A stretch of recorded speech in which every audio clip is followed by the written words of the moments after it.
Karenina by Leo Tolstoy, translated by Nathan Haskell Doyle, read by Miriam Spiegel. Part 1. Vengeance is mine, I will repay. Chapter 1. All happy families resemble one another. Every unhappy family is unhappy in its own way. All was confusion in the house of the Oblonskys. The wife had discovered that her husband was having an intrigue with a French governess who had been in their employ, and she declared that she could not live in the same house with him. This condition of things had lasted now 3 days, and was causing deep discomfort, not only to the husband and wife, but also to all the members of the family and the domestics. All the members of the family and the domestics felt that there was no sense in their living together, and that in any hotel people meeting casually had more mutual interests than they, the members of the family and the domestics of the house of Oblonsky. The wife did not come out of her own rooms. The husband had not been at home for 2 days. The children were running over the whole house as if they were crazy. The English maid was angry with the housekeeper and wrote to a friend begging her to find her a new place. The head cook had departed the evening before just at dinner time. The kitchen maid and the coachman demanded their wages. On the 3rd day after the quarrel, Prince Stefan Arkadyevitch Oblonsky, Steva as he was called in society, awoke at the usual hour, that is to say about 8 o'clock in the morning, not in his wife's chamber, but in his library, on a leather-covered divan.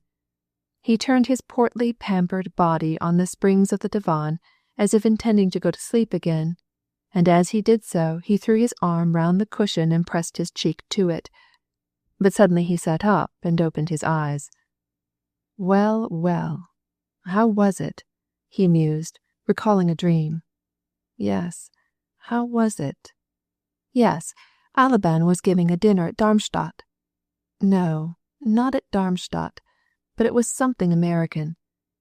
Yes, but that Darmstadt was in America. Yes, Alban was giving a dinner on glass tables. Yes, and the tables sang Il mio tesoro. No, not Il mio tesoro, but something better. And some little water bottles. They were women, said he, continuing his recollections. Prince Stefan's eyes flashed gaily, and he smiled as he said to himself, Yes, it was very good, very good. There was something extremely elegant about it, but you can't tell it in words, and when you are awake you can't express the reality even in thought. Then, as he noticed a ray of sunlight which came in at the side of one of the heavy window curtains, he gaily set his feet down from the divan, found his gilt morocco slippers. They had been embroidered for him by his wife the year before as a birthday present, and, according to an old custom which he kept up for 9 years, he, without rising, stretched out his hand to the place where in his chamber hung his dressing-gown. And then he suddenly remembered how and why he had been sleeping, not in his wife's chamber, but in the library. The smile vanished from his face, and he frowned. Ugh, oh, ugh, oh, he groaned, as he recollected everything that had occurred, and before his mind arose once more all the details of the quarrel with his wife, all the hopelessness of his situation, and most lamentable of all, his own fault. No, she will not, and she cannot forgive me, and what is the worst of it, 'twas my own fault, and yet I am not to blame. In that lies all the tragedy of it, he said to himself. Ugh, ugh, ugh, he kept muttering in his despair, as though over the exceedingly unpleasant consequences that would result to him from this quarrel. The most disagreeable moment was at the very first, when, as he came home from the theatre, happy and self-satisfied, bringing a monstrous pear for his wife, he did not find her in the sitting-room, nor, to his surprise, was she in the library, and at last he saw her in her chamber holding the fatal, all-revealing letter in her hand. She, Dolly, that forever busy and fussy and foolish creature as he always considered her, was sitting motionless with the note in her hand, and looked at him with an expression of terror, despair, and wrath. "What is this? This?" she demanded, pointing to the note. And as often happens, Stepan's torment at this recollection was caused less by the fact itself than by the answer which he gave to those words of his wife. His experience at that moment was the same as other people have had when unexpectedly detected in some shameful deed.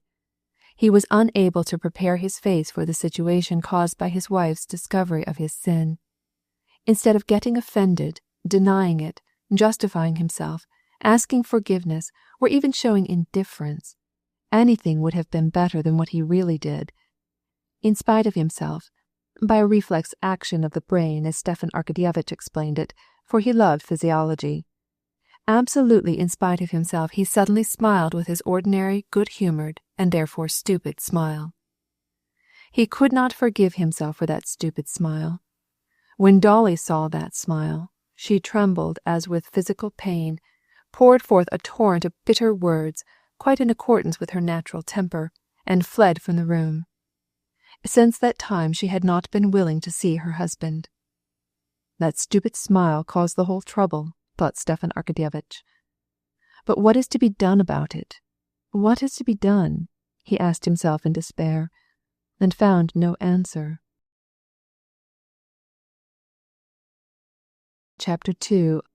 Stepan Arkadyevitch was a sincere man as far as he himself was concerned. He could not practice self-deception and persuade himself that he repented of his behavior. He could not, as yet, feel sorry that he, a handsome and susceptible man of 34, was not now in love with his wife, the mother of his 5 living and 2 buried children, though she was only a year his junior. He regretted only that he had not succeeded in hiding it better from her, but he felt the whole weight of his situation and pitied his wife, his children, and himself. Possibly he would have had better success in hiding his peccadilloes from his wife had he realized that this knowledge would have had such an effect upon her. He had never before thought clearly of this question, but he had a dim idea that his wife had long been aware that he was not faithful to her, and looked at it through her fingers.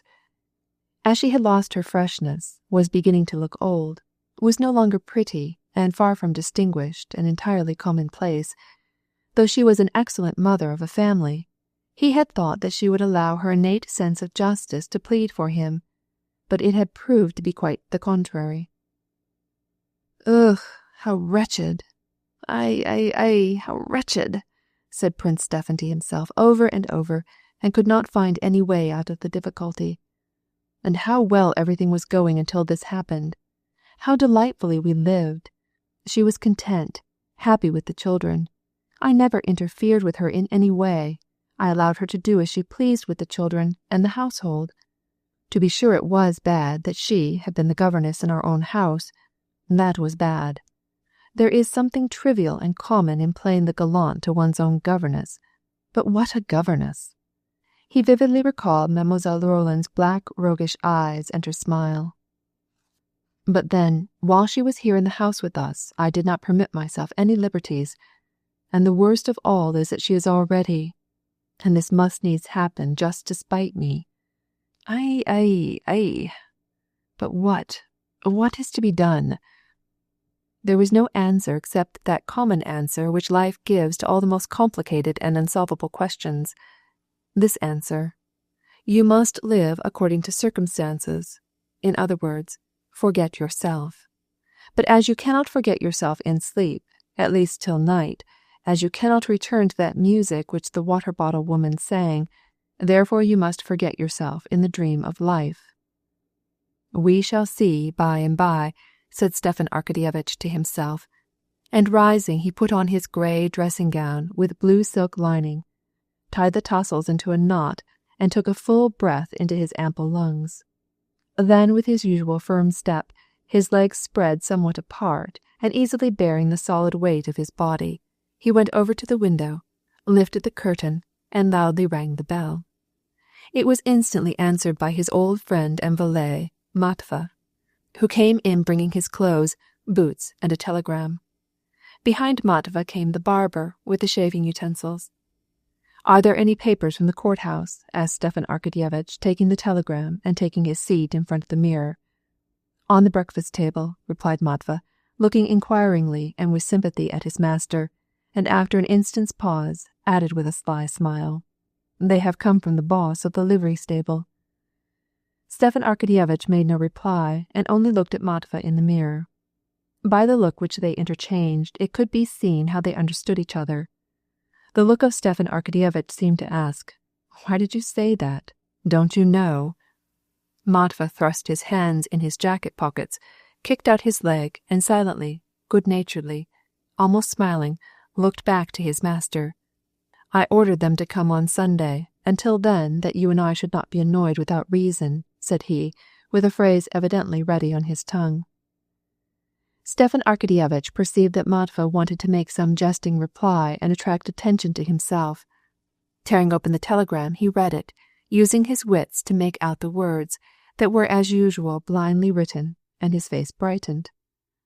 "Matvey, Sister Anna Arkadyevna will be here tomorrow," said he, staying for a moment the plump gleaming hand of his barber, who was making a pink path through his long curly whiskers. "Thank God!" cried Matvey, showing by this exclamation that he understood as well as his master the significance of this arrival, that it meant that Anna Arkadyevna, Prince Stefan's loving sister, might effect a reconciliation between husband and wife. "Alone or with her husband?" asked Matvey. Stepan Arkadyevitch could not speak as the barber was engaged on his upper lip, but he lifted one finger. Matvey nodded his head toward the mirror. "Alone. Get her room ready." "Report to Darya Alexandrovna and let her decide." "To Darya Alexandrovna?" repeated Matvey, rather skeptically. "Yes, report to her, and here, take the telegram, give it to her and do as she says." "You want to try an experiment," was the thought in Matvey's mind, but he only said, "I will obey." By this time Stepan Arkadyevitch had finished his bath and his toilet, and was just putting on his clothes, when Matvey, stepping slowly with squeaking boots, and with the telegram in his hand, returned to the room. The barber was no longer there. "Darya Alexandrovna bade me tell you she is going away. Do just as you, please about it," said Matvey, with a smile lurking in his eyes. Thrusting his hands into his pockets and bending his head to one side, he looked at his master. Stepan Arkadyevitch was silent. Then a good-humoured and rather pitiful smile lighted up his handsome face. "Well, Matvey?" he said, shaking his head. "It is nothing, sir. She will come to her senses," answered Matvey. "Will come to her senses?" "Sure she will." "Do you think so?" "Who is there?" asked Stepan Arkadyevitch, hearing the rustle of a woman's dress behind the door. "It's me," said a powerful and pleasant female voice, and in the doorway appeared the severe and pimply face of Matryona Filimonovna, the nurse. "Well, what is it, Matryoshka?" asked Stepan Arkadyevitch, going to meet her at the door. Notwithstanding the fact that Stepan Arkadyevitch was entirely in the wrong as regarded his wife, and he himself acknowledged it, still almost everyone in the house, even the old nurse, Darya Alexandrovna's chief friend, was on his side. "Well, what?" he asked gloomily. "You go down, sir. Ask her forgiveness, just once. Perhaps the Lord will bring it out right. She is tormenting herself grievously, and it is pitiful to see her. And everything in the house is going criss-cross. The children, sir, you must have pity on them. Ask her forgiveness, sir. What is to be done? No gains without pains." "But you see, she won't accept an apology." "But you do your part. God is merciful, sir. Pray to God. God is merciful." "Very well, then, come on," said Stepan Arkadyevitch, suddenly turning red in the face. "Very well, let me have my clothes," said he, turning to Matvey, and resolutely throwing off his dressing-gown.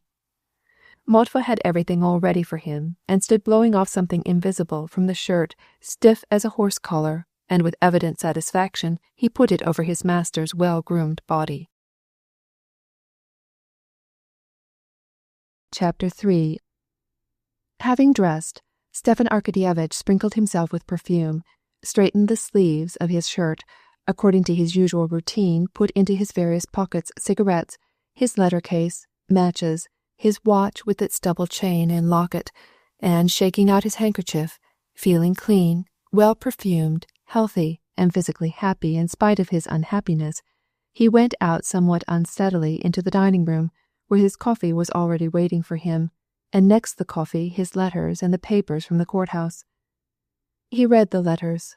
One was very disagreeable, from a merchant who was negotiating for the purchase of a forest on his wife's estate.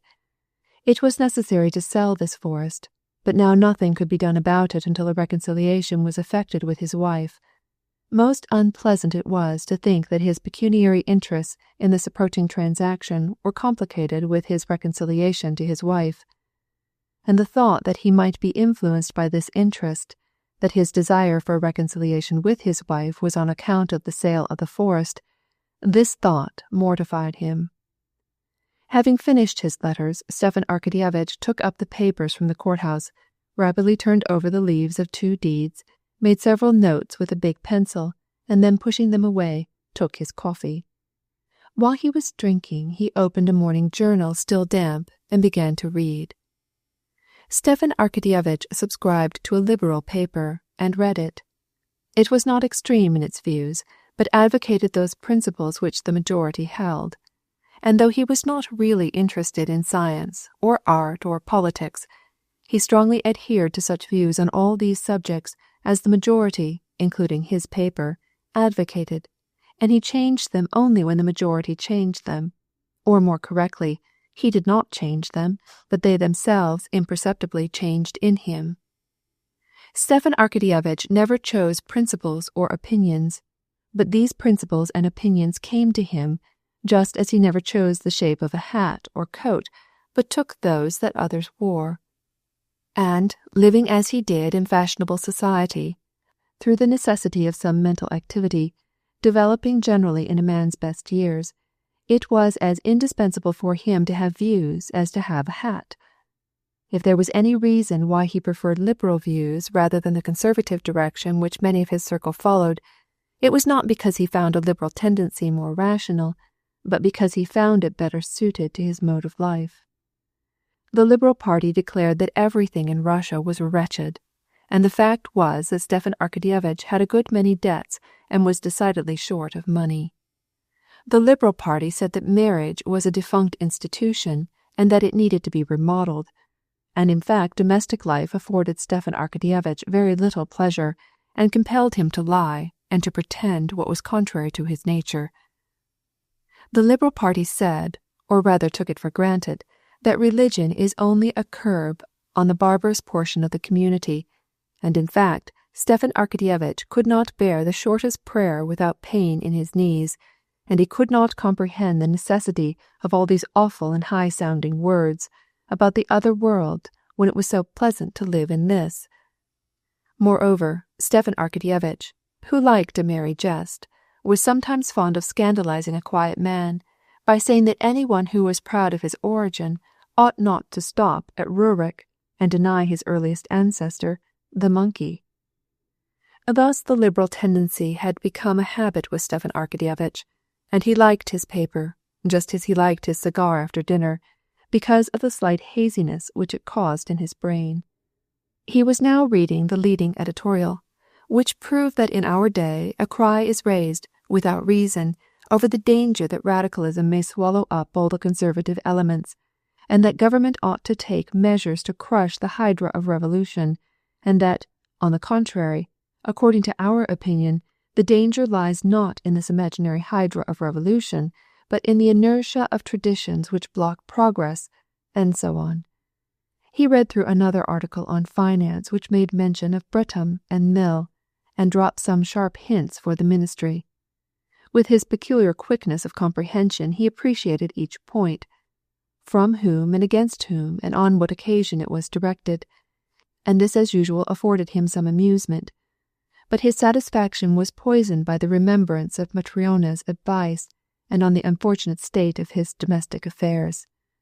He read also that Count von Buist was reported to have gone to Wiesbaden, and that there was to be no more grey hair. He read about the sale of a light carriage and a young woman's advertisement for a place, but these items did not afford him quiet, ironical satisfaction, as usual. Having finished his paper, his second cup of coffee, and a buttered roll, he stood up, shook the crumbs of the roll from his waistcoat, and, filling his broad chest, smiled joyfully, not because there was anything extraordinarily pleasant in his mind, but the joyful smile was caused by good digestion. But this joyful smile immediately brought back the memory of everything, and he sank into thought. The voices of two children, Stepan Arkadyevitch knew they were Grisha, his youngest boy, and Tanya, his eldest daughter, were now heard behind the door. They were dragging something and upset it. "I told you not to put the passengers on top," cried the little girl in English. "Now pick them up." "Everything is in confusion," said Stepan Arkadyevitch to himself. "Now here the children are, running wild." And going to the door, he called them. They dropped the little box which served them for a railway train and ran to their father. The little girl, her father's favourite, ran in boldly, threw her arms around his neck, and laughingly hugged him, enjoying as usual the odour which exhaled from his whiskers. Then, kissing his face, reddened by his bending position and beaming with tenderness, the little girl unclasped her hands and wanted to run away again, but her father held her back. "What is Mamma doing?" he asked, caressing his daughter's smooth, soft neck. "How are you?" he added, smiling at the boy who stood saluting him. He acknowledged he had less love for the little boy, yet he tried to be impartial. But the boy felt the difference and did not smile back in reply to his father's chilling smile. "Mamma, she's up," answered the little girl. Stepan Arkadyevitch sighed. "Of course she has spent another sleepless night," he said to himself. "Well, is she cheerful?" The little girl knew that there was trouble between her father and her mother, and that her mother could not be cheerful, and that her father ought to know it, and that he was dissembling when he questioned her so lightly. And she blushed for her father. He instantly perceived it, and also turned red. "I don't know," she said. "She told me that we were not to have lessons this morning, but were to go with Miss Hull over to grandmother's." "Well, then, run along, Trenchurachka moya." "Oh, yes, wait," he said, still detaining her and smoothing her delicate little hand. He took down from the mantelpiece a box of candy which he had placed there the day before, and gave her 2 pieces, selecting her favourite chocolate and vanilla. "For Grisha?" she asked, pointing to the chocolate. Yes, yes, and still smoothing her soft shoulder, he kissed her on the neck and hair and let her go. "The carriage is at the door," said Matva, and he added, "A woman is here, a petitioner." "Has she been here long?" demanded Stepan Arkadyevitch. "Half an hour." "How many times have you been told to announce visitors instantly?" "I had to get your coffee ready," replied Matva, in his kind, rough voice, at which it was impossible to take offence. "Well, show her in quick," said Oblonsky, frowning with annoyance. The petitioner, the wife of Captain Karenin, asked some impossible and nonsensical favour, but Stepan Arkadyevitch, according to his custom, gave her a comfortable seat, listened to her story without interrupting, and then gave her cheerful advice to whom and how to make her application, and in lively and eloquent style wrote, in his big, scrawling, but handsome and legible hand, a note to the person who might aid her. Having dismissed the captain's wife, Stepan Arkadyevitch took his hat and stood for a moment trying to remember whether he had forgotten anything. He seemed to have forgotten nothing except what he wanted to forget, his wife. Ah, yes. He dropped his head, and a gloomy expression came over his handsome face. To go or not to go, he said to himself, and an inner voice told him that it was not advisable to go, that there was no way out of it except through deception, that to straighten, to smooth out, their relations was impossible, because it was impossible to make her attractive and lovable again, or to make him an old man insensible to passion. Nothing but deception and lying could come of it, and deception and lying were opposed to his nature. "But it must be done sometime. It can't remain so always," said he, striving to gain courage. He straightened himself, took out a cigarette, lighted it, puffed at it 2 or 3 times, threw it into a mother-of-pearl-lined ash-tray, went with quick steps through the sitting-room, and opened the door into his wife's sleeping-room. Chapter 4. Darya Alexandrovna, surrounded by all sorts of things thrown in confusion about the room, was standing before an open chiffonier, from which she was removing the contents. She had on a dressing sack, and the thin braids of her once luxuriant and beautiful hair were pinned back. Her face was thin and sunken, and her big eyes, protruding from her pale, worn face, had an expression of terror.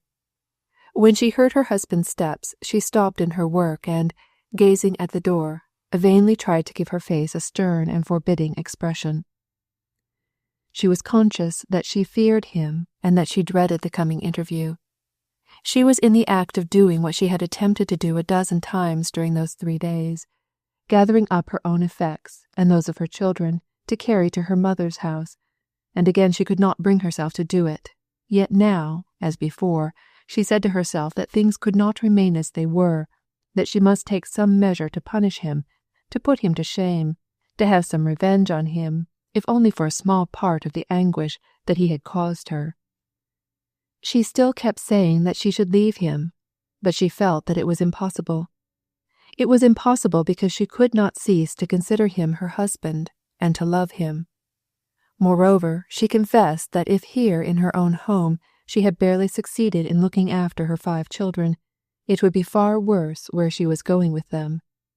In the course of these 3 days, the youngest child had been made ill by eating some poor soup, and the rest had been obliged to go almost dinnerless the night before. She felt that it was impossible to leave, yet for the sake of deceiving herself, she was collecting her things and pretending that she was going. When she saw her husband, she thrust her hands into a drawer of the chiffonier, as if trying to find something, and looked at him only when he came up close to her. But her face, to which she had intended to give a stern and resolute expression, showed her confusion and anguish of mind. "Dolly," said he, in a gentle, subdued voice. He hung his head and tried to assume a humble and submissive mien, but nevertheless he was radiant with fresh life and health. She gave him a quick glance which took in his whole figure from head to foot, radiant with life and health. "Yes, he is happy and contented," she said to herself, "but I, and this good nature which makes everybody like him so well and praise him, is revolting to me. I hate this good nature of his." Her mouth grew firm, and the muscles of her right cheek contracted. She looked pale and nervous. "What do you want?" she demanded, in a quick, unnatural tone. "Dolly," he repeated, with a quaver in his voice. "Anna is coming today." "Well, what is that to me? I cannot receive her," she cried. "Still, it must be done, Dolly." "Go away! Go away! Go away!" she cried, without looking at him, as if her words were torn from her by physical agony. Stepan Arkadyevitch might be calm enough as his thoughts turned to his wife.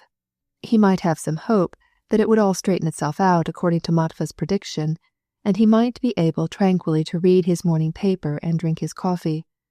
But when he saw her tortured, suffering face, when he heard that resigned and hopeless tone of her voice, he breathed hard, something rose in his throat, and his eyes filled with tears. "My God, what have I done? For God's sake, see—" He could not say another word for the sobs that choked him. She shut the drawer violently and looked at him. "Dolly, what can I say? Only one thing. Forgive me. Just think, cannot 9 years of my life pay for a single moment, a moment—" She let her eyes fall and listened to what he was going to say, as if beseeching him in some way to persuade her of his innocence. "A single moment of temptation," he ended, and was going to continue, but at that word Dolly's lips again closed tight, as if from physical pain, and again the muscles of her right cheek contracted. Go away from here," she cried still more impetuously, "and don't speak to me of your temptations and your wretched conduct." She attempted to leave the room, but she almost fell and was obliged to lean upon a chair for support.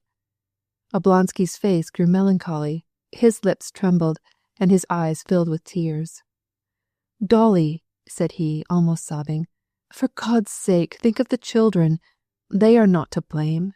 I am the one to blame. Punish me. Tell me how I can atone for my fault. I am ready to do anything. I am guilty. No words can tell how guilty I am. But, Dolly, forgive me." She sat down. He heard her quick, hard breathing, and his soul was filled with pity for her. She tried several times to speak, but could not utter a word. He waited. "You think of the children, because you like to play with them. But I think of them too, and I know what they have lost," said she, repeating one of the phrases that during the last 3 days she had many times repeated to herself. She had used the familiar tu, thou, and he looked at her with gratitude and made a movement as if to take her hand, but she turned away from him with abhorrence. "I have consideration for my children, and therefore I would do all in the world to save them. But I do not myself know how I can best save them, by taking them from their father, or by leaving them with a father who is a libertine. Yes, a libertine. Now tell me after this. This has happened. Can we live together? Is it possible? Tell me, is it possible?" she demanded, raising her voice. "When my husband, the father of my children, has a love affair with their governess." "But what is to be done about it? What is to be done?" said he, interrupting with broken voice, not knowing what he said, and letting his head sink lower and lower. "You are revolting to me. You are insulting," she cried with increasing anger. "Your tears are water. You never loved me. You have no heart, no honor. You are abominable, revolting, and henceforth you are a stranger to me. Yes, a perfect stranger." And she repeated with spiteful anger this word stranger, which was so terrible in her own ears. He looked at her, and the anger expressed in her face alarmed and surprised him. He had no realizing sense that his pity exasperated his wife. He saw that he felt sympathy for her, but not love. "No, she hates me. She will not forgive me," he said to himself. "This is terrible, terrible," he cried. At this moment one of the children in the next room, having apparently had a fall, began to cry. Darya Alexandrovna listened, and her face suddenly softened. She seemed to collect her thoughts for a few seconds, as if she did not know where she was and what was happening to her. Then, quickly rising, she hastened to the door. "At any rate, she loves my child," thought Oblonsky, who had noticed the change in her face as she heard the little one's cry. "My child. How then can she hate me?" "Dolly, just one word more," he said, following her. "If you follow me, I will call the domestics, the children. Let them all know that you are infamous. I leave you this very day, and you may live here with your paramour." And she went out and slammed the door. Stepan Arkadyevitch sighed, wiped his face, and softly left the room. "Matva says this can be settled, but how? I don't see the possibility." "Oh, how terrible, and how foolishly she shrieked," said he to himself as he recalled her cry and the words infamous and paramour. "Perhaps the chambermaids heard her. Horribly foolish, horribly." Stepan Arkadyevitch stood by himself a few seconds, rubbed his eyes, sighed, and then, throwing out his chest, left the room. It was Friday, and in the dining room the German clockmaker was winding the clock. Stepan Arkadyevitch remembered a joke that he had made about this punctilious German clockmaker, to the effect that he must have been wound up himself for a lifetime for the purpose of winding clocks, and he smiled. Stepan Arkadyevitch loved a good joke. "Perhaps it will straighten itself out. That's a good little phrase. Straighten itself out," he thought. "I must tell that." "Matva," he shouted, and when the old servant appeared, he said, "Have Marya put the best room in order for Anna Arkadyevna." "Very well." Stepan Arkadyevitch took his fur coat and started down the steps. "Shall you dine at home?" asked Matva, as he escorted him down. "That depends. Here, take this if you need to spend anything," said he, taking out a bill of 10 rubles from his pocket-book. "That will be enough." "Whether it is enough or not, it will have to do," said Matva, as he shut the carriage door and went up the steps. Meantime, Darya Alexandrovna, having pacified the child, and knowing by the sound of the carriage that he was gone, came back to her room. This was her sole refuge from the domestic troubles that besieged her as soon as she went out. Even during the short time that she had been in the nursery, the English maid and Matryona Filimonovna asked her all sorts of questions demanding immediate attention, questions which she alone could answer. What clothes should they put on the children for their walk, and should they give them milk? Should they send for another cook? "Oh, leave me alone! Leave me alone!" she cried, and, hastening back to the chamber, she sat down in the place where she had been talking with her husband. Then, clasping her thin hands, on whose fingers the rings would scarcely stay, she reviewed the whole conversation. "He has gone, but has he broken with her?" she asked herself. "Does he still continue to see her? Why didn't I ask him? No, we cannot live together. Even if we continue to live in the same house, we are only strangers forever," she repeated, with a strong emphasis on the word that hurt her so cruelly. "How I loved him! And even now, do I not love him? Do I not love him even more than before?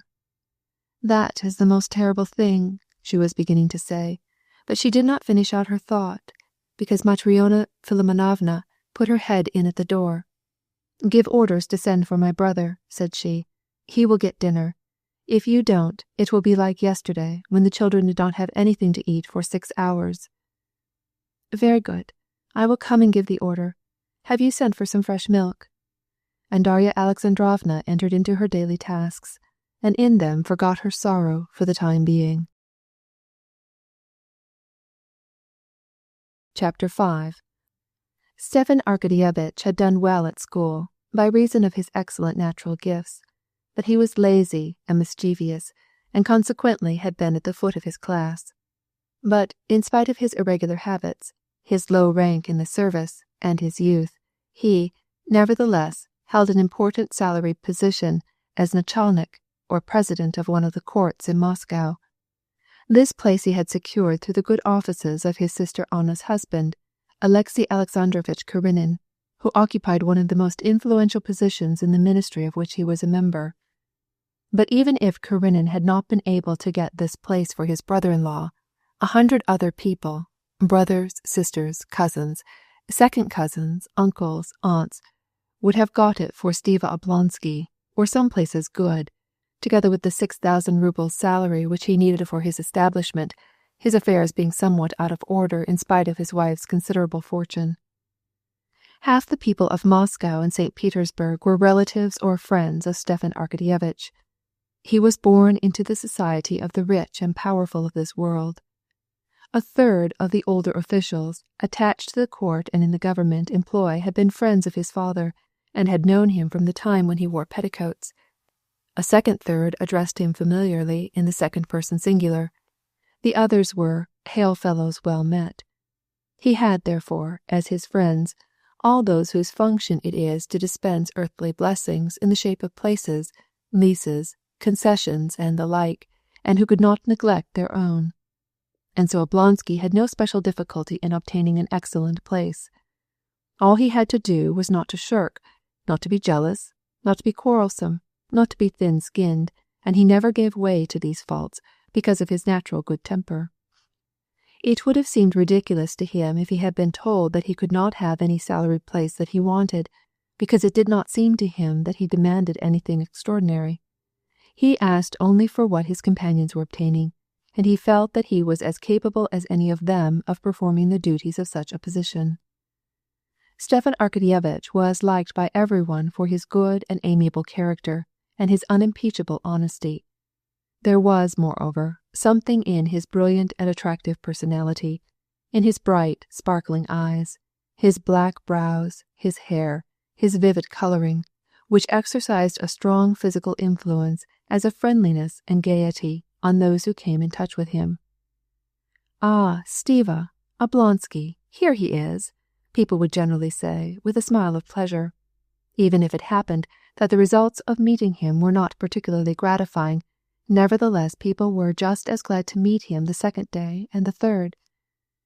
After filling for 3 years the office of nachalnik of one of the chief judiciary positions in Moscow, Stepan Arkadyevitch had gained not only the friendship but also the respect of his colleagues, both those above and those below him in station, as well as of all who had dealings with him. The principal qualities that had gained him this universal esteem were, first, his extreme indulgence for people, and this was founded on his knowledge of his own weaknesses. Secondly, his absolute liberality, which was not the liberalism which he read about in the newspapers, but that which was in his blood, and caused him to be agreeable to everyone, and in whatever station in life. And thirdly, and principally, his perfect indifference to the business which he transacted, so that he never lost his temper, and therefore never made mistakes.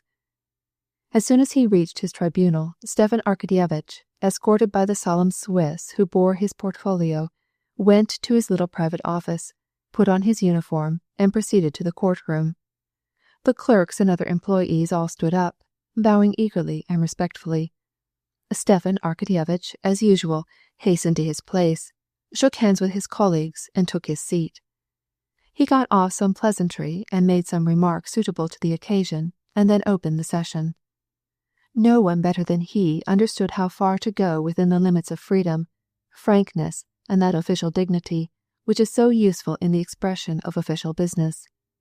A clerk came with papers and, with the free and yet respectful air common to all who surrounded Stepan Arkadyevitch, spoke in the familiarly liberal tone which Stepan Arkadyevitch had introduced. "We have at last succeeded in obtaining reports to the government of Penza. Here they are, if you care to—" "So we have them at last," said Stepan Arkadyevitch, touching the document with his finger. "Now, then, gentlemen," and the proceedings began. If they knew, he said to himself as he bent his head with an air of importance while the report was read, how much their president, only half an hour since, looked like a naughty schoolboy, and a gleam of amusement came into his eyes as he listened to the report. The session generally lasted till 2 o'clock without interruption, and was followed by recess and luncheon. The clock had not yet struck 2 when the great glass doors of the courtroom were suddenly thrown open, and someone entered. All the members, glad of any diversion, looked round from where they sat under the emperor's portrait, and behind the zertzalo, or proclamation table, but the doorkeeper instantly ejected the intruder, and shut the door on him. After the business was read through, Stepan Arkadyevitch arose, stretched himself, and in spite of sacrifice to the liberalism of the time, took out his cigarette, while still in the courtroom, and then passed into his private office. 2 of his colleagues, the aged veteran Nikitin and the chamberlain Grinovitch, followed him. "There'll be time enough to finish after luncheon," said Oblonsky. "How we are rushing through with it," replied Nikitin. "This Feynman must be a precious rascal," said Grinovitch, alluding to one of the characters in the affair which they had been investigating. Stepan Arkadyevitch knitted his brows at Grinovitch's words, as if to signify that it was not the right thing to form snap judgments, and he made no reply. "Who was it came into the courtroom?" he asked of the doorkeeper. "Someone who entered without permission, Your Excellency, while my back was turned. He asked to see you. I said, when the court adjourns, then—" "Where is he?" "Probably in the vestibule. He was there just now." "Ah, there he is," said the doorkeeper, pointing to a solidly built, broad-shouldered man with a curly beard who, without taking off his sheepskin cap, was lightly and quickly running up the well-worn steps of the stone staircase. A lean chinovnik, on his way down, with a portfolio under his arm, stopped to look, with some indignation, at the newcomer's feet, and turned to Oblonsky with a glance of inquiry. Stepan Arkadyevitch stood at the top of the staircase, and his bright, good-natured face, set off by the embroidered collar of his uniform, was still more radiant when he recognized the visitor. "Here he is, Levin at last," he cried with a friendly, ironical smile, as he looked at his approaching friend. "What, you got tired of waiting for me, and have come to find me in this den," he went on to say, not satisfied with pressing his hand, but kissing him affectionately. "Have you been in town long?" "I just got here, and was in a hurry to see you," said Levin, looking about him timidly, and at the same time with a fierce and anxious expression. "Well, come into my office," said Stepan Arkadyevitch, who was aware of his visitor's egotistic sensitiveness, and, taking him by the hand, led him along as if he were conducting him through manifold dangers. Stepan Arkadyevitch addressed almost all his acquaintances with the familiar thou, old men of 60, young men of 20, actors and ministers, merchants and generals, so that they were very many of these familiarly addressed acquaintances from both extremes of the social scale, and they would have been astonished to know that through Oblonsky they had something in common.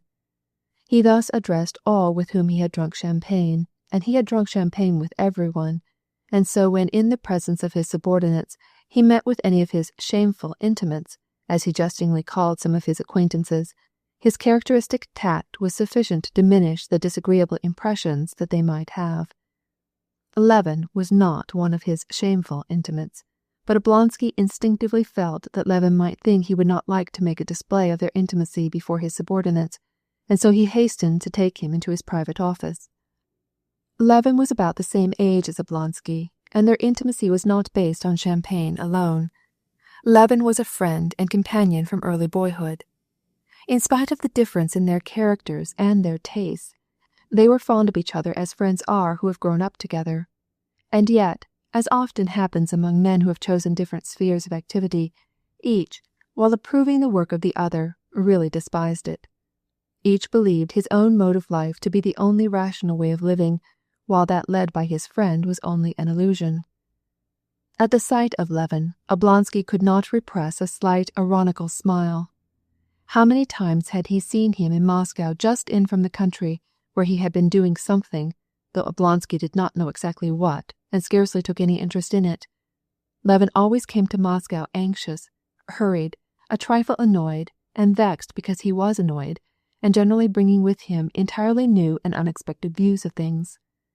Stepan Arkadyevitch laughed at this, and yet liked it. In somewhat the same way Levin despised the city mode of his friend's life, and his official employment, which he considered trifling, and made sport of it. But the difference between them lay in this, that Oblonsky, doing what everyone else was doing, laughed self-confidently and good-naturedly, while Levin, because he was not assured in his own mind, sometimes lost his temper. "We have been expecting you for some time," said Stepan Arkadyevitch as he entered his office and let go his friend's hand to show that the danger was past. "I am very, very glad to see you," he continued. "How goes it? How are you? When did you come?" Levin was silent and looked at the unknown faces of Oblonsky's two colleagues, and especially at the elegant Granovich's hand, with its long white fingers and their long yellow and pointed nails, and his cuffs with their huge gleaming cuff buttons. It was evident that his hands absorbed all of his attention and allowed him to think of nothing else. Oblonsky instantly noticed this and smiled. "Ah, yes," he said. "Allow me to make you acquainted with my colleagues. Philip Ivanovich Nikitin, Mikhail Stanislavich Grinovich." Then turning to Levin, "A landed proprietor, a rising man, a member of the Zemstvo, and a gymnast who can lift 200 pounds with one hand, a raiser of cattle, and huntsman, and my friend, Konstantin Dmitrievich Levin, the brother of Sergei Ivanovich Koznuoshev." "Very happy," said the little old man. "I have the honor of knowing your brother, Sergei Ivanovich," said Grinovich, extending his delicate hand with its long nails. Levin frowned. He coldly shook hands and turned to Oblonsky. Although he had much respect for his half-brother, a writer universally known in Russia, it was none the less unpleasant for him to be addressed not as Konstantin Levin, but as the brother of the famous Koznuoshev. "No, I am no longer a worker in the Zemstvo. I have quarreled with everybody, and I don't go to the assemblies," said he to Oblonsky. "This is a sudden change," said Stepan Arkadyevitch with a smile. "But how? Why?" "It is a long story, and I will tell it some other time," replied Levin, but he nevertheless went on to say, "To make a long story short, I was convinced that no action amounts to anything, or can amount to anything, in our provincial assemblies." He spoke as if someone had insulted him. "On the one hand, they try to play parliament, and I am not young enough and not old enough to amuse myself with toys, and on the other hand," he hesitated, "this serves the district ring to make a little money. There used to be guardianships, judgments, but now they have the Zemstvo, not in the way of bribes, but in the way of unearned salaries." He spoke hotly, as if someone present had attacked his views. "Aha! Here you are, I see, in a new phrase, on the conservative side," said Stepan Arkadyevitch. "Well, we'll speak about this by and by." "Yes, by and by. But I want to see you particularly, said Levin, looking with disgust at Granovich's hand. Stepan Arkadyevitch smiled imperceptibly. Didn't you say that you would never again put on European clothes? He asked, examining his friend's new suit, evidently made by a French tailor. Indeed, I see. 'Tis a new phase. Levin suddenly grew red, not as grown men grow red, without perceiving it, but as boys blush, conscious that they are ridiculous by reason of their bashfulness, and therefore ashamed and made to turn still redder till the tears almost come. It gave his intelligent, manly face such a strange appearance that Oblonsky turned away and refrained from looking at him. But where can we meet? You see, it is very, very necessary for me to have a talk with you, said Levin. Oblonsky seemed to reflect. How is this? We will go and have luncheon at Gurin's, and we can talk there. At 3 o'clock I shall be free. No, answered Levin after a moment's thought. I've got to take a drive. Well then, let us dine together. Dine? But I have nothing very particular to say. Only 2 words, to ask a question. Afterward we can gossip. In that case, speak your 2 words now. We will chat while we are at dinner. These 2 words are... However, it is nothing very important. His face suddenly assumed a hard expression, due to his efforts in conquering his timidity. What are the Shtcherbatskys doing? Just as they used to? Stepan Arkadyevitch, who had long known that Levin was in love with his sister-in-law Kitty, almost perceptibly smiled, and his eyes flashed gaily. You said 2 words, but I cannot answer in 2 words because... Excuse me a moment. The secretary came in at this juncture with his familiar but respectful bearing, and with that modest assumption characteristic of all secretaries that he knew more about business than his superior. He brought some papers to Oblonsky, and under the form of a question he attempted to explain some difficulty. Without waiting to hear the end of the explanation, Stepan Arkadyevitch laid his hand affectionately on the secretary's arm. No, do as I asked you to, said he, tempering his remark with a smile, and, having briefly given his own explanation of the matter, he pushed away the papers and said, Do it so, I beg of you, Zakhar Nikitich. The secretary went off confused. Levin, during this scene with the secretary, had entirely recovered from his embarrassment, and was standing with both arms resting on a chair. On his face was an ironical expression. I don't understand, said he. What don't you understand? Asked Oblonsky, smiling and taking out a cigarette. He was expecting some sort of strange outbreak from Levin. I don't understand what you are up to, said Levin, shrugging his shoulders. How can you do this sort of thing seriously? Why not? Why, because it is doing nothing. You think so? We are overwhelmed with work. On paper? Well, yes, you have a special gift for such things, added Levin. You mean that there is something that I lack? Perhaps so, yes. However, I cannot help admiring your high and mighty ways, and rejoicing that I have for a friend a man of such importance. But you did not answer my question, he asked, making a desperate effort to look Oblonsky full in the face. Now that's very good, very good. Go ahead, and you will succeed. 'Tis well that you have 8,000 acres of land in the district of Karazinsk. Such muscles, and the complexion of a little girl of 12, but you will catch up with us all the same. Yes, as to what you asked me, there is no change, but I am sorry that it has been so long since you were in town. Why? Asked Levin in alarm. Well, it's nothing, replied Oblonsky. We will talk things over. What has brought you now, especially? Ah, we will speak also of that by and by, said Levin, again reddening to his very ears. Very good. I understand you, said Stepan Arkadyevitch. You see, I should have taken you home with me to dinner, but my wife is not well today. If you want to see them, you will find them at the Zoological Gardens from 4 to 5. Kitty is skating. You go there. I will join you later, and we will get dinner somewhere together. Excellent. Das Vidanya. Look here. You see, I do know you. You will forget all about it, or will be suddenly starting back to your home in the country, cried Stepan Arkadyevitch with a laugh. No, truly I won't. Levin left the room, and only when he had passed the door realized that he had forgotten to salute Oblonsky's colleagues. That must be a gentleman of great energy, said Granovitch, after Levin had taken his departure. Yes, Batyushka, said Stepan Arkadyevitch, throwing his head back. "He is a likely fellow. 8,000 acres in the Karzinsky district. He has a future before him, and how vigorous he is. He is not like the rest of us."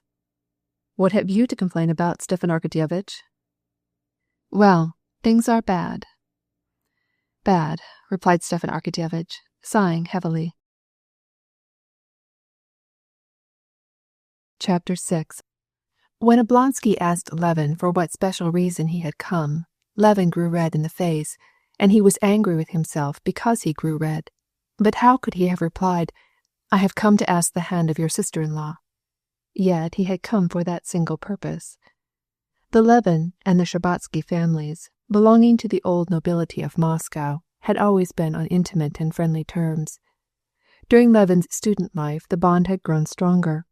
He and the young Prince Shtcherbatsky, the brother of Dolly and Kitty, had taken their preparatory studies and gone through the university together.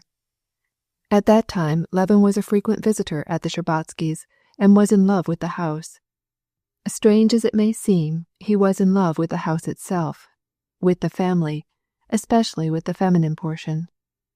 Konstantin Levin could not remember his mother, and his only sister was much older than he was, so that for the first time he found in the house of the Shtcherbatskys that charming and cultivated life so peculiar to the old nobility, and of which the death of his parents had deprived him.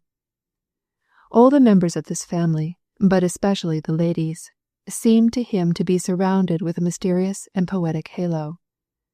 Not only did he fail to discover any faults in them, but underneath this poetic and mysterious halo surrounding them, he saw the loftiest sentiments and the most ideal perfections. Why these three young ladies were obliged to speak French and English every day, why they had to take turns in playing for hours at a time on the piano, the sounds of which floated up to their brother's room, where the young students were at work, why professors of French literature, of music, of drawing, of dancing, had come to give them lessons, why the three young ladies, at a certain hour, accompanied by Mademoiselle Lignon, drove out in their carriage to the Tverskoye Boulevard, wearing satin shubkas, Dolly's very long, Natalie's of half length, and Kitty's very short, showing her shapely ankles in close-fitting red stockings, and why when they went to the Tverskoye Boulevard they had to be accompanied by a lackey with a gilt cockade on his hat. All these things and many others were absolutely incomprehensible to him. But he felt that all that took place in this mysterious sphere was beautiful, and he was in love especially with this mystery of accomplishment. While he was a student, he almost fell in love with Dolly, the eldest, but she soon married Oblonsky.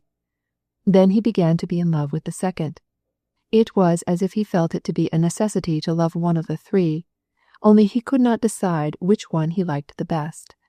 But Natalie entered society and soon married the diplomat, Lvov. Kitty was only a child when Levin left the university. Young Shtcherbatsky joined the fleet and was drowned in the Baltic, and Levin's relations with the family became more distant in spite of his friendship with Oblonsky. At the beginning of the winter, however, after a year's absence in the country, he had met the Shtcherbatskys again, and learned for the first time which of the three he was destined really to love. It would seem as if there could be nothing simpler for a young man of 32, of good family, possessed of a fair fortune, and likely to be regarded as an eligible suitor, than to ask the young Princess Shtcherbatskaya in marriage, and probably Levin would have been accepted as an excellent match. But he was in love, and consequently it seemed to him Kitty was a creature so accomplished, her superiority was so above everything earthly, and he himself was such an earthly insignificant being, that he was unwilling to admit, even in thought, that others, or Kitty herself, would regard him as worthy of her. Having spent 2 months in Moscow, as in a dream, meeting Kitty almost every day in society, which he allowed himself to frequent on account of her, he suddenly concluded that this alliance was impossible, and took his departure for the country.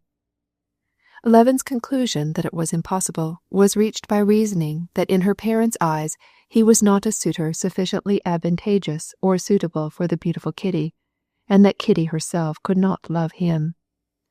In her parents' eyes, he was engaged in no definite line of activity, and at his age had no position in the world, while his comrades were colonels or staff officers, distinguished professors, bank directors, railway officials, presidents of tribunals like Vronsky. But he, and he knew very well how he was regarded by his friends, was only a pomeshchik, or country proprietor, busy with breeding of cows, hunting woodcock, and building farmhouses.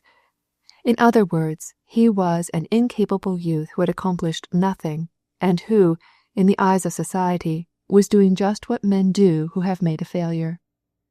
Surely, the mysterious, charming Kitty could not love a man so ill-favored, dull, and good-for-nothing as he felt that he was. Moreover, his former relations with her, consequent upon his friendship with her brother, were those of a grown man with a child, and seemed to him only an additional obstacle to love.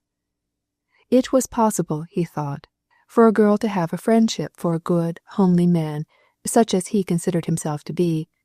But if he is to be loved with a love such as he felt for Kitty, he must be good-looking, and above all, a man of distinction. He had heard that women often fall in love with ill-favored, stupid men, but he did not believe that such would be his own experience, just as he felt that it would be impossible for him to love a woman who was not beautiful, brilliant, and poetic. But, having spent 2 months in the solitude of the country, he became convinced that this was not one of his youthful passions, that the state of his feelings allowed him not a moment of rest, and that he could not live without settling this mighty question, whether she would or would not be his wife, that his despair arose wholly from his imagination, and that he had no absolute certainty that she would refuse him. He had now returned to Moscow with the firm intention of offering himself and of marrying her if she would accept him. If not, he could not think what would become of him. Chapter 7. Levin had stopped at the house of his half-brother, Kosnuishev. After making his toilet, he went to the library with the intention of telling him why he had come and asking his advice, but his brother was not alone. He was talking with a famous professor of philosophy who had come up from Kharkov especially to settle a vexed question which had arisen between them on some very important philosophical subject. The professor was waging a bitter war on materialists, and Sergei Kosnuishev followed his argument with interest, and, having read the professor's latest article, he had written him a letter expressing some objections. He blamed the professor for having made too large concessions on the materialists, and the professor had come on purpose to explain what he meant. The conversation turned on the question then fashionable: is there a dividing line between the physical and the physiological phenomena of man's actions, and where is it to be found? Sergei Ivanovitch welcomed his brother with the same coldly benevolent smile which he bestowed on all, and, after introducing him to the professor, continued the discussion. The professor, a small man with spectacles and narrow forehead, stopped long enough to return Levin's bow, and then continued without noticing him further.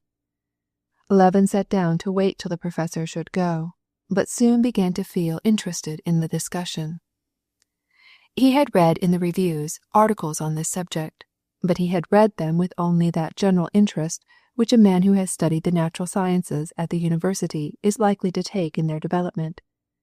But he had never appreciated the connection that exists between these learned questions of the origin of man, of reflex action, of biology, of sociology, and those touching the significance of life and death for himself, which had of late been more and more engaging his attention. As he listened to the discussion between his brother and the professor, he noticed that they agreed to a certain kinship between scientific and psychological questions, that several times they almost took up this subject, but each time that they came near what seemed to him the most important question of all, they instantly took pains to avoid it, and sought refuge in the domain of subtle distinctions, explanations, citations, references to authorities, and he found it hard to understand what they were talking about. "I cannot accept the theory of Christ," said Sergei Ivanovitch in his characteristically elegant and correct diction and expression, "and I cannot at all admit that my whole conception of the exterior world is derived from my sensations. The most fundamental concept of being does not arise from the senses, nor is there any special organ by which this conception is produced. Yes, but Wurst and Naust and Pripasov will reply that your consciousness of existence is derived from an accumulation of all sensations, that it is only the result of sensations. Wurst himself says explicitly that where sensation does not exist, there is no consciousness of existence. I will say, on the other hand, began Sergei Ivanovitch, but here Levin noticed that, just as they were about to touch the root of the whole matter, they again steered clear of it, and he determined to put the following question to the professor. Suppose my sensations ceased. If my body were dead, would further existence be possible?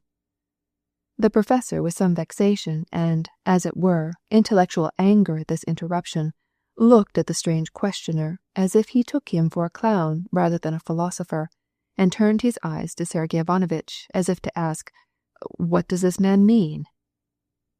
But Sergei Ivanovitch, who was not nearly so one-sided and zealous a partisan as the professor, and who had sufficient health of mind both to answer the professor and to see the simple and natural point of view from which the question was asked, smiled and said, "We have not yet gained the right to answer that question." "Our capacities are not sufficient," continued the professor, taking up the thread of his argument. "No, I insist upon this, that if, as Pripasov says plainly, sensations are based upon impressions, we cannot too closely distinguish between the two notions." Levin did not listen any longer, and waited until the professor took his departure. Chapter 8. When the professor was gone, Sergei Ivanovitch turned to his brother. "I am very glad to see you. Shall you stay long? How are things on the estate?" Levin knew that his elder brother took little interest in the affairs of the estate, and only asked out of courtesy, and so in reply he merely spoke of the sale of wheat, and the money he had received. It had been his intention to speak with his brother about his marriage project, and to ask his advice, but after the conversation with the professor, and in consequence of the involuntarily patronizing tone in which his brother had asked him about their affairs, for their real estate had never been divided and Levin managed it as a whole, he felt that he could not begin to talk about his project of marriage. He had an instinctive feeling that his brother would not look upon it as he should wish him to. "How is it with the Zemstvo?" asked Sergei Ivanovitch, who took a lively interest in these provincial assemblies, to which he attributed great importance. "The fact is, I don't know." "What? Aren't you a member of the assembly?"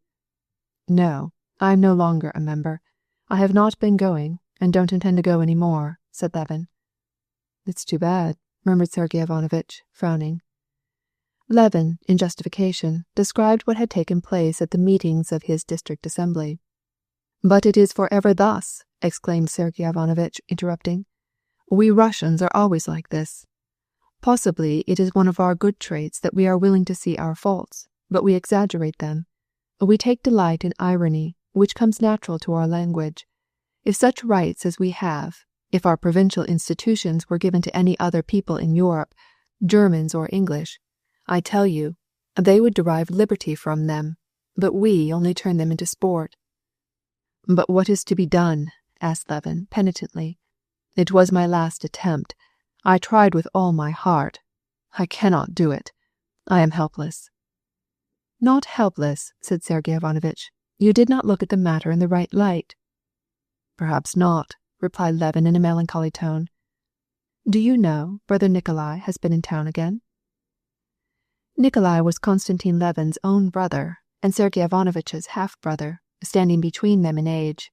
He was a ruined man, who had wasted the larger part of his fortune, had mingled with the strangest and most disgraceful society, and had quarrelled with his brothers. "What did you say?" cried Levin, startled. "How did you know?" "Prokofy saw him in the street." "Here, in Moscow? Where is he?" And Levin stood up, as if with the intention of instantly going to find him. "I am sorry that I told you this," said Sergei Ivanovitch, shaking his head when he saw his younger brother's emotion. "I sent out to find where he was staying, and I sent him his letter of credit in Trubin, the amount of which I paid. This is what he wrote me in reply. and Sergei Ivanovitch handed his brother a note which he took from a letterpress. Levin read the letter, which was written in the strange hand which he knew so well. I humbly beg to be left in peace. It is all that I ask from my dear brothers, Nikolai Levin. Konstantin, without lifting his head, stood motionless before his brother with the letter in his hand. The desire arose in his heart now to forget his unfortunate brother, and the consciousness that it would be wrong.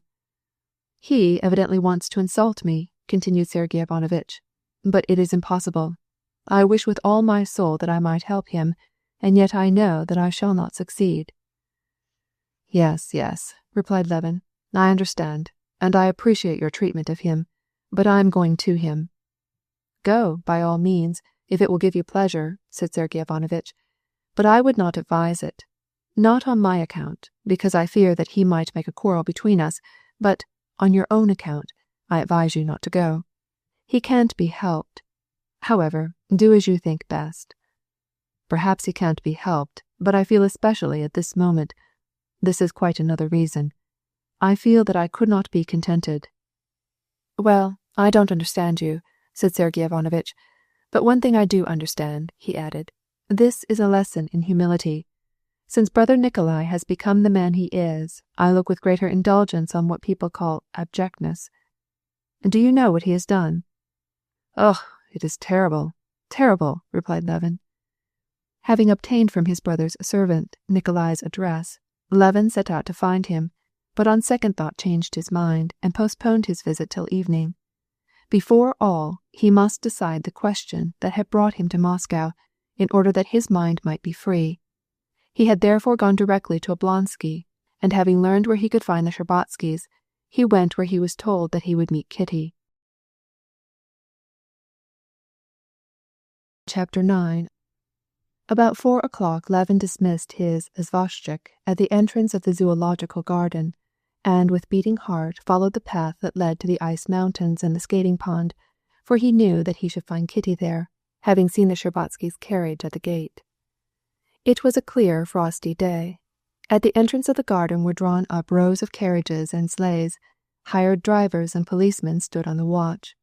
Hosts of fashionable people, with their hats gaily glancing in the bright sunlight, were gathered around the doors and on the paths cleared of snow, among the pretty Russian cottages with their carved balconies. The ancient birch trees of the garden, their thick branches all laden with snow, seemed clothed in new and solemn chasubles. Levin followed the footpath, saying to himself, Be calm. There is no reason for being agitated. What do you desire? What ails you? Be quiet, you fool. Thus Levin addressed his heart, and the more he endeavored to calm his agitation, the more he was overcome by it, till at last he could hardly breathe. An acquaintance spoke to him as he passed, but Levin did not even notice who it was. He drew near the ice mountains, on which creaked the ropes that let down the sledges and drew them up again. The sleds flew with a rush down the slopes, and there was a tumult of happy voices. He went a few steps farther, and before him spread the skating ground, and among the skaters he soon discovered her. He knew that he was near her from the joy and terror that seized his heart. She was standing at the opposite end of the pond, engaged in conversation with a lady, and nothing either in her toilet or in her position was remarkable, but for Levin she stood out from the rest like a rose bush among nettles. Everything was made radiant by her. She was the smile that lightened the whole place. Do I dare go and meet her on the ice? He asked himself. The place where she was seemed like an unapproachable sanctuary, and for a moment he almost turned to go away again, so full of awe it was. He had to master himself by a supreme effort to think that, as she was surrounded by people of every sort, he had as much right as the rest to go on there and skate. So he went down on the ice, not letting himself look long at her, as if she were the sun. But he saw her, as he saw the sun, even though he did not look at her. On this day, and at this hour, the ice formed a common meeting ground for people of one clique, all of whom were well acquainted. There were also masters in the art of skating, who came to show off their skill. Others were learning to skate by holding on chairs and making awkward and distressing gestures. There were young ladies and old men who skated as a gymnastic exercise.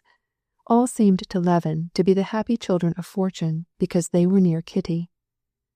And all these skaters, with apparently perfect unconcern, glided around her, came close to her, even spoke to her, and with absolute indifference to her enjoyed themselves, making the most of the good skating and splendid weather. Nikolai Shtcherbatsky, Kitty's cousin, in short jacket and knickerbockers, was seated on a bench with his skates on, and seeing Levin, he cried, "Ah, the best skater in Russia! Have you been here long? The ice is first-rate. Put on your skates, quick!" "I have not my skates with me," replied Levin, surprised at this freedom and audacity in her presence, and not losing her out of his sight a single instant, although he did not look at her. He felt that the sun was shining near to him. She was at one corner and came gliding toward him, putting together her slender feet in high boots, and evidently feeling a little timid. A boy in Russian costume was clumsily trying to get ahead of her, desperately waving his arms and bending far forward. Kitty herself did not skate with much confidence. She had taken her hands out of her little muff, suspended by a ribbon, and held them together to grasp the first object that came in her way. Looking at Levin, whom she had recognized, she smiled at him and at her own timidity. As soon as this evolution was finished, she struck out with her elastic little foot and skated up to Shtcherbatsky, seizing him by the arm, and gave Levin a friendly welcome. She was more charming even than he had imagined her to be. Whenever he thought of her, he could easily recall her whole appearance, but especially the charm of her small blonde head, set so gracefully on her pretty shoulders, and her expression of childlike frankness and goodness. The combination of childlike grace and delicate beauty of form was her special charm, and Levin thoroughly appreciated it. But what struck him like something always new and unexpected was the look in her sweet eyes, her calm and sincere face, and her smile, which transported him to a world of enchantment, where he felt at peace and at rest, as he remembered occasionally feeling in the days of his early childhood. "Have you been here long?" she asked, giving him her hand. "Thank you," she added as he picked up her handkerchief, which had dropped out of her muff. No, not long. I came yesterday. That is, today," answered Levin, so agitated that at first he did not get the drift of her question. "I wanted to call upon you," said he, and when he remembered what his errand was, he grew red and was more distressed than ever. "I did not know that you skated, and so well." She looked at him closely, as if trying to divine the reason of his embarrassment. "Your praise is precious. A tradition that you are the best of skaters is still floating about," said she, brushing off with her little hand, in its black glove, the pine needles that had fallen on her muff. "Yes, I used to be passionately fond of skating. I had the ambition to reach perfection." "It seems to me that you do all things passionately," said she with a smile. "I should like to see you skate. Put on your skates, and we will skate together." Skate together, he thought, as he looked at her. Is it possible? "I will go and put them right on," he said, and he hastened to find a pair of skates. "It is a long time, sir, since you have been with us," said the katolshik, as he lifted his foot to fit the heel to it. "Since your day we have not had anyone who deserved to be called a master in the art. Are they going to suit you?" he asked, as he tightened the strap. "Excellent, excellent. Only please make haste," said Levin, unable to hide the smile of joy which, in spite of him, irradiated his face. "Yes," he said to himself, "this is life. This is happiness. We will skate together," she said. "Shall I speak to her now? But I am afraid to speak because I am happy only in the hope. Yet when? But it must be. It must. Down with weakness." Levin stood up, took off his cloak, and, after making his way across the rough ice around the little house, he skated out on the glare surface without effort, hastening, shortening, and directing his pace as if by the mere effort of his will. He felt timid about coming up to her, but again her smile assured him. She gave him her hand, and they skated side by side, gradually increasing speed, and the faster they went, the closer she held his hand. "I shall learn very quickly with you," she said. "Somehow I feel confidence in you." "I am confident myself when you cling to my hand," he answered, and immediately he was startled at what he had said, and grew red in the face. In fact, he had scarcely uttered the words when, just as the sun goes under a cloud, her face lost all its kindness, and Levin became aware of the well-remembered play of her face indicating the force of her thoughts. A slight frown wrinkled her smooth brow. "Has anything disagreeable happened to you? But I have no right to ask," he added quickly. "Why so? No, nothing disagreeable has happened to me," she said coolly, and immediately continued. "Have you seen Mademoiselle Lignant yet?" "Not yet." "Go and see her. She is so fond of you." What does this mean? I have offended her. Lord, have pity on me, thought Levin, and skated swiftly towards the old French governess with little grey curls who was watching them from a bench. She received him like an old friend, smiling and showing her false teeth. "Yes, but how we have grown up," she said, indicating Kitty with her eyes, "and how demure we are. Tiny Bear has grown large," continued the old governess, still smiling, and she recalled his jest about the 3 young ladies whom he had named after the 3 bears in the English story. "Do you remember that you used to call them so?" He had entirely forgotten it, but she had laughed at this pleasantry for 10 years and still enjoyed it. "Now, go and skate. Doesn't our Kitty take to it beautifully?" When Levin rejoined Kitty, her face was no longer severe. Her eyes had regained their frank and kindly expression, but it seemed to him that her very kindliness had a peculiar premeditated tone of serenity, and he felt troubled. After speaking of the old governess and her eccentricities, she asked him about his own life. "Isn't it a bore living in the country in the winter?" she asked. "No, it is not a bore. I am very busy," he replied, conscious that she was bringing him into the atmosphere of serene friendliness from which he could not escape now, any more than he could at the beginning of the winter. "Shall you stay long?" asked Kitty. "I do not know," he answered, without regard to what he was saying. The thought that, if he fell back into that tone of calm friendship, he might return home without reaching any decision, occurred to him, and he resolved to rebel against it. "Why don't you know?" "I don't know why. It depends on you," he said, and instantly he was horrified at his own words. She either did not understand his words or did not want to understand them, for, seeming to stumble once or twice, catching her foot, she hurriedly skated away from him, and, having spoken to Mademoiselle Lignant, she went to the little house where her skates were removed by the waiting women. "Oh God, what have I done? Oh Lord God, have pity on me, and come to my aid," was Levin's secret prayer. And, feeling the need of taking some violent exercise, he began to describe outer and inner curves on the ice. At this instant a young man, the best among the recent skaters, came out of the café with his skates on and a cigarette in his mouth. With one spring he slid down, slipping and leaping from step to step, and, without even changing the easy position of his arms, skated down and out upon the ice. "Ah, that is a new trick," said Levin to himself, and he climbed up to the top of the bank to try the new trick. "Don't kill yourself, it needs practice," shouted Nikolai Sherbatsky. Levin went up on the platform, got as good a start as he could, and then flew down the steps, preserving his balance with his arms, but at the last step he stumbled, made a violent effort to recover himself, regained his equilibrium, and with a laugh glided out upon the ice. "Charming, glorious fellow," thought Kitty, at this moment coming out of the little house with Mademoiselle Lignant, and looking at him with a gentle, affectionate smile, as if he were a beloved brother. "Is it my fault? Have I done anything very bad? People say coquetry. I know that I don't love him, but it is pleasant to be with him, and he is such a splendid fellow. But what made him say that?" Seeing Kitty departing with her mother, who had come for her, Levin, flushed with his violent exercise, stopped and pondered. Then he took off his skates and joined the mother and daughter at the gate. "Very glad to see you," said the princess. "We receive on Thursdays, as usual." "Today, then?" "We shall be very glad to see you," she answered coolly. This coolness troubled Kitty, and she could not restrain her desire to temper her mother's chilling manner. She turned her head and said with a smile, "We shall see you, I hope." At this moment Stepan Arkadyevitch, with hat on one side, with animated face and bright eyes, entered the garden.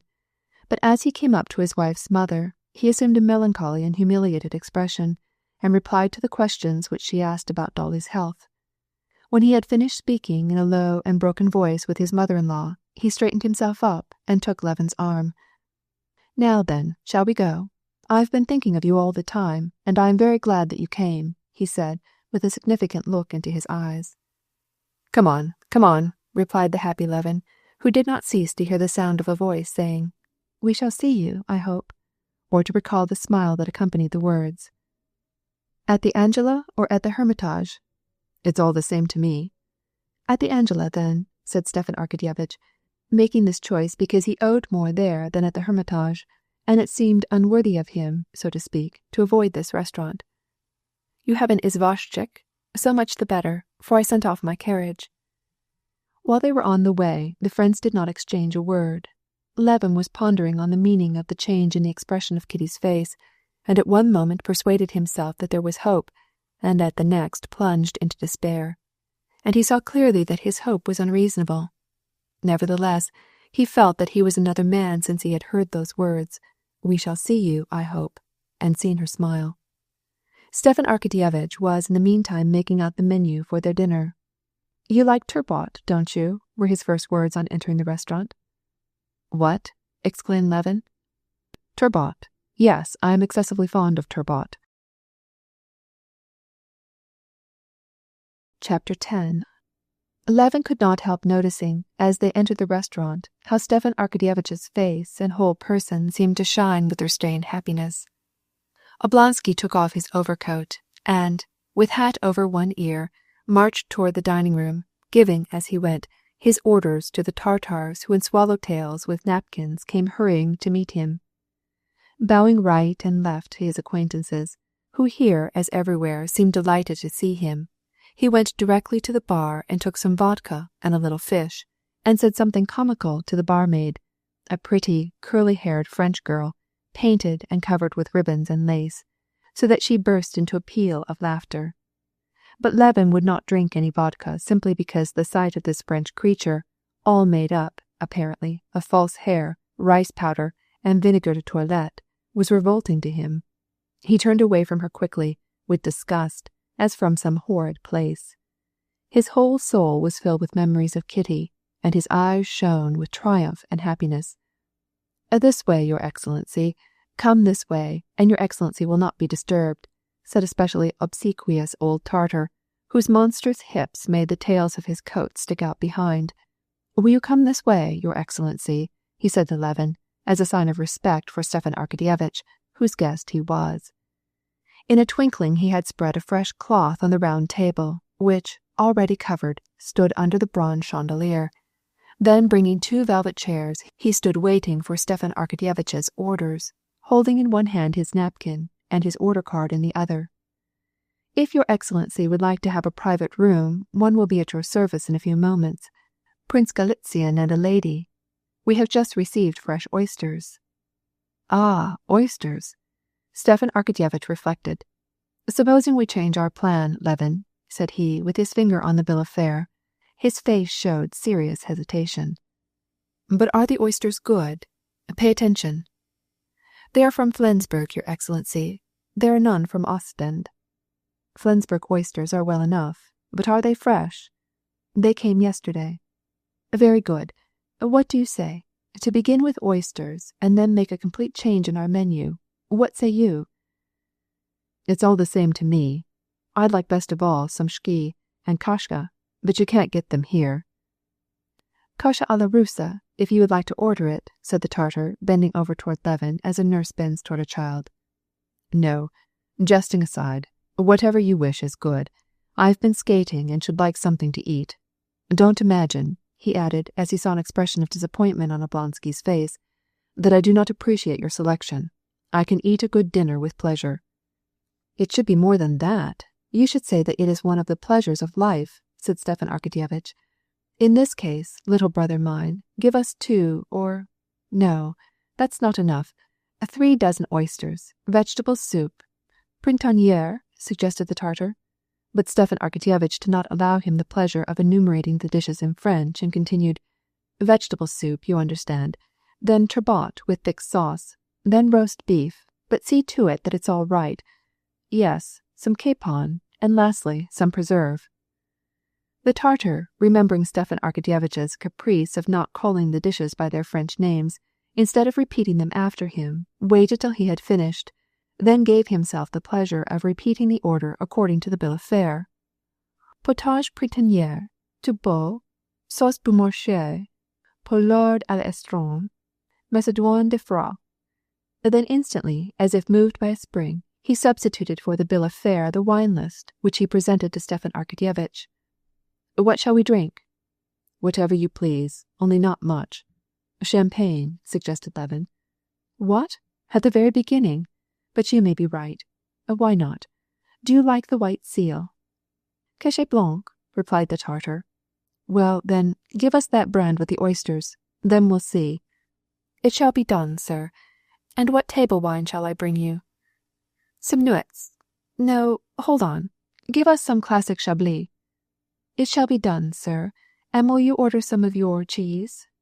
Yes, some Parmesan. Or do you prefer some other kind? No, it's all the same to me, replied Levin, who could not keep from smiling.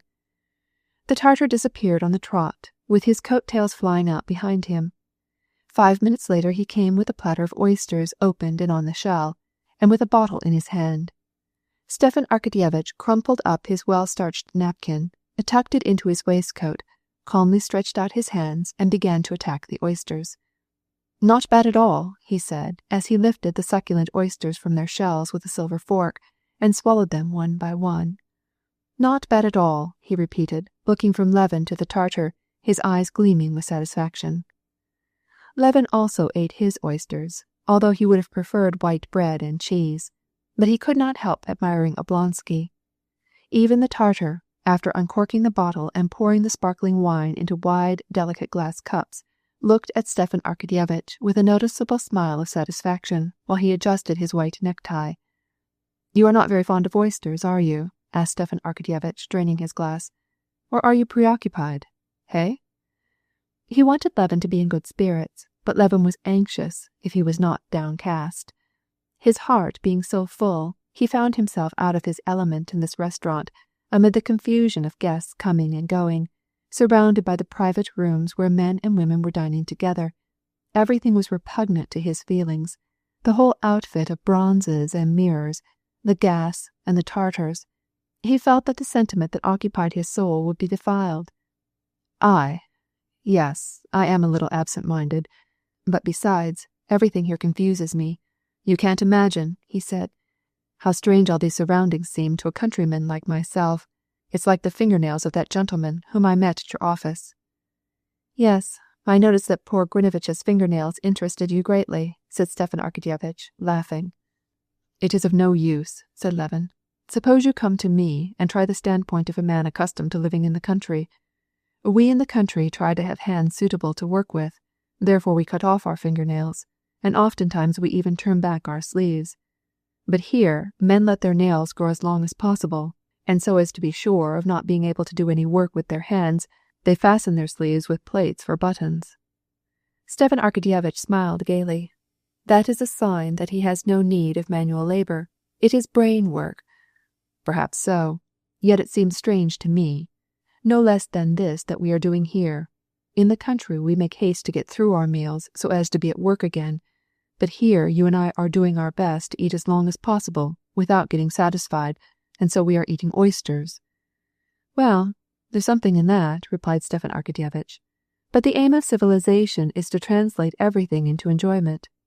If that is its aim, I should prefer to be untamed. And you are untamed. All you Levins are untamed. Levin sighed. He thought of his brother Nikolai, and felt mortified and saddened, and his face grew dark. But Oblonsky introduced a topic which had the immediate effect of diverging him. Very well. Come this evening to our house. I mean to the Shtcherbatskys', said he, pushing away the empty oyster shells, drawing the cheese toward him and flashing his eyes significantly. Yes, I will surely come, replied Levin, though it did not seem that the princess was very cordial in her invitation. What rubbish! It was only her manner. Come, friend, bring us the soup. It was only in her grande dame manner, replied Stepan Arkadyevitch. I shall come there immediately after a rehearsal at the Countess Bonina's. How can we help calling you untamed? How can you explain your flight from Moscow? The Sherbatskys have kept asking me about you, as if I were likely to know. I only know one thing, that you are always likely to do things that no one else did." "Yes," replied Levin slowly and with emotion. "You are right. I am untamed. Yet it was not that I went, but that I have come back proves me so. I have come now." "Oh, what a lucky fellow you are," interrupted Oblonsky, looking into Levin's eyes. "Why?" "I know fiery horses by their brand, and I know young people who are in love by their eyes," said Stepan Arkadyevitch dramatically. "Everything is before you." "And yourself? Is everything behind you?" "No, not altogether, but you have the future, and I have the present, and this present is between the devil and the deep sea." "What is the matter?" "Nothing good, but I don't want to talk about myself, especially as I cannot explain the circumstances," replied Stepan Arkadyevitch. "What did you come to Moscow for? Here, clear off the things," he cried to the Tartar. "Can't you imagine?" asked Levin, not taking his glowing eyes from Oblonsky's face. "I can imagine, but it is not for me to be the first to speak about it. By this you can tell whether I am right in my conjecture," said Stepan Arkadyevitch, looking at Levin with a sly smile. "Well, what have you to tell me?" asked Levin, with a trembling voice and feeling all the muscles of his face quiver. "How do you look at this?" Stepan Arkadyevitch slowly drank his glass of Chablis while he looked steadily at Levin. "I?" said Stepan Arkadyevitch. "There's nothing that I should like so much. Nothing. It is the best thing that could possibly be." "But aren't you mistaken? Do you know what we were talking about?" murmured Levin, with his eyes fixed on his companion. "Do you believe that it is possible?" "I think it is possible. Why shouldn't it be?" "No. Do you really think that it is possible? No. Tell me what you really think. If she should refuse me, and I am almost certain that—" "Why should you be?" asked Stepan Arkadyevitch, smiling at this emotion. "It is my intuition. It would be terrible for me and for her." "Oh, in any case, I can't see that it would be very terrible for her. A young lady is always flattered to be asked in marriage." "Young girls in general, perhaps, but not she." Stepan Arkadyevitch smiled. He perfectly understood Levin's feeling, knew that for him all the young girls in the universe were divided into two categories. In the one, all the young girls in existence except her, and these girls had all the faults common to humanity, in other words, ordinary girls. In the other, she alone, without any faults, and placed above the rest of humanity. "Hold on, take some gravy," said he, stopping Levin's hand, who was pushing away the gravy. Levin took the gravy in all humility, but he did not give Oblonsky a chance to eat. "No, just wait. Wait," said he. "You understand that this is, for me, a question of life and death. I have never spoken to anyone else about it, and I cannot speak to anyone else but you. I know that we are very different from each other, have different tastes, views, everything. But I know also that you love me, and that you understand me, and that's the reason I am so fond of you. Now, for God's sake, be perfectly sincere with me." "I will tell you what I think," said Stepan Arkadyevitch, smiling. "But I will tell you more. My wife, a most extraordinary woman," and Stepan Arkadyevitch sighed as he remembered his relations with his wife. Then, after a moment's silence, he proceeded. "She has a gift of second sight, and sees through people, but that is nothing. She knows what is going to happen, especially when there is a question of marriage. Thus she predicted that Brentholm would marry Shakovskaya. No one would believe it, and yet it came to pass. Well, my wife is on your side." "What do you mean?" "I mean that she likes you. She says that Kitty will be your wife." As he heard these words, Levin's face suddenly lighted up with a smile which was near to tears of emotion. "She said that?" he cried. "I always said that your wife was charming. But enough of this sort of talk," he added, and rose from the table. "Good, but sit a little while longer." But Levin could not sit down. He strode 2 or 3 times up and down the little square room, winking his eyes to hide the tears, and then he sat down again at the table. "Understand me," he said. "This is not love. I have been in love, but this is not the same thing. This is more than a sentiment. It is an inward power that controls me. You see, I went away because I had made up my mind that such happiness could not exist. that such good fortune could not be on earth. But after a struggle with myself, I find that I cannot live without this. This question must be decided. But why did you go away? Wait. So many things to think about, so much to ask. Listen, you cannot imagine what your words have done for me. I am so happy that I have already grown detestable. I am forgetting everything. And yet this very day I heard that my brother Nikolai, he is here, and I had entirely forgotten him. It seems to me that he, too, ought to be happy. But this is like a fit of madness. But one thing seems terrible to me. You are married. You ought to know this feeling. It is terrible that when we are already getting old, with a past behind us, not of love but of wickedness, suddenly come into close relations with a pure and innocent being. This is disgusting, and so I cannot help feeling that I am unworthy. Well, you have not much wickedness to answer for. Ugh, said Levin, and yet, as I look with disgust on my life, I tremble and curse and mourn bitterly. Yes. But what can you do? The world is thus constituted, said Stepan Arkadyevitch. There is only one consolation, and this is in the prayer that I have always loved. Pardon me not according to my deserts, but according to thy loving kindness. Thus only she can forgive me. Chapter 11. Levin drained his glass, and they were silent. I ought to tell you one thing, though. Do you know Vronsky? Asked Stepan Arkadyevitch. No, I don't know him. Why do you ask? Bring us another bottle, said Oblonsky to the Tartar, who was refilling their glasses and was hovering about them, especially when he was not needed. You must know that Vronsky is one of your rivals.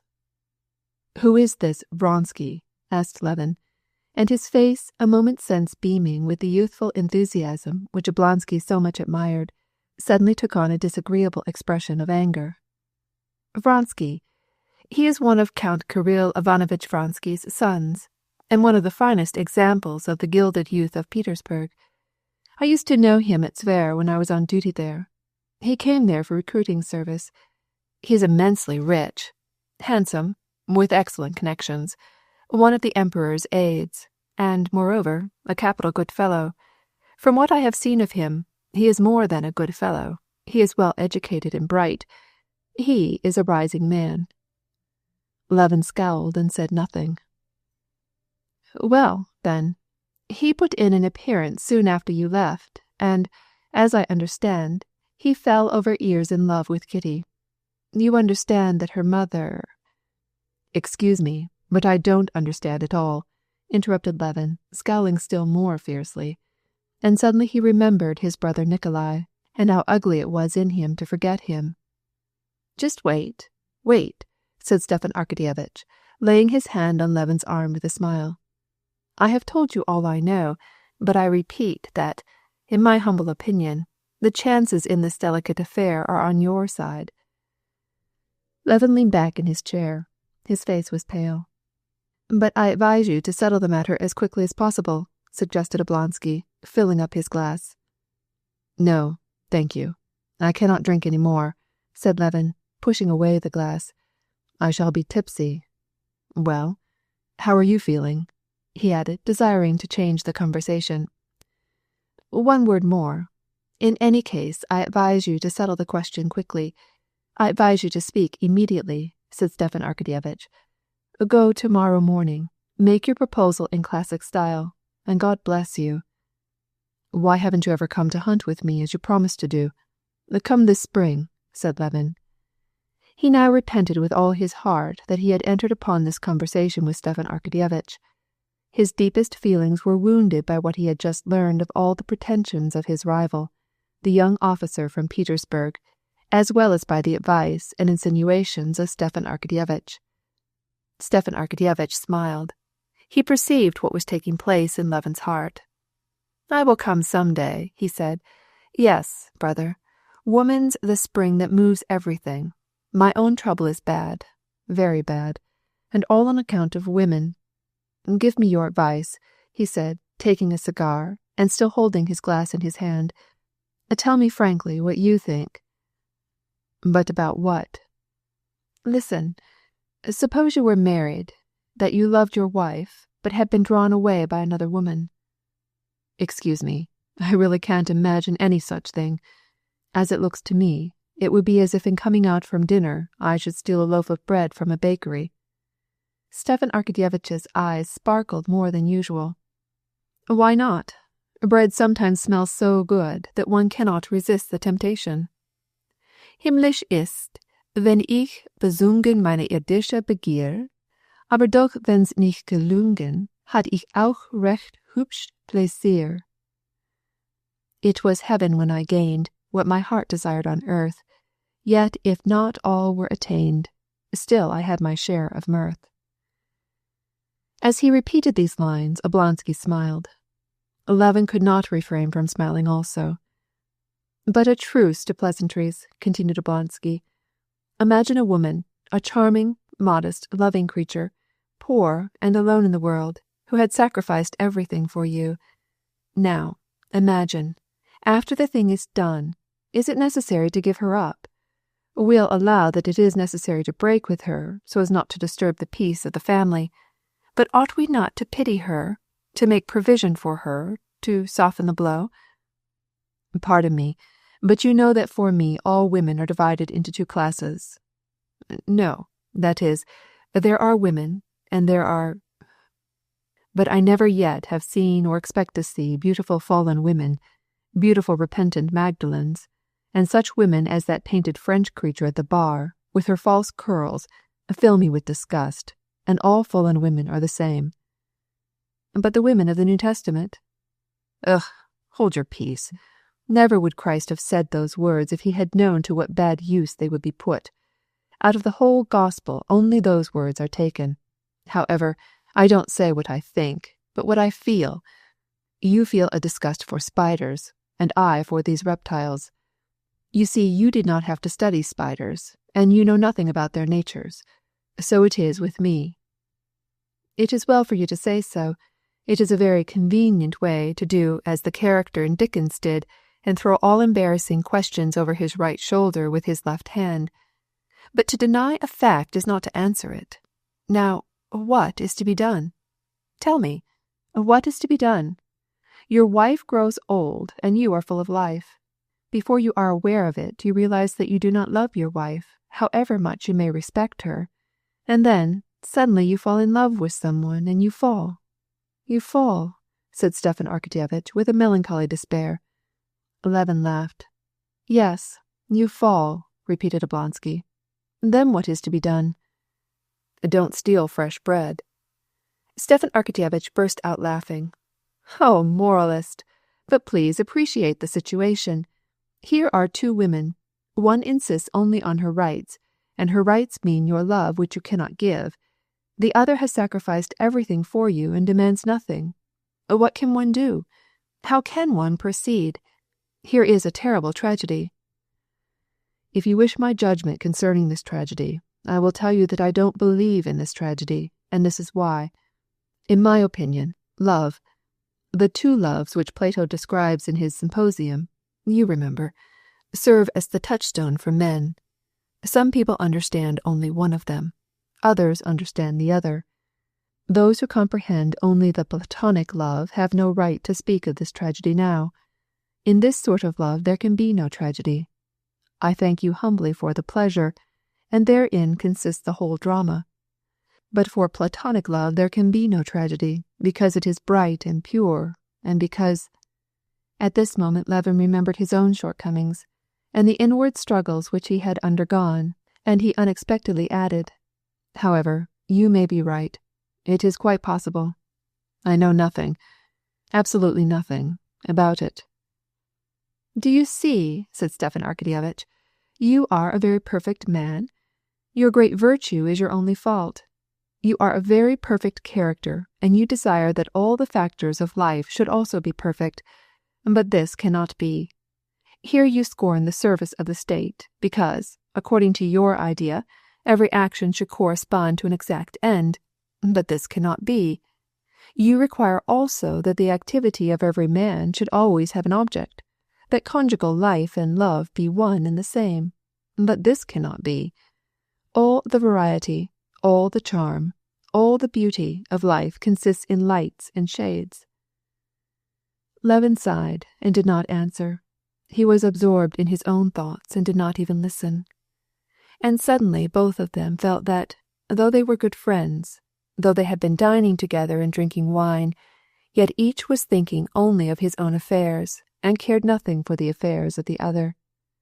Oblonsky had more than once had this experience after dining with a friend, and he knew what had to be done when, instead of coming into closer sympathy, the distance between them seemed widened.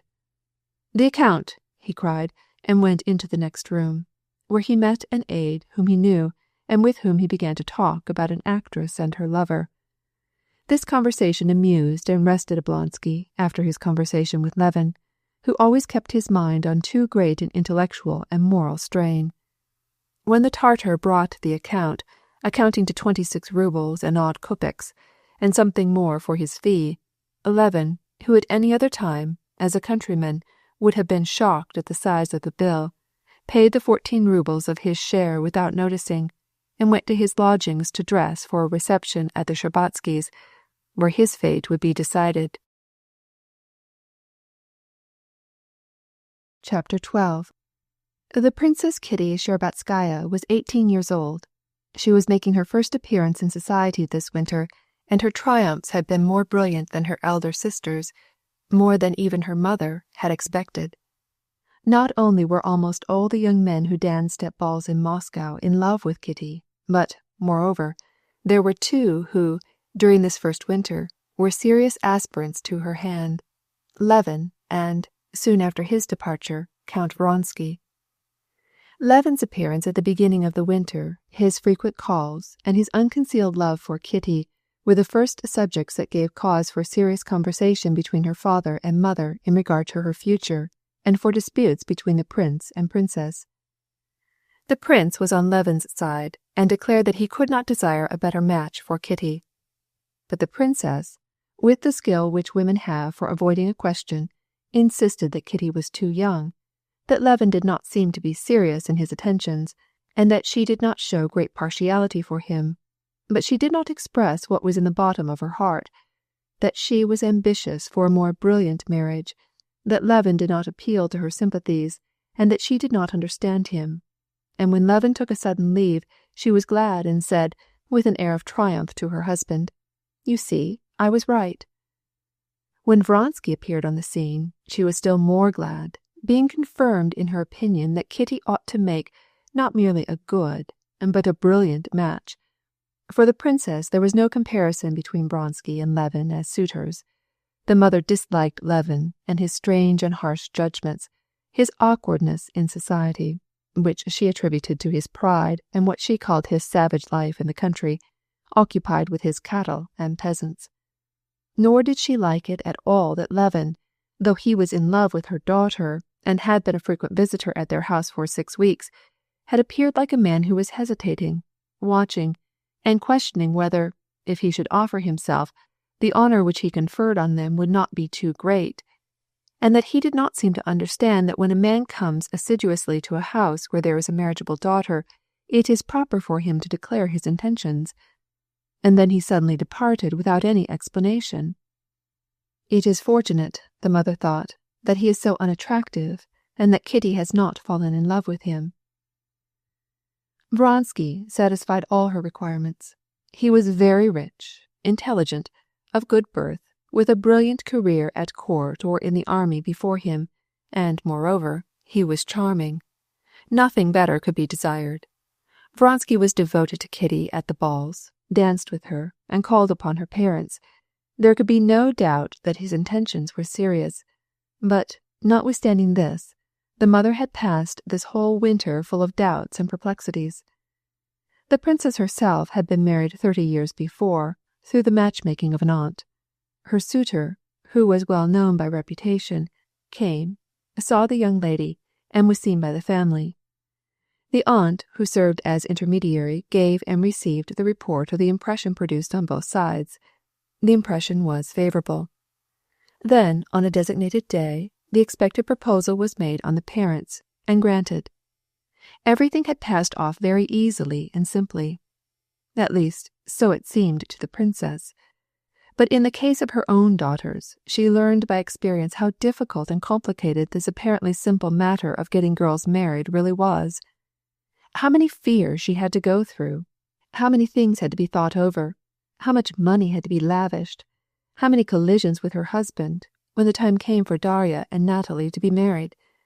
And now that the youngest was in the matrimonial market, she was obliged to suffer from the same anxieties, the same doubts, and even more bitter quarrels with her husband.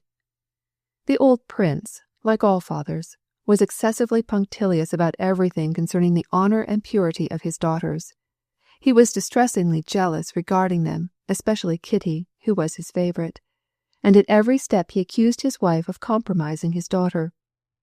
The princess had become accustomed to these scenes from the days of her elder daughters, but now she felt that her husband's strictness had more justification.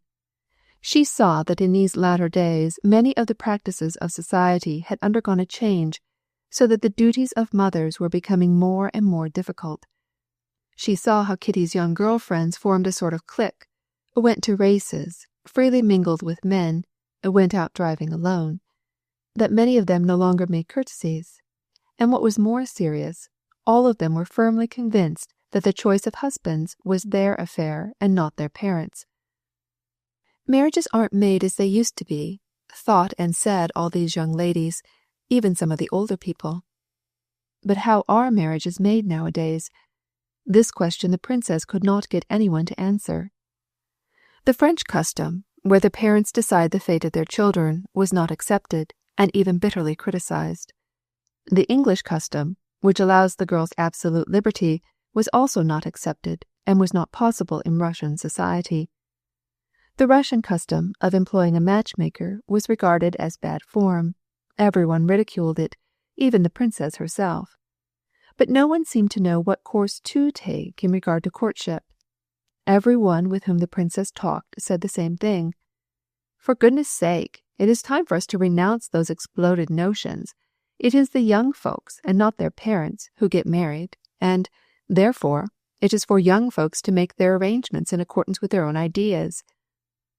It was well enough for those without daughters to say this, but the princess knew well that in this familiar intercourse her daughter might fall in love, and fall in love with someone who would not dream of marrying her, or would not make her a good husband.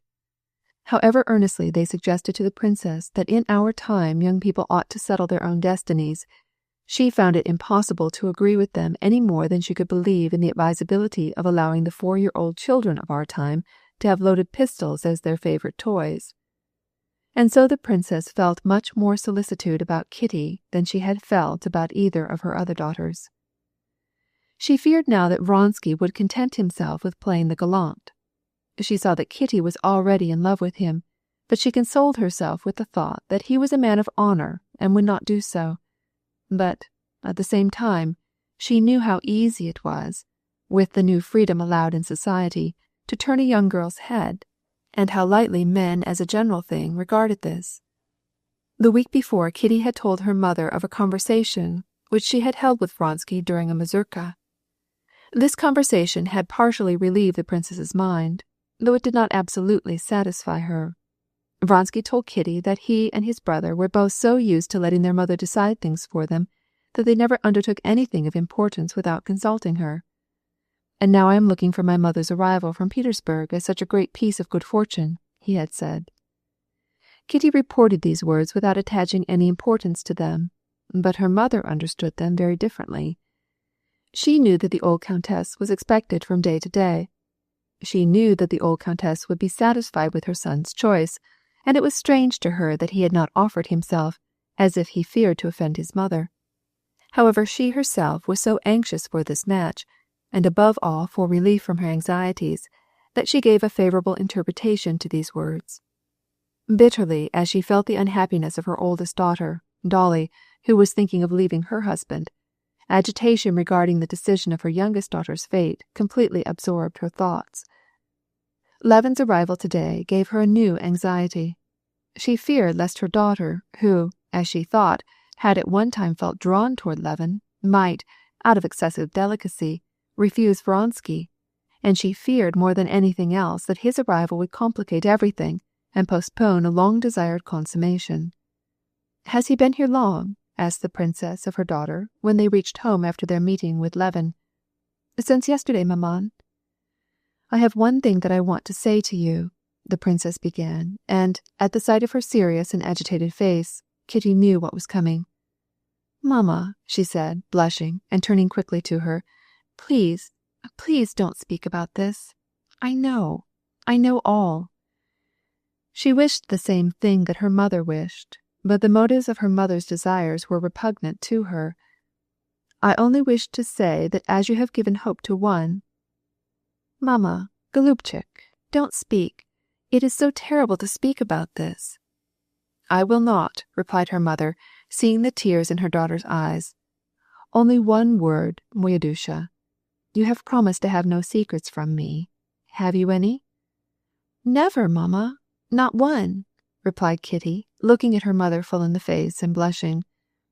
"But I have nothing to tell now. I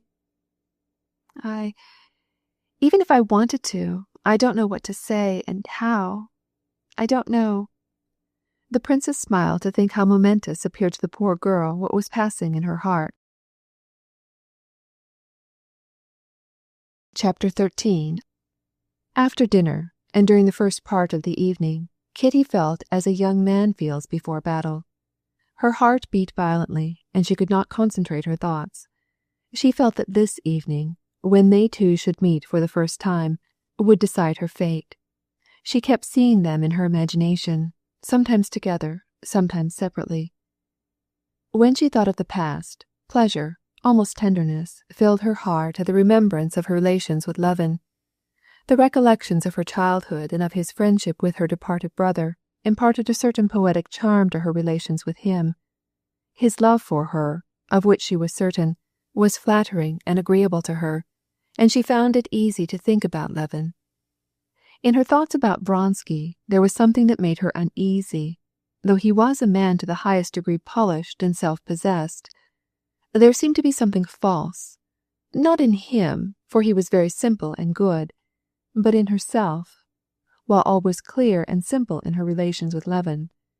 But while Vronsky seemed to offer her dazzling promises and a brilliant future, the future with Levin seemed enveloped in mist.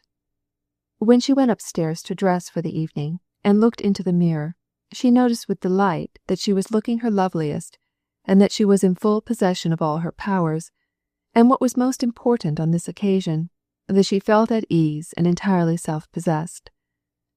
At 7:30, as she was going into the drawing-room, the lackey announced, "Konstantin Dmitritch Levin." The princess was still in her room. The prince had not yet come down. "It has come at last," thought Kitty, and all the blood rushed to her heart. As she glanced into the mirror, she was startled to see how pale she looked. She knew now, for certainty, that he had come early so as to find her alone and offer himself, and instantly the situation appeared to her for the first time in a new, strange light.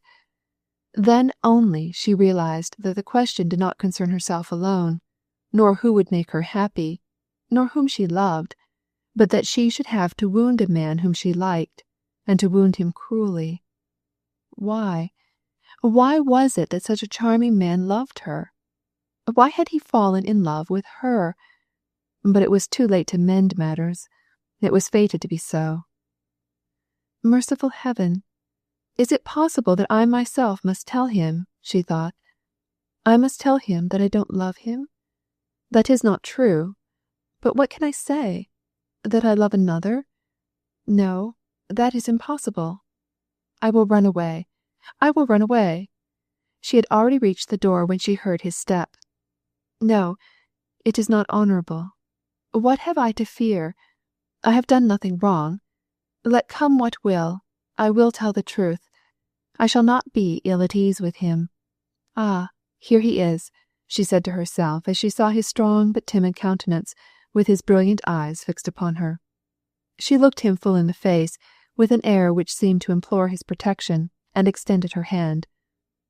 "I am rather early, too early, I am afraid," said he, casting a glance about the empty room, and when he saw that his hope was fulfilled, and that nothing would prevent him from speaking, his face grew solemn.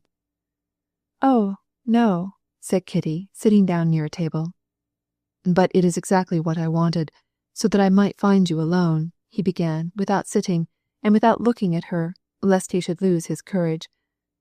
"Mamma will be here in a moment. She was very tired today. Today," she spoke without knowing what her lips said, and did not take her imploring and gentle gaze from his face. Levin gazed at her. She blushed and stopped speaking. "I told you today that I did not know how long I should stay, that it depended on you." Kitty drooped her head lower and lower, not knowing how she should reply to the words that he was going to speak. "That it depended on you," he repeated. I meant, I came for this, that... Be my wife," he murmured, not knowing what he said, but feeling that he had gone through the worst of the difficulty. He stopped and looked at her. She felt almost suffocated. She did not raise her head. She felt a sort of ecstasy. Her heart was full of happiness. Never could she have believed that the declaration of his love would make such a deep impression upon her. But this impression lasted only a moment. She remembered Vronsky. She raised her sincere and liquid eyes to Levin, and, seeing his agitated face, said hastily, "This cannot be. Forgive me." How near to him, a moment since, she had been, and how necessary to his life, and now how far away and strangely she suddenly seemed to be. "It could not have been otherwise," he said, without looking at her. He bowed and was about to leave the room. Chapter 14. At this instant the princess entered. Apprehension was pictured on her face when she saw their agitated faces, and that they had been alone. Levin bowed low and did not speak. Kitty was silent and did not raise her eyes. "Thank God, she has refused him," thought the mother, and her face lighted up with a smile with which she always received her Thursday guests. She sat down and began to ask Levin questions about his life in the country. He also sat down, hoping to escape unobserved when the guests began to arrive. 5 minutes later, one of Kitty's friends, who had been married the winter before, was announced, the Countess Nordstone. She was a dried-up, sallow, nervous, sickly woman with brilliant black eyes. She was fond of Kitty, and her affection, like that of every married woman for a young girl, was expressed by a keen desire to have her married in accordance with her own ideal of conjugal happiness. She wanted to marry her to Vronsky.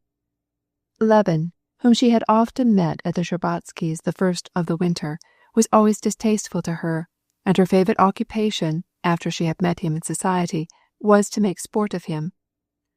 "I am enchanted," she said, "when he looks down on me from his loftiness.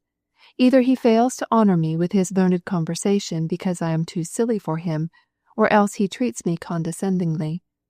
I like this, condescending to me. I am very glad that he cannot endure me." She was right, because the fact was that Levin could not endure her, and he despised her for being proud of what she regarded as a merit, her nervous temperament, her indifference and delicate scorn for all that seemed to her gross and material.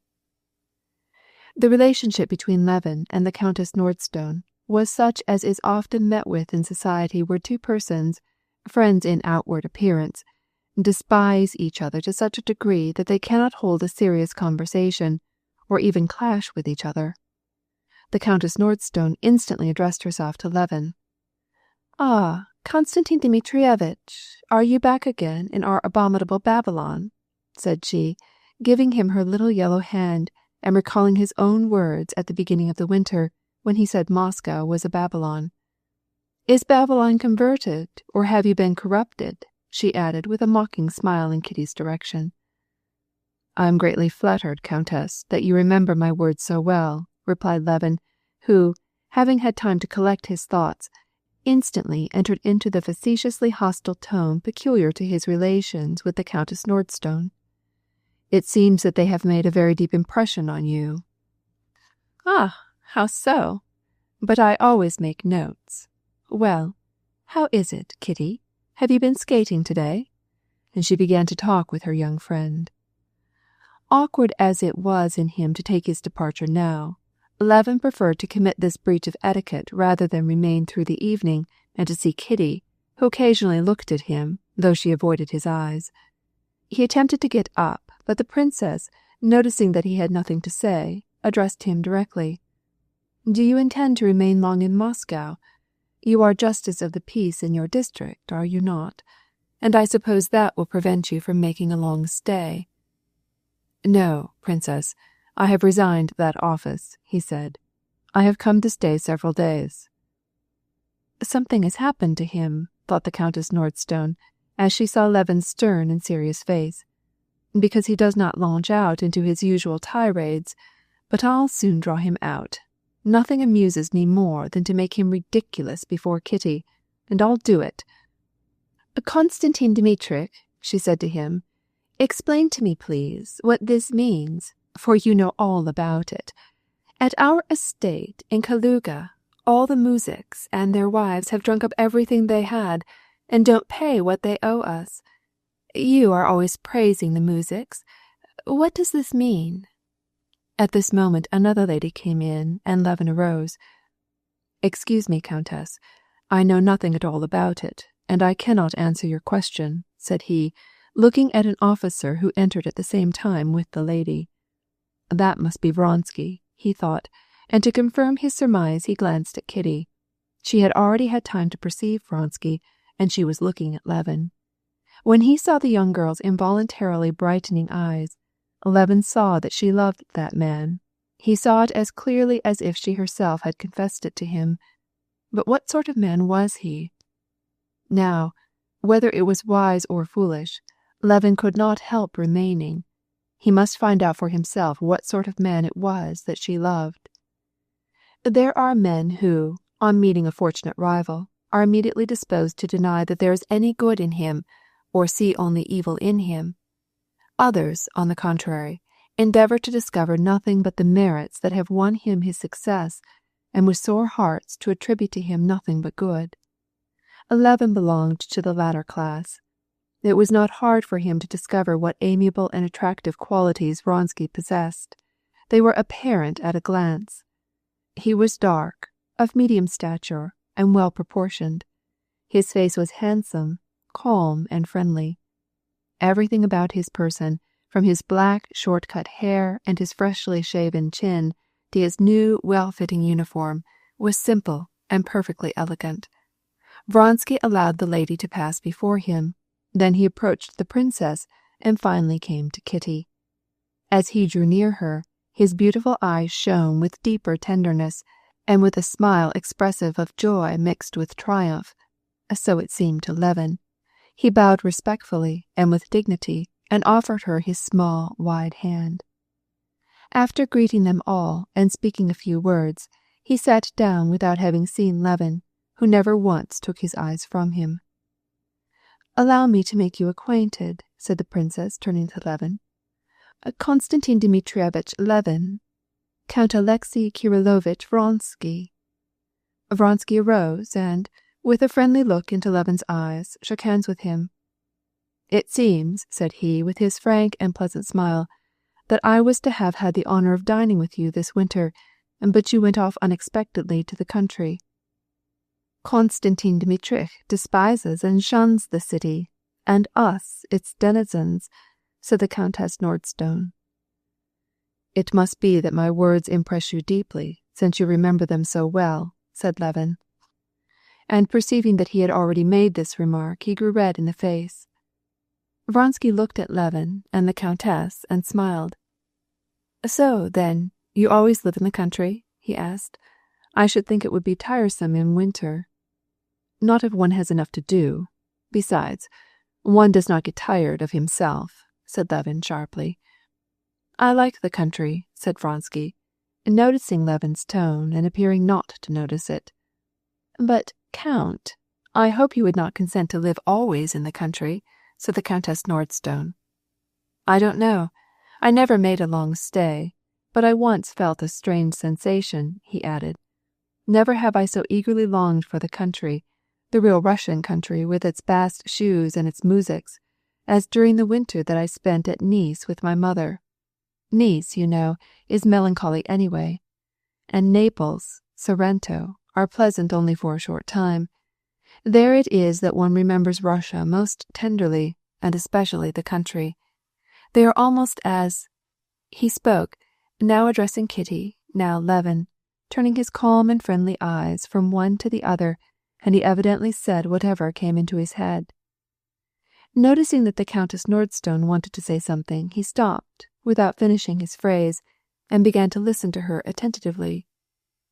The conversation did not languish a single instant, so that the old princess, who always had in reserve 2 heavy guns, in case there needed to be a change in the conversation, namely classic and scientific education, and the general compulsory conscription, had no need to bring them out, and the Countess Nordstone did not even have a chance to rally Levin. Levin wanted to join in the general conversation, but was unable. He kept saying to himself, "Now I'll go," and still he waited as if he expected something. The conversation turned on table-tipping and spirits, and the Countess Nordstone, who was a believer in spiritism, began to relate the marvels that she had seen. "Ah, Countess, in the name of heaven, take me to see them. I never yet saw anything extraordinary, anxious as I have always been," said Vronsky, smiling. "Good. Next Saturday," replied the Countess. "But you, Konstantin Dmitrich, do you believe in it?" she asked of Levin. "Why do you ask me? You know perfectly well what I shall say." "Because I want to hear your opinion." "My opinion is simply this," replied Levin, "that table-tipping proves that so-called cultivated society is scarcely more advanced than the Muzics. They believe in the evil eye, in casting lots, in sorceries, while we—" "That means that you don't believe in it?" "I cannot believe in it, Countess." "But if I myself have seen these things—" "The peasant women also say that they have seen the domovoi." "Then you think that I do not tell the truth?" And she broke into an unpleasant laugh. "But no, Masha, Konstantin Dmitrich simply says that he cannot believe in spiritism," said Kitty, blushing for Levin, and Levin understood her, and, growing still more irritated, was about to reply.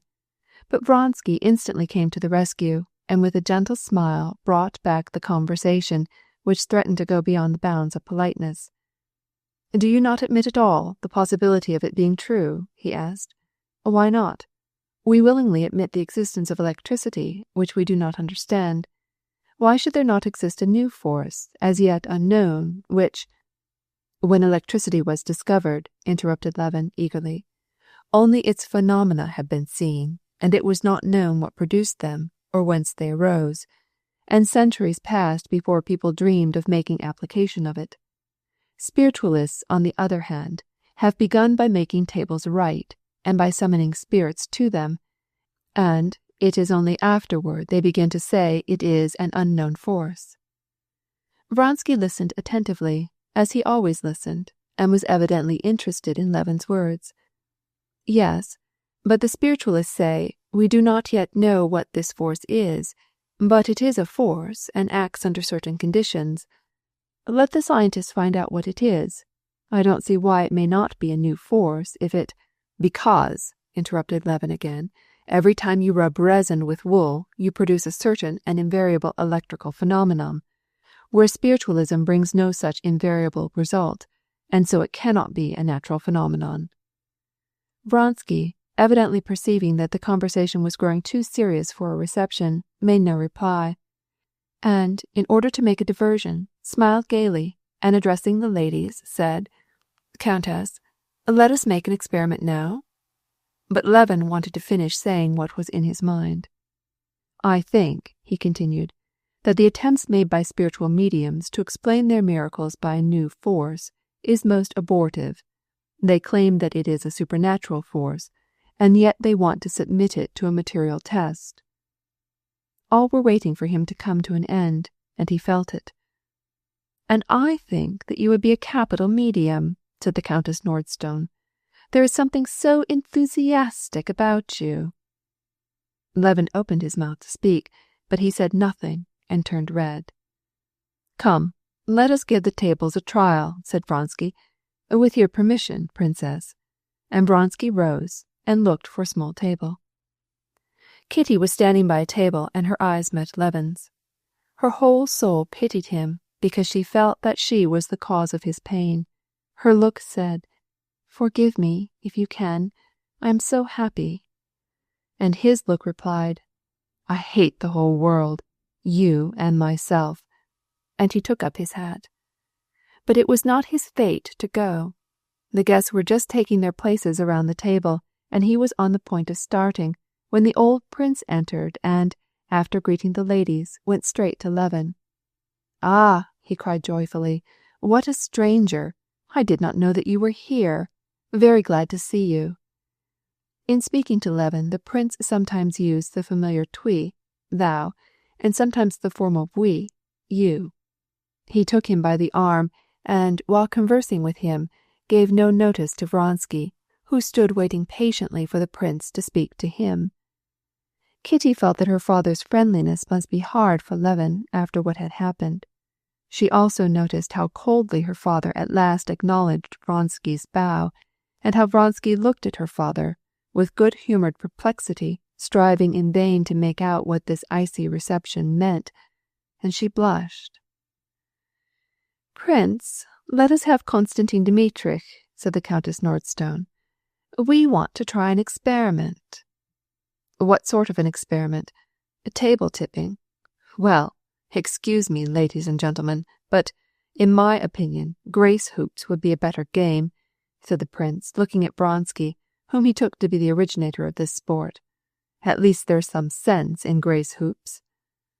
Vronsky, astonished, turned his steady eyes upon the old prince, and, slightly smiling, began to talk with the Countess Nordstone about the arrangements for a great ball to be given the following week. "I hope that you will be there," said he, turning to Kitty. As soon as the old prince turned from him, Levin made his escape, and the last impression which he bore away from this reception was Kitty's happy, smiling face, answering Vronsky's question in regard to the ball. Chapter 15. After the guests had gone, Kitty told her mother of her conversation with Levin, and, in spite of all the pain that she had caused him, the thought that he had asked her to marry him flattered her. She had no doubt that she had acted properly, but it was long before she could go to sleep. One memory constantly arose in her mind. It was Levin's face as, with contracted brow, he stood listening to her father, looking at her and Vronsky with his gloomy, melancholy, kind eyes. She felt so sorry for him that she could not keep back the tears. But as she thought of him who had replaced Levin in her regards, she saw vividly his handsome, strong, and manly face, his aristocratic self-possession, his universal kindness to everyone, and she recalled his love for her and how she loved him, and joy came back to her heart. She laid her head on the pillow and smiled with happiness. "It is too bad, too bad.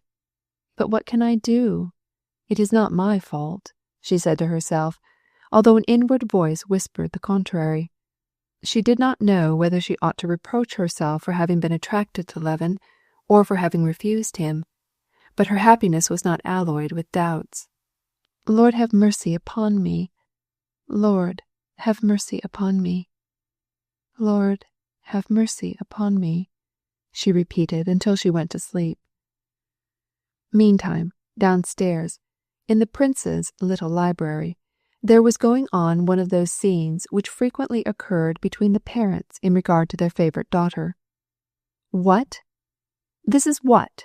cried the prince, waving his arms and immediately wrapping around him his squirrel-skin khalat. "You have neither pride nor dignity. You are ruining your daughter with this low and ridiculous manner of husband-hunting." "But in the name of heaven, Prince, what have I done?" said the princess, almost ready to cry. She had come as usual to say good night to her husband, feeling very happy and satisfied over her conversation with her daughter, and, Though she had not ventured to breathe a word of Levin's proposal and Kitty's rejection of him, she allowed herself to hint to her husband that she thought the affair with Vronsky was settled, that it would be decided as soon as the Countess should arrive. At these words the prince had fallen into a passion and had addressed her with unpleasant reproaches. "What have you done? And this is what?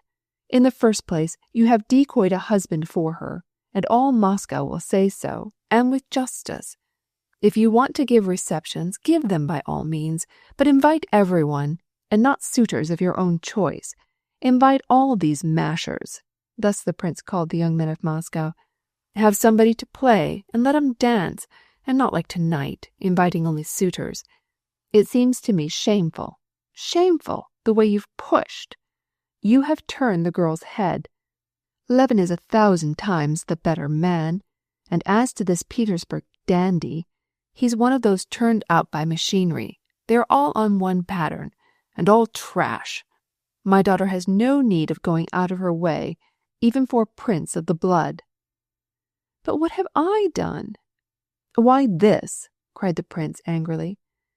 "I know well enough that if I listen to you," interrupted the princess, "we shall never see our daughter married, and, in that case, we might just as well go into the country."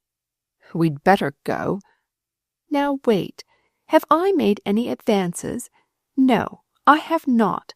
But a young man, and a very handsome young man, is in love with her, and she, it seems—" "Yes, so it seems to you. But suppose she should be in love with him, and he have as much intention of getting married as I myself. Ugh! Haven't I eyes to see? Ah, spiritism. Ah, nice. Ha, the ball." Here the prince, attempting to imitate his wife, made a curtsy at every word. "We shall be very proud when we have made our Katyonka unhappy, and when she really takes it into her head." "But what makes you think so?" "I don't think so, I know so, and that's why we have eyes, and you mothers haven't. I see a man who has serious intentions, Levin, and I see a fine bird, like this good-for-nothing, who is merely amusing himself." "Well, now you have taken it into your head. You will remember what I have said, but too late, as you did with Dashenka." Very well. We will not say anything more about it," said the princess, who was cut short by the remembrance of Dolly's unhappiness. "So much the better, and good night." The husband and wife, as they separated, kissed each other good night, making the sign of the cross, but with a consciousness that each remained unchanged in opinion. The princess had at first been firmly convinced that Kitty's fate was decided by the events of the evening, and that there could be no doubt of Vronsky's designs, but her husband's words troubled her. On her return to her room, as she thought in terror of the unknown future, she did just as Kitty had done, and prayed from the bottom of her heart, "Lord, have mercy. Lord, have mercy. Lord, have mercy." Chapter 16. Vronsky had never known anything of family life. His mother, in her youth, had been a very brilliant society woman, who, in her husband's lifetime, and after his death, had engaged in many love affairs that had made talk. Vronsky scarcely remembered his father, and he had been educated in the school of pages. Graduating very young, and with brilliancy as an officer, he immediately began to follow the course of wealthy military men of Petersburg. Though he occasionally went into general society, all his love affairs were with a different class. At Moscow, after the luxurious, dissipated life of Petersburg, he, for the first time, felt the charm of familiar intercourse with a lovely, innocent society girl who was evidently in love with him. It never occurred to him that there might be anything wrong in his relations with Kitty. At balls he preferred to dance with her. He called on her, talked with her as people generally talk in society. All sorts of trifles, but trifles to which he involuntarily attributed a different meaning when spoken to her. Although he never said anything to her which he would not have said in the hearing of others, he was conscious that she kept growing more and more dependent on him, and the more he felt this consciousness, the pleasanter it was to him, and his feeling toward her grew warmer and warmer. He did not know that his behavior toward Kitty had a definite name, and this way of leading on young girls without any intention of marriage is one of the most dishonorable tricks practiced among the members of the brilliant circles of society in which he moved. He simply imagined that he had discovered a new pleasure, and he enjoyed his discovery. Could he have heard the conversation between Kitty's parents that evening, could he have taken the family point of view and realized that Kitty would be made unhappy if he did not propose to her, he would have been amazed and would not have believed it. He would not have believed that what gave him and her such a great delight could be wrong, still less that it brought any obligation to marry. He had never considered the possibility of his getting married.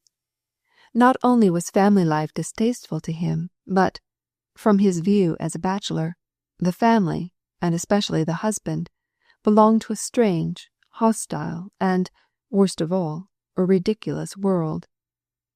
But though Vronsky had not the slightest suspicion of the conversation of which he had been the subject, he left the Shtcherbatskys with the feeling that the mysterious bond that attached him to Kitty was closer than ever, so close, indeed, that he felt he must do something. But what he ought to do, or could do, he could not imagine. How charming, he thought, as he went to his rooms, feeling, as he always felt when he left the Shtcherbatskys, a deep impression of purity and freshness, arising partly from the fact that he had not smoked all the evening, and a new sensation of tenderness caused by her love for him. How charming that, without either of us saying anything, we understand each other so perfectly through this mute language of glances and tones, so that today, more than ever, she told me that she loves me. And how lovely, natural, and, above all, confidential she was. I feel that I myself am better, purer. I feel that I have a heart, and that there is something good in me. Those gentle, lovely eyes. When she said, well, what did she say? Nothing much, but it was pleasant for me, and pleasant for her. And he reflected how he could best finish up the evening. He passed in review the places where he might go. The club, a hand of Bezuquet, and some champagne with Ignatov? No, not there. The Château de Fleurs, to find Oblonsky, songs, and the Cancan? No, it's a bore. And this is just why I like the Shtcherbatskys, because I feel better for having been there. I'll go home. He went to his room at Dussock's, ordered supper, and then, having undressed, he had scarcely touched his head to the pillow before he was sound asleep. Chapter 17. The next morning, about 11 o'clock, Vronsky went to the station to meet his mother on the Petersburg train, and the first person he saw on the grand staircase was Oblonsky, who was expecting his sister on the same train. "Ah, Your Excellency," cried Oblonsky. "Are you expecting someone?" "My Matushka," replied Vronsky, with the smile with which people always met Oblonsky, and, after shaking hands, they mounted the staircase side by side. She was to come from Petersburg today. "I waited for you till 2 o'clock this morning. Where did you go after leaving the Shtcherbatskys?" "Home," replied Vronsky. "To tell the truth, after such a pleasant evening at the Shtcherbatskys, I did not feel like going anywhere." "I know fiery horses by their brand, and young people who are in love by their eyes," said Stepan Arkadyevitch, in the same dramatic tone in which he had spoken to Levin the afternoon before. Vronsky smiled, as much as to say that he did not deny it, but he hastened to change the conversation. "And whom have you to meet?" he asked. "I? A very pretty woman," said Oblonsky. "Ah, indeed." "On ne sait quoi mal y pense. My sister Anna." "Ah, Madame Karenina," exclaimed Vronsky. "Do you know her, then?" "It seems to me that I do, or, no, the truth is, I don't think I do," replied Vronsky, somewhat confused. The name Karenin dimly brought to his mind a tiresome and conceited person. "But Alexey Alexandrovitch, my celebrated brother-in-law, you must know him. Everyone knows him." "That is, I know him by reputation, and by sight. I know that he is talented, learned, and rather adorable, but you know that he is not in my line," said Vronsky in English. "Yes, he is a very remarkable man, somewhat conservative, but a splendid man," replied Stepan Arkadyevitch. "A splendid man." "Well, so much the better for him," said Vronsky, smiling. "Ah, here you are," he cried, seeing his mother's old lackey standing at the door. "Come this way," he added. Vronsky, besides experiencing the pleasure that everybody felt in seeing Stepan Arkadyevitch, had felt especially drawn to him because, in a certain way, it brought him closer to Kitty.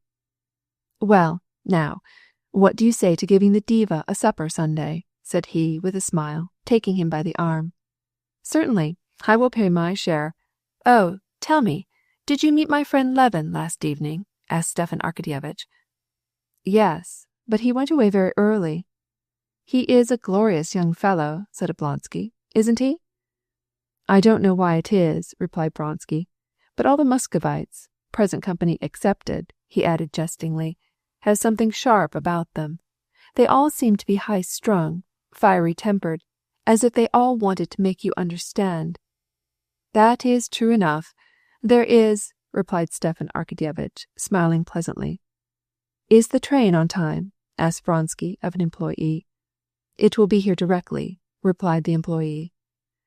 The increasing bustle in the station, the coming and going of porters, the appearance of policemen and officials, the arrival of expectant friends, all indicated the approach of the train. Through the frosty steam, workmen could be seen passing in their soft blouses and felt boots amid the network of rails. The whistle of the coming engine was heard, and the approach of something heavy. "No," continued Stepan Arkadyevitch, who was anxious to inform Vronsky of Levin's intentions in regard to Kitty. "No, you are really unjust to my friend Levin. He is a very nervous man, and then sometimes he can be disagreeable. But, on the other hand, he can be very charming. He is such an upright, genuine nature, true gold. Last evening there were special reasons," continued Stepan Arkadyevitch with a significant smile, and entirely forgetting his genuine sympathy, which the evening before he had felt for his old friend, and now experiencing the same sympathy for Vronsky. "Yes, there was a reason why he should have been either very happy or unhappy." Vronsky stopped short and asked point-blank, "What was it? Do you mean that he proposed yesterday evening to your sister-in-law?" "Possibly," replied Stepan Arkadyevitch. "Something like that seemed probable last evening. Yes, if he went off so early and was in such bad spirits, then it is so. He has been in love with her for so long, and I am very sorry for him." "Ah, indeed. I thought that she might, however, have aspirations for a better match," said Vronsky, and, filling out his chest, he began to walk up and down again. Then he added, "However, I don't know him.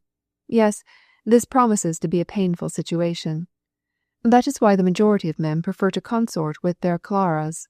There, lack of success shows that you haven't money enough. But here you stand on your own merits. But here's the train." In fact, the engine was now whistling some distance away, but in a few minutes the platform shook, and the locomotive, puffing out the steam condensed by the cold air, came rolling into the station, with the lever of the central wheel slowly and rhythmically rising and falling, and the engineer well muffled and covered with frost. Next the tender came the baggage car, still more violently shaking the platform. A dog in its cage was yelping piteously. Finally appeared the passenger cars, which jolted together as the train came to a stop.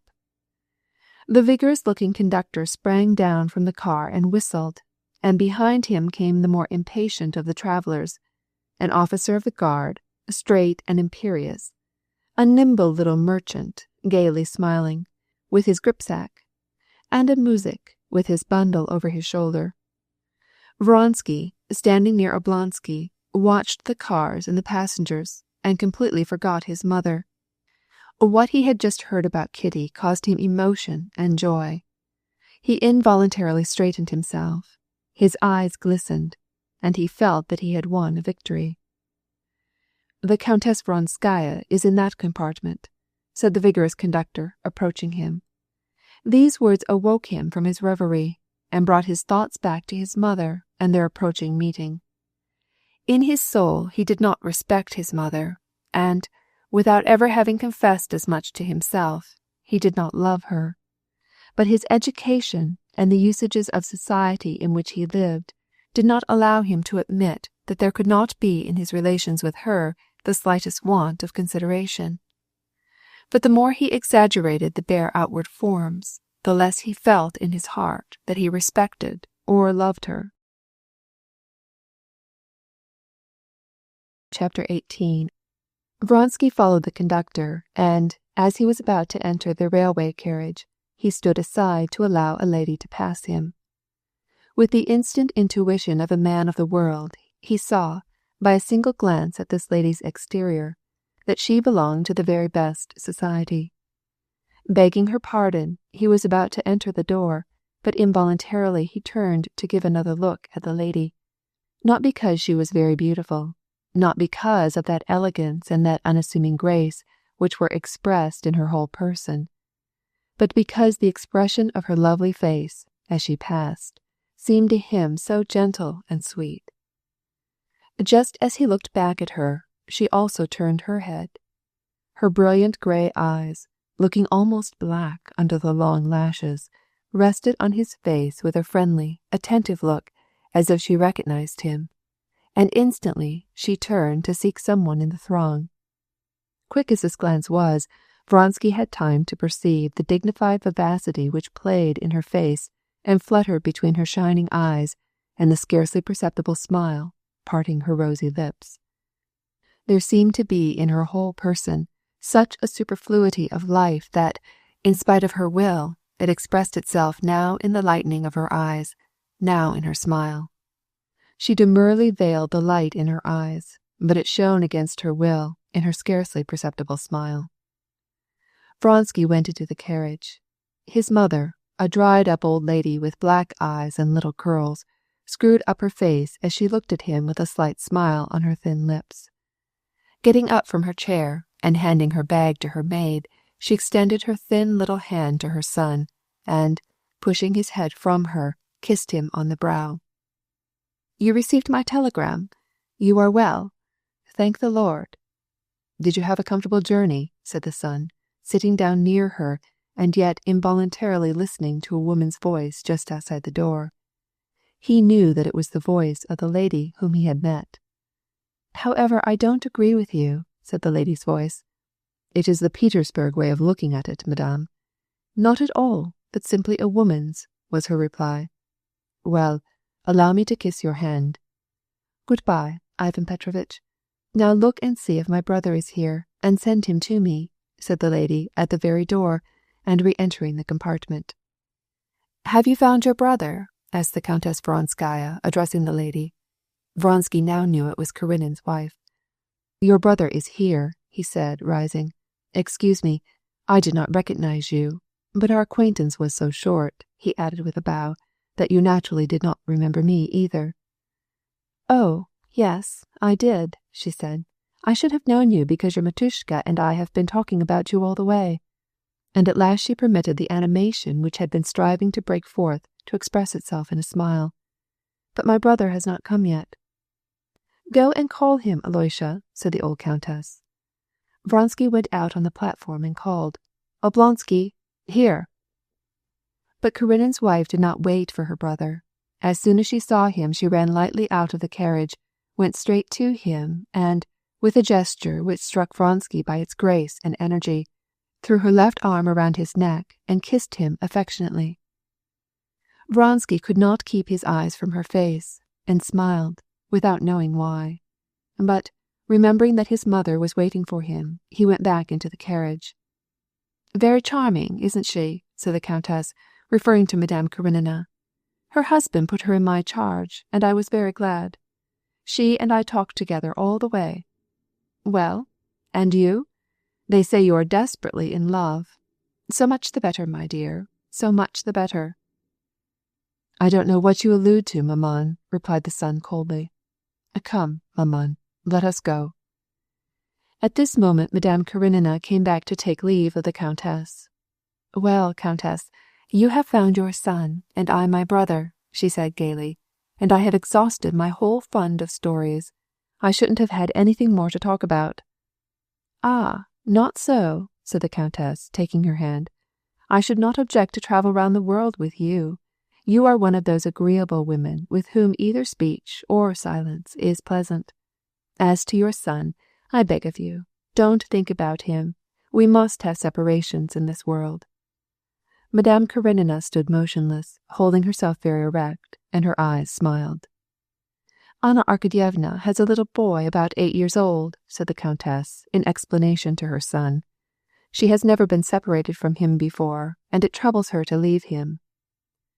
"Yes, we have talked about our children all the time, the Countess of her son, I of mine," said Madame Karenina, turning to Vronsky, and again the smile lighted up her face, the caressing smile which beamed upon him.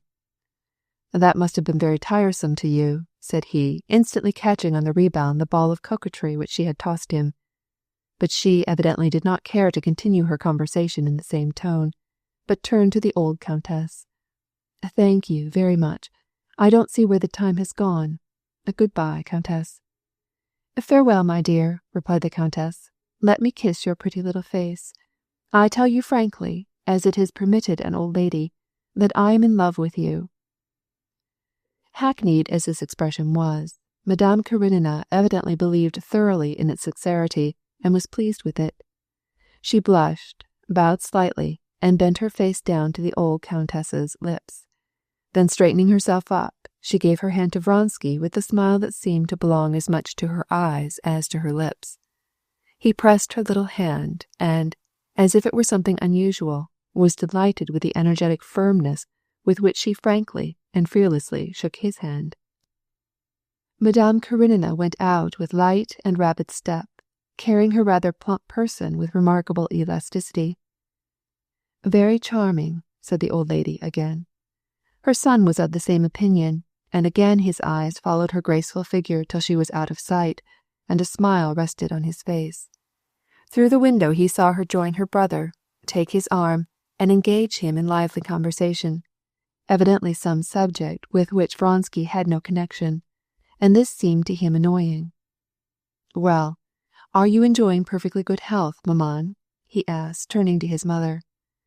"Very well, indeed, splendid. Alexandra has been charming, and Marie has been very good. She is very interesting." And again she began to speak of what was especially interesting to her heart, the baptism of her grandson, for which she had come to Moscow, and the special favor shown her eldest by the Emperor. "And here's Levanti," said Vronsky, looking out of the window. "Now let us go, if you are ready." The old steward who had come with the Countess now appeared at the door to report that everything was ready, and she arose to go. "Come, there are only a few people about now," said Vronsky. The maid took the bag and the little dog. The steward and a porter carried the other luggage. Vronsky offered his mother his arm, but, just as they stepped down from the carriage, a number of men with frightened faces ran hastily by them. The station-master followed in his curiously colored furzuka, or uniform cap. Evidently something unusual had happened. The people who had left the train were coming back again. "What is it? What is it? Where? He was thrown down. He was crushed to death," were the exclamations heard among those hurrying by.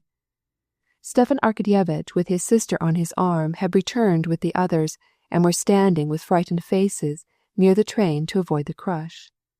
The ladies went back into the carriage, and Vronsky, with Stepan Arkadyevitch, went with the crowd to learn the particulars of the accident. A train hand, either from drunkenness or because he was too closely muffled against the intense cold, had not heard the noise of a train that was backing out and had been crushed. The ladies had already learned about the accident from the steward before Vronsky and Oblonsky came back. Both of them had seen the disfigured body. Oblonsky was deeply moved. He frowned and seemed ready to shed tears. "Oh, how terrible! Ah, Anna, if you had only seen it! Oh, how horrible!" he repeated. Vronsky said nothing. His handsome face was serious, but perfectly calm. "Oh, if you had only seen it, Countess," continued Stepan Arkadyevitch. "And his wife is there. It was terrible to see her. She threw herself on his body. They say he was the only support of a large family. How terrible!" "Could anything be done for her?" said Madame Karenina in an agitated whisper. Vronsky looked at her and immediately left the carriage. "I will be right back, maman," he said, turning round at the door. When he came back at the end of a few minutes, Stepan Arkadyevitch was talking with the countess about a new singer, and she was impatiently watching the door for her son. "Now let us go," said Vronsky. They all went out together, Vronsky walking ahead with his mother, Madame Karenina and her brother side by side. At the door the station-master overtook them and said to Vronsky, "You have given my assistant 200 rubles. Will you kindly indicate the disposition we shall make of them?" "For his widow," said Vronsky, shrugging his shoulders. "I don't see why you should have asked me." "Did you give that?" asked Oblonsky, and pressing his sister's arm, he said, "Very kind, very kind. Glorious fellow, isn't he? My best wishes, Countess." He and his sister delayed, looking for her maid. When they left the station, the Vronskys' carriage had already gone. People on all sides were talking about what had happened. "What a horrible way of dying," said a gentleman passing near them. "They say he was cut in two." "It seems to me, on the contrary," replied another, "that it was a very easy way. Death was instantaneous." "Weren't there any precautions taken?" asked a third. Madame Karenina sat down in the carriage, and Stepan Arkadyevitch noticed, with astonishment, that her lips trembled, and that she could hardly keep back the tears. "What is the matter, Anna?" he asked when they had gone a little distance. "It is an evil omen," she answered. "What nonsense!" said Stepan Arkadyevitch. "You have come, that is the main thing. You cannot imagine how much I hope from your visit." "Have you known Vronsky long?" she asked. "Yes. You know, we hope that he will marry Kitty." "Really?" said Anna gently. "Well, now let us talk about yourself," she added, shaking her head as if she wanted to drive away something that troubled and pained her physically. "Let us speak about your affairs. I received your letter, and here I am." "Yes, all my hope is in you," said Stepan Arkadyevitch. "Well, then, tell me all." And Stepan Arkadyevitch began his story. When they reached the house, he helped his sister from the carriage, sighed, shook hands with her, and went to the courthouse. Chapter 19. When Anna entered, Dolly was sitting in her little reception room, with a plump, light-haired lad, the image of his father, who was learning a lesson from a French reading book. The boy was reading aloud, and at the same time twisting and trying to pull from his jacket a button which was hanging loose. His mother had many times reproved him, but the plump little hand kept returning to the button. At last she had to take the button off and put it in her pocket. "Keep your hand still, Grisha," said she, and again took up the bedquilt on which she had been long at work, and which always came handy at trying moments. She worked nervously, jerking her fingers and counting the stitches. Though she had sent word to her husband the day before that his sister's arrival made no difference to her, nevertheless she was ready to receive her and was waiting for her impatiently. Dolly was absorbed by her woes, absolutely swallowed up by them. She did not forget that her sister-in-law Anna was the wife of one of the most important personages in Petersburg, a Petersburg grande dame, and, owing to this fact, she did not carry out what she had said to her husband. In other words, she did not forget that her sister was coming. "After all, Anna is not to blame," she said to herself. "I know nothing about her that is not good, and our relations have always been good and friendly." To be sure, as far as she could recall the impressions made on her by the Karenins at Petersburg, their home did not seem to her entirely pleasant. There was something false in the whole manner of their family. But why should I not receive her, provided, only, that she does not take it into her head to console me, thought Dolly. I know what these Christian exhortations, consolations, and justifications mean. I have gone over them all 1,000 times, and they amount to nothing. Dolly had spent these last days alone with her children. She did not care to speak to anyone about her sorrow, and under the load of it she could not talk about indifferent matters. She knew that some way or other she should have to open her heart to Anna, and at one moment the thought that she could open her heart delighted her, and then again she was angry because she must speak of her humiliations before his sister and listen to her ready-made phrases of exhortation and consolation. She had been expecting every moment to see her sister-in-law appear, and had been watching the clock, but, as often happens in such cases, she became so absorbed in her thoughts that she did not hear the doorbell. Hearing light steps and the rustling of a gown, she looked up, and involuntarily her jaded face expressed, not pleasure, but surprise. She arose and threw her arms round her sister-in-law. "Why, have you come already?" she cried, kissing her. "Dolly, how glad I am to see you." "And I am glad to see you," replied Dolly, with a faint smile, and trying to read, by the expression of Anna's face, how much she knew. "She knows all," was her thought as she saw the look of compassion on her features. "Well, let us go upstairs. I will show you to your room," she went on to say, trying to postpone as long as possible the time for explanations. "Is this Grisha? Heavens, how he has grown!" said Anna, kissing him. Then, not taking her eyes from Dolly, she added with a blush, "No, please let us not go yet." She took off her handkerchief and her hat, and when it caught in the locks of her dark curly hair, she shook her head and released it. "How brilliantly happy and healthy you look," said Dolly, almost enviously. "I?" exclaimed Anna. "Ah, heavens! Tanya, is that you, the playmate of my little Serosa?" said she, speaking to a little girl who came running in. She took her by the hand and kissed her. "What a charming little girl! Charming! But you must show them all to me." She recalled not only the name, the year, and the month of each, but their characteristics and their little ailments, and Dolly could not help feeling touched. "Come, let us go and see them," said she. "But Vasha is having her nap now. It's too bad." After they had seen the children, they came back to the sitting-room alone for coffee. Anna drew the tray toward her, and then she pushed it away. "Dolly," she said, "he has told me." Dolly looked at Anna coldly. She now expected some expression of hypocritical sympathy, but Anna said nothing of the kind. "Dolly, my dear," she said, "I do not intend to speak to you in defense of him, nor to console you. It is impossible. But Dushenka, dear heart, I am sorry for you with all my soul." Under her long lashes her brilliant eyes suddenly filled with tears.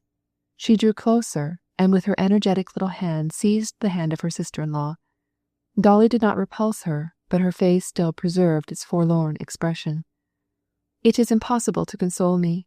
After what has happened, all is over for me, all is lost."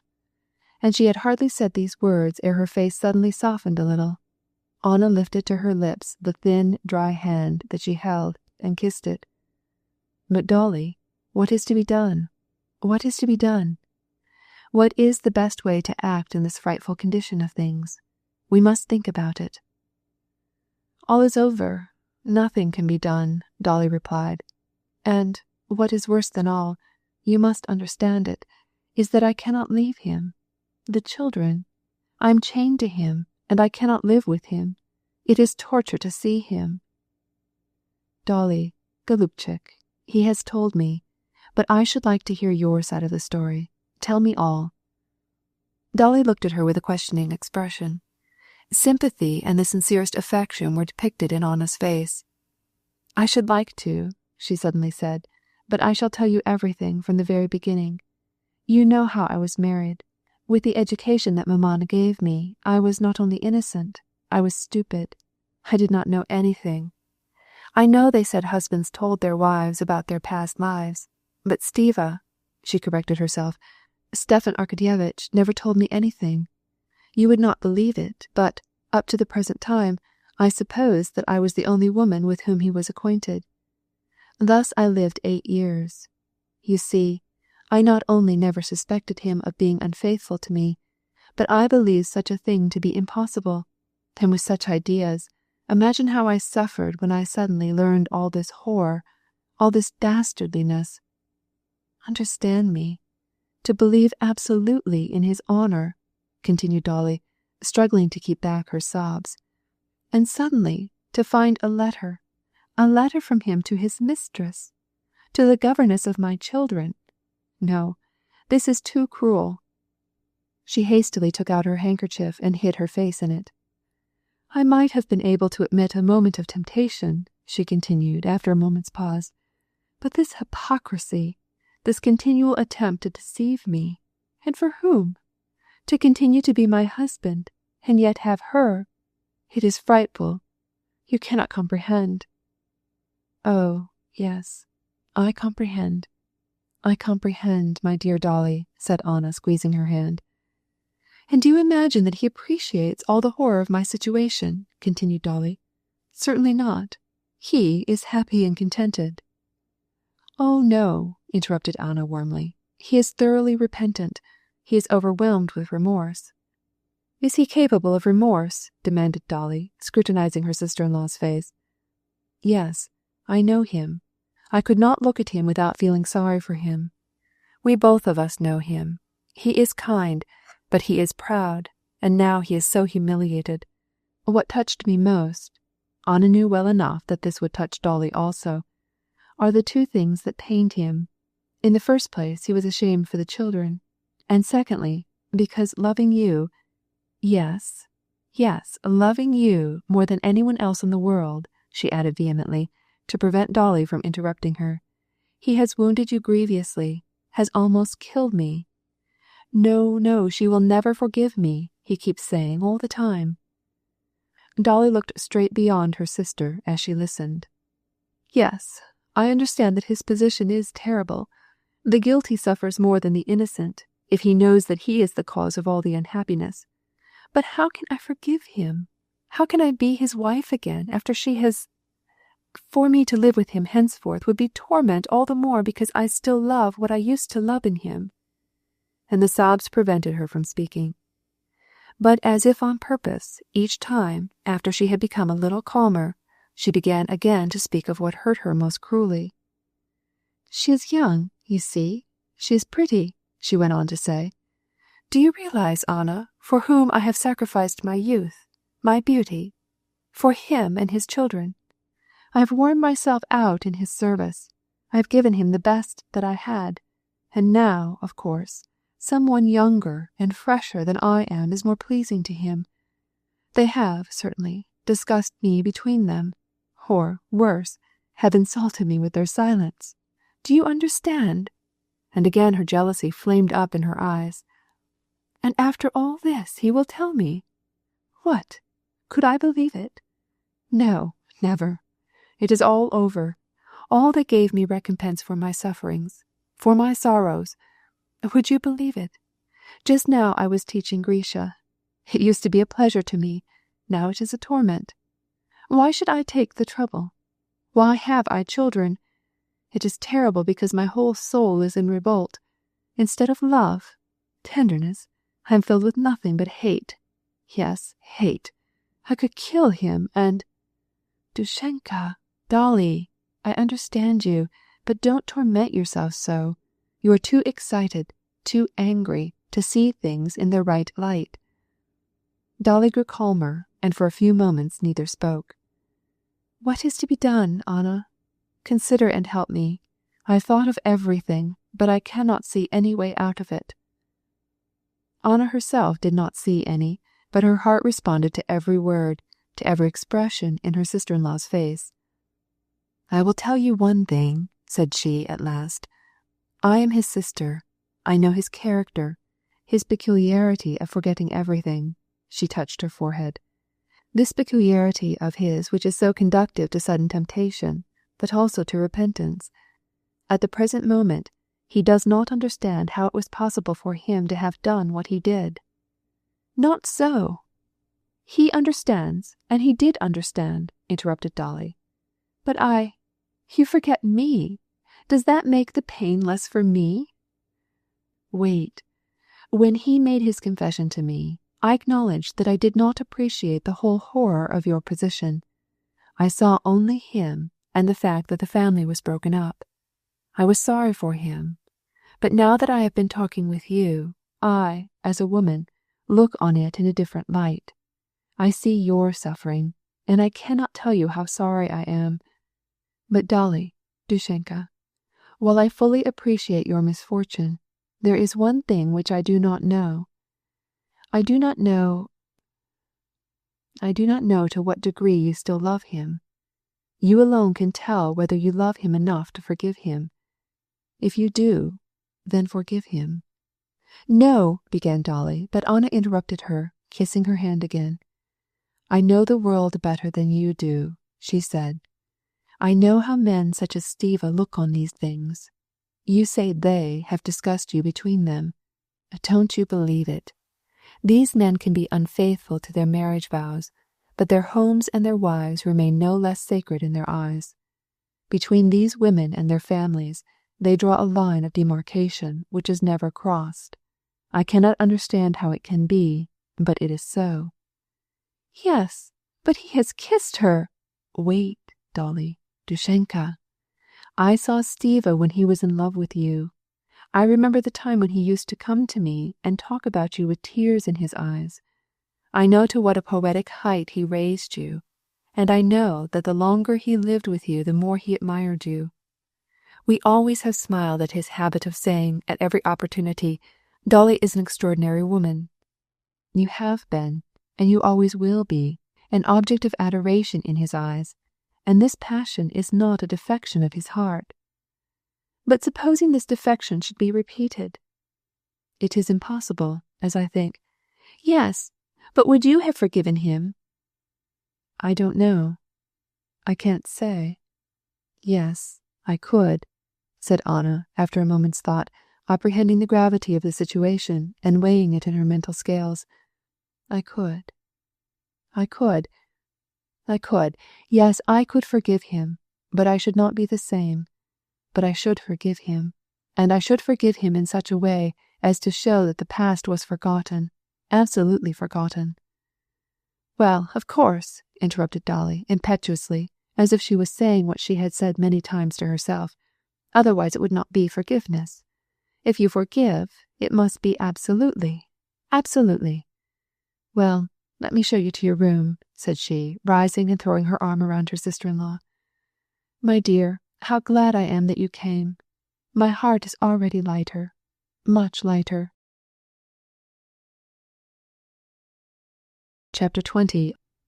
Anna spent the whole day at home, that is to say, at the Oblonskys', and refused to see any callers, although some of her friends, having learned of her arrival, came to see her. The whole morning was given to Dolly and the children.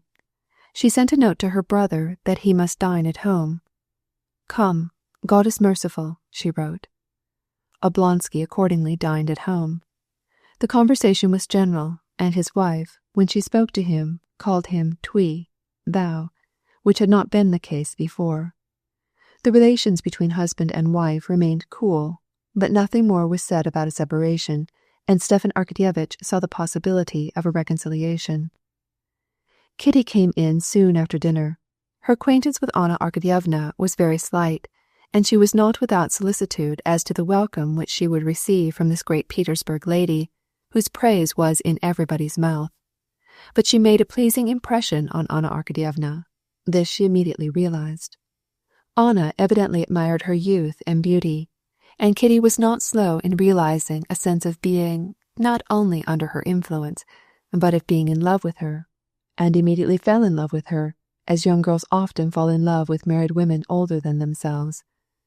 Anna was not like a society woman, or the mother of an 8-year-old son, but by the vivacity of movement, by the freshness and animation of her face expressed in her smile and in her eyes, she would have been taken rather for a young girl of 20, had it not been for a serious and sometimes almost melancholy look, which struck and attracted Kitty.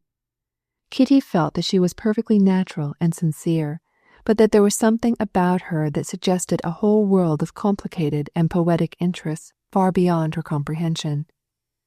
After dinner, when Dolly had gone to her room, Anna went eagerly to her brother, who was smoking a cigar. "Stiva," she said, giving him a joyous wink, making the sign of the cross and glancing toward the door. "Go, and God help you." He understood her, and, throwing away his cigar, disappeared behind the door. As soon as she had gone, Anna sat down upon a divan, surrounded by the children. Either because they saw that their mamma loved this aunt, or because they themselves felt a special attraction toward her, the two eldest, and therefore the younger, as often happens with children, had taken possession of her even before dinner, and could not leave her alone. And now they were having something like a game, in which each tried to get next to her, to hold her little hand, to kiss her, to play with her rings, or even to cling to the flounces of her gown. "There, there, let us sit as we were before," said Anna, sitting down in her place. And Grisha, proud and delighted, thrust his head under his aunt's arm, and nestled up close to her. "And when is the ball?" she asked of Kitty. "Next week. It will be a lovely ball, one of those balls where one always has a good time." "Then there are places where one always has a good time?" asked Anna, in a tone of gentle irony. "Strange, but it is so. We always enjoy ourselves at the Bobrishevs and at the Nikitins, but at the Mezkovs it is always dull. Haven't you ever noticed that?" "No, dusha moya, no ball could be amusing to me," said Anna, and again Kitty saw in her eyes that unknown world which had not yet been revealed to her. "For me they are all more or less tiresome." "How could you find a ball tiresome?" "And why should I not find a ball tiresome?" Kitty perceived that Anna foresaw what her answer would be. "Because you are the loveliest of all." Anna blushed easily. She blushed now and said, "In the first place, that is not true, and in the second, if it were, it would not make any difference." "Won't you go to this ball?" asked Kitty. "I think I would rather not go. Here, take it," she said to Tanya, who was drawing off a loose ring from her delicate white finger. "I should be delighted if you would go. I should so like to see you at a ball." "Well, if I have to go, I shall console myself with the thought that I am making you happy. Grisha, don't pull my hair down. It is disorderly enough now," she said, putting back the rebellious lock with which the lad was playing. "I can imagine you at a ball dressed in violet." "Why in violet?" asked Anna, smiling. "Now, children, run away. Run away. Don't you hear? Miss Hull is calling you to tea," said she, freeing herself from the children and sending them out of the dining room. "I know why you want me to go to the ball. You expect something wonderful to happen at this ball, and you are anxious for us all to be there so as to share in your happiness." "How did you know? You are right." "Oh, what a lovely age is yours," continued Anna. "I remember well, and know this purple haze like that which you see hanging over the mountains in Switzerland. This haze covers everything in that delicious time when childhood ends, and from out of this immense circle, so joyous, so gay, grows a footpath ever narrower and narrower, and leads gaily and painfully to that labyrinth, and yet it seems so bright and so beautiful. Who has not passed through it?" Kitty listened and smiled. How did she pass through it? How I should like to know the whole romance of her life, thought Kitty, remembering the unpoetic appearance of her husband, Alexey Alexandrovitch. "I know a thing or two," continued Anna. "Stiva told me, and I congratulate you. He pleased me very much. I met Vronsky at the station." "Oh, was he there?" asked Kitty, blushing. "What did Stiva tell you?" "Stiva told me the whole story, and I should be delighted. I came from Petersburg with Vronsky's mother," she continued, "and his mother never ceased to speak of him. He is her favorite. I know how partial mothers are, but—" "What did his mother tell you?" "Oh, many things, and I know that he is her favorite, but it is still evident he has a chivalrous nature. Well, for example, she told me how he wanted to give up his whole fortune to his brother, how he did something more wonderful when he was a boy, saved a woman from drowning. In a word, "He is a hero," said Anna, smiling and remembering the 200 rubles which he had given at the station. But she did not tell about the 200 rubles. Somehow it was not pleasant for her to remember that. She felt that there was something in it that concerned herself too closely, and ought not to have been. "The Countess urged me to come to see her," continued Anna, "and I should be very happy to meet her again, and I will go tomorrow. Thank the Lord, Stiva remains a long time with Dolly in the library," she added, changing the subject, and, as Kitty perceived, looking a little annoyed. "I'll be the first. No, I," cried the children, who had just finished their supper and came running to their Aunt Anna. "All together," she said, laughing, and running to meet them.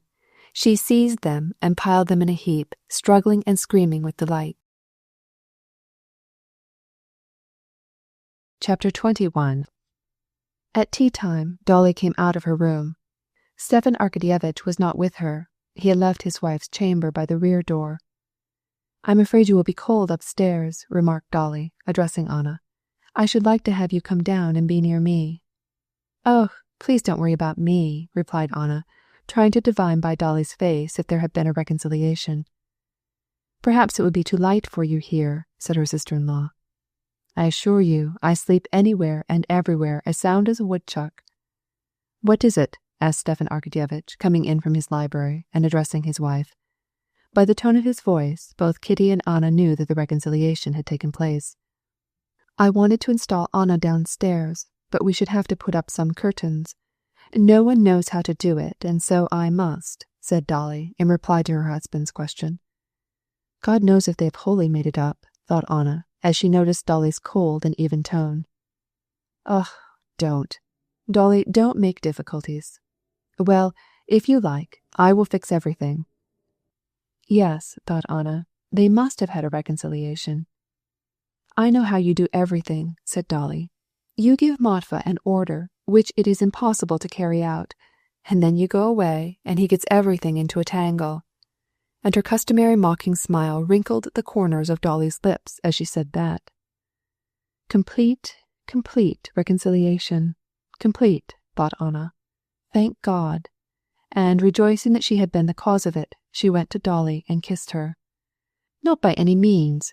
Why have you such scorn for Matvey and me?" said Stepan Arkadyevitch to his wife, with an almost imperceptible smile.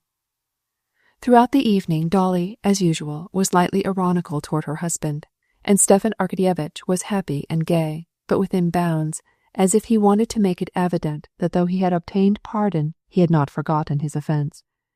About 9:30, a particularly animated and pleasant confidential conversation, which was going on at the tea-table, was interrupted by an incident apparently of the slightest importance, but this simple incident seemed to each member of the family to be very strange. They were talking about one of their Petersburg acquaintances when Anna suddenly arose. "I have her picture in my album," she said, "and at the same time I will show you my little Serosa," she added with a smile of maternal pride. It was usually about 10 o'clock when she bade her son good night. Often she herself put him to bed before she went out to parties, and now she felt a sensation of sadness to be so far from him. No matter what people were speaking about, her thoughts reverted always to her little curly-haired Serosa, and the desire seized her to go and look at his picture and to talk about him. Using this first pretext, she, with her light, decided step, started to fetch her album. The stairs to her room started from the landing-place in the large staircase, which led from the heated hall. Just as she was leaving the drawing-room, the front door-bell rang. "Who can that be?" said Dolly. "It's too early to come after me, and it's too late for a call," remarked Kitty. "Doubtless somebody with papers for me," said Stepan Arkadyevitch. As Anna was passing the staircase, she saw the servant going up to announce a caller, but the caller stood in the light of the hall lamp and was waiting. Anna glanced down and saw that it was Vronsky, and a strange sensation of joy, mixed with terror, suddenly seized her heart. He was standing with his coat on, and was taking something out of his pocket. At the same moment Anna reached the center of the staircase, he lifted his eyes and saw her, and his face assumed an expression of humility and confusion. She bowed her head slightly in salutation, and as she went on her way she heard Stepan Arkadyevitch's loud voice calling to him to come in, and then Vronsky's low, soft, tranquil voice excusing himself. When Anna reached the room with the album, he had gone, and Stepan Arkadyevitch was telling how he came to see about a dinner which they were going to give the next day, in honor of some celebrity who was in town. And nothing would induce him to come in. What a queer fellow, said Stepan Arkadyevitch. Kitty blushed. She thought that she alone understood what he had come for, and why he would not come in. He must have been at our house, she thought, and not finding me, have supposed that I was here, but he did not come in because it was late, and Anna here. They all exchanged glances, but nothing was said, and they began to examine Anna's album. There was nothing extraordinary or strange in a man calling at 9:30 in the evening to inquire of a friend about the details of a proposed dinner and not coming in. Yet to everybody it seemed strange, and it seemed more strange and unpleasant to Anna than to anyone else. Chapter 22. The ball was just beginning when Kitty and her mother mounted the grand staircase, brilliantly lighted and adorned with flowers and with powdered lackeys in red kaftans. In the ballrooms there was an incessant bustle of movement, which sounded like the humming of a beehive, and, as they stopped to give the last touches to their hair and gowns before a mirror hung on the tree-decorated landing, they heard the scraping of violins as the orchestra was tuning up for the first waltz. A little old man, a civilian, who was smoothing his white locks in another mirror, and who exhaled a penetrating odor of perfumes, brushed against them on the stairway and stood aside, evidently impressed by Kitty's youth and beauty. A beardless young man, such as the old Prince Shtcherbatsky would have reckoned among the mashers, wearing a very low-cut waistcoat and a white necktie which he adjusted as he walked, bowed to them, and after he had passed them turned back to ask Kitty for a quadrille. The first quadrille was already promised to Vronsky, and so she was obliged to content the young man with the second. An officer buttoning his gloves was standing near the door of the ballroom. He cast a glance of admiration at the blooming Kitty and caressed his moustache.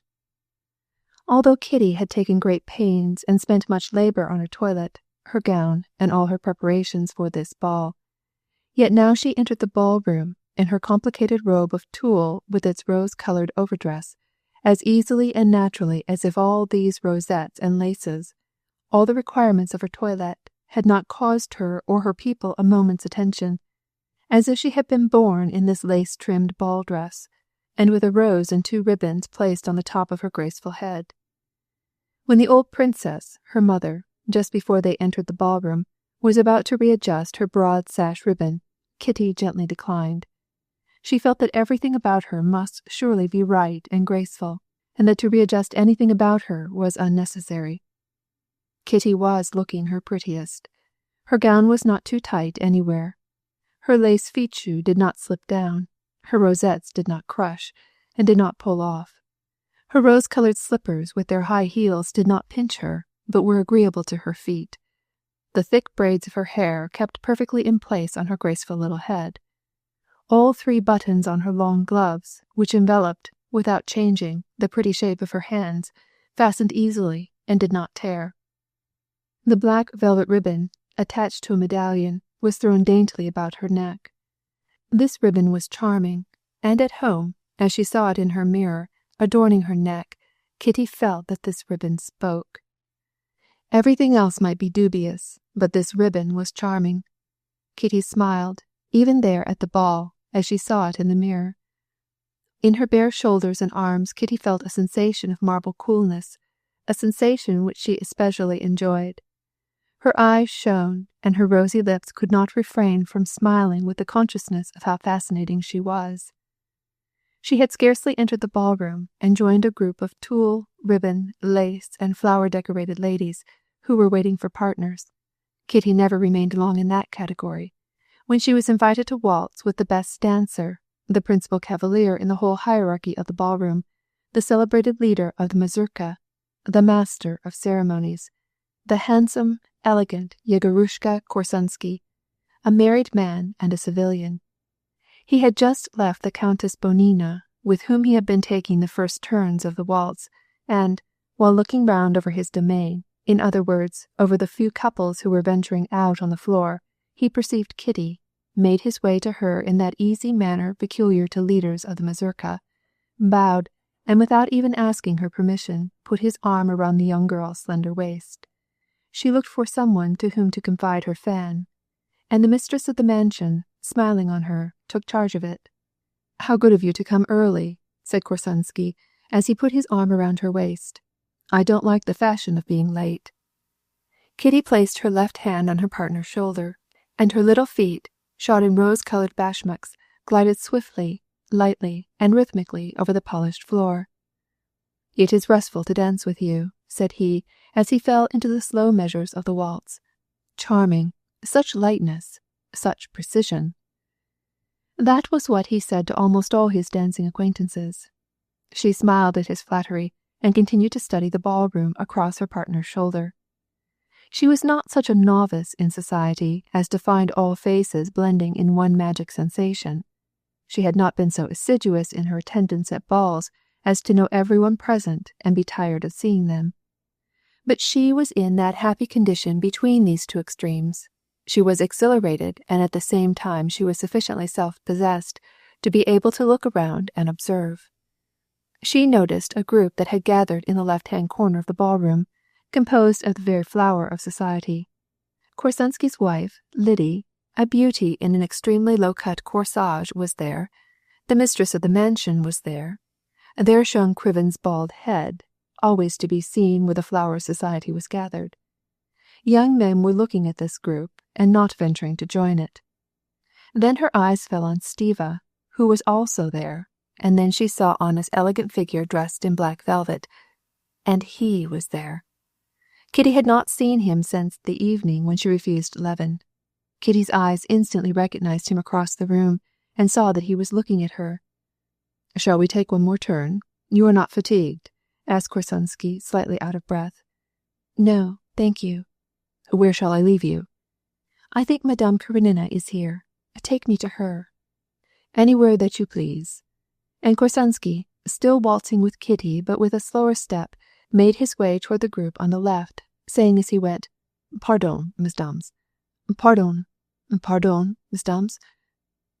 And steering skillfully through the sea of laces, tulle, and ribbons, without catching a feather, placed her in a chair after a final turn, which gave a glimpse of her slender ankles in dainty blue stockings, while her train spread out like a fan and covered Kriven's knees. Korsunsky bowed, then straightened himself up and offered Kitty his arm to conduct her to Anna Arkadyevna. Kitty, blushing a little, freed Kriven from the folds of her train and, just a trifle dizzy, looked around in search of Anna. Anna was not dressed in violet, as Kitty had hoped, but in a low-cut black velvet gown, which showed her plump shoulders and bosom smooth as ivory, her beautiful round arms, and her delicate slender wrists. Her robe was adorned with Venetian guipure. On her head, gracefully set on her dark locks, was a little garland of heart's ease, and a similar bouquet was fastened in her black ribbon belt in the midst of white lace. Her hair, which was all her own, was dressed very simply. There was nothing remarkable about it except the abundance of the little natural curls, which strayed in fascinating disorder around her neck and temples. She wore a string of pearls around her firm throat. Kitty had seen Anna every day and had fallen in love with her, but now that she saw her dressed in black, instead of the violet which she had expected, she was conscious that she had never before appreciated her full beauty. She saw her in a new and unexpected light.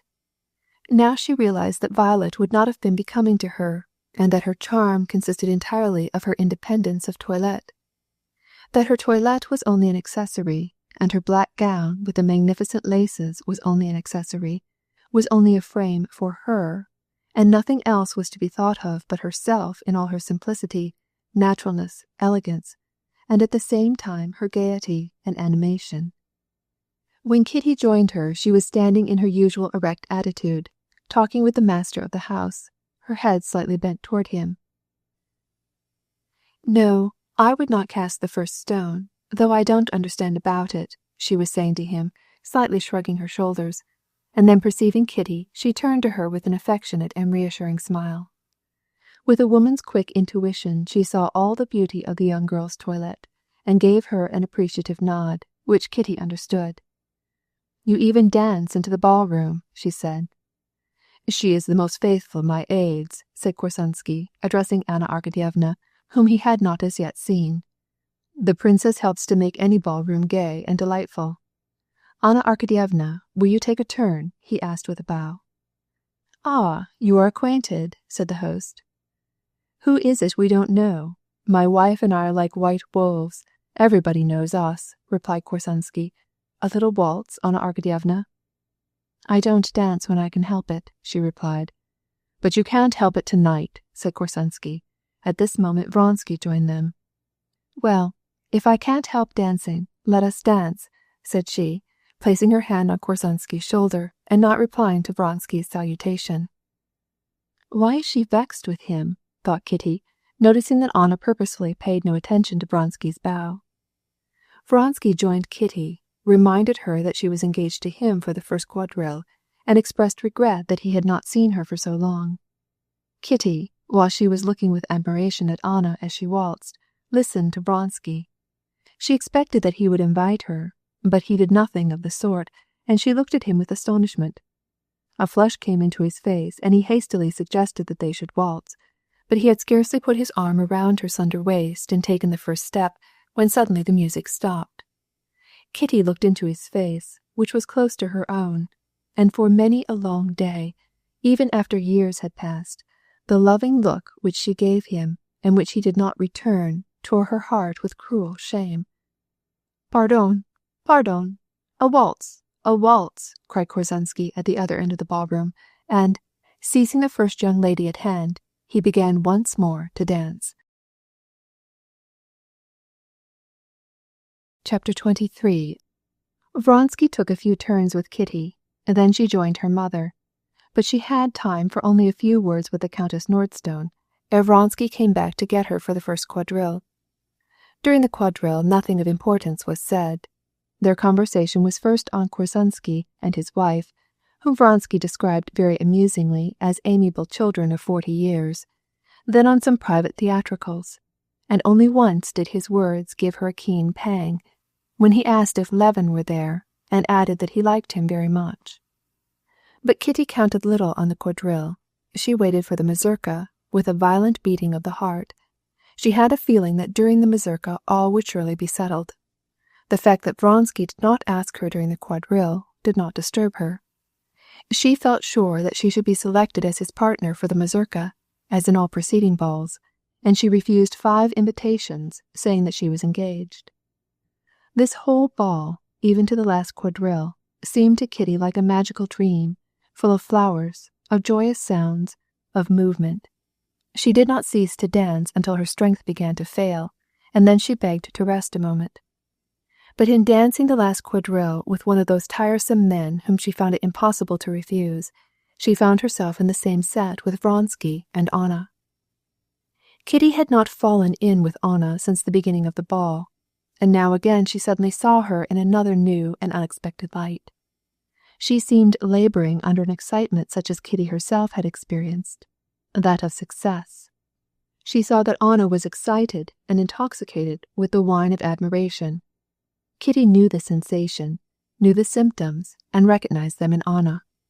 She saw the feverish brilliancy of her, and the smile of happiness and excitement involuntarily parting her lips, and the harmony, precision, and grace of her movements. Who has caused it? She asked herself. All or one? She could not help her tormented partner in the conversation, the thread of which he had dropped and could not pick up again, and though she submitted with apparent good grace to the loud orders of Korsunsky, shouting, "Ladies' chain," and "all hands around," she watched her closely, and her heart oppressed her more and more. No, it is not the approval of the crowd that has so intoxicated her, but the admiration of the one, and that one. Can it be he? Every time Vronsky spoke to Anna, her eyes sparkled with pleasure, and a smile of happiness parted her rosy lips. She seemed to make an effort not to exhibit any signs of this joy, but nevertheless happiness was painted on her face. Can it be he? Thought Kitty. She looked at him and was horror-struck. The sentiments that were reflected on Anna's face as in a mirror were also visible on his. Where were his coolness, his calm dignity, the repose which always marked his face? Now, as he addressed his partner, his head bent as if he were ready to worship her, and his look expressed at once humility and passion, as if it said, "I would not offend you. I would save myself, and how can I?" Such was the expression of his face, and she had never before seen it in him. They talked about their mutual acquaintances. Their conversation was made up of trifles, and yet Kitty felt that every word they spoke decided her fate. Strange as it might seem, although they really remarked how ridiculous Ivan Ivanovitch was in his efforts to speak French, and how Miss Fletskaya might have found a better match, nevertheless these words had for them a peculiar meaning, and they understood it just as well as Kitty did. In Kitty's mind, the whole ball, the whole evening, everything seemed enveloped in mist. Only the stern school of her education, serving her well, sustained her, and enabled her to do what was required of her, that is to say, to dance, to answer questions, to talk, even to smile. But even before the mazurka began, while they were arranging the chairs and a few couples were already starting to go from the smaller rooms to the great ballroom, a sudden attack of despair and terror seized her. She had refused 5 invitations, and now she had no partner, and there was no hope at all that she would be invited again, for the very reason that her social success would make it unlikely to occur to anyone that she would be without a partner. She would have to tell her mother that she was not feeling well and go home, but even this seemed impossible. She felt overwhelmed. She went into the farthest end of a small parlor and threw herself into an armchair. The airy skirts of her robe enveloped her delicate figure as in a cloud. One bare arm, as yet a little thin, but pretty, fell without energy, and lay in the folds of her rose-colored skirt. With the other she held her fan, and with quick, sharp motions tried to cool her heated face. But while she looked like a lovely butterfly caught amid grasses and ready to spread its rainbow-tinted wings, a horrible despair oppressed her heart. But perhaps I am mistaken. Perhaps it is not so. And again she recalled what she had seen. "Kitty, what does this mean?" said the Countess Nordstone, coming up to her with noiseless steps. Kitty's lower lip quivered. She hastily rose. "Kitty, aren't you dancing the mazurka?" No, she replied with a trembling voice, almost in tears. "I heard him invite her for the mazurka," said the Countess, knowing that Kitty would know whom she meant. She said, "What, aren't you going to dance with the Princess Shtcherbatskaya?" "Oh, it's all one to me," said Kitty. No one besides herself realized her position. No one knew that she had refused a man who perhaps she loved, refused him because she preferred someone else. The Countess Nordstone went in search of Korzensky, who was her partner for the mazurka, and sent him to invite Kitty. Kitty danced in the first figure, and fortunately was not required to talk, because Korzensky was obliged to be ubiquitous, making his arrangements in his little kingdom. Vronsky and Anna were sitting nearly opposite her.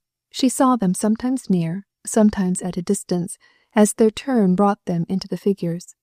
And as she watched them, she felt more and more certain that her unhappiness was complete. She saw that they felt themselves alone even in the midst of the crowded ballroom, and on Vronsky's face, usually so impassive and calm, she remarked that mingled expression of humility and fear, which strikes one in an intelligent dog, conscious of having done wrong. If Anna smiled, his smile replied. If she became thoughtful, he looked serious. An almost supernatural power seemed to attract Kitty's gaze to Anna's face.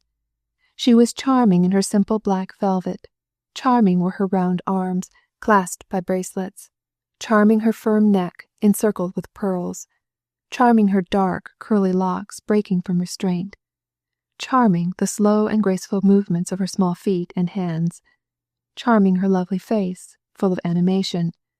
But in all this charm there was something terrible and cruel.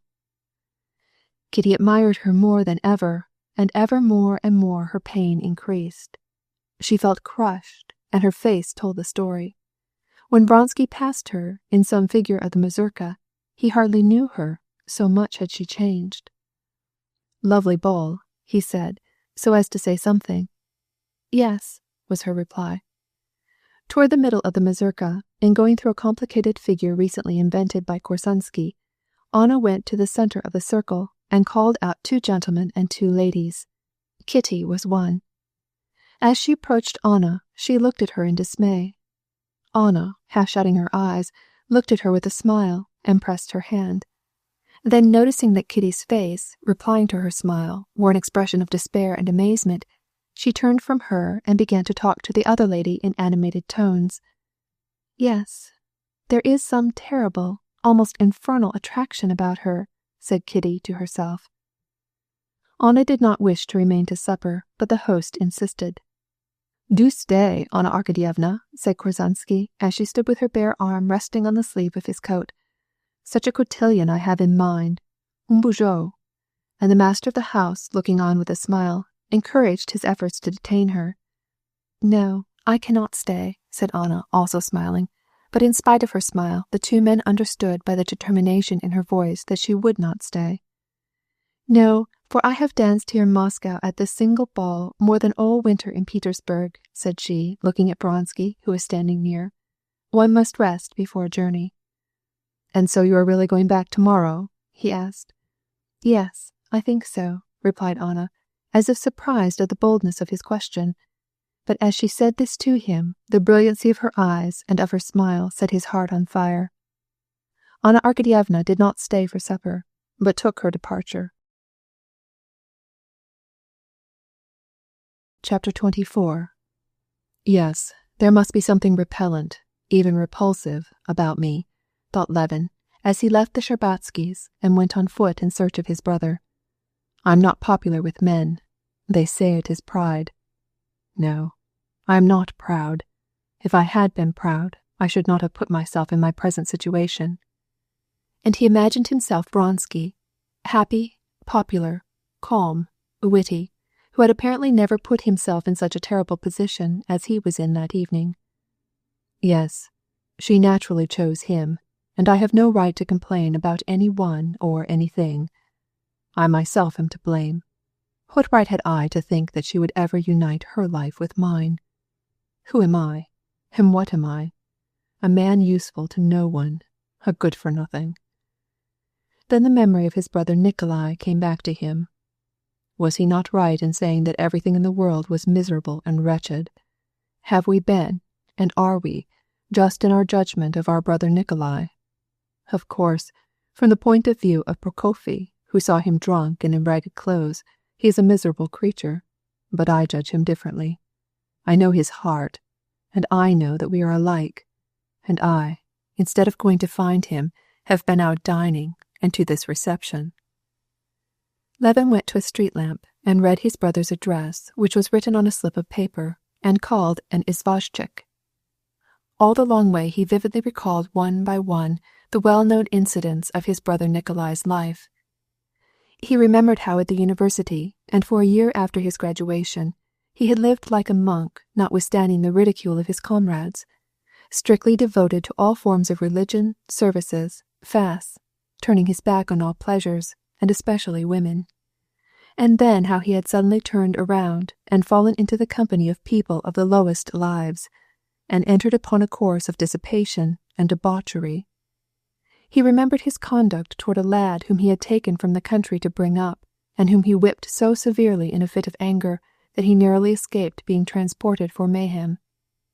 He remembered his conduct toward a swindler to whom he owed a gambling debt, and in payment of it had given him his note, and whom he had caused to be arrested on the charge of cheating him.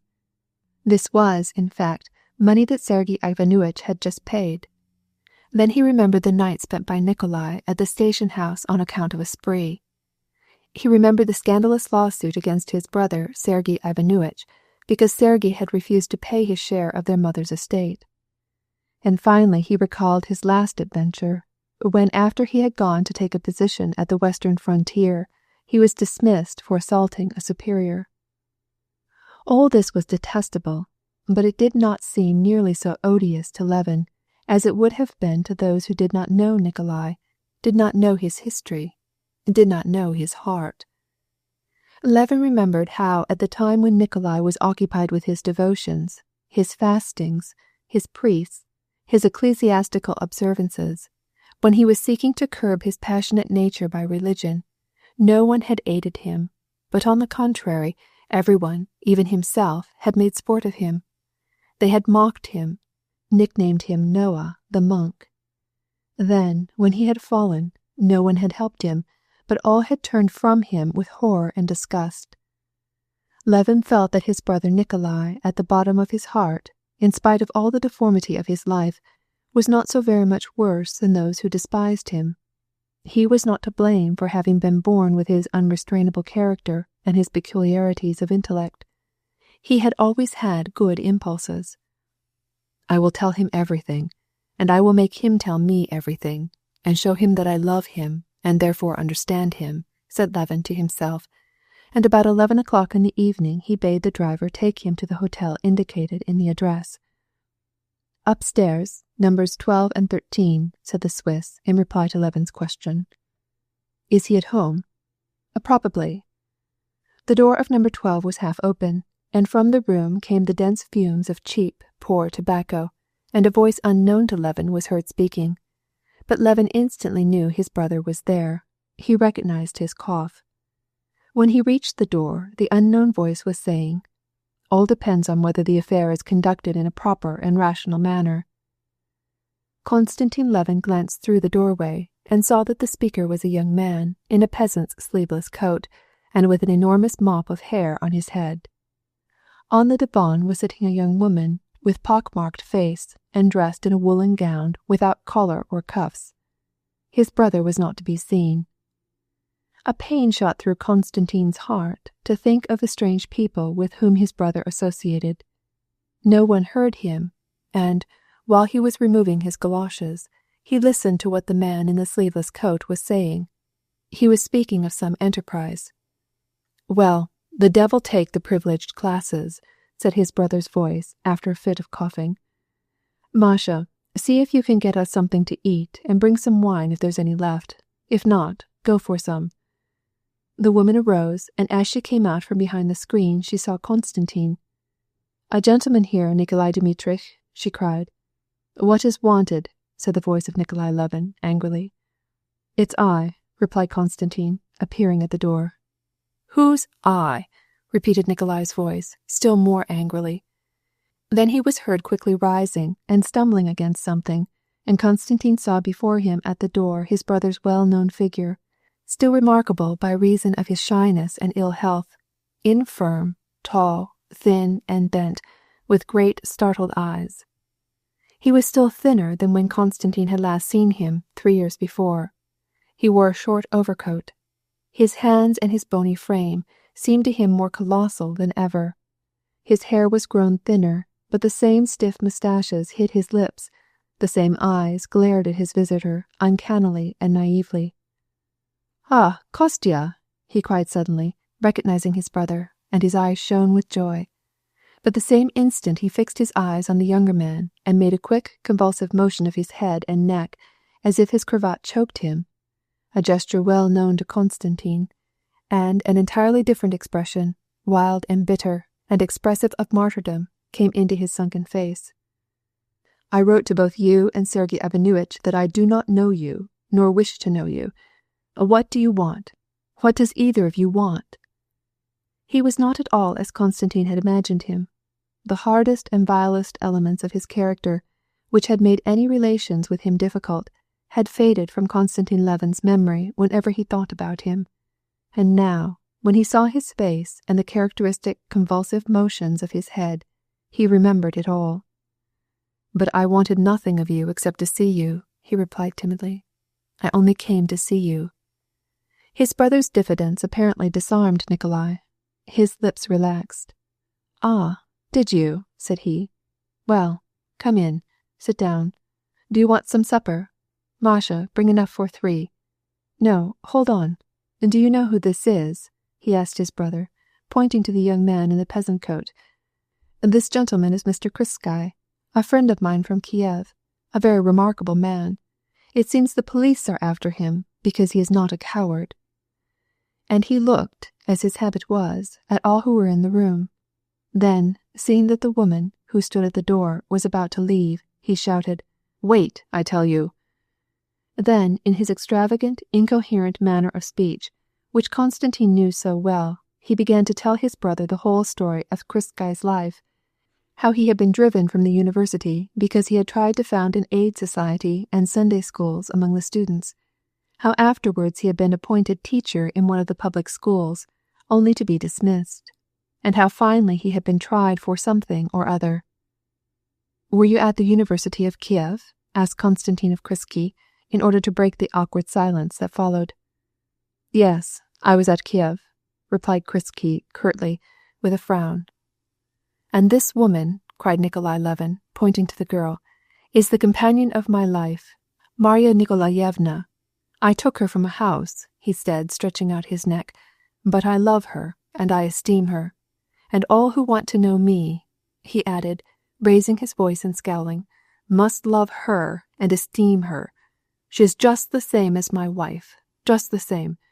So now you know with whom you have to do. And if you think that you lower yourself, there's the door." And again his eyes looked at them all questioningly. "I do not understand how I should lower myself." "All right. Masha, bring up enough for 3. Some vodka and wine. No, wait. No matter, though. Go." Chapter 25. "As you see," continued Nikolai Levin, frowning and speaking with effort. It was evidently hard for him to make up his mind what to do or say. "But do you see," and he pointed to the corner of the room, where lay some iron bars attached to straps. "Do you see that? That is the beginning of a new work which we are undertaking. The work belongs to a productive labor association." Constantine scarcely listened. He was looking at his brother's sick, consumptive face, and he grew more and more sorry for him, and he could not compel himself to listen to what his brother was saying about the labor association. He saw that the labor association was only an anchor of safety to keep him from absolute self-abasement. Nikolai went on to say, "You know that capital is crushing the laborer. With us the laboring classes, the muzhiks, bear the whole weight of toil, and no matter how they exert themselves, they can never get above their cattle-like condition. All the profits created by their productive labor, by which they could better their lot and procure for themselves leisure and therefore instruction, all their superfluous profits are swallowed up by the capitalists. And society is so constituted that, the harder they work, the more the proprietors and the merchants fatten at their expense, while they remain beasts of burden still. And this order of things must be changed," said he, in conclusion, and looking questioningly at his brother.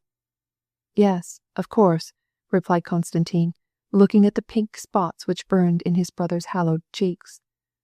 "And now we are organizing an artel of locksmiths where we will all be in common, work, profits, even the tools." "Where will this artel be situated?" asked Constantine. "In the village of Vozdremo, government of Kazan." "Yes, but why in a village? In the villages, it seems to me, there is plenty of work. Why associated locksmiths in a village?"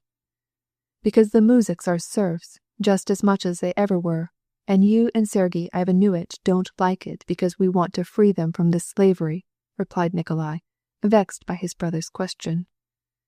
While he spoke, Constantine was looking about the melancholy, dirty room.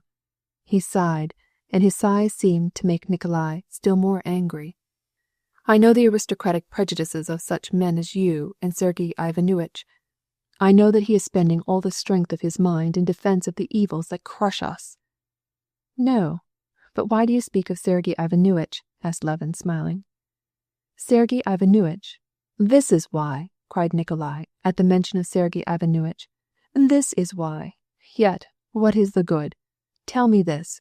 What did you come here for? You despise all this. Very good. Go away, for God's sake," he cried, rising from his chair. "Go away! Go away!" "I don't despise anything," said Constantine gently. "I only refrain from discussing." At this moment Marya Nikolaevna came in. Nikolai looked up at her angrily, but she quickly stepped up to him and whispered a few words in his ear. "I am not well. I become easily irritable," he explained, growing calmer and breathing with difficulty. "And you just spoke to me about Sergei Ivanovitch and his article. It is so rubbishy, so idle, so full of error. How can a man who knows nothing about justice write about it? Have you read his article?" said he, turning to Krisky, and then, going to the table, he brushed off the half-rolled cigarettes so as to clear away a little space. "I have not read it," replied Krisky, gloomily, evidently not wishing to take part in the conversation. "Why?" cried Nikolai, irritably, still addressing Krisky. "Because I don't consider it necessary to waste my time on it." "That is, excuse me, how do you know that it would be a waste of time? For many people this article is inaccessible, because it is above them. But I find it different. I see the thoughts through and through, and know wherein it is weak." No one replied. Krisky slowly arose and took his hat. "Won't you take some lunch? Well, goodbye. Come tomorrow with the locksmith." Krisky had hardly left the room when Nikolai smiled and winked. "He is to be pitied, but I see—" Just at that instant Krisky, calling at the door, interrupted him. "What do you want?" he asked, joining him in the corridor. Left alone with Marya Nikolaevna, Levin said to her, "Have you been long with my brother?" "This is the 2nd year. His health has become very feeble. He drinks a great deal," she said. "What do you mean?" "He drinks vodka, and it is bad for him." "Does he drink too much?" "Yes," said she, timidly looking toward the door where Nikolai Levin was just entering. "What were you talking about?" he demanded with a scowl, and looking from one to the other with angry eyes. "Tell me." "Oh, nothing," replied Konstantin in confusion. "You don't want to answer? All right, don't. But you have no business to be talking with her. She is a girl. You a gentleman," he shouted, craning out his neck. "I see that you have understood everything and judged everything, and you look with grief on the errors of my ways." He went on speaking, raising his voice. "Nikolai Dmitrich, Nikolai Dmitrich," whispered Marya Nikolaevna, coming close to him. "Well, very good, very good. Supper, then? Ah, here it is," he said, seeing a servant entering with a platter. "Here, put it here," he said crossly. Then taking the vodka, he poured himself out a glass and drank it eagerly. "Will you have a drink?" he asked his brother, immediately growing lively. "Well, no more about Sergei Ivanovitch. I am very glad to see you. No matter what people say, we are no longer strangers. Come now, drink. Tell me what you are doing," he said, greedily munching a piece of bread and pouring out a second glass. "How are you living?" "I live alone in the country, as I always have, and busy myself with farming," replied Konstantin, looking with terror at the eagerness with which his brother ate and drank, and trying to hide his impressions. "Why don't you get married?" "I have not come to that yet," replied Konstantin, turning red. "Why so? For me, it's all over. I have wasted my life. This I have said, and always shall say, that if they had given me my share of the estate when I needed it, my whole life would have been different." Konstantin hastened to change the conversation. "Did you know that your Vanyushka is with me at Prokofskoye as a bookkeeper?" he said. Nikolai craned out his head and wondered. "Yes, tell me what is doing at Prokofskoye. Is the house just the same, and the birch trees, and our study room? Is Philip, the gardener, still alive? How I remember the summer house and the divan. Just look here. Don't let anything in the house be changed, but hurry up and get married, and begin to live as you used to. Then I will come to visit you if your wife will be kind." "Then come back with me now," said Konstantin. "How well we should get on together." "I would come if I knew I should not meet Sergei Ivanovitch." "You will not meet him. I live absolutely independent of him." "Yes, but whatever you say, you must choose between him and me," said Nikolai, looking timorously in his brother's eyes. This timidity touched Konstantin. "If you want to hear my whole confession as to this matter, I will tell you that I take sides neither with you nor with him in your quarrel. You are both in the wrong, but in your case the wrong is external. while in his the wrong is inward. Ha ha! Do you understand it? Do you understand it? Cried Nikolai with an expression of joy. But if you would like to know, personally I value your friendship higher because... Why? Why? Konstantin could not say that it was because Nikolai was wretched and needed his friendship, but Nikolai understood that was the very thing he meant, and frowning darkly, he betook himself to the vodka. Enough, Nikolai Dmitrich, cried Marya Nikolaevna, laying her great pudgy hand on the decanter. Let me alone. Don't bother me, or I'll strike you, he cried. Marya Nikolaevna smiled with her gentle and good-natured smile, which pacified Nikolai, and she took the vodka. There. Do you think she does not understand things? Said Nikolai. She understands this thing better than all you. Isn't there something about her good and gentle? Haven't you ever been to Moscow before? Said Konstantin, in order to say something to her. There now, don't say view, you, to her. It frightens her. No one said view to her except the justice of the peace when they had her up because she wanted to escape from the house of ill fame where she was. My God, how senseless everything is in this world, he suddenly exclaimed. These new institutions, these justices of the peace, the zemstvo, what abominations! And he began to relate his experiences with the new institutions. Konstantin listened to him, and the criticisms on the absurdity of the new institutions, which he had himself often expressed, now that he heard them from his brother's lips, seemed disagreeable to him. We shall understand it all in the next world, he said jestingly. In the next world? Ouch! I don't like your next world. I don't like it, he repeated, fixing his timid, haggard eyes on his brother's face. And yet it would seem good to go from these abominations, these entanglements, from this unnatural state of things, from myself. But I'm afraid of death, horribly afraid of death, he shuddered. There, drink something. Would you like some champagne? Or would you rather go out somewhere? Let's go and see the gypsies. You know I am very fond of gypsies and Russian songs. His speech had begun to grow thick, and he hurried from one subject to another. Konstantin, with Masha's aid, persuaded him to stay at home, and they put him on his bed completely drunk. Masha promised to write Konstantin in case of need, and to persuade Nikolai Levin to come and live with his brother. Chapter 26. The next forenoon Levin left Moscow, and toward evening was at home.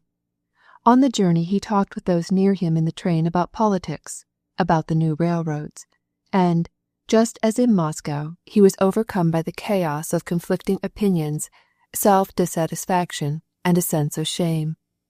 But when he got out at his station and perceived his one-eyed coachman, Ignat, with his kaftan collar turned up, when he saw, in the dim light that fell through the station windows, his covered sledge and his horses with their tied-up tails, and their harness with its rings and fringes, when Ignat, as he was tucking in the robes, told him all the news of the village, about the coming of the contractor and how Pava the cow had calved, then it seemed to him that the chaos resolved itself a little, and his shame and dissatisfaction passed away.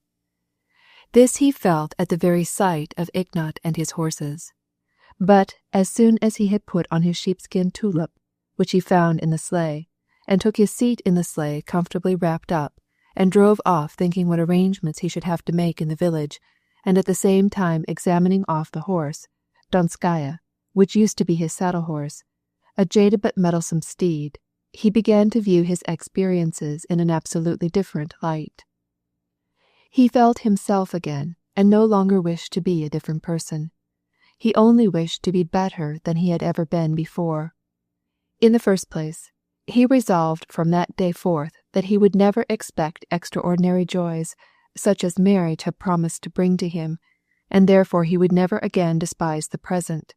And, in the second place, he would never allow himself to be led away by low passion, the remembrances of which so tortured him while he was deciding to make his proposal. And lastly, as he thought of his brother Nikolai, he resolved that he would never again forget him, but that he would keep track of him and not let him out of sight, so that he might be in readiness to aid him whenever the evil moment arrived, and that seemed likely to be very soon. Then the conversation about communism, which he had so lightly treated with his brother, came back to him and made him reflect. A reform of economic conditions seemed to him nonsense, but he always felt the unfair difference between his own superfluity and the poverty of the people, and in order that he might feel perfectly right, he now vowed that though hitherto he had worked hard and lived economically, he would in the future work still harder and permit himself even less luxury than ever. And all this seemed to him so easy to accomplish that, throughout the drive from the station, he was the subject of the pleasantest illusions. With a hearty feeling of hope for a new and better life, he reached home just as the clock was striking 10. From the windows of the room occupied by his old nurse, Agafya Mikhailovna, who fulfilled the functions of housekeeper, the light fell on the snow-covered walk before his house. She was not yet asleep. Kuzma, awakened by her, hurried down, barefooted and sleepy, to open the door. Laska, the setter, almost knocking Kuzma down in her desire to get ahead of him, ran to meet her master and jumped upon him, trying to place her forepaws on his breast. "You are back very soon, Batyushka," said Agafya Mikhailovna. "I was bored, Agafya Mikhailovna. It is good to go visiting, but it's better at home," said he, and he went into his library. The library slowly grew light as the candle that was brought burnt up. The familiar details little by little came into sight: the great antlers, the shelves lined with books, the mirror, the stove with a hole which ought long ago to have been repaired, the ancestral divan, the great table, and on the table an open book, a broken ash-tray, a notebook filled with his writing. As he saw all these things, for a moment the doubt arose in his mind if it would be possible to bring about this new life which he had dreamed of during his journey. All these signs of his past seemed to say to him, "No, thou shalt not leave us, thou shalt not become another, but thou shalt still be as thou hast always been, with thy doubts, thy everlasting self-dissatisfaction, thy idle efforts at reform, thy failures, and thy perpetual strivings for happiness which will never be thine." But while these external objects spoke to him thus, a different voice whispered to his soul, bidding him cease to be a slave to his past, and declaring that a man has every possibility within him.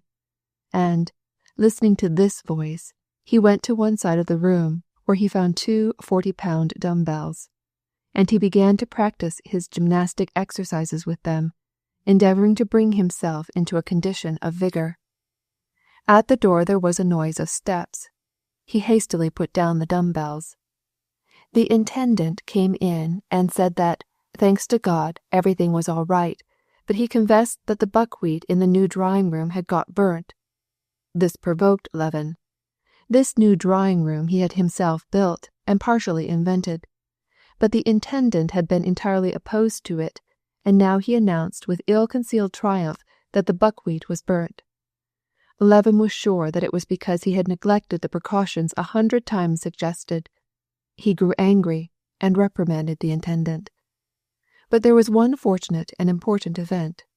Pava, his best, his most beautiful cow, which he had bought at the cattle show, had calved. "Kuzma, give me my tulip. And you," he said to the intendant, "get a lantern. I will go and see her." The stable for the cattle was immediately behind the house.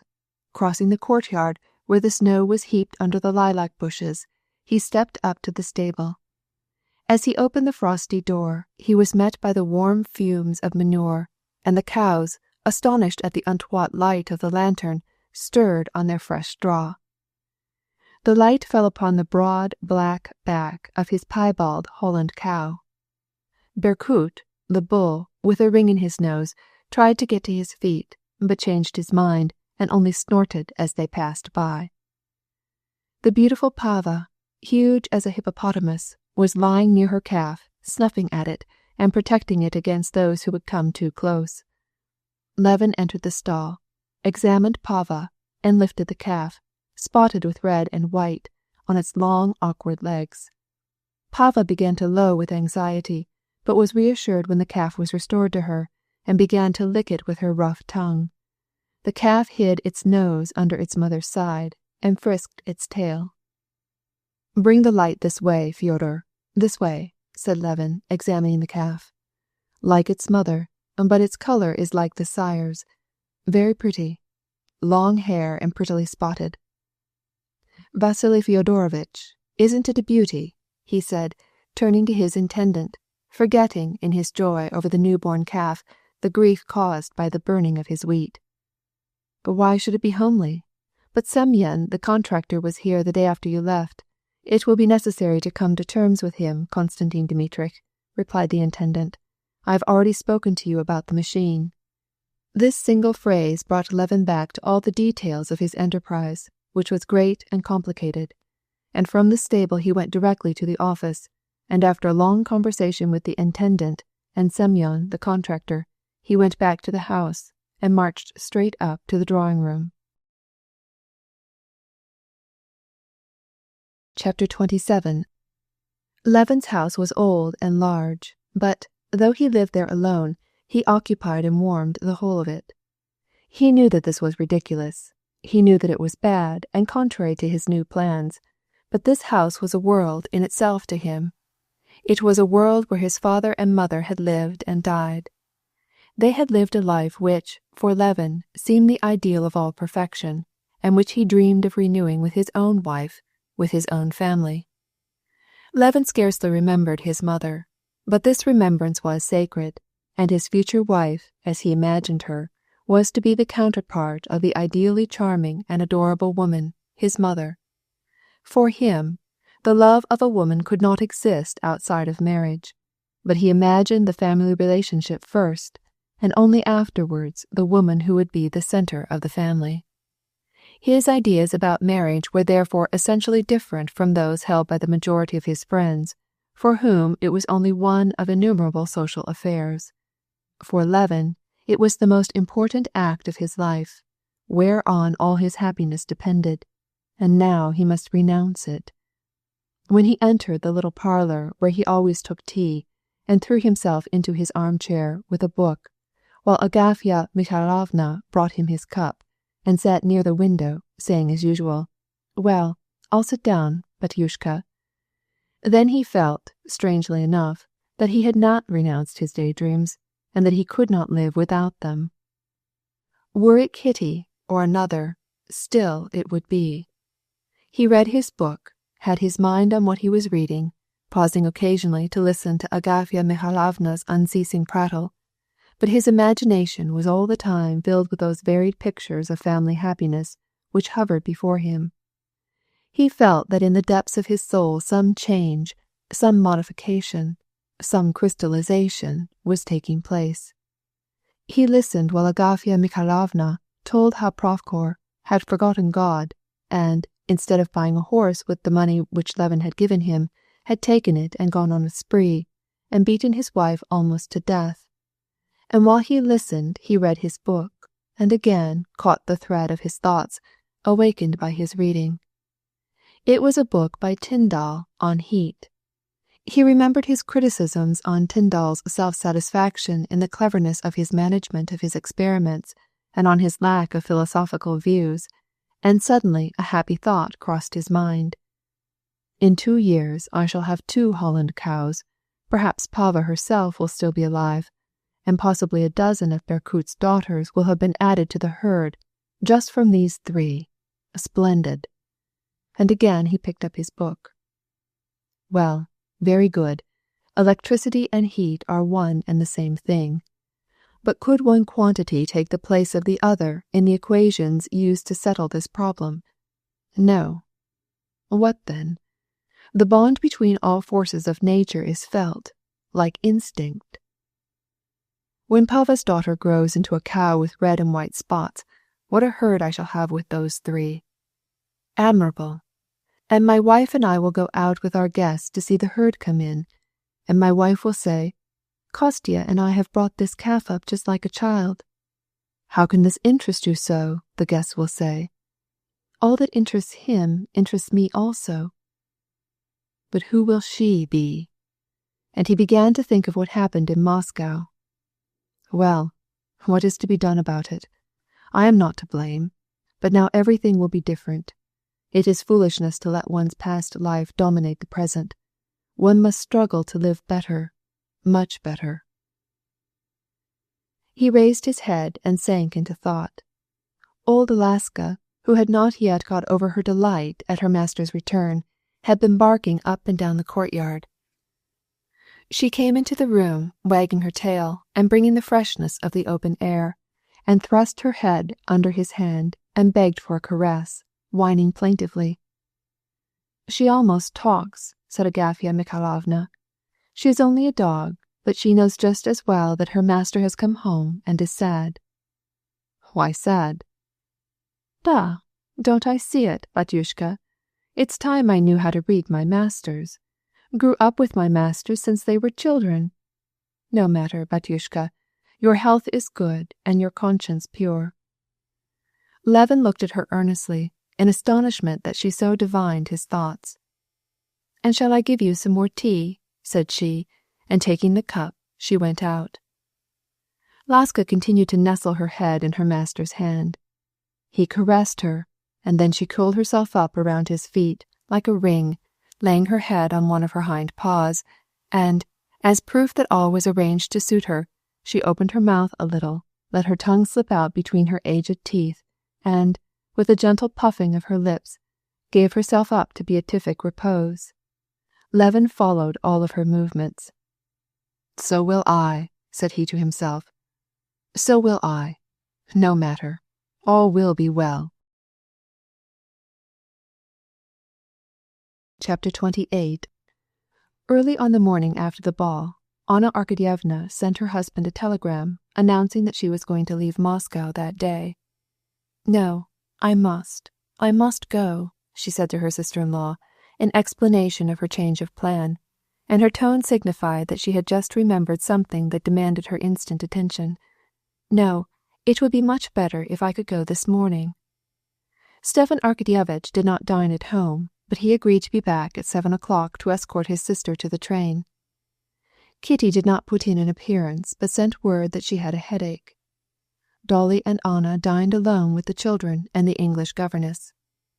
Either the children were fickle, or they were very sensitive and felt that Anna was not at all as she had been on the day when they had taken so kindly to her, that she no longer cared for them, for they suddenly ceased playing with their aunt, seemed to lose their affection for her, and cared very little that she was going away.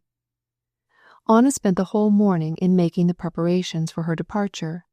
She wrote a few notes to her Moscow acquaintances, settled her accounts, and packed. To Dolly especially it seemed that she was not in a happy frame of mind, but in that state of mental agitation which Dolly knew from experience arose, not without excellent reason, from dissatisfaction with herself. After dinner Anna went to her room to dress, and Dolly followed her.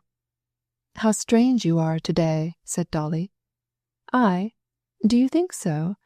I am not strange, but I am cross. This is common with me. I should like to have a good cry. It is very silly, but it will pass away," said Anna, speaking quickly and hiding her blushing face in a little bag where she was packing her toilet articles and her handkerchiefs. Her eyes shone with tears which she could hardly keep back. "I was so loath to come away from Petersburg, and now I don't want to go back." "You came here, and you did a lovely thing," said Dolly, attentively observing her. Anna looked at her with eyes wet with tears. "Don't say that, Dolly. I have done nothing, and could do nothing. I often asked myself why people say things to spoil me. What have I done? What could I do? You found that your heart had enough love left to forgive.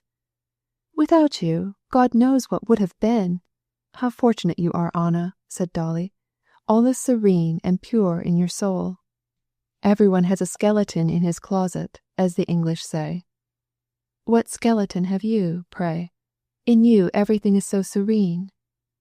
"I have mine," cried Anna suddenly, and an unexpected, crafty, mocking smile hovered over her lips in spite of her tears.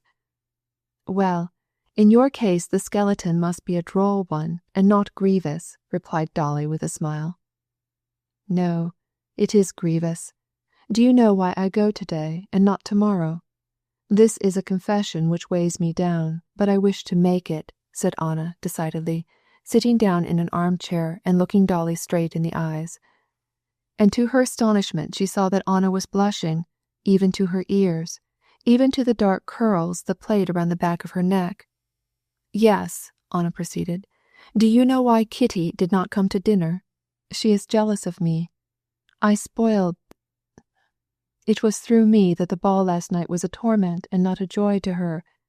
But truly, I was not to blame, or not much to blame, she said, with a special accent on the word nemnozko, not much. Oh, how exactly you said that like Stiva, remarked Dolly, laughing. Anna was vexed. Oh, no, I am not like Stiva, said she, frowning. I have told you this simply because I do not allow myself, for an instant, to doubt myself. But the very moment that she said these words, she perceived how untrue they were. She not only doubted herself, but she felt such emotion at the thought of Vronsky that she took her departure sooner than she otherwise would, so that she might not meet him again. Yes, Stiva told me that you danced the mazurka with him, and that he... You cannot imagine how ridiculously it turned out. I thought only to help along the match, and suddenly it went exactly opposite. Perhaps against my will, She blushed and did not finish her sentence. Oh, these things are felt instantly, said Dolly. I should be in despair if I felt that there was anything serious on his part, interrupted Anna. But I am convinced that all this will be quickly forgotten, and that Kitty will not long be angry with me. In the first place, Anna, to tell the truth, I should not be very sorry if this marriage fell through. It would be vastly better for it to stop right here if Vronsky can fall in love with you in a single day.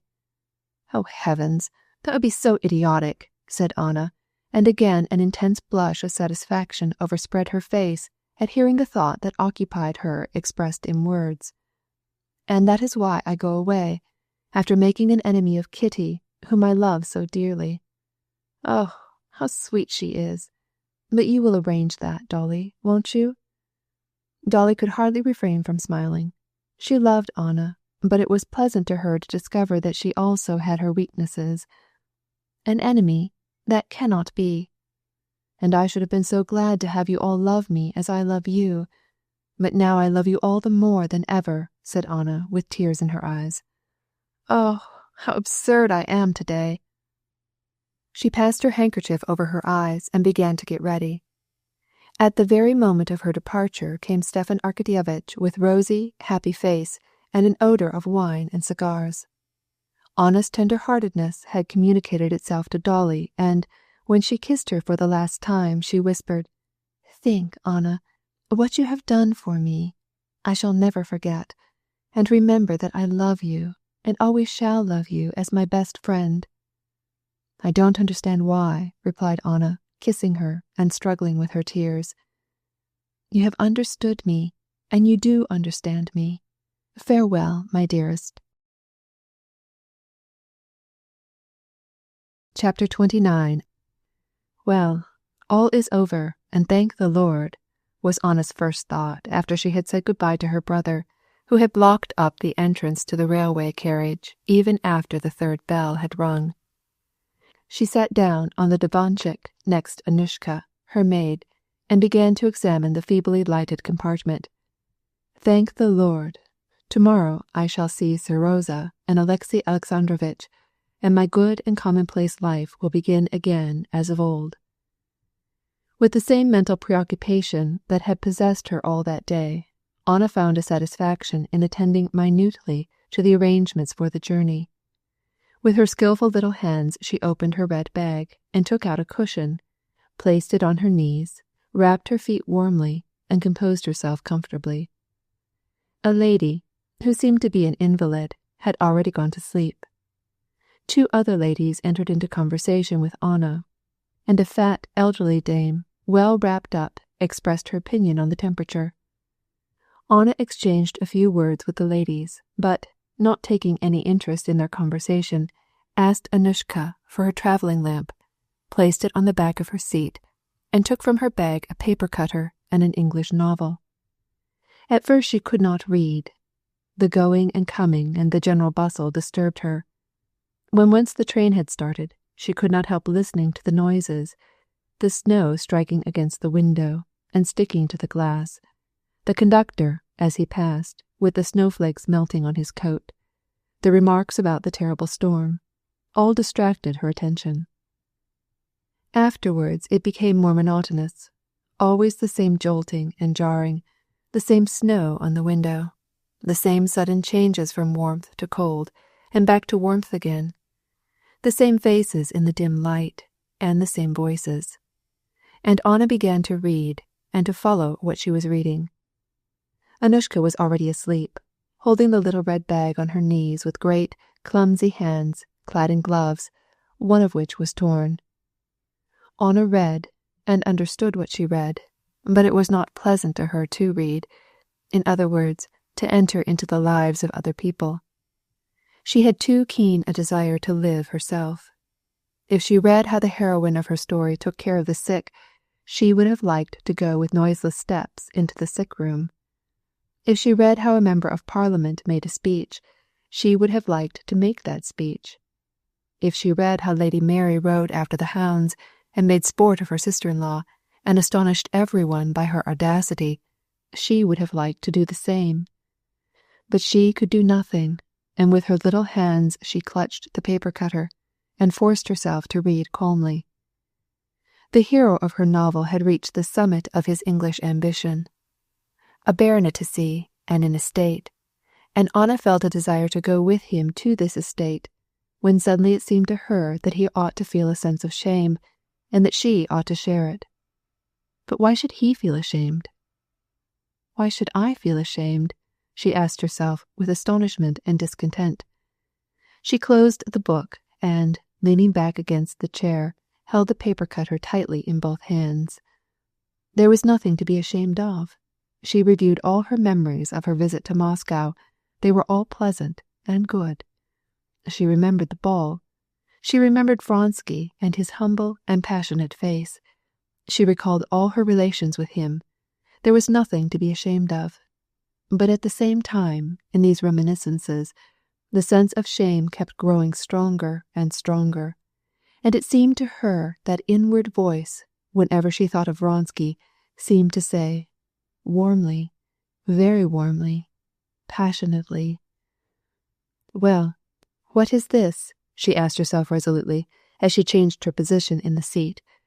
"What does this mean? Am I afraid to face these memories? Well, what is it? Is there, can there be, any relationship between that boy officer and me beyond what exists between all acquaintances?" She smiled disdainfully and again took up her book. But now she really could not any longer comprehend what she was reading. She rubbed her paper cutter over the pane, and then pressed its cool, smooth surface to her cheek, and then she almost laughed out loud with the joy that unreasonably took possession of her. She felt her nerves grow more and more tense, like the strings on some musical instrument screwed up to the last degree. She felt her eyes open wider and wider. Her fingers and her toes twitched nervously. Something seemed to choke her, and all objects and sounds in the wavering semi-darkness surprised her by their exaggerated proportions. She kept having moments of doubt as to whether they were going backwards or forwards, or if the train had come to a stop. Was it Anushka there, sitting next to her, or was it a stranger? What is that on the hook? My fur shuba, or an animal? And what am I doing here? Am I myself, or someone else? It was terrible to her to yield to these hallucinations, but something kept attracting her to them, and she could by her own will either yield to them or withdraw from them. In order to regain possession of herself, Anna arose, took off her plaid, and laid aside her pelerine of thick cloth. For a moment she thought that she had conquered herself, for when a tall, thick muzhik, dressed in a long nankeen overcoat, which lacked a button, came in, she recognized in him the stove-tender. She saw him look at the thermometer, and noticed how the wind and the snow came blowing in as he opened the door, and then everything became confused again. The tall peasant began to draw fantastic figures on the wall. The old lady seemed to stretch out her legs and fill the whole carriage as with a black cloud. Then she thought she heard terrible thumping and rapping, a noise like something tearing. Then a red and blinding fire flashed in her eyes, and then all vanished in darkness. Anna felt as if she was falling, but this was not at all alarming, but rather pleasant. The voice of a man all wrapped up and covered with snow shouted something in her ear. She sat up, recovered her wits, and perceived that they were approaching a station, and the man was the conductor. She bade Anushka give her the pearline which she had laid aside, and her handkerchief, and, having put them on, she went to the door. "Do you wish to go out?" asked Anushka. "Yes, I want to get a breath of fresh air. It is very hot here." And she opened the door.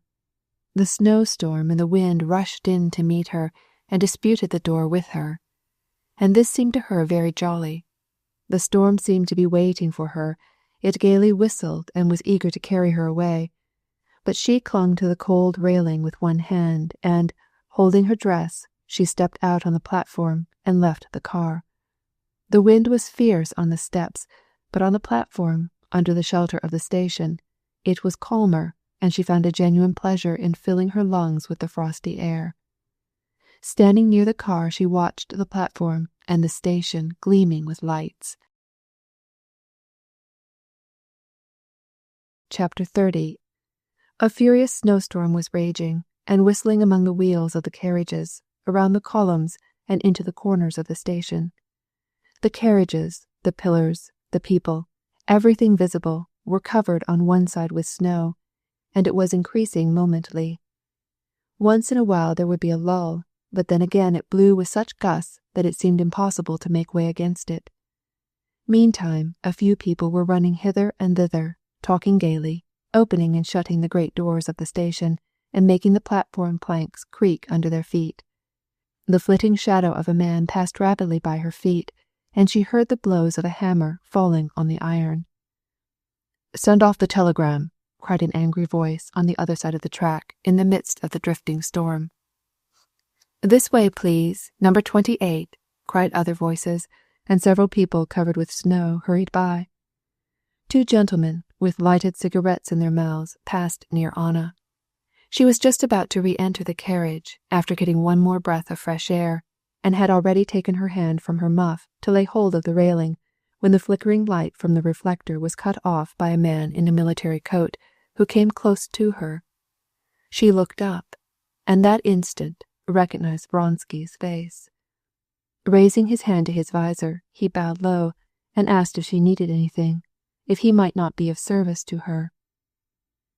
She looked at him for a considerable time without replying, and although he was in the shadow, she saw, or thought she saw, the expression of his face, and even of his eyes. It was a repetition of that respectful admiration which had so impressed her on the evening of the ball. More than once that day she had said to herself that Vronsky, for her, was only one of the 100 young men whom one meets in society, that she would never permit herself to give him a second thought. But now, on the first instant of seeing him again, a sensation of pride and joy seized her. She had no need to ask why he was there. She knew, as truly as if he had told her, that he was there so as to be where she was. "I did not know that you were going to Petersburg. Why are you going?" said she, letting her hand fall from the railing. A joy which she could not restrain shone in her face. "Why am I going?" he repeated, looking straight into her eyes. "You know that I came simply for this. To be where you are," he said. "I could not do otherwise." And at this instant the wind, as if it had conquered every obstacle, blew the snow from the roofs of the carriages, and whirled away a piece of sheet iron which it had torn off, and at the same time the deep whistle of the locomotive gave a melancholy, mournful cry. Never had the horror of a tempest appeared to her more beautiful than now. He had said what her heart longed to hear, but what her better judgment condemned. She made no reply, but he perceived by her face how she fought against herself. "Forgive me if what I said displeases you," he murmured humbly.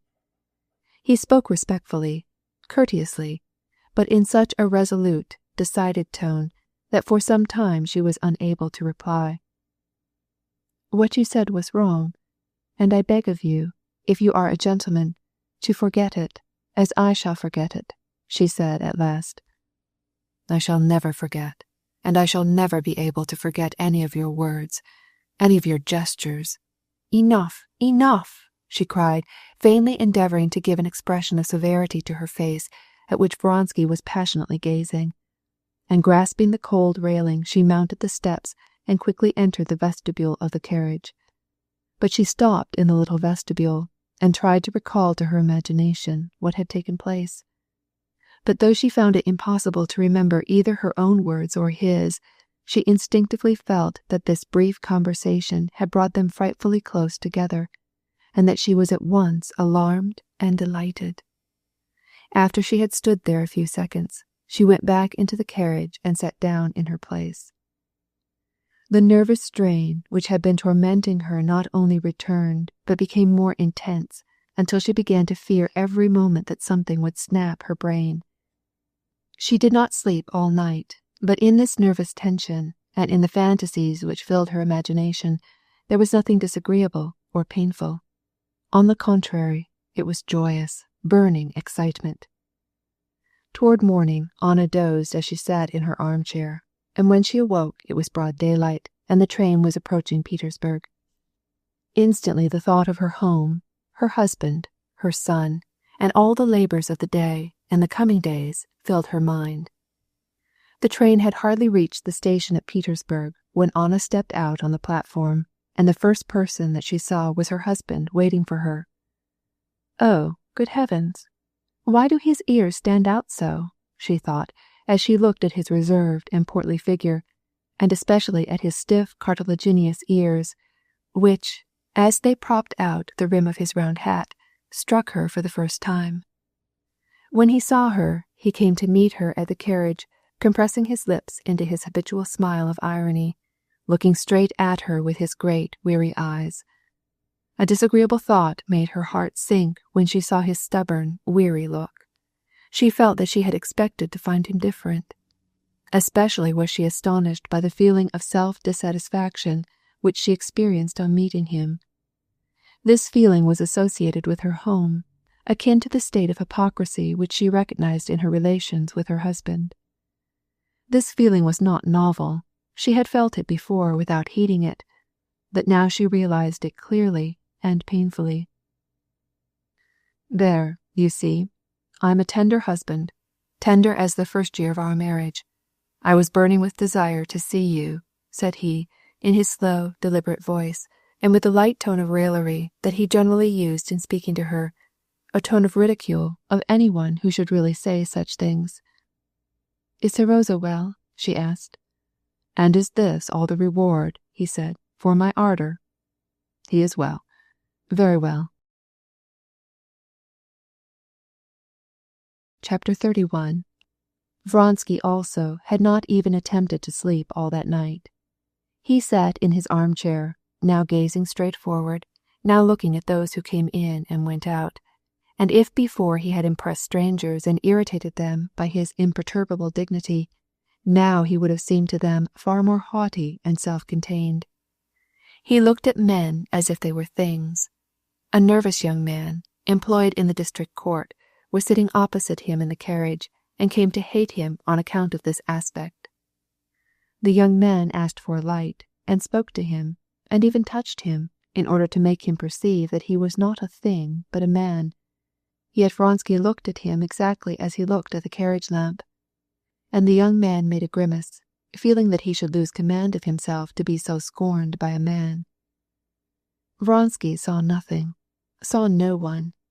He felt as if he were a Tsar, not because he believed that he had made an impression upon Anna, he did not fully realize that, as yet, but because the impression which she had made on him filled him with happiness and pride. What would be the outcome of all this he did not know, and did not even consider, but he felt that all his hitherto dissipated and scattered powers were now concentrating and converging with frightful rapidity toward one beatific focus.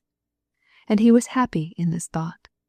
He knew only that he had told her the truth when he said he was going where she was, that all the happiness of life, the sole significance of life, he found now in seeing and hearing her. And when he left his compartment at Bologovo to get a glass of seltzer, and he saw Anna, involuntarily his first word told her what he thought. And he was glad that he had spoken as he did, glad that she knew all now and was thinking about it. He did not sleep all night. Returning to his carriage, he did not cease recalling all his memories of her, the words that she had spoken, and in his imagination glowed the pictures of a possible future which overwhelmed his heart. When, on reaching Petersburg, he left the carriage, after his sleepless night, he felt as fresh and vigorous as if he had just had a cold bath. He stood near his carriage, waiting to see her pass. "Once more I shall see her," he said to himself with a smile. "I shall see her graceful bearing, her face. She will speak a word to me, will turn her head, will look at me. Perhaps she will smile on me."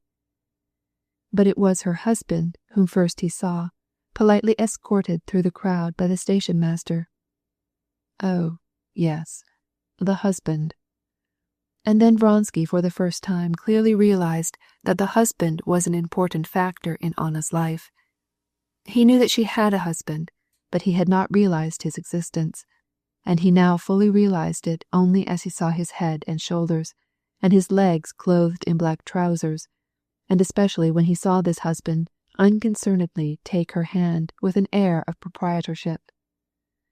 When he saw Alexei Alexandrovitch, with his Petersburgish fresh face, and his solid, self-confident figure, his round hat, his slightly stooping shoulders, he began to believe in his existence, and he experienced an unpleasant sensation, such as a man tormented by thirst might experience, who should discover a fountain, but find that a dog, a sheep, or a pig has been drinking and fouling the water.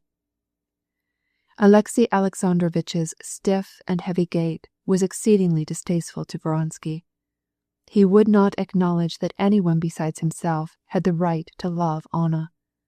But she was still the same, and the sight of her had still the same effect on him, physically kindling him, stirring him, and filling his heart with joy.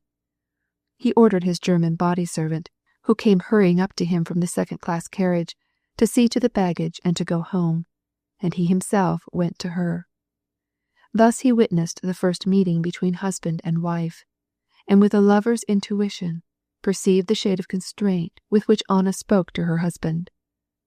No, she does not love him, and she cannot love him, was his mental judgment. Even as he came up to Anna Arkadyevna from behind, he noticed with joy that she felt him near her and looked round, and having recognized him, she went on talking with her husband. "Did you pass a good night?" he inquired, bowing to her and her husband, and allowing Alexei Alexandrovitch the opportunity to accept the honor of the salutation and recognize him, or not recognize him, as it might seem good to him. "Thank you, very good," she replied. Her face expressed weariness, lacked that spark of animation which was generally hovering now in her eyes, now in her smile. But, for a single instant, at the sight of Vronsky, something flashed into her eyes, and, notwithstanding the fact that the fire instantly died away, he was overjoyed even at this. She raised her eyes to her husband to see whether he knew Vronsky. Alexei Alexandrovitch looked at him with displeasure, vaguely remembering who he was. Vronsky's calm self-assurance struck upon Alexei Alexandrovitch's cool superciliousness as a scythe strikes a rock. "Count Vronsky," said Anna. "Ah, we have met before, it seems to me," said Alexei Alexandrovitch with indifference, extending his hand. "Went with the mother and came home with the son," said he, speaking with precision, as if his words were worth a ruble apiece. "I presume you are returning from a furlough?" And without waiting for an answer, he turned to his wife, in his ironical tone. "Did they shed many tears at Moscow on your leaving them?" By thus addressing his wife, he intended to give Vronsky to understand that he desired to be left alone, and again bowing to him, he touched his hat. But Vronsky had one more word to say to Anna. "I hope I have the honor of calling on you," said he. Alexey Alexandrovitch, with weary eyes, looked at Vronsky. "Very happy," he said coldly. "We receive on Mondays." Then, leaving Vronsky entirely, he said to his wife, still in a jesting tone, "And how fortunate that I happen to have a spare half-hour to come to meet you and show you my affection." "You emphasize your affection too much for me to appreciate it," she replied, in the same spirit of raillery, involuntarily listening to Vronsky's steps behind them. "But what is that to me?" she asked herself in thought. Then she began to ask her husband how Serosa had got along during her absence. "Oh, excellently.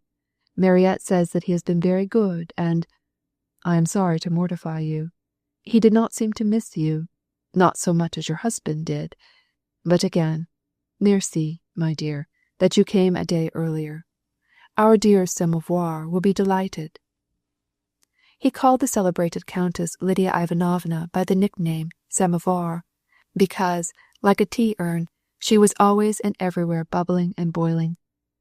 "She has kept asking after you, and do you know, if I make bold to advise you, you would do well to go see her today.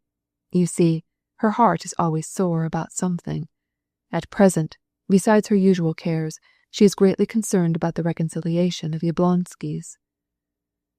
The Countess Lydia Ivanovna was a friend of Anna's husband, and the centre of a certain clique in Petersburg society, to which Anna, on her husband's account, rather than for any other reason, belonged.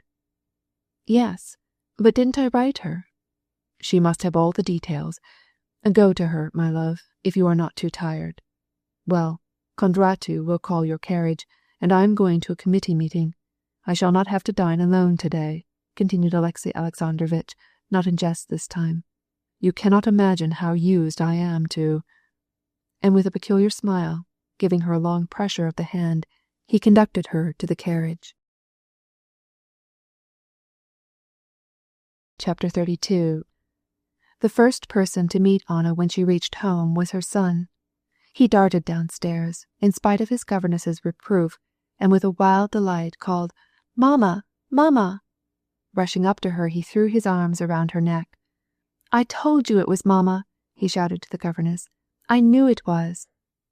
But the son, no less than the husband, awakened in Anna a feeling of disillusion. She imagined him better than he was in reality. She was obliged to descend to the reality in order to look on him as he was. But in fact, he was lovely, with his fair curls, his blue eyes, and his pretty plump legs in their neatly fitting stockings. She felt an almost physical satisfaction in feeling him near her, and in his caresses, and a moral calm in looking into his tender, confiding, loving eyes, and in hearing his innocent questions. She unpacked the gifts sent him by Dolly's children, and told him how there was a little girl in Moscow named Tanya, and how this Tanya knew how to read, and was teaching the other children to read. "Am I not as good as she?" asked Serosa. "For me, you are worth all the rest of the world." "I know it," said Serosa, smiling. Anna had not finished drinking her coffee when the Countess Lydia Ivanovna was announced. The Countess Lydia Ivanovna was a tall, stout woman with an unhealthy, sallow complexion and handsome, dreamy black eyes. Anna liked her, but today, as if for the first time, she saw her with all her faults. "Well, my dear, did you carry the olive branch?" demanded the Countess Lydia Ivanovna as she entered the room. "Yes, it is all made up," replied Anna, "but it was not so bad as we thought. As a general thing, my sister-in-law is too peremptory." But the Countess Lydia, who was interested in everything that did not specially concern herself, had the habit of sometimes not heeding what did not interest her. She interrupted Anna. "Well, this world is full of woes and tribulations, and I am all worn out today." "What is it?" asked Anna, striving to repress a smile. "I am beginning to weary of the ineffectual attempts to get at the truth, and sometimes I am utterly discouraged. The work of the Little Sisters." This was a philanthropic and religiously patriotic institution. "Used to get along splendidly, but there is nothing to be done with these men," added the Countess Lydia Ivanovna, with an air of ironical resignation to fate. They got hold of the idea, they mutilated it, and then they judge it so meanly, so wretchedly. 2 or 3 men, your husband among them, understand all the significance of this work, but the others only discredit it. Yesterday I had a letter from Pravdin.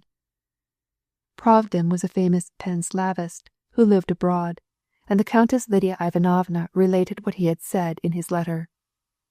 Then she went on to describe the troubles and snares that blocked the work of uniting the churches, and finally departed in haste, because it was the day for her to be present at the meeting of some society or other, and at the sitting of the Slavonic Committee.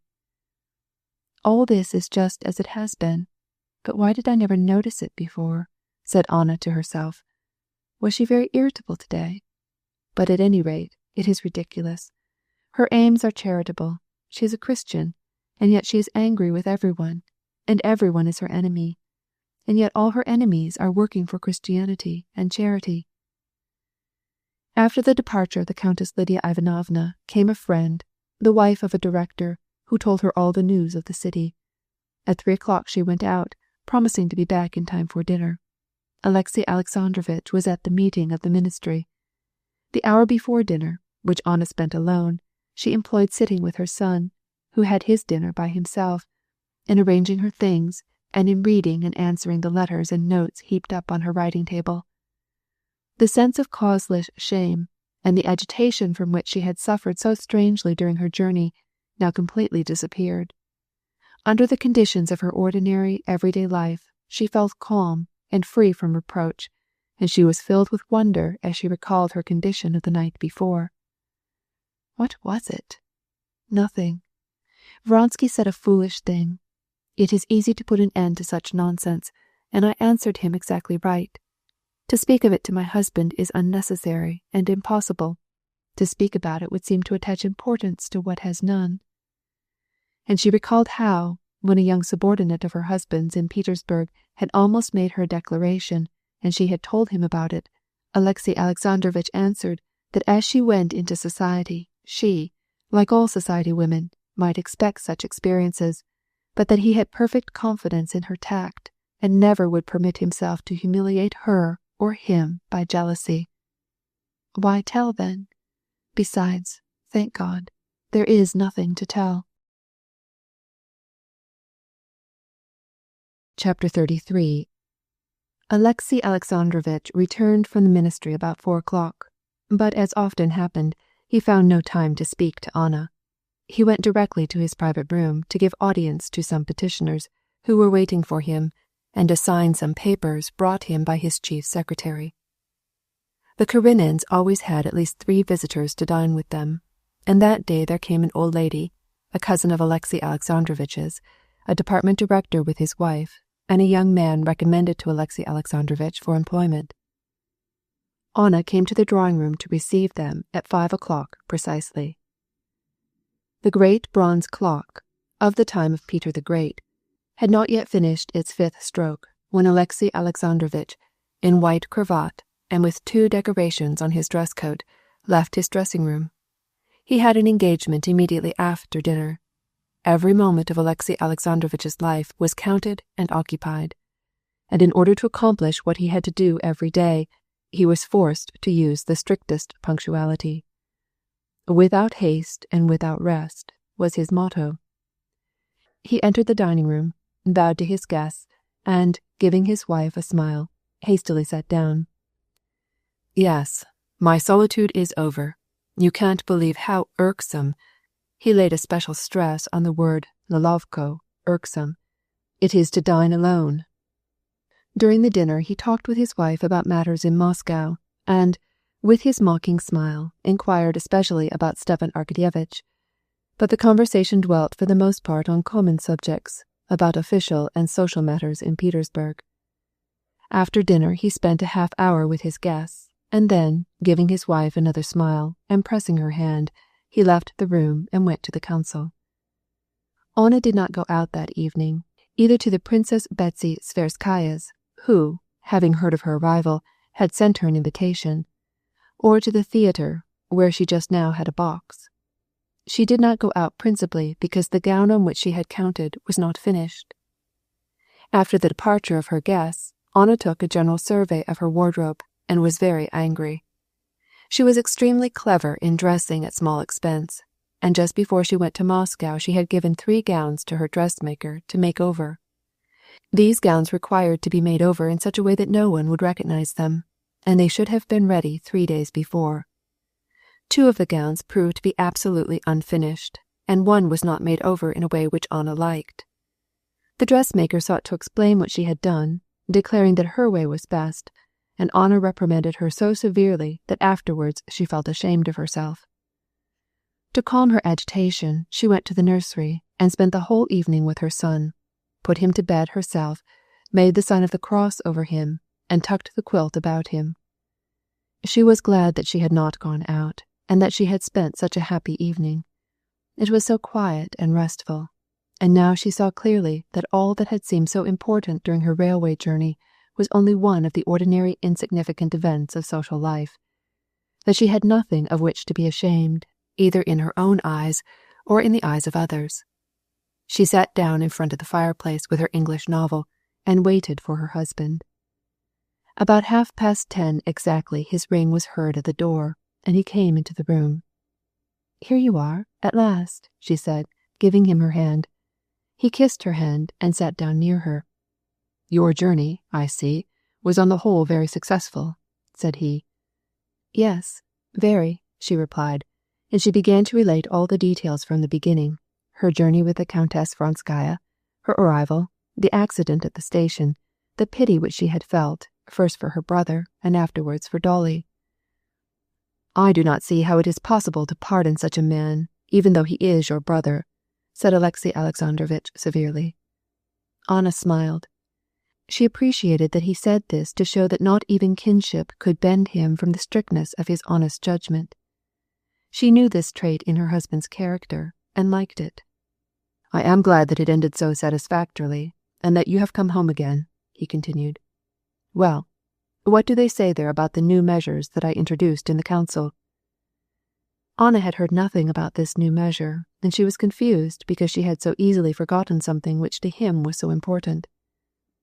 "Here, on the contrary, it has made a great sensation," said he, with a self-satisfied smile. She saw that Alexey Alexandrovitch wanted to tell her something very flattering to himself about this affair, and, by means of questions, she led him up to the story. And he, with the same self-satisfied smile, began to tell her of the congratulations which he had received on account of this measure, which had been passed. "I was very, very glad. This proves that at last reasonable and serious views about this question are beginning to be formed among us." After he had taken his second glass of tea, with cream and bread, Alexey Alexandrovitch arose to go to his library. "But you did not go out. It was very tiresome for you?" he said. "Oh, no," she replied, rising with her husband, and going with him through the hall to the library. "What are you reading now?" she asked. "Just now I am reading the Duc de Lille, Poésie des Enfers," he replied, "a very remarkable book." Anna smiled, as one smiles at the weakness of those we love, and, passing her arm through her husband's, accompanied him to the library door. She knew that his habit of reading in the evening had become inexorable, and that, notwithstanding his absorbing duties, which took so much of his time at the council, he felt it his duty to follow all that seemed remarkable in the sphere of literature. She also knew that while he felt a special interest in works on political economy, philosophy, and religion, art was quite foreign to his nature. And notwithstanding this, or better, for that very reason, Alexey Alexandrovitch allowed nothing that was attracting attention in that field to escape his notice, but considered it his duty to read everything. She knew that in the province of political economy, philosophy, religion, Alexey Alexandrovitch had his doubts, and tried to solve them. But in questions of art or poetry, particularly in music, the comprehension of which was utterly beyond him, he had the most precise and definite opinions. He loved to talk of Shakespeare, Raphael, and Beethoven, of the importance of the new school of music and poetry, all of whom were classed by him according to the most rigorous logic. Well, God be with you, she said as they reached the door of the library. Near her husband's armchair were standing, as usual, the shade lamp already lighted and a carafe with water. And I'm going to write to Moscow. Again he pressed her hand and kissed it. Taken all in all, he is a good man, upright, excellent, remarkable in his sphere, said Anna to herself, on her way to her room, as if she was defending him from someone who accused him of not being lovable. But why do his ears stick out so? Or does he cut his hair too short? It was just midnight, and Anna was still sitting at her writing table finishing a letter to Dolly, when measured steps and slippers were heard, and Alexei Alexandrovitch, who had washed his face and brushed his hair, came in with his book under his arm. Late, late, he said with his usual smile, and passed on to his sleeping room. And what right had he to look at him so, thought Anna, recalling Vronsky's expression when he saw Alexei Alexandrovitch. Having undressed, she went to her room, but in her face there was none of the animation that shone in her eyes and in her smile at Moscow. On the contrary, the fire had either died away or was somewhere far away and out of sight. Chapter 34. On leaving Petersburg, Vronsky had installed his beloved friend and comrade, Petritsky, in his ample quarters on the Morskaya. Petritsky was a young lieutenant, not particularly distinguished, and not only not rich, but over ears in debt. Every evening he came home tipsy, and he spent much of his time at the police courts, in search of strange, or amusing, or scandalous stories. But in spite of all, he was a favorite with his comrades and his chiefs. About 11 o'clock in the morning, when Vronsky reached his rooms after his journey, he saw at the entrance an Ivashchik's carriage, which he knew very well. From the door, when he rang, he heard men's laughter and the lisping of a woman's voice, and Petritsky shouting, "If it's any of those villains, don't let 'em in." Vronsky, not allowing his denshchik to announce his presence, quietly entered the anteroom. The Baroness Shilton, a friend of Petritsky's, shining in a lilac satin robe and with her little pink face, was making coffee before a round table and, like a canary bird, was filling the room with her Parisian slang. Petritsky, in his overcoat, and Captain Kamerovsky, in full uniform, apparently just from duty, were sitting near her. "Bravo, Vronsky!" cried Petritsky, leaping up and overturning the chair. "The master himself. Baroness, coffee for him from the new coffee-pot. We did not expect you. I hope that you are pleased with the new ornament in your library," he said, pointing to the Baroness. "You are acquainted, aren't you?" "I should think so," said Vronsky, smiling gaily and squeezing the Baroness's dainty little hand. "We're old friends." "Are you back from a journey?" asked the Baroness. "Then I'm off. I'm going this minute if I am in the way." "You are home wherever you are, Baroness," said Vronsky. "How are you, Kamerovsky?" coolly shaking hands with the captain. "There now, you would never think of saying such lovely things as that," said the Baroness to Petritsky. "No, why not? After dinner I could say better things." "Yes, after dinner there's no more merit in them. Well, I will make your coffee while you go and wash your hands and brush off the dust," said the Baroness, again sitting down and industriously turning the screw of the new coffee-pot. "Pierre, bring some more coffee," she said to Petritsky, whom she called Pierre after his family name, making no concealment of her intimacy with him. "I will add it." "You will spoil it." "No, I won't spoil it."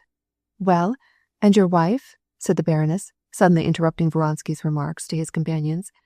"We have been marrying you off. Did you bring your wife?" "No, Baroness. I was born a Bohemian, and I shall die a Bohemian." "So much the better. So much the better. Give us your hand." And the Baroness, without letting him go, began to talk with him, developing her various plans of life, and asking his advice with many jests. "He will never be willing to let me have a divorce. Well, what am I to do?" He was her husband. "I now mean to institute a lawsuit. What should you think of it? Kamerovsky, just watch the coffee. It's boiling over. You see how well I understand business. I mean to bring a lawsuit to get control of my fortune. Do you understand this nonsense? Under the pretext that I have been unfaithful," said she in a scornful tone, He means to get possession of my estate." Vronsky listened with amusement to this gay prattle of the pretty woman, approved of what she said, gave her half-jesting advice, and assumed the tone he usually affected with women of her character. In his Petersburg world, humanity was divided into two absolutely distinct categories. The one of a low order, trivial, stupid, and above all ridiculous people, who declare that one husband ought to live with one wedded wife, that girls should be virtuous, women chaste, men brave, temperate, and upright, occupied in bringing up their children decently, in earning their bread, and paying their debts, and other such absurdities. People of this kind were old-fashioned and ridiculous. But there was another and vastly superior class, to which he and his friends belonged. And in this the chief requirement was that its members should be elegant, generous, bold, gay, unblushingly given over to every passion, and scornful of all the rest. Only for the first moment was Vronsky bewildered under the impressions which he had brought back from Moscow, of an entirely different world. But soon, and as naturally as one puts off old slippers, he got into the spirit of his former gay and jovial life. The coffee was never served. It boiled over, spattered them all, and wet a costly tablecloth and the Baroness's dress. But it served the end that was desired, for it gave rise to many jests and merry peals of laughter. "Well, now, good-bye, for you will never get dressed, and I shall have on my conscience the worst crime that a decent man can commit, that of not taking a bath. So you advise me to put the knife to his throat?" "By all means, and in such a way that your little hand will come near his lips. He will kiss your little hand, and all will end to everybody's satisfaction," said Vronsky. "This evening, at the Theatre François," said she, and took her departure with her rustling train. Kamerovsky likewise arose, but Vronsky, without waiting for him to go, shook hands with him and went to his dressing-room. While he was taking his bath, Petritsky sketched for him in a few lines his situation, and how it had changed during Vronsky's absence. No money at all, his father declaring that he would not give him any more or pay a single debt. One tailor determined to have him arrested, and a second no less determined. His colonel insisted that, if these scoundrels continued, he should leave the regiment. The Baroness was as annoying to him as a bitter radish, principally because she was always wanting to squander money. "But she is a daisy, a charmer," he assured Vronsky, in the strict Oriental style. "Your servant Rebecca, kind, you know." He had been having a quarrel with Berkoshef, and he wanted to send him his seconds, but he imagined nothing would come of it. As for the rest, everything was getting along particularly jolly. And then, without leaving Vronsky time to realize the minutiae of his situation, Petritsky began to retail the news of the day.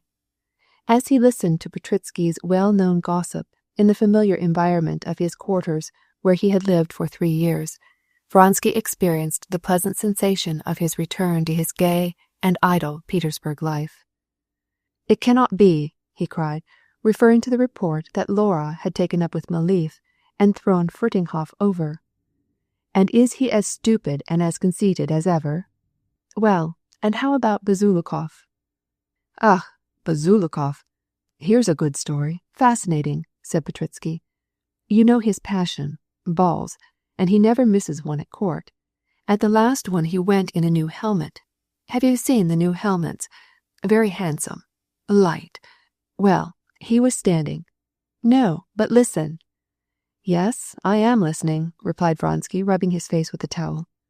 "The Grand Duchess was just going by on the arm of some foreign ambassador or other, and unfortunately for him their conversation turned on the new helmets. The Grand Duchess wanted to point out one of the new helmets, and, seeing our Golubchik standing there," here Petritsky showed him how he stood in his helmet, "she begged him to show her his helmet. He did not budge. What does it mean?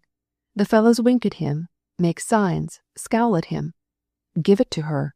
He does not stir. He is like a dead man. You can imagine the scene. Now, then they attempted to take it off. He won't let it go. At last he himself takes it off and hands it to the Grand Duchess. 'Here, this is the new kind,' said the Grand Duchess, but as she turned it over, You can imagine it. Out came, pears, bonbons, 2 pounds of bonbons. He had been to market, Golubchik. Vronsky burst out laughing. And long afterwards, even when speaking of other things, the memory of the unfortunate helmet caused him to break out into a good-natured laugh, which showed his handsome, regular teeth. Having learned all the news, Vronsky donned his uniform with the aid of his valet, and went out to report himself. After he had reported, he determined to go to his brother's, to Betsy's, and to make a few calls, so as to secure an entry into the society where he should be likely to see Madame Karenina. And in accordance with the usual custom at Petersburg, he left his rooms, expecting to return only when it was very late at night. End of Part 1 of Anna Karenina by Leo Tolstoy. Part 2, Chapter 1. Toward the end of the winter, the Shtcherbatskys held a consultation of physicians in order to find out what was the state of Kitty's health, and what measures were to be taken to restore her strength. She was ill, and the approach of spring only increased her ailment.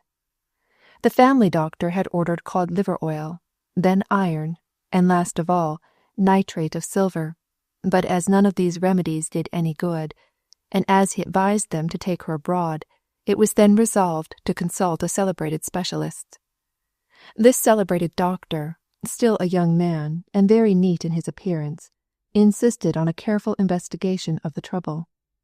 He, with especial satisfaction, as it seemed, insisted that maidenly modesty is only a relic of barbarism, and that nothing is more natural than that a young man should make examination of a girl in undress.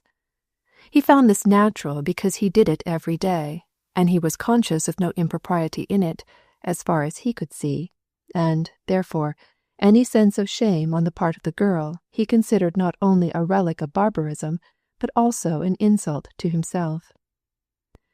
It was necessary to submit, since, notwithstanding the fact that all the other doctors were taught in the same school and studied the same books, and notwithstanding the fact that certain persons declared that this celebrated doctor was a bad doctor, yet in the princess's house and in her circle of friends it was admitted somehow that this celebrated doctor was the only one known who had the special knowledge, and was the only one who could save Kitty's life. After a careful examination and a prolonged thumping on the lungs of the poor sick girl, trembling with mortification, the celebrated physician carefully washed his hands and returned to the drawing-room and gave his report to the prince. The prince, with a little cough, listened to what he had to say and frowned. He was a man of experience and brains, was in good health, and had no faith in medicine. He was all the more angry at this comedy, because possibly he alone understood what ailed his daughter. A regular humbug, thought the old prince, as he listened to the doctor's loquacity concerning the symptoms of his daughter's illness, mentally applying to the celebrated doctor a term from the vocabulary of hunting. The doctor, on his part, with difficulty disguised his disdain, with difficulty stooped to the low level of his intelligence for this old gentleman. It seemed to him scarcely necessary to speak to the old man, since, in his eyes, the head of the house was the princess. He was ready to pour out before her all the floods of his eloquence. At this moment she came in with the family doctor. The prince left the room, so as not to show too clearly how ridiculous this whole comedy seemed to him. The princess was troubled, and did not know what course to take. She felt a little guilty in regard to Kitty. "Well, doctor, decide our fate," said the princess. "Tell me all." She wanted to say, "Is there any hope?" but her lips trembled, and she could not put the question to him. "Well, doctor?" "In a moment, princess. I shall be at your service, after I have conferred with my colleague. I shall then have the honor of giving you my opinion." "Do you wish to be alone?" "Just as you please." The princess sighed and left the room. When the doctors were left alone, the family physician began timidly to express his opinion about her condition, and gave his reasons for thinking that it was the beginning of tubercular disease, but... The celebrated physician listened, and in the midst of his diagnosis took out his great gold watch. "Yes," said he, "but..." The family physician stopped respectfully. You know that we can hardly decide when tubercular disease first begins.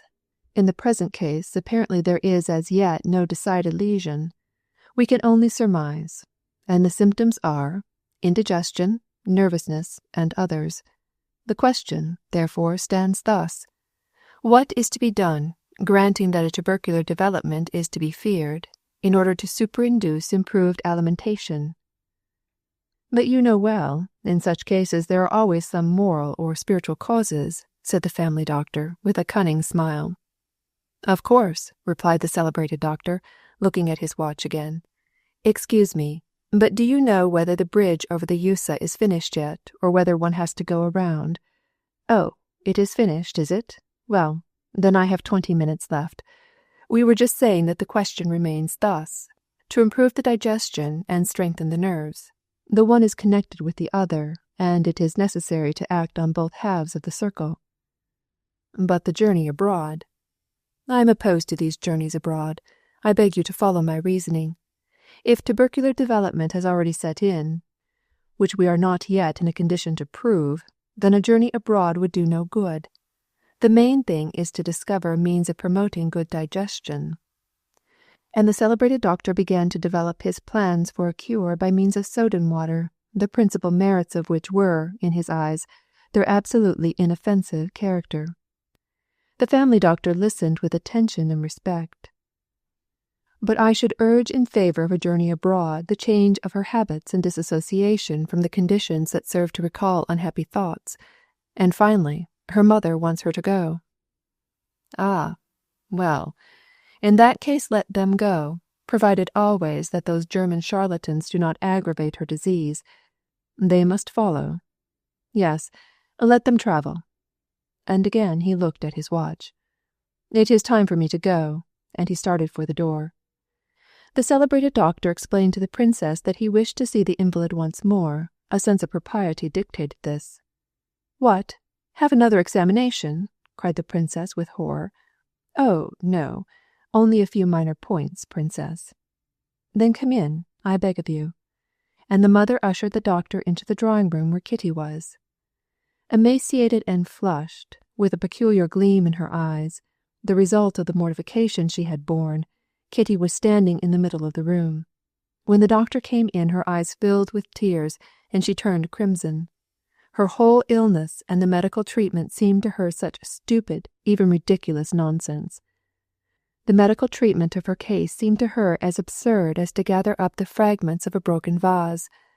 Her heart was broken, and could it be healed by pills and powders? But it was impossible to wound her mother's feelings, the more because her mother felt that she had been to blame. "Will you sit down, princess?" said the celebrated doctor. With a smile he sat down in front of her, felt her pulse, and with a smile began a series of wearisome questions. At first she replied to them, then suddenly arose impatiently. "Excuse me, doctor, but, indeed, this all leads to nothing. This is the third time you have asked me the same question." The celebrated doctor took no offence. "It is her nervous irritability," he remarked to the princess when Kitty had gone from the room. "However, I had finished." And the celebrated doctor explained the young princess's condition to her mother, treating her as a woman of remarkable intelligence, and concluded with directions how to drink those waters which were valueless. On the question, "Is it best to take her abroad?" the doctor pondered deeply, as if he were deciding a difficult problem. The decision was at last expressed. "Go, but put no faith in the charlatans, and consult him in everything." After the doctor's departure, everyone felt as if something jolly had happened. The mother, in much better spirits, rejoined her daughter, and Kitty declared that she was better already. Often, almost all the time, of late, she had felt obliged to pretend. "Truly, I am well, Maman, but if you desire it, let us go," she said, and in her endeavour to show that she was interested in the journey, she began to speak of their preparations. Chapter 2. Shortly after the doctor went, Dolly came. She knew that the consultation was to take place that day, and though she was as yet scarcely able to go out, having had a little daughter toward the end of the winter, and although she had many trials and cares of her own, she left her nursing baby and one of the little girls who was ailing, and came to learn what Kitty's fate should be. "Well, how is it?" she said as she came into the drawing-room with her hat on. "You are all happy? Then all is well?" They endeavoured to tell her what the doctor had said, but it seemed that, although the doctor had spoken very fluently and lengthily, no one was able to tell what he had said. The only interesting point was the decision in regard to the journey abroad. Dolly sighed involuntarily. Her sister, her best friend, was going away, and life for her was not joyous. Her relations with Stepan Arkadyevitch, since the reconciliation, had become humiliating. The union brought about by Anna had not been of long duration, and the family concord had broken down in the same place. There was nothing definite, but Stepan Arkadyevitch was scarcely ever at home. There was scarcely ever any money in the house, and suspicions of his unfaithfulness constantly tormented Dolly. But she kept driving them away in terror of the unhappiness which jealousy caused her. The first explosion of jealousy, having been lived down, could not indeed be experienced again, and even the discovery of his unfaithfulness could not have such an effect on her as it had the first time. Such a discovery now would only break up the family, and she preferred to shut her eyes to his deception, despising him, and above all herself, because of this weakness. Moreover, the cares of a numerous family constantly annoyed her. First, the nursing of her baby was unsatisfactory, then the nurse went off, and now one of the children was ill. "And how are the children?" asked the princess. "Ach, Maman, we have so many tribulations. Lily is ill in bed, and I'm afraid it is the scarlatina. I came out now to see how you were, for there'll be no getting out for me after this, if it is the scarlatina, which God forbid." The old prince also, after the doctor's departure, came out from his library, presented his cheek to Dolly, exchanged a few words with her, and then turned to his wife. "What decision have you come to? Shall you go? Well, and what are you going to do with me?" "I think, Alexander, that you had better stay at home." "Just as you please." "Maman, why doesn't Papa come with us?" said Kitty. "It would be gayer for him and for us." The old prince got up and smoothed Kitty's hair with his hand. She raised her head, and with an effort smiled as she looked at him. It always seemed to her that he understood her better than anyone else in the family, though he did not say much. She was the youngest, and therefore her father's favourite daughter, and it seemed to her that his love made him clairvoyant. When she saw his kind blue eyes steadily fixed on her, it seemed to her that he read her very soul, and saw all the evil that was working there. She blushed and bent toward him, expecting a kiss, but he only pulled her hair, saying, "These stupid chignons, one never gets down to the real daughter, but you caress the hair of departed females. Well, Dolinka," turning to his eldest daughter, "what is that trump of yours doing?" "Nothing, Papa," said Dolly, perceiving that her father referred to her husband. "He is always away from home, and I scarcely ever see him," she could not refrain from adding with an ironical smile. "Has he not gone yet to the country to sell his wood?"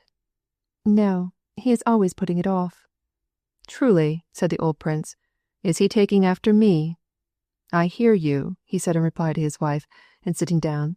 "And as for you, Katya," he said, addressing his youngest daughter, "do you know what you ought to do? Sometime, some fine morning, wake up and say, 'There, I am perfectly well and happy, Papa, and we must go for our early morning walk in the cold, huh?'" What her father said seemed very simple, but at his words Kitty felt confused and disconcerted, like a convicted criminal. Yes, he knows all, he understands all, and these words mean that I ought to overcome my humiliation, however great it has been. She could not summon up the courage to reply. She began to say something, but suddenly burst into tears and ran from the room. "Just like your tricks," said the princess to her husband angrily. "You always—" and she began one of her tirades. The prince listened for some time to her reproaches and made no reply, but his face kept growing darker and darker. "She is so sensitive, poor little thing, so sensitive, and you don't understand how she suffers at the slightest allusion to the cause of her suffering. Ah, how mistaken we are in people," said the princess. and by the change in the inflection of her voice, Dolly and the prince perceived that she had reference to Vronsky. "I don't understand why there are not any laws to punish such vile, such ignoble men."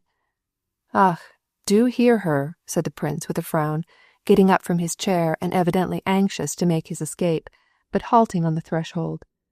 "There are laws, Matushka, and if you force me to this, I will tell you who is to blame in all this trouble. You alone. There are laws against such young fops, and there always will be. And if things had not been as they ought never to have been, old man that I am, I should have put that dandy on the fence. Yes, and now to cure her, you bring in these quacks." The prince would have had still more to say, but as soon as the princess heard his tone, she immediately became humble and repentant, as always happened when important questions came up. Alexander, she murmured, going up to him and weeping. The prince held his peace when he saw her tears. He went to meet her. "Well, let it go, let it go. I know that it is hard for you also. What is to be done? There is no great harm. God is merciful." "Thank you," said he, not knowing what he said, and replying to the princess's damp kiss which he felt on his hand. Then the prince left the room.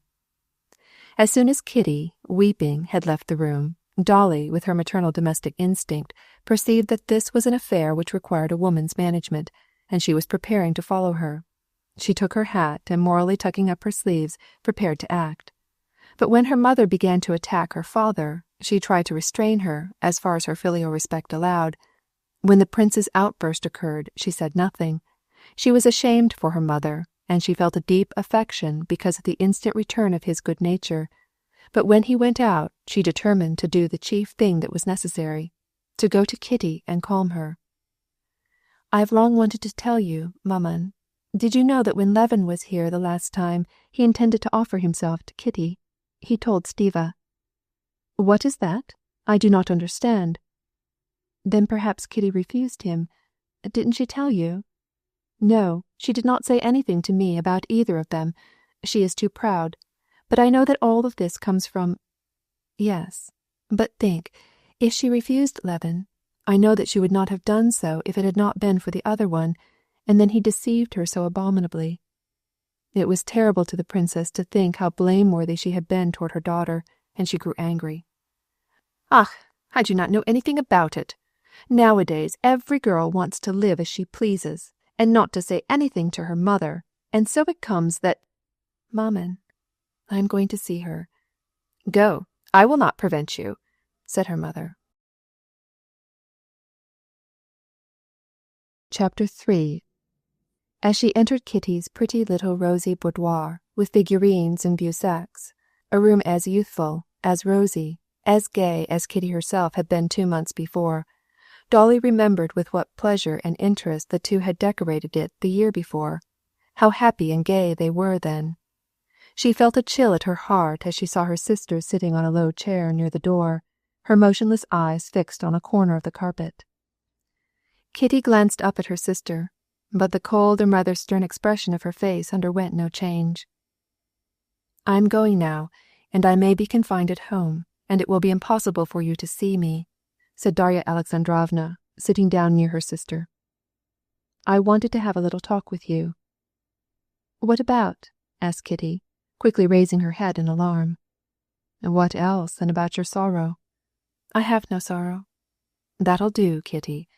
Do you really imagine that I don't know? I know everything, and believe me, this is such a trifle. All of us have been through this." Kitty said nothing, and her face resumed its severe expression. "He is not worth the trouble that you have given yourself because of him," continued Darya Alexandrovna, coming right to the point. "Yes, because he jilted me," murmured Kitty with trembling voice. "Don't speak of it. Please don't speak of it." "But who said that to you? No one said such a thing.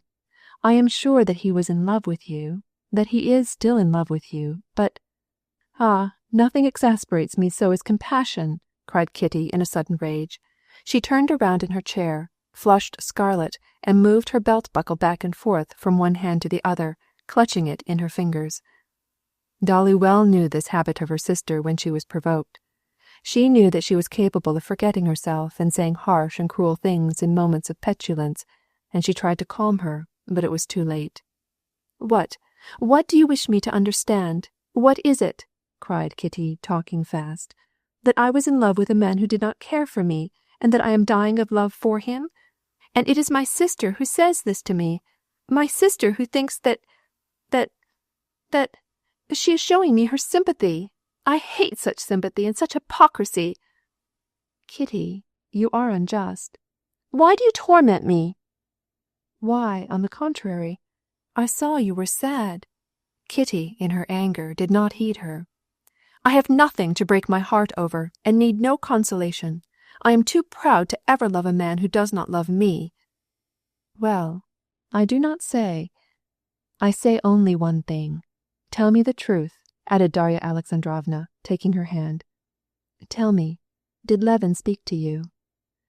At the name of Levin, Kitty lost all control of herself. She sprang up from her chair, threw the buckle on the floor, and with quick, indignant gestures cried, "Why do you speak to me of Levin? I don't see why you need to torment me.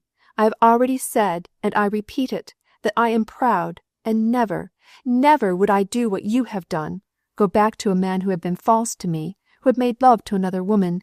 I do not understand this. You can, but I cannot." As she said these words, she looked at her sister, and seeing that Dolly bent her head sadly without answering, she sat down near the door again and hid her face in her handkerchief instead of leaving the room as she had intended to do. The silence lasted several minutes. Dolly was thinking of herself. Her humiliation, of which she was always conscious, appeared to her more cruel than ever, thus recalled by her sister. She did not expect such bitterness from her sister, and it made her angry. But suddenly she heard the rustling of a dress, a broken sob, and someone's arms were thrown around her neck. Kitty was on her knees before her. "Dolinka, I am so unhappy," she murmured in exculpation, and her pretty face, wet with tears, was hid in Dolly's skirt. Those tears were evidently the indispensable lubricant without which the machinery of mutual communion between the two sisters could not work. At all events, after a good cry, they spoke no more on the subject which interested them both, but even while they were talking about irrelevant topics, they understood each other. Kitty knew that the cruel words that she had uttered in her anger about the husband's unfaithfulness, the unfaithfulness of Dolly's husband, and her humiliation, struck deep into her poor sister's heart, but that she forgave her. Dolly, on her side, knew all that she wanted to know. She was convinced that her suspicions were correct, that the pain Kitty felt, the irremediable pain, lay in the fact that Levin had offered himself to her, and that she had refused him, and that Vronsky had played her false, and that she was ready to love Levin and to hate Vronsky. Kitty said not a word about this. She spoke only of the general state of her soul. "I have no sorrow," she said, regaining her calmness a little, "but you cannot imagine how wretched, disgusting, and vulgar everything seems to me, above all myself. You cannot imagine what evil thoughts come into my mind." "Yes, but what evil thoughts can you have?" asked Dolly with a smile. "The most abominable, the most repulsive. I cannot describe them to you. It is not melancholy, and it is not ennui. It is much worse.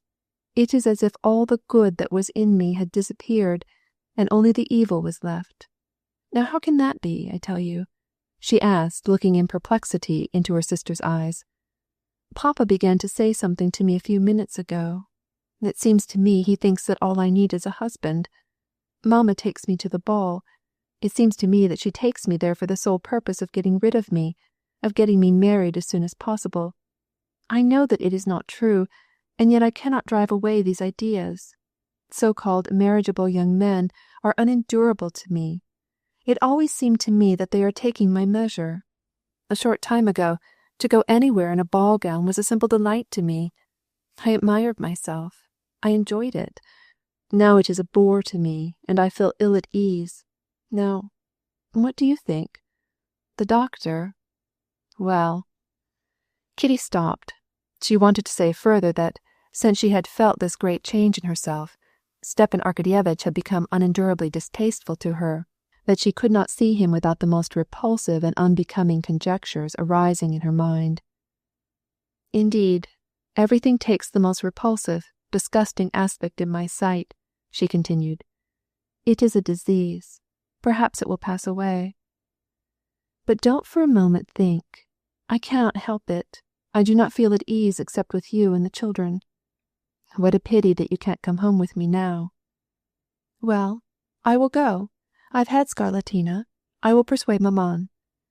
Kitty insisted so eagerly that she was allowed to go to her sisters, and throughout the course of the disease, which proved to be the scarlatina, she looked after the children. The 2 sisters successfully nursed all the 6 children, but Kitty's health did not improve, and at Lent the Sherbatskys went abroad. Chapter 4.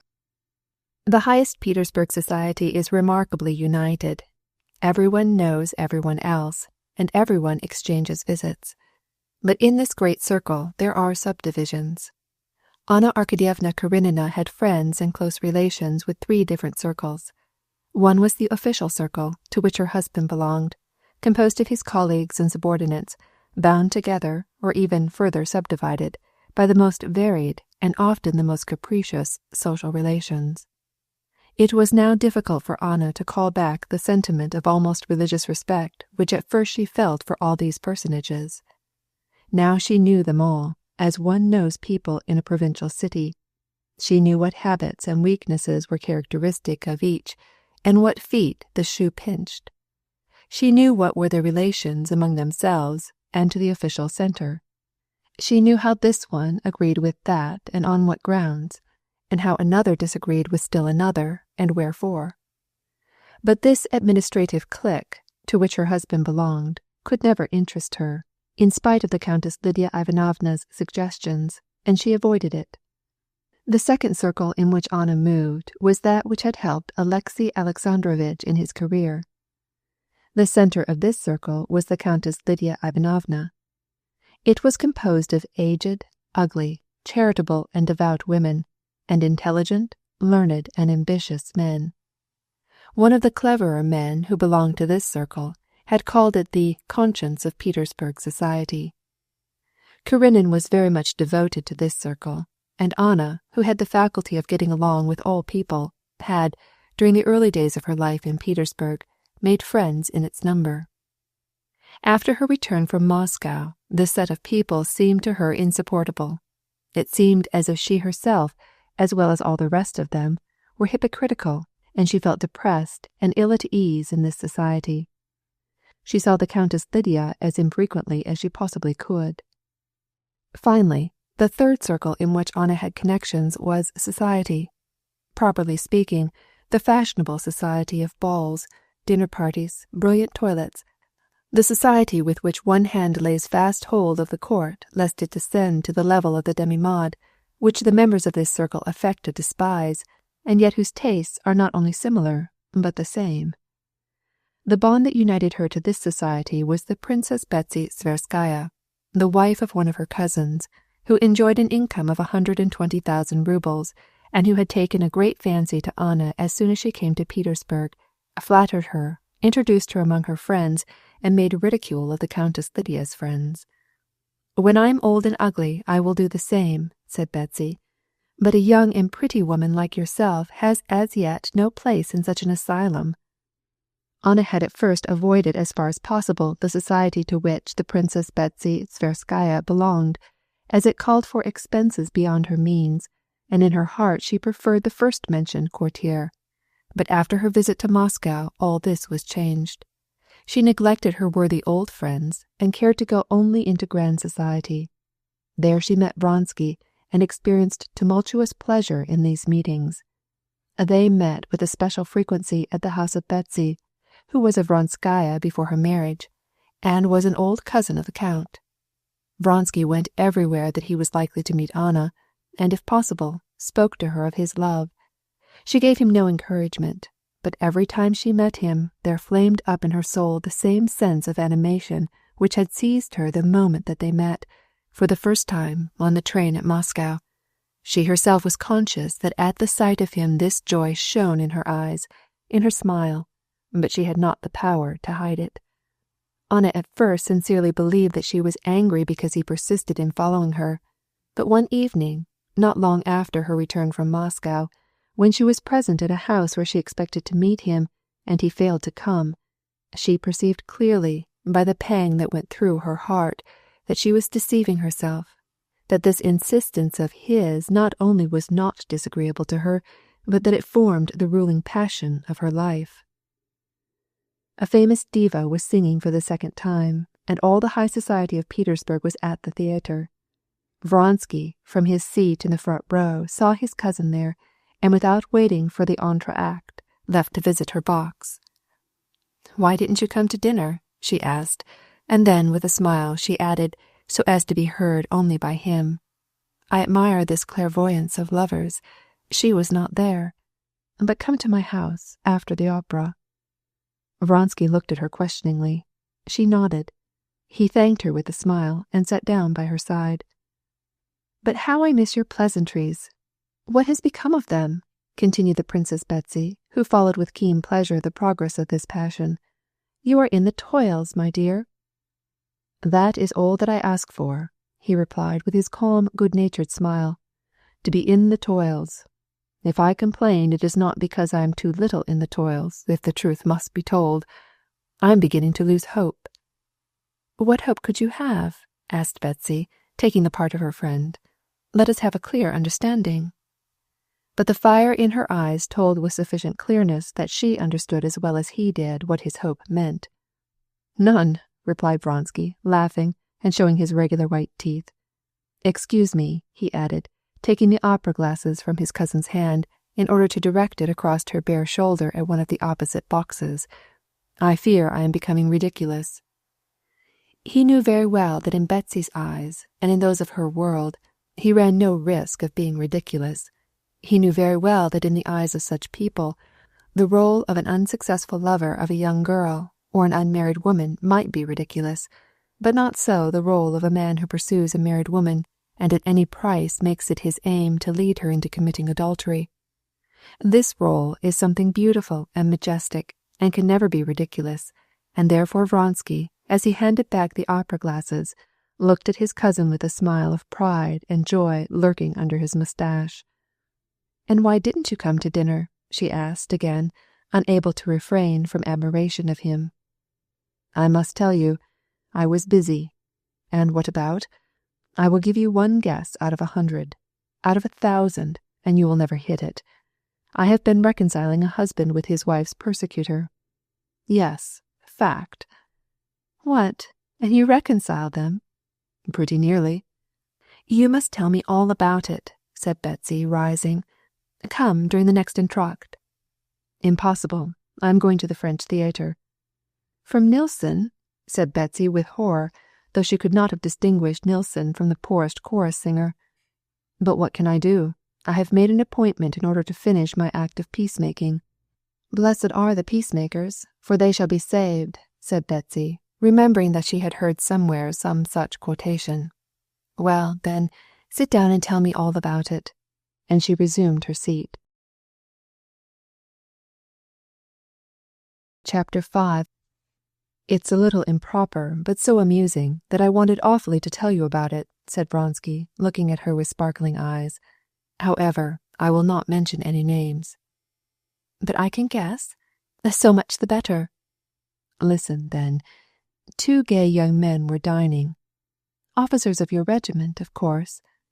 "I did not say that they were officers, but simply young men who had dined well." "Translated, tipsy." "Possibly. They went to dine with a comrade in most excellent spirits. They saw a pretty young woman passing them in a hired carriage. She turns around and, as it seems to them, nods to them and laughs. Of course they follow her. They gallop like mad. To their amazement, their beauty stops at the entrance of the very house where they are going. She mounts to the upper floor, and they see nothing but a pair of rosy lips under a short veil, and a pair of pretty little feet." "You describe the scene with so much feeling that you make me believe that you were in the party." "Why do you accuse me so soon?" "Well, the 2 young men climb up to their comrade's room, where there is to be a farewell dinner, and there they drink, perhaps more than is good for them, as is usually the case at farewell dinners, and at dinner they ask who lives on the top story of the house. No one knows anything about it. Only their friend's valet, to their questions, "Do any mamsells live on the top floor?" replies that there are a good many. After dinner, the two young men go into their friend's library and write a letter to the unknown. They write a passionate letter, a declaration. They themselves carry up the letter in order to explain whatever in the letter might not be perfectly understood. "But why do you tell me such horrible things?" "Well?" They ring. A girl comes to the door. They give her the letter, telling her that they are so desperately in love that they are ready to die, there at the door. The girl is in doubt and parleys with them. Suddenly a gentleman appears, red as a lobster and with side whiskers like sausages, declares that there is no one there except his wife, and unceremoniously puts them out of the door. "How did you know that his side whiskers were like sausages?" "But now listen. I have just made peace between them." "Well, what came of it?" This is the most interesting part of the affair. The happy couple proved to be a titular consular and his wife. The titular consular brings a complaint, and I am obliged to serve as peacemaker. What a peacemaker! I assure you Talleyrand compared to me was nobody. "What were your difficulties?" "Here now, listen. We make excuses as in duty bound, as, 'We are desperately sorry,' we said. 'We beg you to pardon us for this unfortunate misunderstanding.'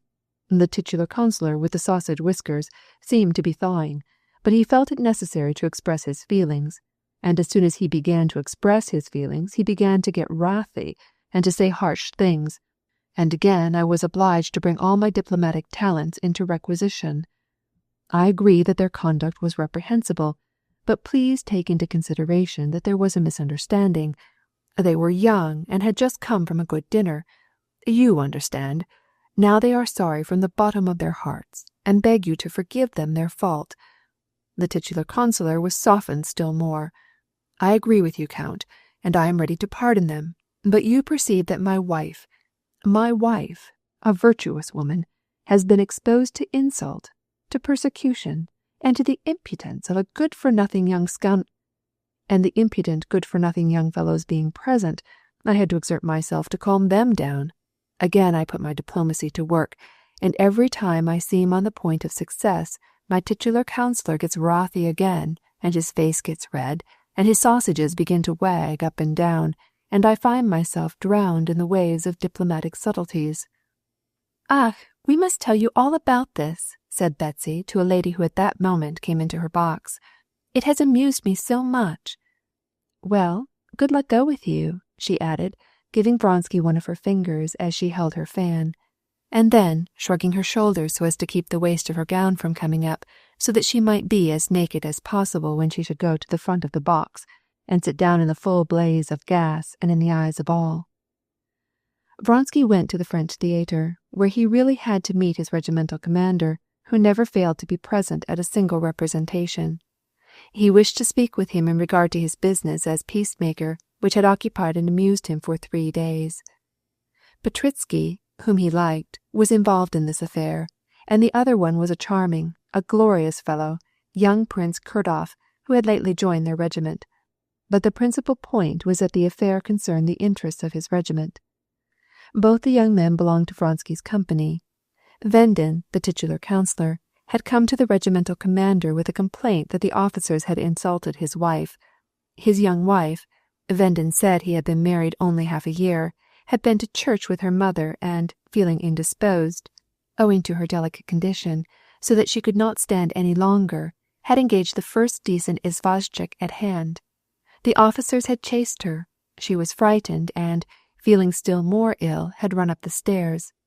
Vendin himself, who had just returned from his office, heard the sound of a bell and voices. He came out and, seeing drunken officers with a letter, he had them put out. He demanded that they should be severely punished. "No, it's all very well to talk," said the regimental commander to Vronsky, whom he had asked to join him. "But Petritsky is becoming unbearable. Not a week passes without some scandal. This chinovnik will not stop here. He will go farther. Vronsky saw all the unpleasantness of this affair, and he felt that a duel should be avoided, and that everything should be done to make the titular councillor relent and smooth over the scandal. The regimental commander and Vronsky both realized that Vronsky's name and his Flügel adjutant's monogram ought to have a great effect in soothing the titular councillor. In reality, these two influences proved partially efficacious, but the results of the reconciliation remained in doubt, as Vronsky said. When he reached the French theatre, Vronsky took the regimental commander into the lobby and told him of his success, or rather lack of success. After reflection, the regimental commander decided to leave the matter in abeyance, but afterwards he began to question Vronsky regarding the details of the interview, and he could not help laughing as he heard Vronsky tell how the titular councillor kept suddenly flaming out in wrath as he recalled the particulars of the affair, and how Vronsky, veering round at the last mention of reconciliation, had withdrawn, pushing Petritsky before him, and his repeated attempts to bring him into a suitable frame of mind. It is a wretched piece of business, but comical enough. Kirdov cannot fight with this gentleman. Was he so horribly angry? He asked, laughing. And how do you like Claire this evening? Charming, he said, referring to a new French actress. One can't see her too often. She is always new. Only the French can do that. Chapter 6. The Princess Betsy left the theatre without waiting for the end of the last act. She had scarcely had more than time enough, after reaching home, to go into her dressing-room and scatter a little rice powder over her long, pale face, rearrange her toilet, and order tea to be served in the large drawing-room, when the carriages began one after another to arrive at her enormous house on the Bolshaya Morskaya. The guests came up to the wide entrance, and a portly Swiss, who during the morning read the newspaper for the edification of passers-by as he sat behind the glass door, now kept noiselessly opening this great door and admitting the visitors. They came in by one door almost at the same instant that by another came the mistress of the mansion, with renewed colour and hair rearranged. The walls of the great drawing-room were hung with sombre draperies, and on the floor were thick rugs. On the table, which was covered with a cloth of dazzling whiteness, shining in the light of numberless candles, stood a silver samovar and a tea-service of transparent porcelain. The princess took her place behind the samovar and drew off her gloves. With the help of attentive servants, the guests brought up chairs and took their places, dividing into two camps, the one around the princess, and the other at the opposite end of the drawing-room around the wife of a foreign ambassador, a handsome lady dressed in black velvet and with black, well-defined eyebrows. The conversation, as usual at the beginning of a reception, was desultory, being interrupted by the arrival of newcomers, offers of tea, and the exchange of salutations, and seemed to be endeavouring to find a common subject of interest. "She is remarkably handsome for an actress. You can see that she has studied Kaulbach," said a diplomat in a group around the ambassador's wife. "Did you notice how she fell?" "Ach, please let us not speak of Nilsson. Nothing now can be said about her," said a great fat lady with a light complexion, without either eyebrows or chignon, and dressed in an old silk gown. This was the Princess Myakaya, famous for her simplicity and frightful manners, and surnamed the Enfant Terrible.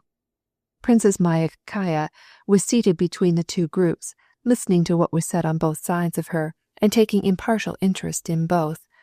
This very day 3 people have made that same remark about Kaulbach. It must be fashionable. I don't see why that phrase should be so successful. The conversation was cut short by this remark, and a new theme had to be started.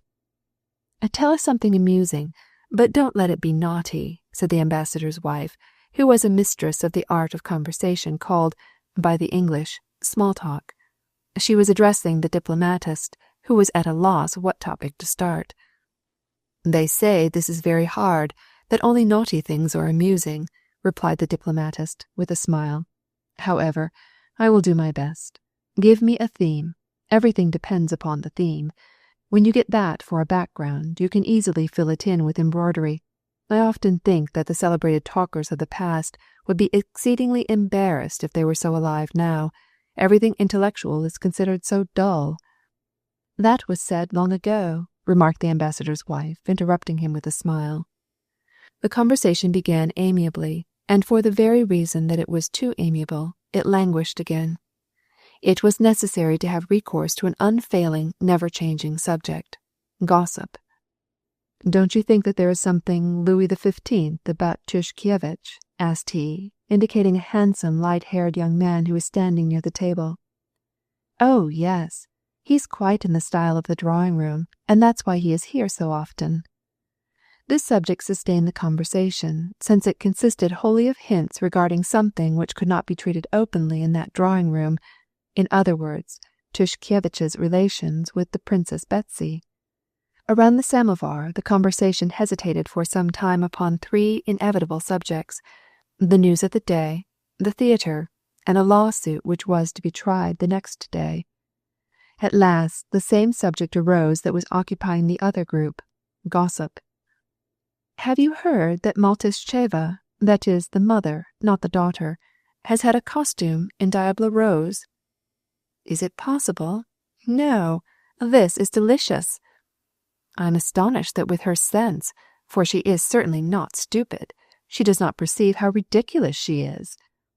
Everyone found something in which to criticize and tear to pieces the unfortunate Madame Maltishcheva, and the conversation grew lively, brilliant, and gay, like a flaming pyre. The Princess Betsy's husband, a tall, good-natured man, a passionate collector of engravings, hearing that his wife had guests, came into the drawing-room before going to his club, and desired to show himself in her circle. Noiselessly, on the thick carpet, he approached the Princess Myakaya. "How did you like Nilsson?" he asked. "Ach, do you steal upon a body that way? How you startled me!" she cried. "Don't speak to me about the opera, I beg you. You don't know anything about music. I prefer to descend to your level and talk with you about your engravings and majolikas. Well, what treasures have you discovered lately?" "If you would like, I will show them to you, but you are no judge of them." "Show them to me, all the same. I am getting my education among these bankers, as you call them. They have lovely engravings. They like to show them." "Have you been at the Schutzbergs?" asked the mistress of the house, from her place by the samovar. "Certainly, mon cher. They invited my husband and me to dinner, and they told me the sauce at this dinner cost 1,000 roubles," replied the Princess Myakaya in a loud voice, conscious that all were listening to her. "And it was a very poor sauce, too, something green. I had to return the compliment, and I got them up a sauce that cost 85 kopecks, and all were satisfied. I can't make 1,000-rouble sauces." "She is unique," said the hostess. "Astonishing," said another. The Princess Myakaya never failed of making her speeches effective, and the secret of their effectiveness lay in the fact that, although she did not always select suitable occasions, as was the case at the present time, yet she spoke simply and sensibly. In the society where she moved, what she said gave the effect of the most subtle wit. She could not comprehend why it had such an effect, but she recognized the fact, and took advantage of it. While the Princess Myakaya was speaking, all listened to her, and the conversation around the ambassador's wife stopped, so the hostess, wishing to make the conversation more united, turned to the ambassador's wife and said, "Are you sure that you will not have some tea? Then please join us." "No, we are very well where we are, in this corner," replied the ambassador's wife, with a smile, resuming the thread of conversation which interested her very deeply. They were criticizing Karenina and his wife. "Anna is very much changed since her return from Moscow. There's something strange about her," said one of her friends. "The change is due to the fact that she brought back in her train the shadow of Alexei Vronsky," said the ambassador's wife. "What is that? There's a story in Grimm, a man without a shadow, a man deprived of his shadow. It was a punishment for something or other. I cannot see where the punishment lies, but it must be disagreeable for a woman to be without her shadow." "Yes, but the women who have shadows generally come to some bad end," said Anna's friend. "Hold your tongues," cried the Princess Myakaya as she heard these words. "Madame Karenina is a charming woman. I don't like her husband, but I like her." "Why don't you like her husband?" asked the ambassador's wife. He is such a remarkable man. My husband says there are few statesmen in Europe equal to him." "My husband says the same thing, but I don't believe it," replied the Princess Myakaya. "If our husbands had not had this idea, we should have seen Alexey Alexandrovitch as he really is, and in my opinion, he is a blockhead. I only say this in a whisper. Is it not true how everything comes out clearly? Formerly, when I was told that he was clever, I used to try to discover it, and I came to the conclusion that I was stupid because I could not see wherein he was clever. But as soon as I said to myself, under my breath, he is stupid, all was explained. Isn't that so?" "How severe you are tonight." "Not at all. I have no other alternative. One of us two is stupid. Now you know that one can never say such a thing of oneself." "No one is satisfied with his circumstances, and everyone is satisfied with his brain," said a diplomat, quoting a French couplet. "There, that is the very thing," exclaimed the Princess Myakaya, turning to him. "But I make an exception of Anna. She is so lovely and good. Is it her fault if all men fall in love with her and follow her like shadows?" "Well, I do not allow myself to judge her," said Anna's friend, justifying herself. "Because no one follows us like a shadow, it does not prove that we have the right to judge." Having thus appropriately disposed of Anna's friend, the Princess Myakaya arose, and with the ambassador's wife drew up to the table and joined in the general conversation about some trifle. "Whom have you been gossiping about?" asked Betsy. "About the Karenins. The princess has been picturing Alexey Alexandrovitch," replied the ambassador's wife, sitting down near the table with a smile. "Shame that we could not have heard it," said Betsy, looking toward the door. "Ah, here you are at last," said she, turning to Vronsky, who at that moment came in. Vronsky knew, and met every day, all the people whom he had found collected in his cousin's drawing-room. Therefore he came in with the calmness of a man who rejoins his friends from whom he has only just parted. "Where have I come from?" said he, in a reply to a question from the ambassador's wife. "What can I do? I must confess. From Le Boeuf. 'Tis for the 100th time, and always with a new pleasure. It is charming. It is humiliating, I know, but I get sleepy at the opera. But at Le Boeuf I sit it out up to the very last minute and enjoy it. Tonight—" He mentioned a French actress, and was going to tell some story about her, but the ambassador's wife stopped him with an expression of mock terror. "Please don't speak to us of that fright." "Well, I will not, and the more willingly because you all know these frights." "And you would not go there if it were as fashionable as the opera," added the Princess Myakaya. Chapter 7. Steps were heard near the door, and the Princess Betsy, knowing that it was Madame Karenina, looked at Vronsky.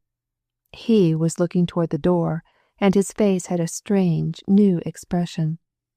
Joyfully, expectantly, and almost timidly, he gazed at Anna as she entered, and he rose slowly. Anna came into the drawing-room, as always holding herself very erect and looking neither to right nor to left. She crossed the short distance between her and the hostess with that rapid, light, but decided step which distinguished her from all the other women of this circle. She went directly up to Betsy and shook hands with a smile, and with the same smile she looked at Vronsky. He bowed low and offered her a chair. She responded only by bending her head a little, and blushed, and frowned. But instantly she was nodding to her acquaintances, and shaking hands.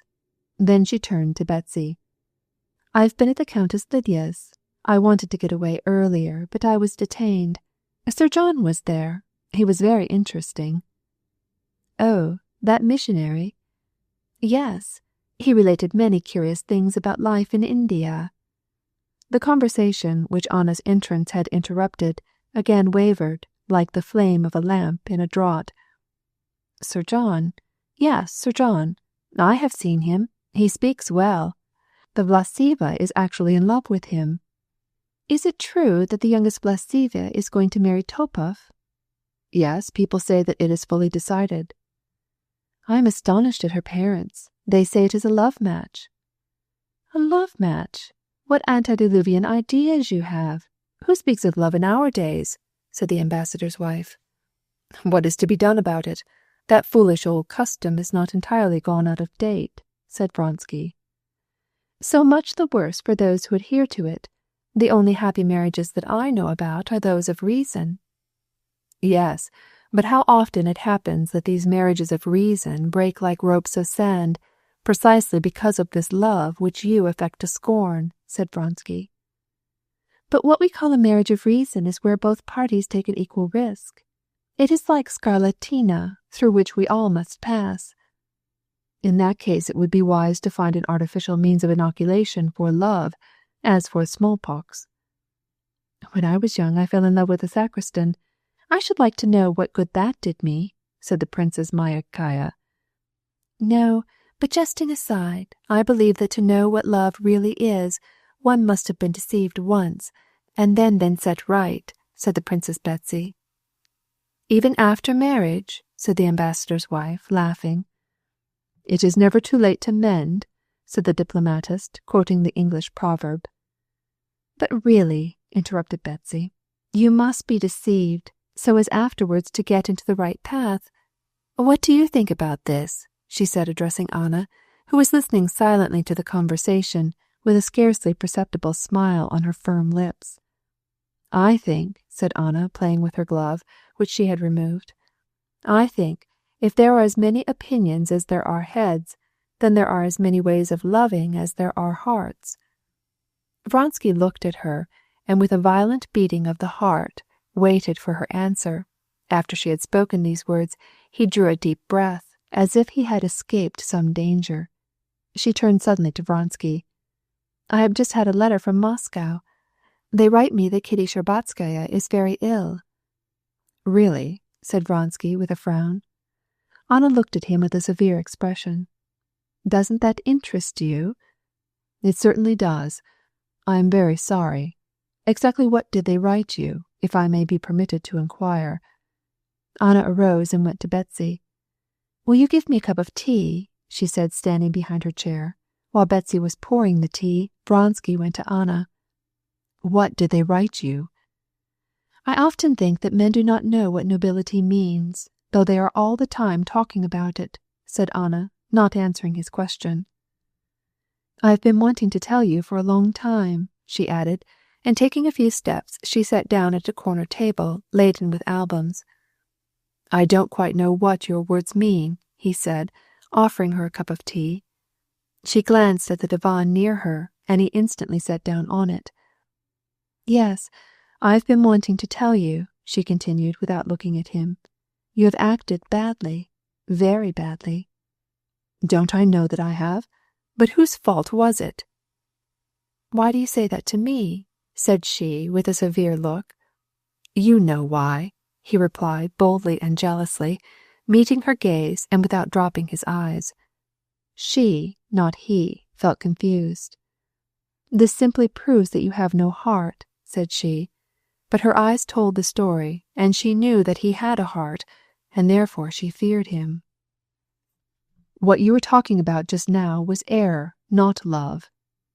Remember that I have forbidden you to speak that word, that hateful word, said Anna, trembling, and instantly she felt by the use of that one word, forbidden, she recognized a certain jurisdiction over him, and thus encouraged him to speak of love. For a long time I have been wanting to say this to you, she continued, looking steadily into his eyes, and all aflame with the color that burned in her face. I have come tonight on purpose, knowing that I should find you here. I have come to tell you this must come to an end. I have never had to blush before anyone before, and you somehow caused me to feel guilty in my own eyes. He looked at her, and was struck with the new spiritual beauty of her face. What do you want me to do? He said, simply and gravely. I want you to go to Moscow and beg Kitty's pardon. You do not want that, said he. He saw that she was compelling herself to say one thing while she really desired something else. If you love me, as you say you do, she murmured, then do what will give me peace. Vronsky's face lighted up. Don't you know that you are my life? But I don't know what peace means, and I can't give it to you. myself, my love, I can give. Yes, I cannot think of you and myself separately.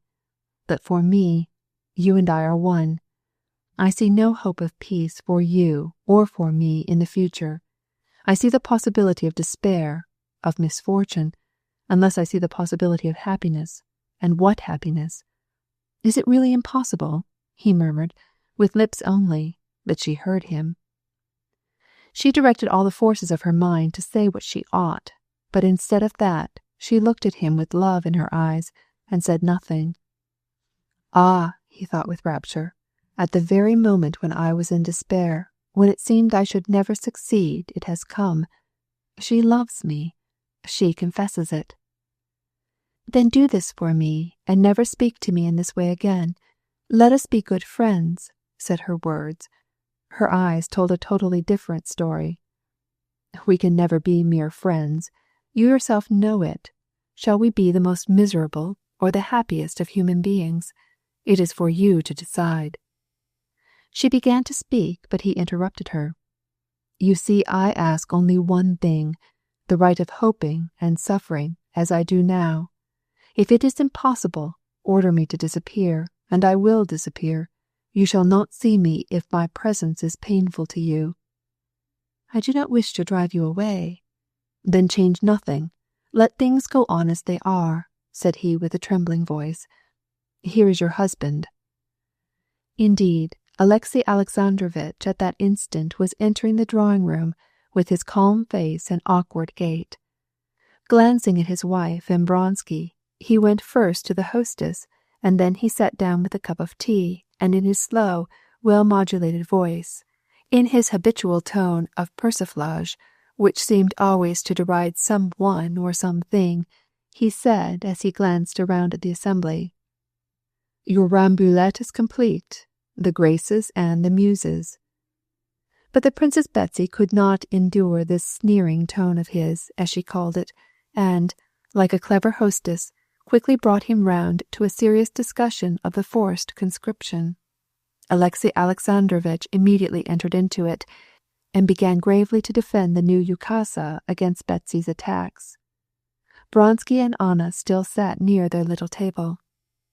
That is getting rather pronounced, said a lady in a whisper, indicating with her eyes Karenina, Anna, and Vronsky. What did I tell you? Said Anna's friend. Not only these ladies, but nearly all who were in the drawing-room, even the Princess Myakaya and Betsy herself, glanced more than once at them sitting apart from the general company, as if it disturbed them. Only Alexey Alexandrovitch never once looked in their direction, and was not diverted from the interesting conversation on which he had started. Betsy, perceiving the disagreeable impression that all felt, substituted some one else in her place to listen to Alexey Alexandrovitch and crossed over to Anna.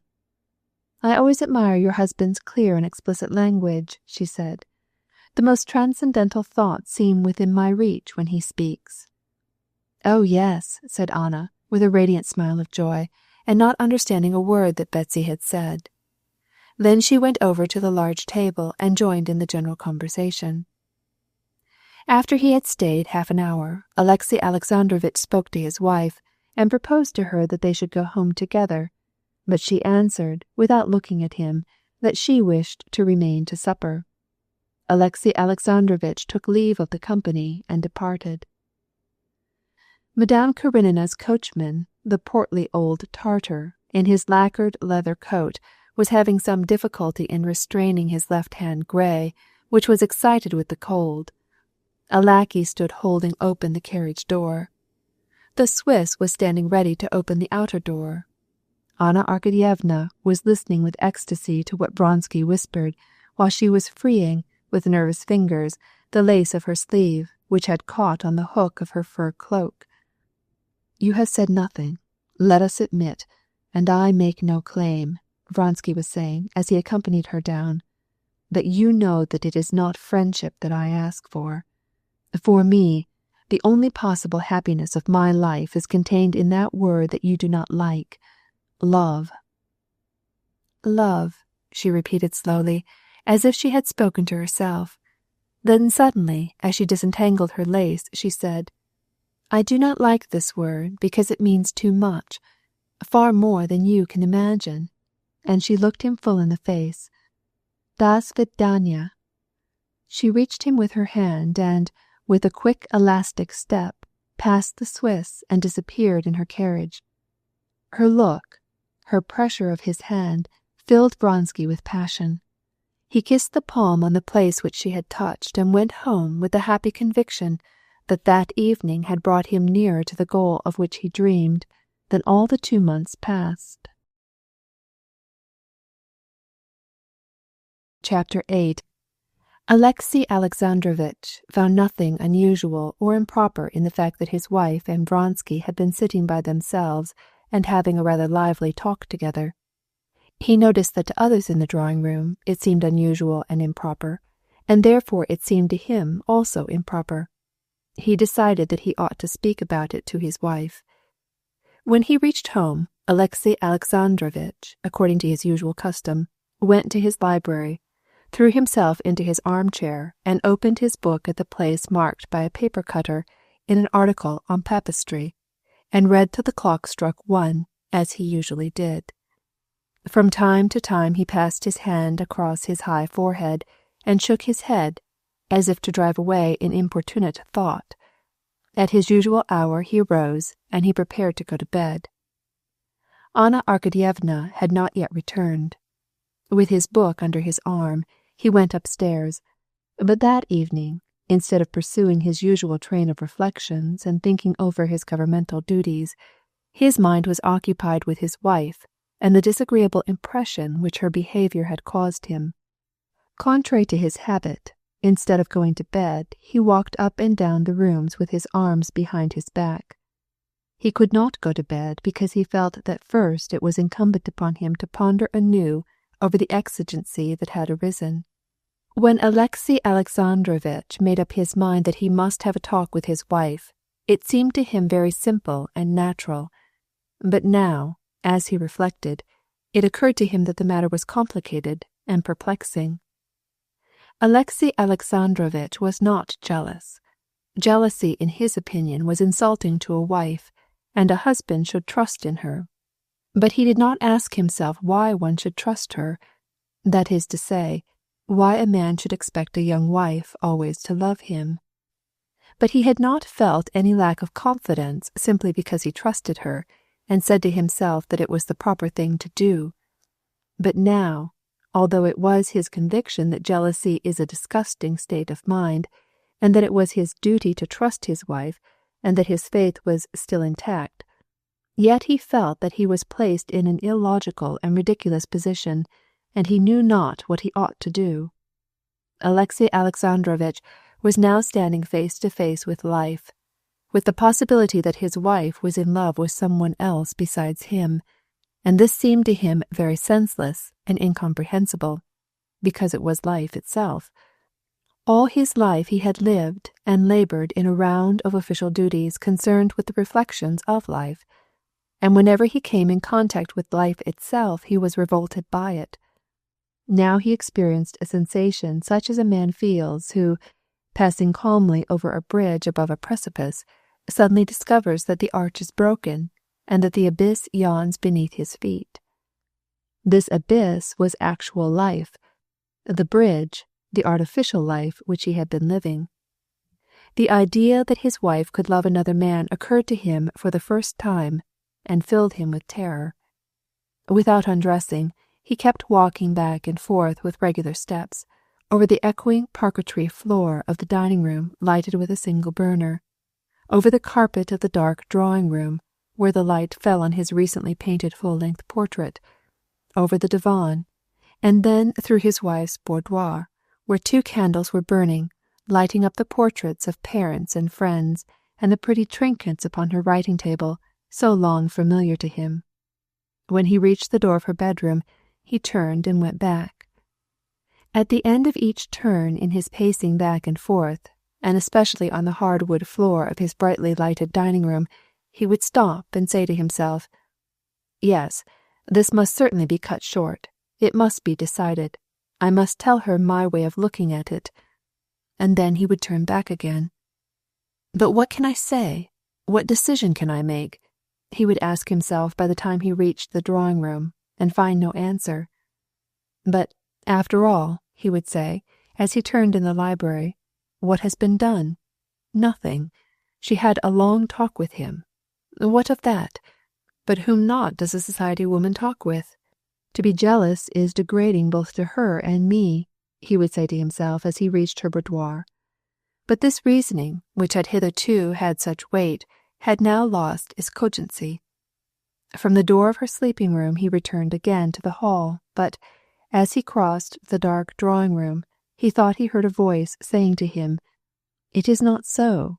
The fact that the others noticed this signifies that there must be something in it." And by the time he reached the dining-room again he was saying, "Yes, the thing must be decided, and broken short off." And once more in the drawing-room, just before he turned about, he would ask himself, "How can I decide? How can I tell her?"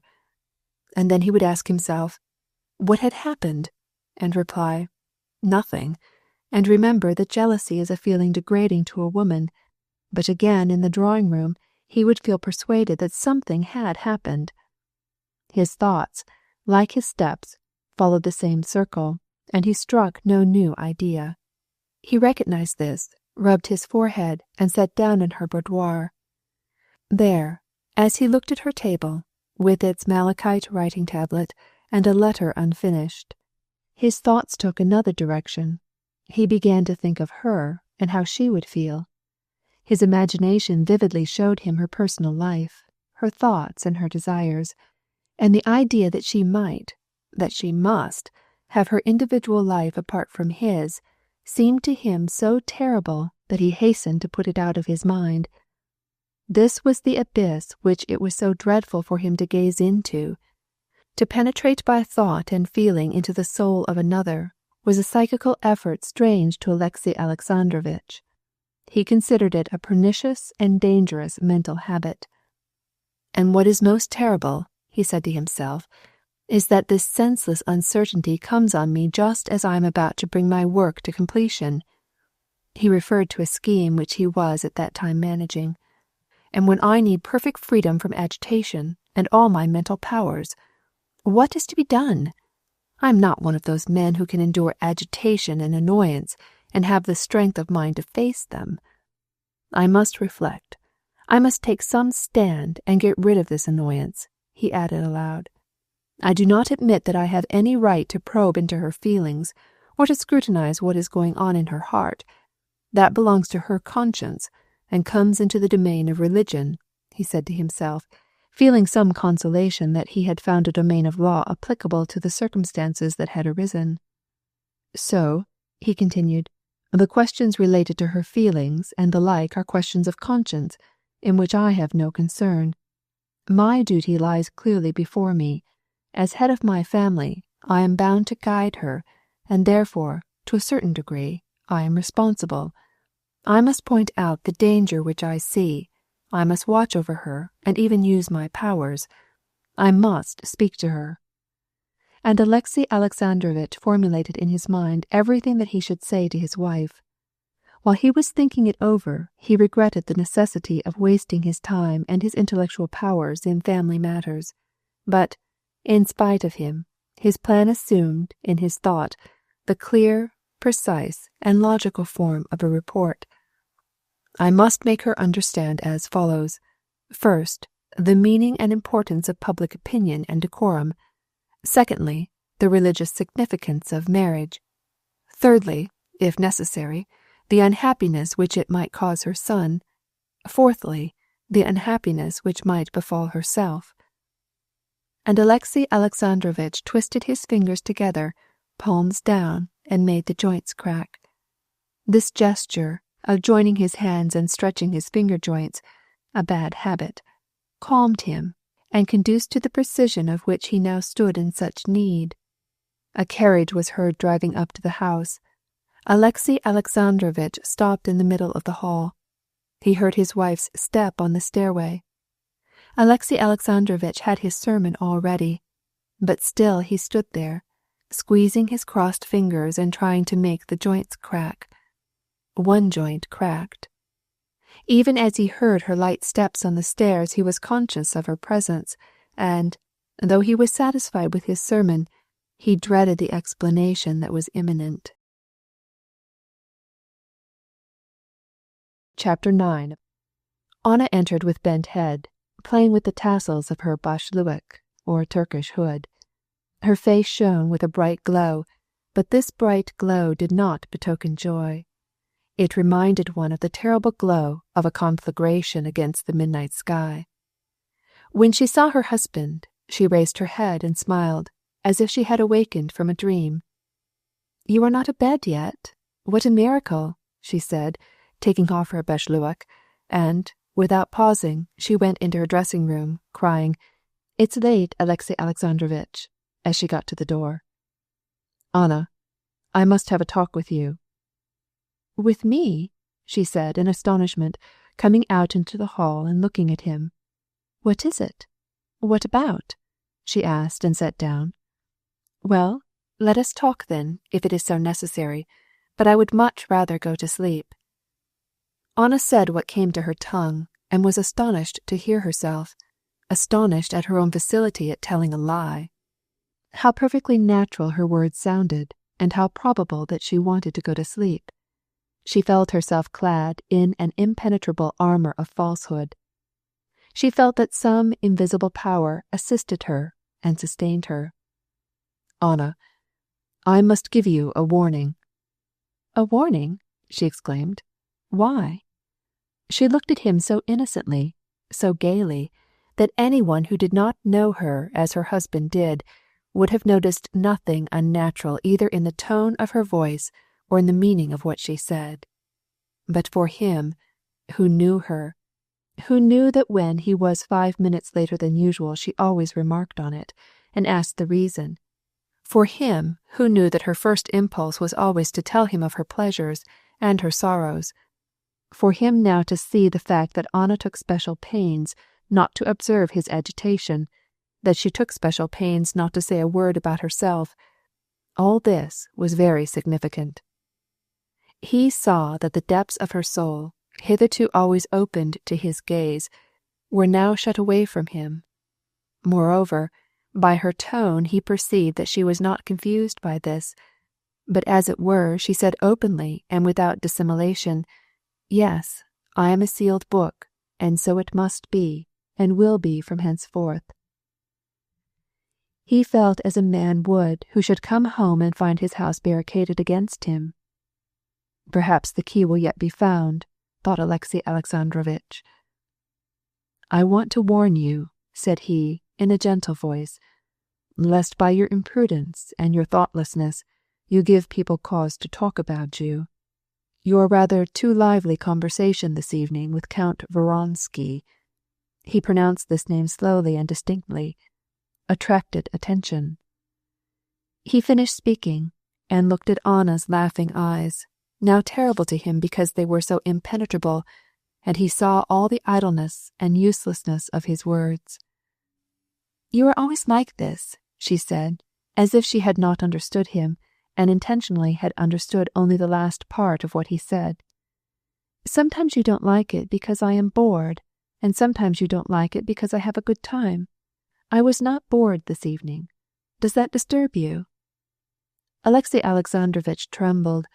Again he stretched his fingers till the knuckles cracked. "Ah, I beg of you, don't crack your fingers. I detest it so," said she. "Anna, is this you?" said Alexey Alexandrovitch, trying to control himself and stopping the movement of his hands. "Yes, but what is it?" she asked with a sincere and almost comic astonishment. "What do you want of me?" Alexey Alexandrovitch was silent, and passed his hand across his brow and over his eyes. He felt that, instead of having done as he intended, that is, instead of having warned his wife of her errors in the sight of the world, he was agitated at what concerned her conscience, and was perhaps striking some imaginary wall. "This is what I wanted to say," he continued coldly and calmly, "and I beg you to listen to me until I have done. As you know, I regard jealousy as an insulting and degrading sentiment, and I never allow myself to be led away by it. But there are certain laws of propriety which one cannot cross with impunity. This evening, judging by the impression which you made, I am not the only one that noticed it. All did. You did not conduct yourself at all in a proper manner." "Decidedly, I do not understand at all," said Anna, shrugging her shoulders. "He does not really care," she thought. "All that he fears is the opinion of the world. You are not well, Alexey Alexandrovitch," she added, rising and starting to go to her room. But he stepped in front of her, as if to prevent her from going. Never had Anna seen his face so displeased and ugly. She remained standing, tipping her head to one side, while with quick fingers she began to pull out the hairpins. "Well, I will hear what you have to say," she said in a calm, bantering tone. "I shall even listen with interest, because I should like to know what it is all about." She herself was astonished at the assurance and calm naturalness with which she spoke, as well as at her choice of words. "I have no right to examine your feelings. I think it is useless and even dangerous," Alexey Alexandrovitch began. "If we probe too deeply into our hearts, we run the risk of touching on what we ought not to perceive. Your feelings concern your conscience, but in presence of yourself, of me, and of God, I am in duty bound to remind you of your obligations. Our lives are united, not by men, but by God. Only by crime can this bond be broken, and such a crime brings its own punishment." "I don't understand at all. Oh, heavens, how sleepy I am," said Anna, swiftly running her hand over her hair and taking out the last pin. "Anna, in the name of heaven, don't speak so," he said gently. "Maybe I am mistaken, but believe me, what I say to you is as much for your advantage as for mine. I am your husband, and I love you." Anna's face for an instant grew troubled, and the mocking fire disappeared from her eyes, but the word love irritated her. "Love," she thought. "Does he know what it means? If he had never heard that there was such a thing as love, he would never have used that word." "Alexey Alexandrovitch, truly, I don't know what you mean," she said. "They say you find—" "Allow me to finish. I love you, but I am not speaking for myself. Those who are chiefly interested are our son and yourself. It is quite possible, I repeat, that my words may seem idle and ill-judged. Possibly they are the result of mistake on my part. In that case, I beg you to forgive me. But if you yourself feel that there is the least foundation for my remarks, then I earnestly urge you to reflect, and, if your heart inclines you, to confide in me." Alexey Alexandrovitch, without noticing the fact, had spoken a very different discourse from the one that he had prepared. "I have nothing to say," and she added in a sprightly tone, scarcely hiding a smile, "Truly, it is time to go to bed." Alexey Alexandrovitch sighed, and, without speaking further, went to their chamber. When she reached the room, he was already in bed. His lips were sternly set, and he did not look at her. Anna got into bed, every moment expecting that he would speak to her again. She both feared it and desired it, but he said nothing. She waited long without moving, and then forgot all about him. She was thinking of someone else. She saw him, and was conscious of her heart throbbing with emotion and with guilty joy. Suddenly she heard a slow and regular sound of snoring. Alexey Alexandrovitch at first seemed to be startled himself and stopped, but at the end of a second the snoring began again with monotonous regularity. "Too late, too late," she whispered with a smile. She lay for a long time thus, motionless, with open eyes, the shining of which it seemed to her she herself could see in the darkness. Chapter 10. From this time began a new life for Alexey Alexandrovitch and his wife. Nothing unusual happened. Anna continued to go into society, and was especially often at the Princess Betsy's, and everywhere she met Vronsky. Alexey Alexandrovitch saw it, but was powerless to prevent it. Whenever he tried to bring about an explanation, she raised up against him an impenetrable wall of humorless perplexity. Outwardly everything was the same, but their relations had completely changed. Alexey Alexandrovitch, a remarkably strong man in matters requiring statesmanship, here found himself powerless.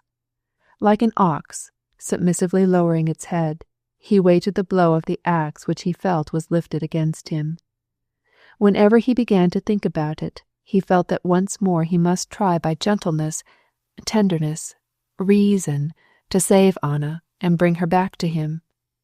Every day he made up his mind to speak, but as soon as he made the attempt, that evil spirit of falsehood which possessed her seemed to lay hold of him also, and he spoke not at all in the tone in which he meant to speak. Involuntarily, what he said was spoken in his tone of raillery, which seemed to cast ridicule on those who would speak as he did. And this tone was not at all suitable for the expression of the thoughts that he wished to express. Chapter 11. What had been for nearly a whole year the sole desire of Vronsky's life, changing all his former desires, what Anna had looked upon as an impossible, a terrible, and therefore the more fascinating, dream of bliss, was at last realized. Pale, with quivering lower jaw, he stood over her, begging her to be calm, himself not knowing how or why. "Anna, Anna," he said with trembling voice. "Anna, for God's sake." But the more intensely he spoke, the lower she hung her once proud, joyous, but now humiliated head, and she crouched all down and dropped from the divan where she had been sitting to the floor at his feet. She would have fallen on the carpet had he not held her. "My God, forgive me," she sobbed, pressing his hands to her breast. She felt that she was such a sinner and criminal that nothing remained for her except to crouch down and beg for forgiveness, and now there was nothing else for her in life but him, so that to him alone she turned her prayer for forgiveness. As she looked at him she felt her humiliation physically, and she could say no more. But he felt exactly as a murderer must feel when he sees the lifeless body of his victim. This lifeless body was their love, the first epoch of their love. There was something horrible and repulsive in the recollection of the terrible price that they had paid for this shame. The shame in the presence of their spiritual nakedness oppressed him and took hold of him. But in spite of all the horror felt by the murderer in the presence of the body of his victim, he must cut it in pieces, must bury it, must take advantage of his crime. And, as with fury and passion the murderer throws himself on the dead body and drags it and cuts it, so he covered her face and shoulders with kisses. She held his hand and did not stir. Yes, these kisses were what had been bought with this shame. Yes, and this hand, which will always be mine, is the hand of my accomplice. She raised his hand and kissed it.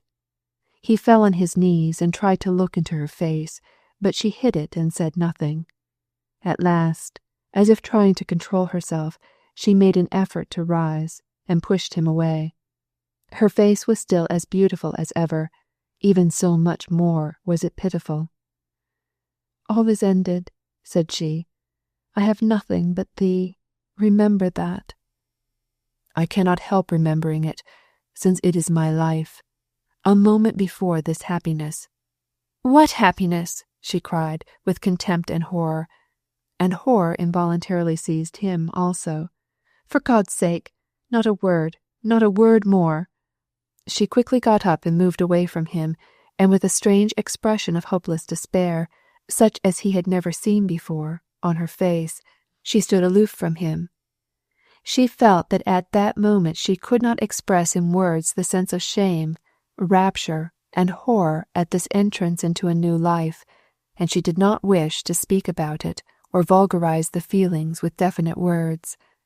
But even afterwards, On the next day, on the third day, not only did she fail to find words in which to express the complication of these feelings, but she could not even find thoughts by which to formulate to herself all that was in her soul. She said to herself, "No, I cannot think about this. By and by, when I am calmer." But this calmness never came. Every time when the questions arose, what had she done? And what would become of her? And what ought she to do? She was filled with horror, and she compelled herself not to think about them. By and by, she repeated, when I am calmer. On the other hand, during sleep, when she had no control of her thoughts, her situation appeared in its ugly nakedness. One dream almost every night haunted her. She dreamed that she was the wife both of Vronsky and of Alexei Alexandrovitch, and that both lavished their caresses on her. Alexei Alexandrovitch kissed her hands and said, weeping, "How happy we are now." Alexei Vronsky also was there, and he was her husband. She was amazed that she had ever believed such a thing possible, and she laughed as she explained to them that this was far simpler, that both would henceforth be satisfied and happy. But this dream weighed on her like a nightmare, and she always awoke in a fright. Chapter 12. Even in the first weeks after Levin returned from Moscow, every time that with flushed cheeks and a trembling in his limbs he remembered the shame of his rejection, he would say to himself, "I blushed and trembled like this, and I felt that all was lost when I got 1 in physics and had to go into the 2nd class. And I thought myself irretrievably ruined when I bungled in my sister's affairs, which were confided to me. And now the years have gone by, and I look back and wonder how it could disturb my mind. It will be just the same with my disappointment this time. A time will pass, and I shall grow callous." But 3 months passed away, and the callousness did not come, and it was as painful for him to remember it as on that first day. He could not reconcile himself to the fact that, after dreaming so long of family life, after being, as he thought, so well prepared for it, not only was he not married, but found himself farther than ever from marriage. He felt painfully, as all those around him felt, that it is not good for a man of his age to live alone. He remembered that before his departure from Moscow he had once said to his cowherd, Nikolai, a simple-hearted muzhik with whom he liked to talk, "Do you know, Nikolai, that I am thinking of getting married?" Whereupon Nikolai had instantly replied, as if there could not be the slightest doubt about it, "This ought to have been long ago, Konstantin Dmitrich." And now marriage was farther off than ever. The place was taken, and when, exercising his imagination, he put into that place some young girl of his acquaintance, he felt that it was perfectly impossible. Moreover, the recollection of how Kitty refused him, and of the part which he played, still tormented him with mortification. It was idle to say that he was not to blame in this. This recollection, taken together with other mortifying experiences of the same sort, made him quiver and grow red in the face. He had on his conscience, as every man has, the remembrance of evil deeds for which he should have repented. But the remembrance of these evil deeds did not trouble him nearly so much as the feeling of his humiliation, slight as it really was. It was a wound that refused to heal.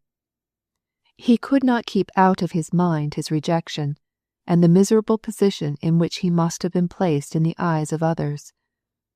Time and labor, however, brought their balm. The painful impressions little by little began to fade in presence of the events of the country life, important in reality, in spite of their apparent insignificance. Each week his thoughts turned to Kitty with less frequency. He even began to await with impatience the news that she was married, or was going to be married, hoping that this event would bring healing in the same way as the pulling of a tooth may. Meantime spring came, beautiful, friendly, without treachery or false promises, a spring such as fills plants and animals, no less than men, with joy. This splendid season gave Levin new zeal and confirmed his resolution to tear himself from the past so as to reorganize his solitary life on conditions of permanence and independence. Although many of the plans that he had formed on his return to the country had not been put into effect, yet the most essential one, that his life should be kept pure, had been realized. He experienced none of that sense of shame which ordinarily tormented him after a fall, and he could look fearlessly into men's eyes. In February he had received a letter from Marya Nikolaevna, who informed him that his brother's health was failing, and that he would not use any remedies. In consequence of this letter he had immediately gone to Moscow, where he persuaded Nikolai to consult a physician, and then to go abroad for the baths. He succeeded so well in persuading his brother and in lending him money for the journey without exasperating him that he felt quite satisfied with himself. Besides his farm laborers, which especially occupied his attention that spring, and his ordinary reading, Levin was deeply engaged in writing a work on rural economy, which he had begun during the winter. His theory was that in farming, the laborer's temperament is a factor as important as climate or the soil, and that consequently all the deductions of agronomic science are drawn not from the premises of soil and climate alone, but from the soil, the climate, and the certain unchangeable character of the laborer. Thus, notwithstanding his loneliness, or in consequence of his loneliness, his life, therefore, was very busy and full. Only occasionally he felt the need of someone besides Agafya Mikhailovna, with whom to communicate the ideas that came into his head. However, he brought himself to discuss with her about physics, the theories of rural economy, and, above all, philosophy. Philosophy was Agafya Mikhailovna's favorite subject. The spring opened late. During the last weeks of Lent the weather was clear but cold. During the day the snow melted in the sun, but at night the mercury went down to 7 degrees. The crust on the snow was so thick that carts could go anywhere across the fields. It snowed on Easter Sunday. Then suddenly, on the following day, a warm wind blew. The clouds drifted over, and for 3 days and 3 nights a warm and heavy rain fell ceaselessly. On Thursday the wind went down, and then over the earth was spread a thick grey fog, as if to conceal the mysteries that were accomplishing in nature. Under this fog the fields were covered with water, the ice was melting and disappearing, the brooks ran more swiftly, foaming and muddy. Toward evening the Krasnaya Gorka, or Red Hill, began to show through the fog. The clouds scattered like snipe, and spring, in reality, was there in all her brilliancy. The next morning the sun rose bright and quickly melted away the thin sheet of ice that still covered the ponds, and the warm atmosphere grew moist with the vapors rising from the earth. The old grass and the young blades peeping from the sod, with its tiny needles, the buds on the snowball trees, the currant bushes, and the sticky, sappy birch trees grew green, swelled, and on their branches powdered with golden bloom, swarms of honeybees buzzed in the sun. Invisible larks trilled their songs over the velvet of the green and the prairies freed from snow. Lapwings lamented for their hollows and marshes, submerged by the stormy waters. The wild swans and geese flew high in the air with their calls of spring. The cattle, with rough hair and spots worn bare, lowed as they went out to pasture. The bandy-legged lambs gamboled around the bleating ewes, soon to lose their wool. Swift-footed children ran barefoot over the wet paths, where their footprints were left like fossils. The peasant women gossiped gaily around the edge of the pond, where they were bleaching their linen, and in the yards resounded the axes of the moujiks, repairing their ploughs and their wagons. Spring had really come. Chapter 13. Levin put on his heavy boots and, for the first time, his sleeveless cloth coat instead of his fur shuba, and went out to look over his estate, tramping through the brooklets which dazzled his eyes as they glanced in the sun, and stepping, now on a cake of ice, and now in sticky mud. Spring is the epoch of plans and projects. Levin, as he went out into his court, no more definitely knew what he would first take in hand in his beloved farming than the tree in early spring knows how and why his young sprouts and branches grow out from their enveloping buds. But he felt that he was going to originate the most charming projects and the most sensible plans. He went first to see his cattle. The cows had been let out into the yard, and with their smooth new coats of hair glistening as they warmed themselves in the sun, they were lowing as if to beg permission to go out to pasture. Levin knew them all, even to the minutest particulars. He contemplated them with satisfaction, and gave orders to take them to pasture and to let the calves out into the yard. The cowboy gaily started to drive them out into the field. The milkmaids, gathering up their petticoats and splashing through the mud with bare feet, white as yet and free from tan, chased the bellowing calves, silly with the rapture of spring, and with switches kept them from escaping from the yard. Admiring the young cattle which the year had brought, for they were uncommonly beautiful, the oldest already as large as a peasant's cow, and Pava's daughter, 3 months old, as big as a yearling, Levin ordered the trough to be brought out for them, and their hay to be given them behind gratings. He found, however, that these gratings, which had been made in the autumn but were not used during the winter, were out of repair. He sent for the carpenter, who was supposed to be busy repairing the threshing machine, but it seemed that the carpenter was not there. He was repairing the harrows, which should have been repaired during Lent. This made Levin very indignant. He was indignant at this everlasting repetition of such slovenliness, against which he had so many years struggled with all his might. The gratings, as he soon learned, had not been in use during the winter, had been carried to the stable, where, as they were of light construction and meant only for calves, they had been broken. Moreover, it appeared that nothing had been done to the harrows and other agricultural implements, which should have been inspected and put in order during the winter months, and for this purpose especially he had hired 3 carpenters. The harrows were needed immediately for work in the fields. Levin summoned the overseer. Then he himself went in search of him. The overseer, as radiant as everything else was that day, came from the threshing floor, dressed in a lined lambskin coat. He was twisting a straw between his fingers. "Why isn't the carpenter at work on the threshing machine?" "Oh, yes, that is what I meant to tell you last evening. The harrows had to be repaired. We've got to plow." "Yes, but what were you doing this winter?" "Yes, but why did you hire such a carpenter?" "Where are the gratings for the calves?" "I ordered them to be put in place.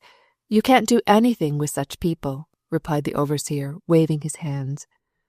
"Not such people, but such an overseer," said Levin, getting still more angry. "Well, what do I keep you for?" he shouted, but recollecting that shouts did not do any good, he stopped in the middle of his remark and only sighed. "Well, can you get the seed in yet?" he asked after a silence.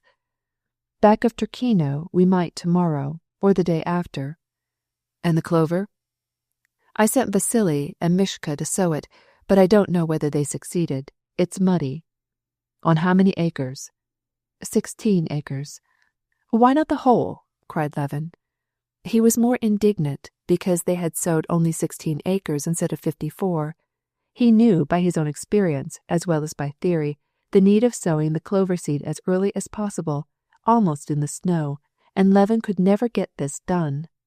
Not enough people. What can you do with these men? 3 hired men did not come, and then Seaman.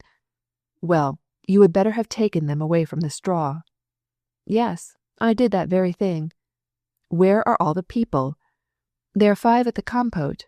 He meant to say compost. 4 are moving the oats, so that they should not spoil. Konstantin Dmitrich. Levin knew very well that these words, so that they should not spoil, meant that his English oats saved for seed were already ruined. Again they had not done what he had ordered. Yes, but did I not tell you during Lent to put in the ventilating chimneys? He cried. Don't you be troubled, we will do it all in good time. Levin angrily waved his hand and went to examine his oats in the granary. Then he went to the stables. The grain was not yet spoiled, but the workmen were stirring it up with shovels when they might have let it down from one story to the other. After he had straightened this matter and sent 2 hands to sow the clover, Levin calmed down in regard to his overseer. It was such a lovely day that one could not keep angry.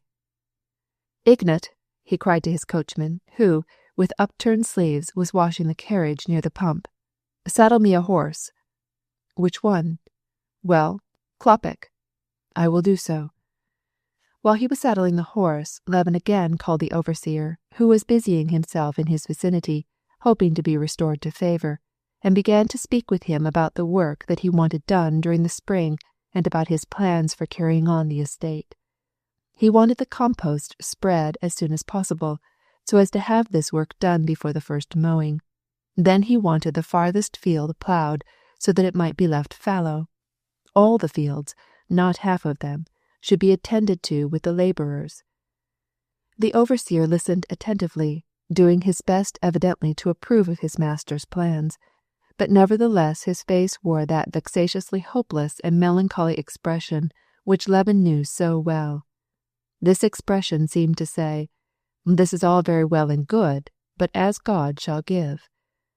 Nothing exasperated Levin so much as this tone, but it was common to all the overseers that had ever been in his service.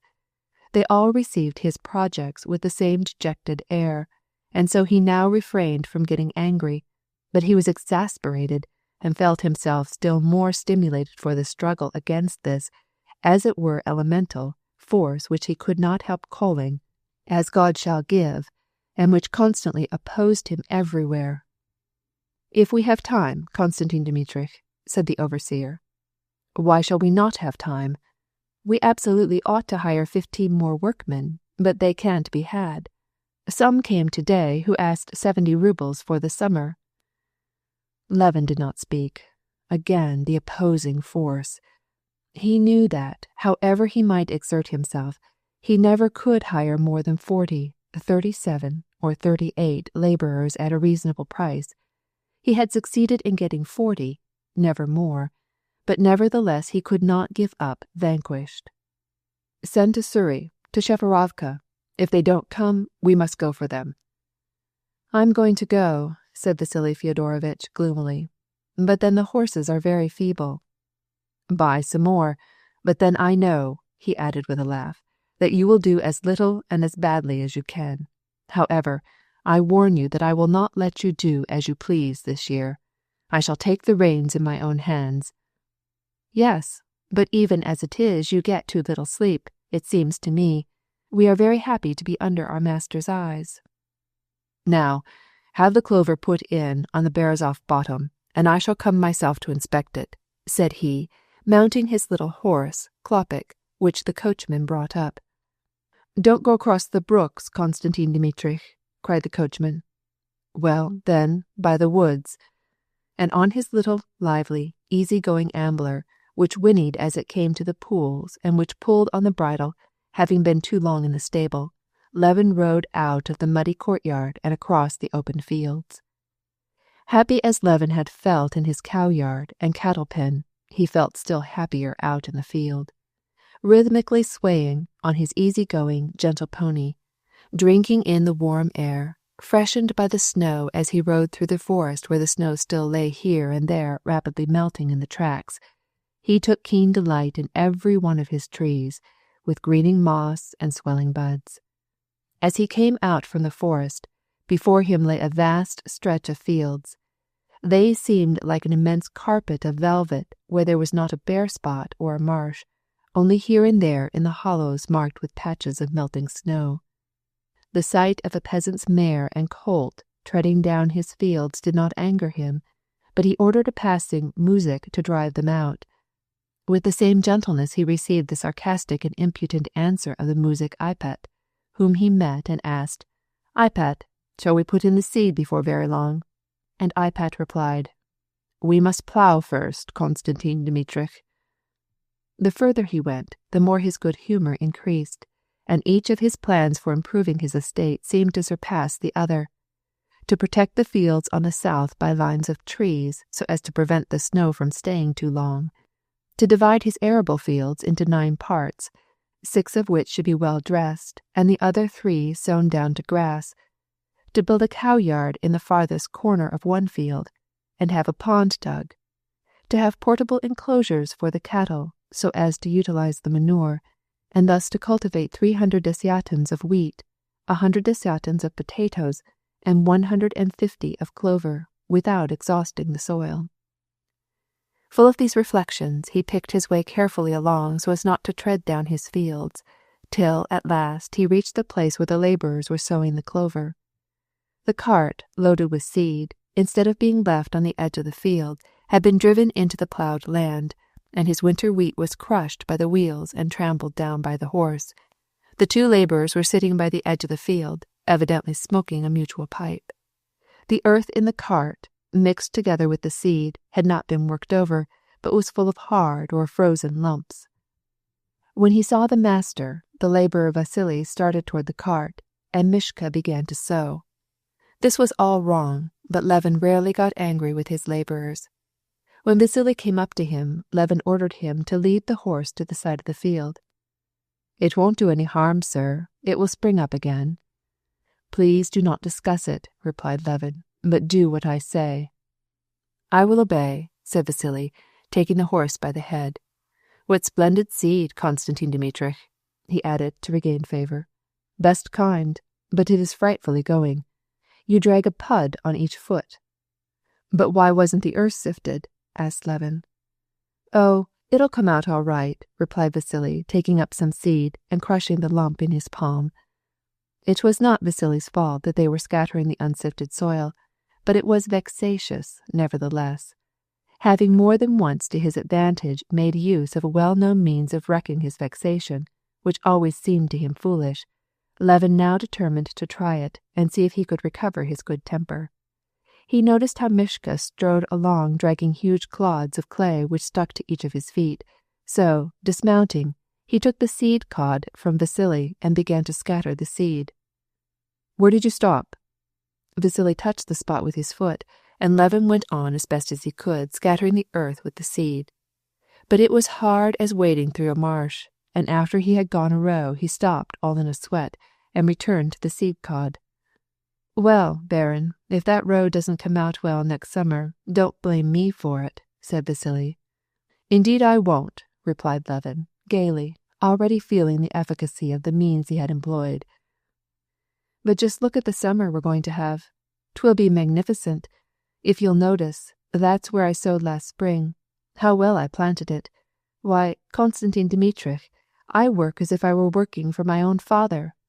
Well, I don't like to do slack work. What is good for the master is good for us. And look yonder at that field," continued Vasily, pointing to the field. "It delights my heart."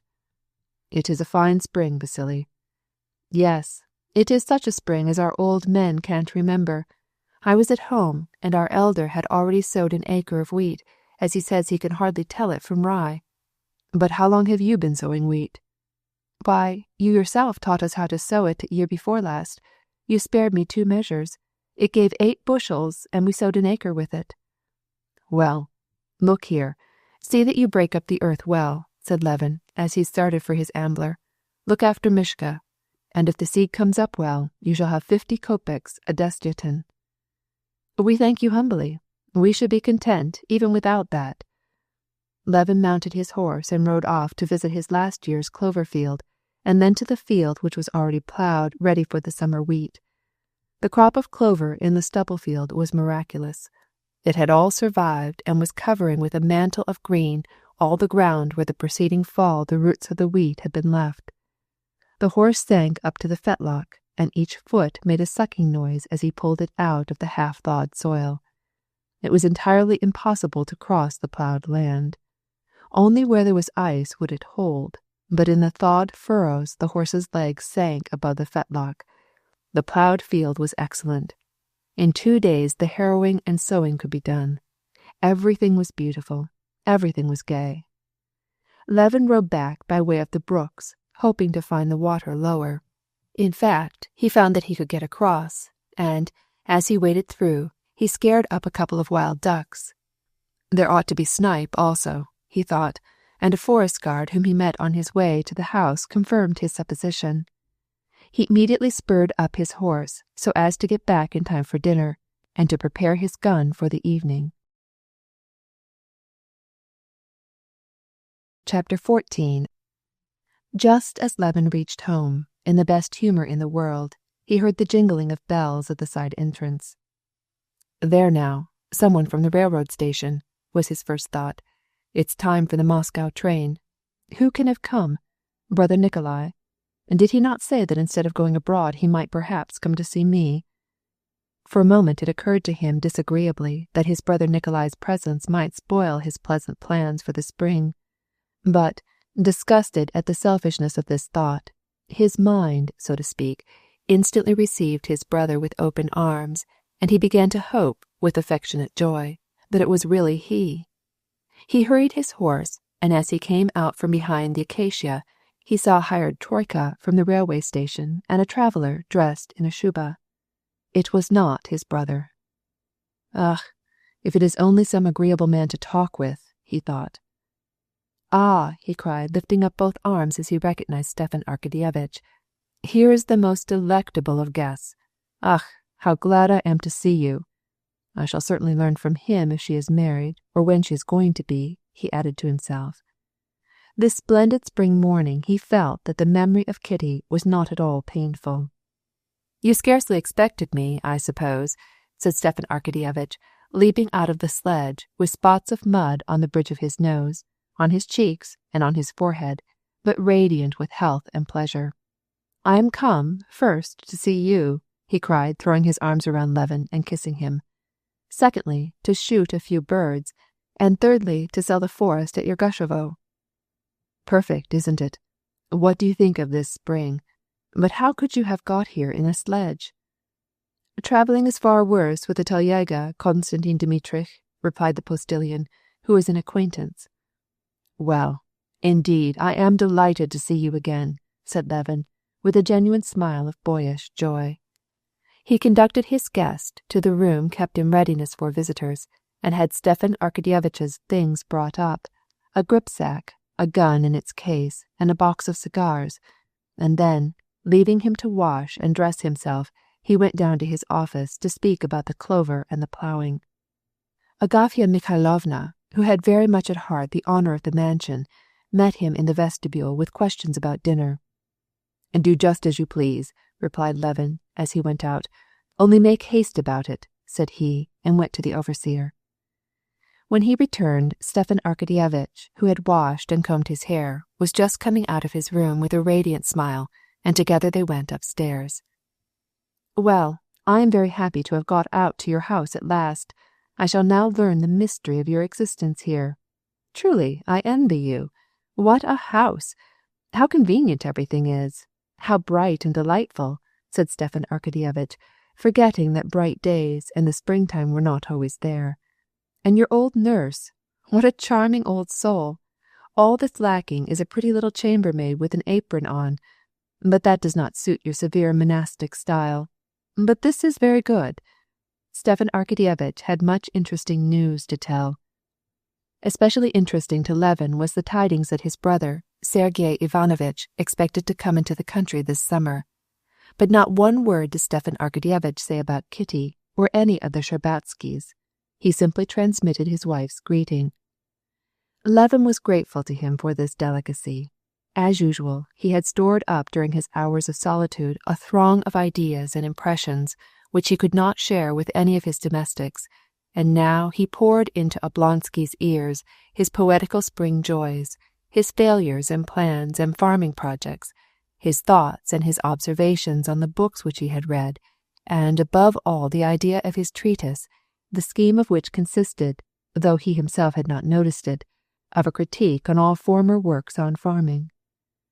Stepan Arkadyevitch, amiable and always ready to grasp a point, showed usual cordiality, and Levin even thought that he noticed a certain flattering consideration in an undertone of tenderness in his treatment of him. The efforts of Agafya Mikhailovna and the cook to get up an especially good dinner resulted in the two friends, who were half-starved, betaking themselves to the zerkassa, or lunch table, and devouring bread and butter, cold chicken, and salted mushrooms, and finally in Levin calling for the soup without the little pasties which the cook had made in hope of surprising the guest. But Stepan Arkadyevitch, though he was used to different kinds of dinners, found everything excellent. The travnik, or herb beer, the bread, the butter, and especially the cold chicken, the mushrooms, the shchi, or cabbage soup, the fowl with white sauce, and the white Crimean wine. Everything was admirable, wonderful. "Perfect! Perfect!" he cried, as he lit a big cigarette after the roast.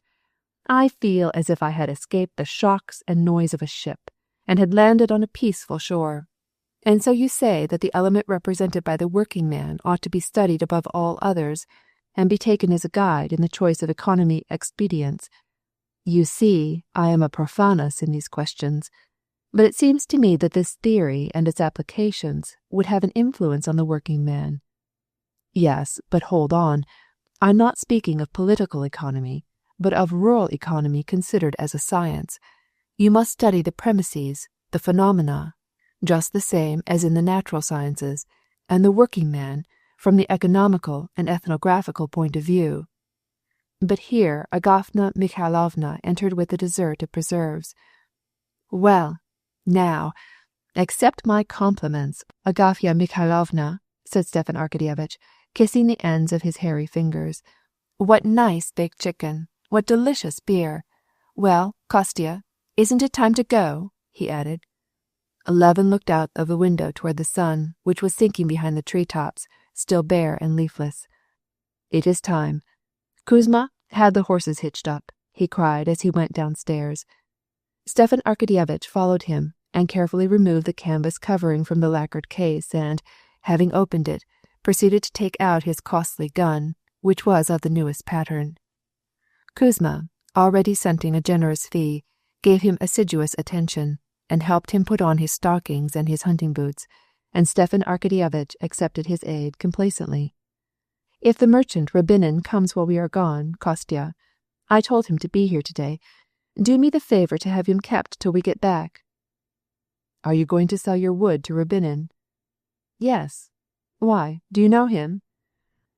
"Oh, certainly I know him. I have done business with him, positively and finally." Stepan Arkadyevitch burst into a laugh. Positively and finally were the favorite words of the merchant. "Yes, he is very droll in his speech. She knows where her master is going," he added, patting Laska, who was jumping and barking around Levin, licking now his hand, now his boots and gun. A dolgusha, or hunting wagon, was waiting at the steps as they came out. "I had the horses put in, although we have but a little distance to go," said Levin. "But would you rather walk?" "No, I prefer to ride," replied Stepan Arkadyevitch as he mounted the wagon. He sat down, tucking round his legs a striped plaid, and lighted a cigar. "How can you get along without smoking, Kostya? A cigar, it is not only a pleasure, it is the very crown and sign of delight. This is life indeed. How delightful! I should like to live like this." "What's to prevent?" asked Levin with a smile. "Yes, but you are a fortunate man, for you have everything that you like.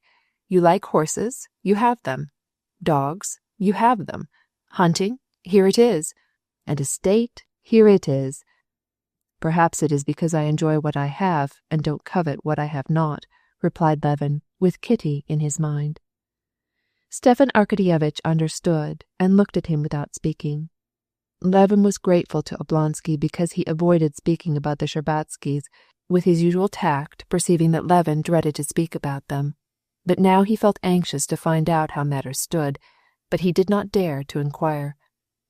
"Well, how go your affairs?" asked Levin, realizing how selfish it was in him to think only of himself.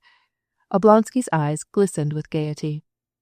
"You will not admit that one can want hot rolls when he has his monthly rations.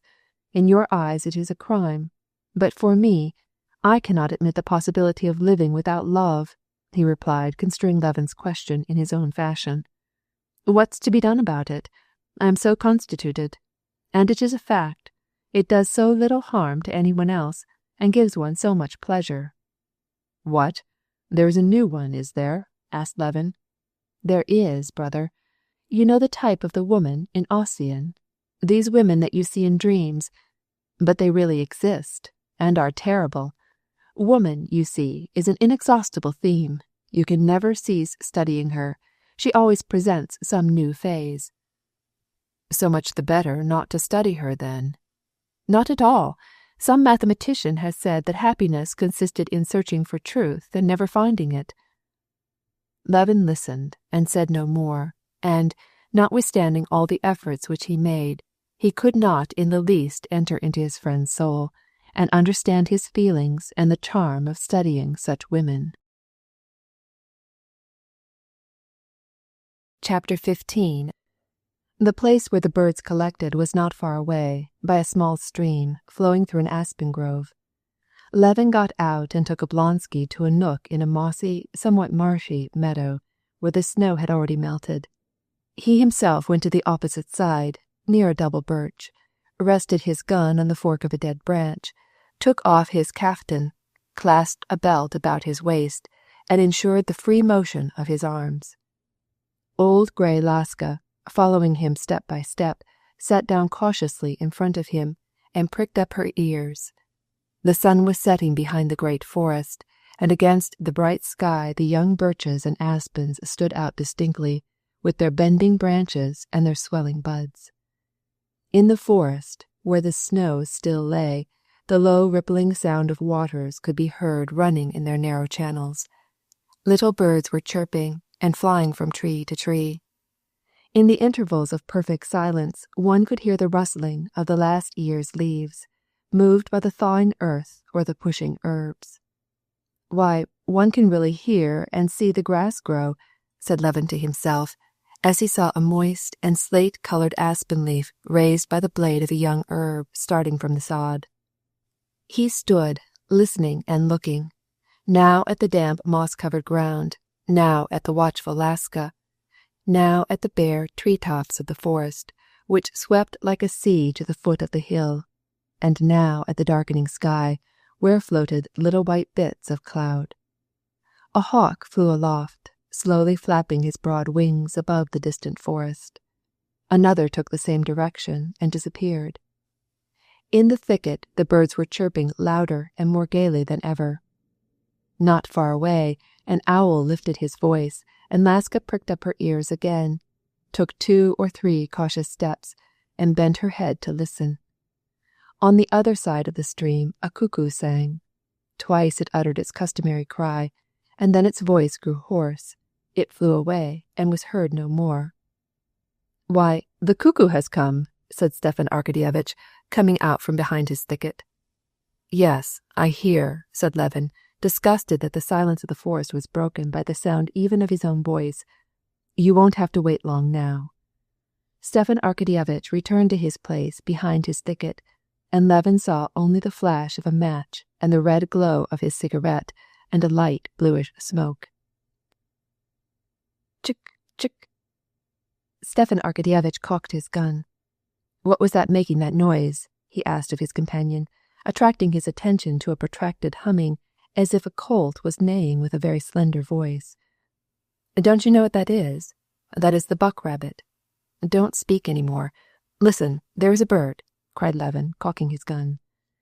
A slender, distinct whistle was heard, with that rhythmic regularity which the huntsman knows so well.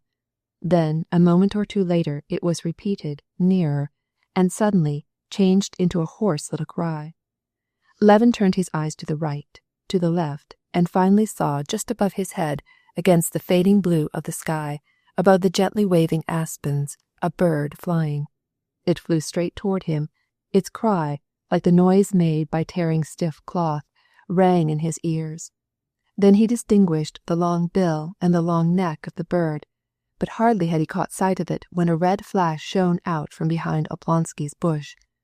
The bird darted off like an arrow and rose into the air again, but again the light flashed, and a report was heard, and the bird, vainly striving to rise, flapped its wings for a second and fell heavily to the wet earth. "Did I miss?" asked Stepan Arkadyevitch, who could see nothing through the smoke.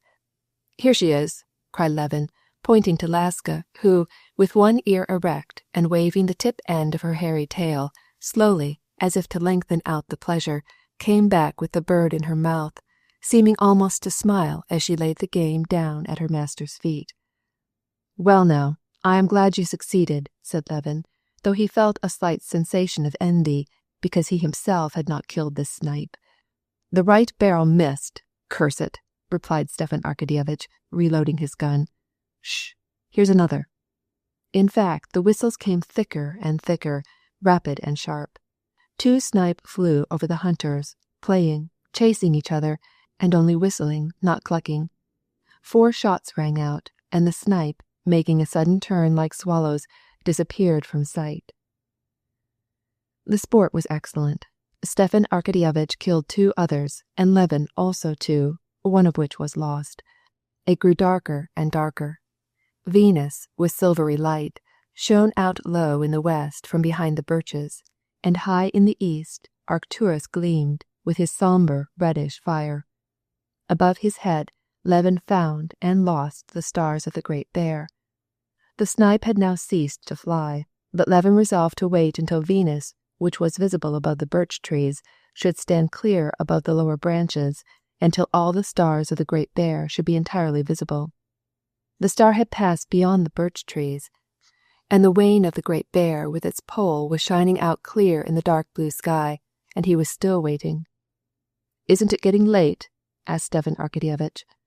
All was calm in the forest, not a bird moved. "Let us wait a little longer," replied Levin. "Just as you please." At this moment they were not 15 paces apart. "Stiva," cried Levin suddenly, "you have not told me whether your sister-in-law is married yet, or whether she is to be married soon." He felt so calm, his mind was so thoroughly made up, that nothing, he thought, could move him. But what Stepan Arkadyevitch answered was wholly unexpected. "She is not married, and she is not thinking of marriage. She is very ill, and the doctors have sent her abroad. They even fear for her life." "What did you say?" cried Levin. "Very ill? What is the matter? How did she—" While they were talking thus, Laska, with ears erect, was gazing at the sky above her head and looking at them reproachfully. "This is not the time to talk," thought Laska. "Ah, here comes one. There he goes. They will miss him." At the same instant a sharp whistle pierced the ears of the 2 huntsmen, and both, leveling their guns, shot at once. The 2 reports, the 2 flashes, were simultaneous. The snipe, flying high, folded his wings, drew up his delicate legs, and fell into the thicket.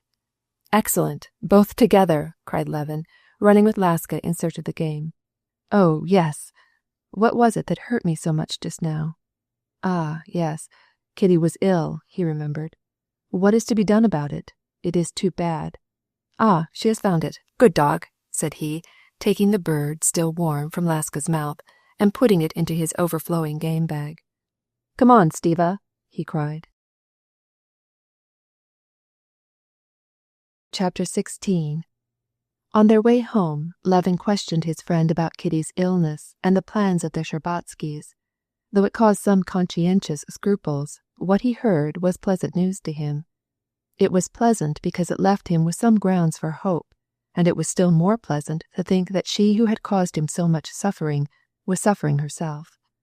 But when Stepan Arkadyevitch began to speak of the reason of Kitty's illness and pronounced the name of Vronsky, he interrupted him. "I have no right to know these family matters, since I am not concerned."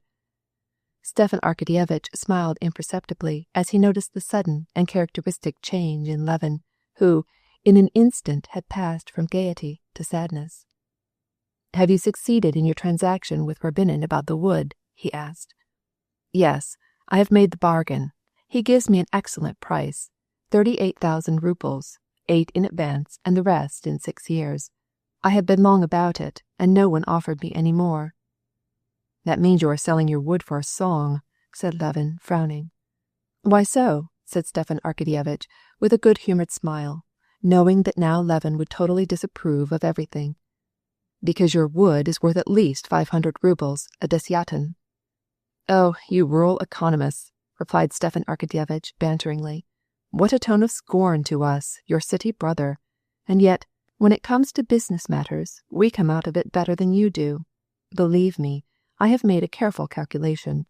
The wood is sold under very favorable circumstances, and I fear only one thing, and that is lest the merchant will back out of it. You see, it is wretched wood, he went on, accenting the word wretched, as if to convince Levin of the unfairness of his criticism, and nothing but firewood. There will not be much more than 30 cords to the acre, and he pays me at the rate of 200 rubles. Levin smiled scornfully. I know these city people, he thought, who coming twice in 10 years into the country and learning 2 or 3 country words, which they use appropriately or inappropriately, are firmly persuaded that they know it all. Wretched, only 30 cords. He speaks words without knowing what he is talking about. I do not pretend to teach you what you write in your office, said he, and, if I needed, I would even ask your advice. But you are so sure that you understand this whole document about the wood. It is hard. Have you counted the trees? What? Count my trees? Asked Stepan Arkadyevitch with a laugh, and still trying to get his friend out of his ill humor. Count the sands, the ray of the planets. The lofty genius might— Well now, I tell you the lofty genius of Rabinin may. Never does a merchant purchase without counting, unless, indeed, the wood is given away for nothing, as you have done. I know your forest. I go hunting there every year, and your forest is worth 500 rubles a desiatin cash down, and he has given you only 200 and on a long term. That means you make him a present of 30,000. Well, enough of imaginary receipts, said Stepan Arkadyevitch plaintively. Why didn't someone offer me this price? Because the merchants connive together. I've had to do with all of them. I know them. They are not merchants, but speculators. None of them is satisfied with a profit less than 10 or 15%. They wait till they can buy for 20 kopecks what is worth a ruble. Well enough. You are out of sorts. Not at all, said Levin sadly, as they were approaching the house. A small cart, tightly bound with iron and leather, drawn by a fat horse, tightly harnessed with wide straps, was standing at the entrance. In the cart sat a red-faced overseer tightly belted, who served Rabinin as a coachman. Rabinin himself was already in the house, and met the 2 friends in the vestibule. Rabinin was a man of middle age, tall and thin, wearing a moustache, but his prominent chin was well shaven. His eyes were protuberant and muddy. He was clad in a dark blue coat with buttons set low behind, and he wore high boots, wrinkled around the ankles and smooth over the calves, and over his boots huge galoshes. Wiping his face with his handkerchief and wrapping his overcoat closely around him, though without that it fitted him well enough, he came out with a smile to meet the gentlemen as they entered. He gave one hand to Stepan Arkadyevitch as if he wanted to grasp something. Ah, here you are, said Stepan Arkadyevitch, shaking hands. Very good. I should not have ventured to disobey your Excellency's orders, though the roads are very bad. Positively, I came all the way on foot, but I got here on time. A greeting to you, Konstantin Dmitrich, said he, turning to Levin, intending to seize his hand also, but Levin, frowning, affected not to notice the motion, and began to take out the snipe. You have been enjoying a hunt? What kind of a bird is that? Asked Rabinin, looking at the snipe disdainfully. I suppose it has a peculiar flavor, and he shook his head disapprovingly, as if he felt doubtful whether the game were worth the candle. Would you like to go to the library? Said Levin, darkly scowling, addressing Stepan Arkadyevitch in French. Go to the library and discuss your business there. Just as you please, replied the merchant, in a tone of disdainful superiority, apparently wishing it to be understood that others might find difficulties in transacting business, but that he never could. As he entered the library, Rabinin glanced about as if his eyes were in search of the holy image, but when he caught sight of it, he did not cross himself. He glanced at the bookcases and the shelves lined with books, and with the same air of doubt that the snipe had caused, he smiled scornfully and shook his head disapprovingly, as if this kind of game also were not worth the candle. Well, did you bring the money? asked Stepan Arkadyevitch. "Sit down." "The money will come all in good time, but I came to see you and have a talk." "What have we to talk about? However, sit down." "May as well sit down," said Rябinin, taking a chair, and leaning back in it in the most uncomfortable attitude. "You must give a trifle, Prince. It would be sinful not to do it.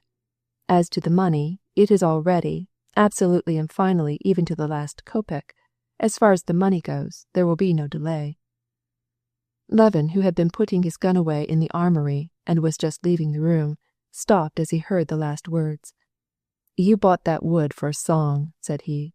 "He came to visit me too late. I would have had a good price for it." Rябinin arose and smilingly contemplated Levin from head to foot, but said nothing. "Konstantin Levin is very sharp," said he at length, turning to Stepan Arkadyevitch. "One never succeeds in arranging a bargain finally with him. I have bought wheat and paid good prices. Why should I give you my property for a song? I did not find it in the ground, nor did I steal it." "Excuse me, at the present day it is absolutely impossible to be a thief. Everything is done, in the present day, honestly and openly. Who could steal, then? We have spoken honestly and honourably. The wood is too dear.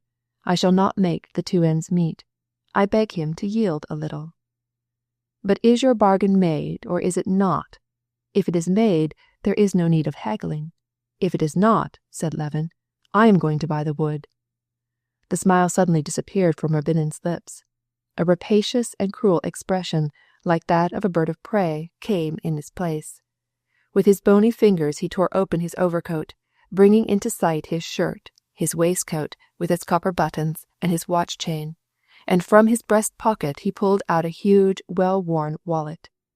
"Excuse me, the wood is mine," he exclaimed, making a rapid sign of the cross, and he extended his hand. "Take your money, the wood is mine." This is how Rябinin ends his transactions. He does not reckon his kopecks, said he, knitting his brows and waving his wallet eagerly. "If I were in your place, I should not be in haste," said Levin. "Mercy on me," said Oblonsky, astonished. "I have given my word."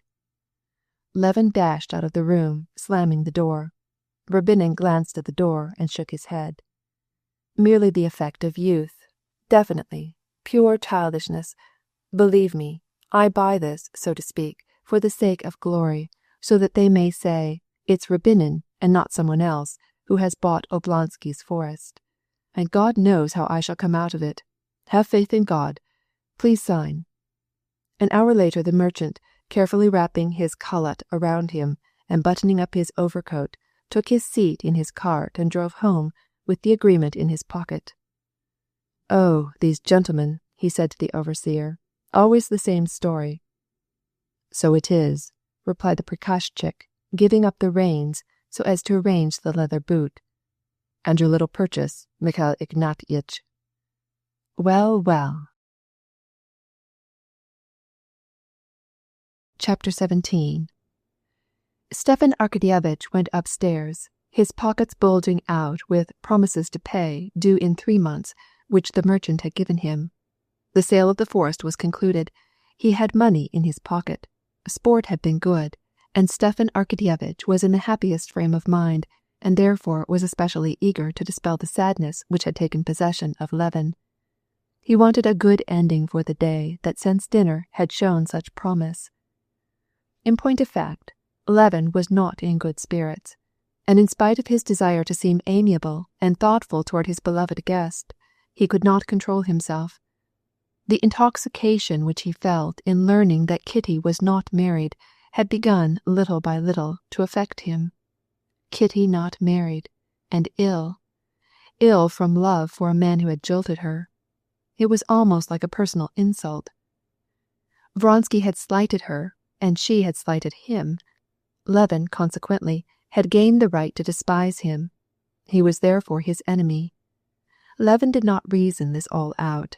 He had a vague sense that there was something in this humiliating to him, and he was angry now because it had upset his plans, and so everything which came up annoyed him. The stupid sale of the forest, which had taken place under his roof, and the way Oblonsky had been cheated, exasperated him. "Well, is it finished?" he asked as he met Stepan Arkadyevitch upstairs. "Would you like some supper?" "Yes, I won't refuse. What an appetite I feel in the country. It's wonderful. Why didn't you offer a bite to Rabinin?" "Ah, the devil take him." "Why, how you treated him!" exclaimed Oblonsky. "You didn't even offer him your hand. Why didn't you offer him your hand?" "Because I don't shake hands with my lackey, and my lackey is worth 100 of him." "What a retrograde you are! And how about the fusion of classes?" said Oblonsky. "Let those who like it enjoy it. It is disgusting to me." "You, I see, are a retrograde." "To tell the truth, I never asked myself what I am. I am Konstantin Levin, nothing more." "And Konstantin Levin is in a very bad humor," said Stepan Arkadyevitch, smiling. "Yes, I am in a bad humor. And do you know why? Because of your stupid Stepan Arkadyevitch frowned good-naturedly, like a man who is unreasonably scolded and blamed. "There, that'll do," he said. "After anyone has sold anything, they come saying, 'You might have sold this at a higher price,' but no one thinks of offering this fine price before the sale. No, I see you have a grudge against this unfortunate Rabinin." "Maybe I have. And do you know why? You will call me a retrograde, or some worse name, but it is so vexatious and disgusting to me to see what is going on everywhere. The nobility which I belong to, and in spite of your fusion of classes, am very glad to belong to, is always getting poorer and poorer. And this growing poverty is not in consequence of luxurious living. That would be nothing. To live like lords is proper for the nobles. The nobles only can do this. Now the muzhiks are buying up our lands. That does not trouble me. The proprietor does nothing. The muzhik is industrious and supplants the lazy man. So it ought to be, and I am very glad for the muzhik. But what vexes me and stirs my soul is to see the proprietor robbed by, I don't know how to express it, by his own innocence. Here is a Polish leaseholder who has bought, at half price, a superb estate of a lady who lives at Nice. Yonder is a merchant who has hired a farm for 1 ruble an acre, and it is worth 10 rubles an acre. And this very day, without the slightest reason, you have given this rascal a present of 30,000. But what can I do? Count my trees one by one? Certainly. If you have not counted them, Rabinin did, and his children will have the means whereby to live and get an education, whereas yours, perhaps, will not. Well, forgive me, but there is something pitiful in such minute calculations. We have our ways of doing things, and they have theirs, and let them get the profits. There now. Moreover, it is done, and that's the end of it. And here's my favorite omelette coming in, and then Agafya Mikhailovna will certainly give us a glass of her marvelous herb beer." Stepan Arkadyevitch sat down at the table and began to joke with Agafya Mikhailovna, assuring her that he had not eaten such a dinner and such a supper for an age. "You can give fine speeches, at least," said Agafya Mikhailovna. But Konstantin Dmitrich, whatever was set before him, if only a crust of bread, would eat it and go away. Levin, in spite of his efforts to control himself, was melancholy and gloomy. He wanted to ask Stepan Arkadyevitch one question, but he could not make up his mind, nor could he find either the opportunity in which to ask it or a suitable form in which to couch it. Stepan Arkadyevitch had gone down to his room and, after another bath, had put on a ruffled nightshirt and gone to bed. Levin still dallied in his room, talking about various trifles, but not having the courage to ask what he had at heart. "How wonderfully well this is made," he said, taking from its wrapper a piece of perfumed soap, which Agafya Mikhailovna had prepared for the guest, but which Oblonsky had not used. "Just look. Isn't it truly a work of art?" "Yes, all sorts of improvements nowadays," said Stepan Arkadyevitch, with a beatific yawn. "The theatres, for example, and yawning again, these amusing and electric lights everywhere. "Yes, the electric lights," repeated Levin. "And that Vronsky, where is he now?" he suddenly asked, putting down the soap. "Vronsky?" said Stepan Arkadyevitch, ceasing to yawn. "He is at Petersburg. He went away shortly after you did, and has not been in Moscow since. And do you know, Kostya," he continued, leaning his elbow on a little table placed near the head of the bed, and resting his handsome ruddy face on his hand, while two oily, good-natured and sleepy eyes shone out like twin stars, "I'm going to tell you the truth. You yourself were to blame. You were afraid of a rival, and I will remind you of what I said. I don't know which of you had the best chances. Why didn't you go ahead?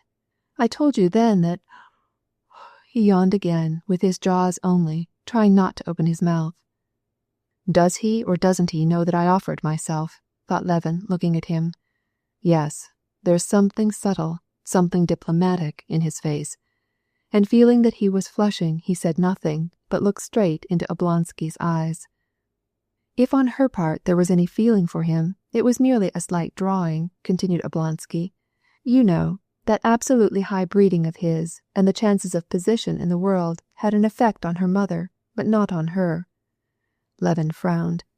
The humiliation of his rejection, with which he was suffering as from a recent wound, smarted in his heart. Fortunately, he was at home, and the very walls of the home sustain one. Wait, he interrupted. "You said high breeding. But let me ask you, what means this high breeding of Vronsky, or anyone else? A high breeding that could look down on me? You consider Vronsky an aristocrat. I don't. A man whose father sprang from nothing by means of intrigue, whose mother has had liaisons with God knows whom.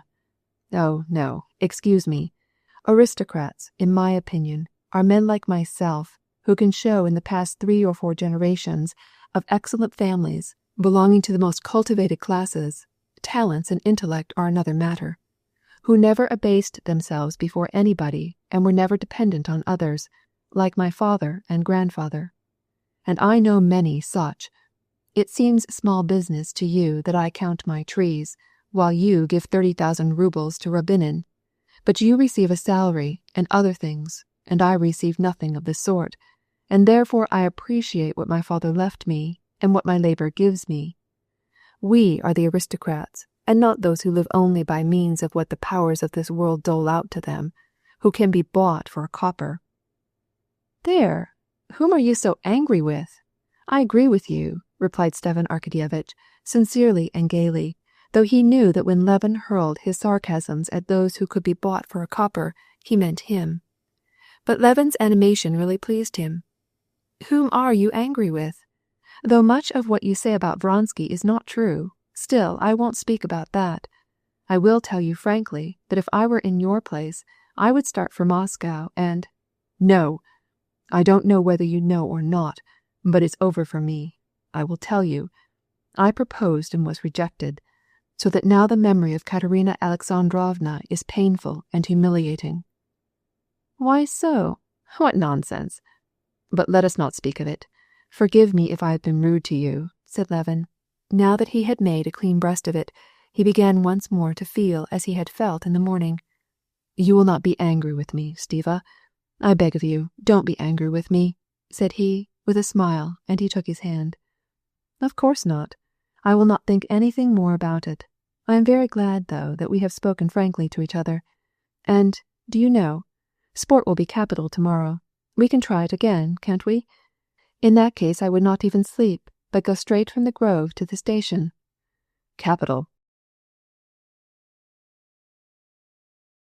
Chapter 18. Although Vronsky's inner life was wholly absorbed by his passion, his outward life unchangeably and inevitably ran along in the former ordinary rails of his social and regimental ties and interests. His regiment filled an important part in his life. In the first place, because he loved his regiment, and, still more, because he was extremely popular in it. In his regiment he was not only admired, but he was also respected.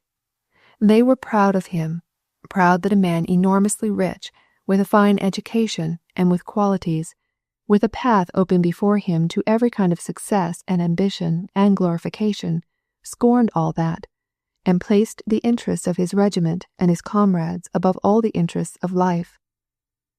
Vronsky recognized the feeling which he inspired, and, besides the fact that he loved that life, he felt called on, in a certain degree, to sustain his character. Of course, he spoke to no one of his passion. Never did an imprudent word escape him, even when he joined his comrades in the liveliest of drinking bouts. However, he was never so intoxicated as to lose control over himself, and he kept his mouth shut in the presence of those gossiping meddlers who made the least allusion to the affairs of his heart. Nevertheless, his passion was a matter of notoriety throughout the city. All had more or less well-founded suspicions of his relationship to Madame Karenina, and most of the young men envied him on account of the very thing that was the greatest drawback to his love, Karenina's high station, which made the matter more conspicuous. The majority of young women, jealous of Anna, whom they were weary of hearing always called the just, were not sorry to have their predictions verified, and were waiting only for the sanction of public opinion to overwhelm her with the whole weight of their scorn. They had already prepared for use the mud which should be thrown at her when the time should come. Most people of experience, and those of high rank, were displeased at the prospect of a disgraceful scandal in society. Vronsky's mother, when she heard of the liaison, at first was glad, because, in her opinion, nothing gave the last finish to a brilliant young man compared to an intrigue in high life, and because she was not sorry to find that Madame Karenina, who had pleased her so much, and who seemed so entirely devoted to her boy, was, after all, only like any other handsome and elegant woman. But later she learned that her son had refused an important promotion, for no other reason than that he might stay with his regiment and keep on visiting Madame Karenina. And she learned that, on account of this, persons very high in authority were dissatisfied with him, and she changed her opinion in regard to it. There was another reason why she did not now approve of it. For all she could learn of this liaison, it was not the brilliant and fashionable flirtation such as she approved, but a desperate tragedy after the style of Werther, according to report, and she was afraid lest her son should be drawn into some folly. Since his unexpected departure from Moscow, she had not seen him, but she sent word to him, through his elder brother, that she desired him to come to her. His elder brother was even more dissatisfied, not because he felt anxious to know whether this love affair was to be deep or ephemeral, passionate or platonic, innocent or guilty. He himself, though a married man and the father of a family, had a ballet dancer for a mistress, and therefore had no right to be severe, but because he knew that this love affair was displeasing in quarters where it was better to be on good terms, and therefore he blamed his brother's conduct. Vronsky, besides his society relations and his military duties, had yet another absorbing passion: horses. The officers' handicap races were to take place this summer. He became a subscriber and bought a pure-blood English trotter, and in spite of his love affair, he was passionately, though discreetly, interested in the results of the races. These two passions did not interfere with each other. On the contrary, he needed something independent of his love affair, some occupation and interest in which he could find refreshment and recreation after the over-violent emotions which stirred him. Chapter 19. On the day of the Krasno-Silo races, Vronsky came earlier than usual to eat a beefsteak in the officers' common dining hall. He was not at all constrained to limit himself, since his weight satisfied the 160 pounds required, but he did not want to get fat, and so he refrained from sweet and farinaceous foods. He sat down with his coat unbuttoned over his white waistcoat, and with both elbows resting on the table. While he was waiting for his beefsteak, he kept his eyes on the pages of a French novel which lay on the plate. He looked at his book only so as not to talk with the officers as they went and came, but he was thinking. He was thinking how Anna had promised to meet him after the races, but he had not seen her for 3 days, and he was wondering if she would be able to keep her appointment, as her husband had just returned to Petersburg from a journey abroad, and he was wondering how he could find out. They had met for the last time at his cousin Betsy's dacha, or country house, for he went to the Karenins' dacha as little as possible, and now he wanted to go there, and he was asking himself, how can it be managed? Of course, I will say that I am charged by Betsy to find whether she expects to attend the races. Yes, certainly, I will go, he said, raising his head from his book, and his face shone with the joy caused by his imagination at the forthcoming interview. Send word that I wish my carriage and troika harnessed and brought round, said he to the waiter who was bringing his beefsteak on a hot silver platter. Moving the platter toward him, he began his meal. In the adjoining billiard room, the clinking of balls was heard, and two voices talking and laughing. Two officers appeared in the door. One of them was a young man with delicate, refined features, who had just graduated from the Corps of Pages and joined the regiment. The other was old and fat, with little, moist eyes, and wore a bracelet on his wrist. Vronsky glanced at them and frowned, and went on eating and reading at the same time, as if he had not seen them. "Getting ready for work, are you?" asked the fat officer, sitting down near him. "You see I am," replied Vronsky, wiping his lips and frowning again without looking up. "But aren't you afraid of getting fat?" continued the elderly officer, pulling up a chair for his junior. "What?" cried Vronsky, making a grimace to express his disgust and aversion, and showing his splendid teeth. "Aren't you afraid of getting fat?" "Waiter, sherry," cried Vronsky, without replying, and he changed his book to the other side of his plate and continued to read. The fat officer took the wine list and passed it over to the young officer. "You select what we'll have to drink," said he, giving him the list and looking at him. "Rhine wine, if you please," replied the young officer, looking timidly at Vronsky out of the corner of his eye and trying to twist his imaginary moustache. When he saw that Vronsky did not turn, the young officer got up and said, "Let us go into the billiard room." The fat officer humbly arose, and the two went out of the door. At the same time a tall, stately cavalry captain named Yashvin came in. He condescendingly and disdainfully nodded to the two officers and went toward Vronsky. "Ah, here he is," he cried, laying his heavy hand on Vronsky's shoulder.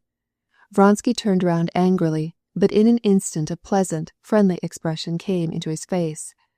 "Well, Alyosha," said the cavalry captain in his big baritone, "have something more to eat, and drink one more glass with me." "No, I don't want any more to eat."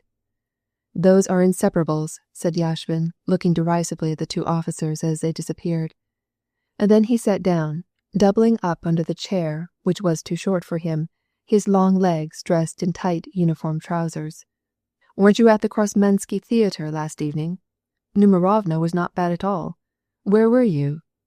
"I stayed too late at the Tverskoyas," said Vronsky. "Ah!" exclaimed Yashvin.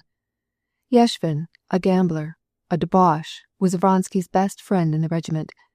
It could not be said of him that he lacked principles. He had principles, but they were immoral ones. Vronsky liked him, both for his exceptional physical vigor, which allowed him to drink like a hogshead and not feel it, and to do absolutely without sleep if it were necessary, and also for his great social ability, which he employed in his relations to his superiors and his comrades, attracting to himself their love and respect, and also in gambling, at which he risked tens of thousands, and always, no matter how much he had been drinking, played so cleverly and daringly that he was regarded as the leading gambler at the English club. Vronsky felt friendship and consideration for him, because he felt that Yashvin liked him not for his fortune or his social position, but chiefly on his own account. Moreover, Yashvin was the only man to whom Vronsky would have been willing to speak of his love. He felt that, in spite of his affected scorn for all kinds of sentiment, he alone could appreciate the serious passion which now absorbed his whole life. Besides, he was persuaded that he found absolutely no pleasure in tittle-tattle and scandal, but considered this feeling as essential, in other words, that he knew and believed that love was no joke, no mere pastime, but something serious and important. Thus, taken all in all, his presence was always agreeable to him. Vronsky had not yet spoken to him about his love, but he knew that Yashvin knew it, looked on it in its true light, and it was a pleasure to read this in his eyes. "Ah, yes," said the cavalry captain, when he heard the name of the Tverskoyas. And, flashing his brilliant black eyes at him, he seized his left moustache and began to cram it into his mouth, for this was a bad habit of his. "And what did you do last evening? Did you gain?" asked Vronsky. 8,000 rubles, but 3,000 possibly are no good. I may not get them." "Well, then you may lose on me," said Vronsky, laughing. Yashvin had laid a large wager on him. "But I shall not lose. Makhotin is the only one to be afraid of." And the conversation went off in regard to the races, which was the only subject of which Vronsky could now think. "Come on, I have done," said Vronsky, getting up and going to the door. Yashvin also arose and stretched his huge legs and long back. "I can't dine so early, but I will take something to drink. I will follow you immediately. Here, wine!" he cried in his heavy voice, which was the wonder of the regiment. It made the windows rattle. "No, no matter," he cried again. "If you are going home, I'll join you." And he went off with Vronsky. Chapter 20. Vronsky was lodging in a neat and spacious Finnish izba, divided in two by a partition. Petritsky was his chum, not only in Petersburg, but here also in camp. He was asleep when Vronsky and Yashvin entered. "Get up. You slept long enough," said Yashvin, going behind the partition and shaking the sleeper's shoulder as he lay with his nose buried in the pillow. Petritsky suddenly got up on his knees and looked all about him. "Your brother has been here," said he to Vronsky. "He woke me up, the devil take him, and he said that he would come again." Then he threw himself back on the pillow again and pulled up the bedclothes. "Stop, Yashvin!" he cried angrily as his comrade twitched off his quilt. Then he turned over, opened his eyes, and said, "You would do much better to tell me what I ought to drink to take this bad taste out of my mouth." "Vodka is better than anything," said Yashvin. "Terestchenko, bring the baron some vodka and cucumbers," he cried, delighting in the thunder of his voice. "You advise vodka? Ha!" exclaimed Petritsky, scowling and rubbing his eyes. "Will you take some, too? If you'll join, all right. Vronsky, will you have a drink?" said Petritsky, getting up and wrapping a striped quilt about him under his arms. He came to the door of the partition, raised his arms in the air, and began to sing in French. "There was a king in Thu-U-Li. Vronsky, will you have a drink?" "Go away," replied the latter, who was putting on an overcoat brought him by his valet. "Where are you going?" asked Yashvin, seeing a carriage drawn by 3 horses. "Here's the troika." "To the stables, then to Bryansky's to see about some horses," replied Vronsky. Vronsky had, indeed, promised to bring some money to Bryansky, who lived about 10 versts from Peterhof, and he was in a hurry to get there as soon as possible, so as to pay for the horses, but his friends immediately understood that he was also going somewhere else.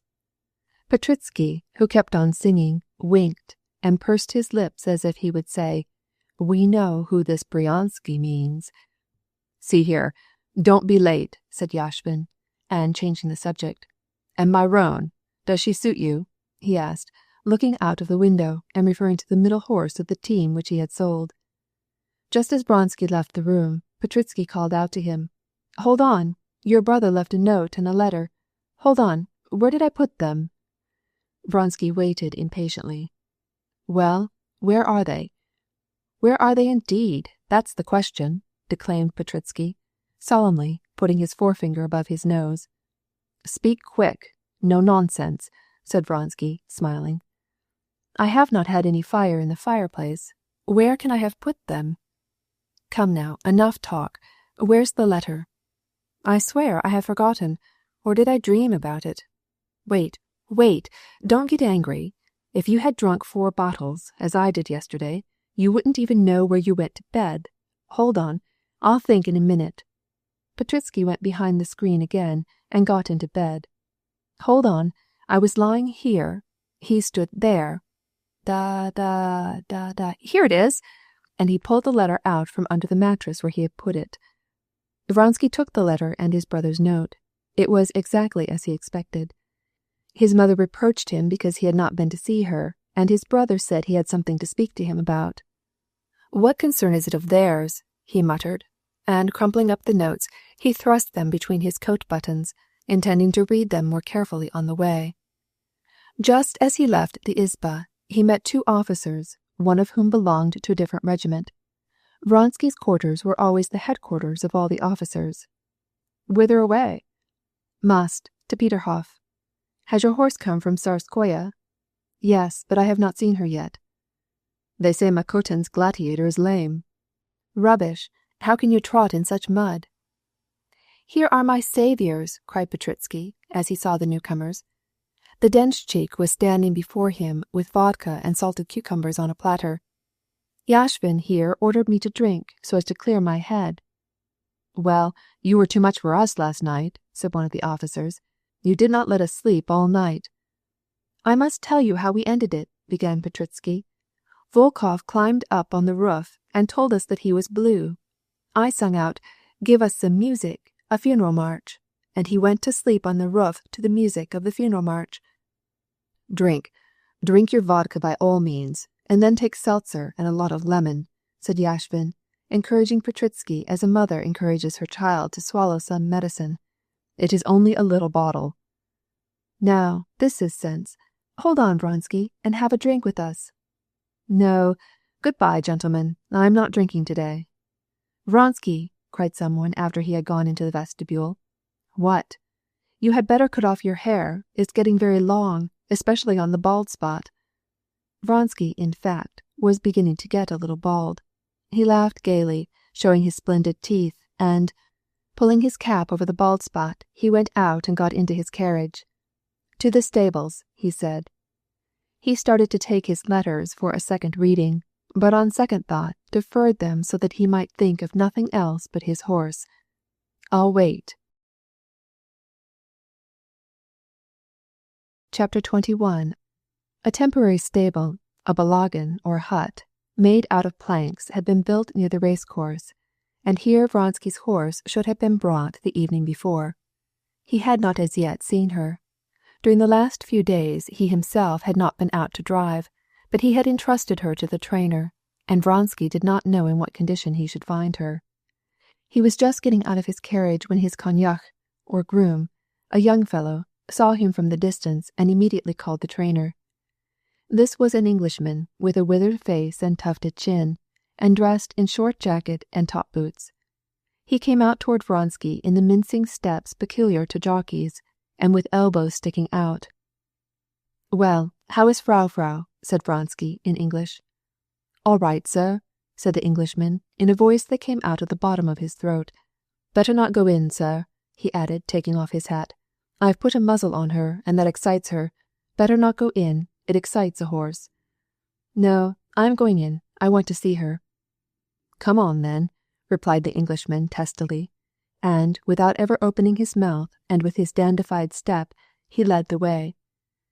They went into a small yard in front of the stable. An active and alert stable-boy in a clean jacket, with whip in hand, met them as they entered and followed them. 5 horses were in the stable, each in its own stall. Vronsky knew that his most redoubtable rival, Makotin's gladiator, a chestnut horse 5 vershaks high, was there, and he was more curious to see Gladiator than to see his own racer, but he knew that, according to the etiquette of the races, he could not have him brought out or even ask questions about him. As he passed along the corridor, the groom opened the door of the second stall at the left, and Vronsky saw a powerful chestnut with white feet. He knew it was Gladiator, but with the delicacy of a man who turns away from an open letter which is not addressed to him, he instantly turned away and walked toward Frau's stall. "That horse belongs to Mac. I never can pronounce his name," said the Englishman, over his shoulder and pointing to Gladiator's stall with a huge finger, the nail of which was black with dirt. "Makotin's? Yes, he is my only dangerous rival." "If you would mount him, I would bet on you," said the Englishman. Frau has more nerve. This one's stronger," said Vronsky, smiling at the jockey's praise. "In hurdle races, it all depends on the mount, and on pluck." Pluck, that is, audacity and coolness, Vronsky knew that he had in abundance, and, what was far more important, He was firmly convinced that no one could have more of this pluck than he had. "You are sure that a good sweating was not necessary?" "Not at all," replied the Englishman. "Please not speak so loud. The horse is restive," he added, jerking his head toward the closed stall in front of which they were standing. They could hear the horse stamping on the straw. He opened the door, and Vronsky entered a box stall feebly lighted by a little window. A dark bay horse, muzzled, was nervously prancing up and down on the fresh straw. As he gazed into the semi-obscurity of the stall, Vronsky, in spite of himself, took in at one general observation all the points of his favorite horse. Frau was a horse of medium size, and not faultless in form. Her bones were slender, although her brisket showed powerfully. Her breast was narrow, the crupper was rather tapering, and the legs, particularly the hind legs, considerably bowed.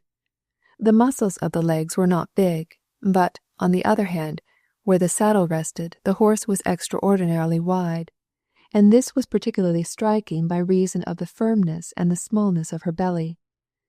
The bones of the legs below the knee seemed not thicker than a finger, seen from the front. They were extraordinarily large when seen sidewise. The whole steed, with the exception of the ribs, seemed squeezed in and lengthened out, but she had one merit that outweighed all her faults. She was a thoroughbred, had good blood, which tells, as the English say. Her muscles, standing out under a network of veins, covered with a skin as smooth and soft as satin, seemed as solid as bone. Her slender head, with prominent eyes, bright and animated, widened out at the septum into projecting nostrils with membrane which seemed suffused with blood.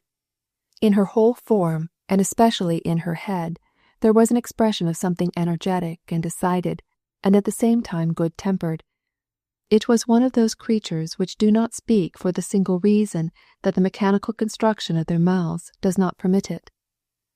Vronsky, at any rate, was convinced that she understood all his thoughts while he was looking at her. As soon as he went to her, she began to take long breaths, and, turning her prominent eyes so that the whites became suffused with blood, she gazed from the opposite side at the visitors, trying to shake off her muzzle, and dancing on her feet with elastic motion.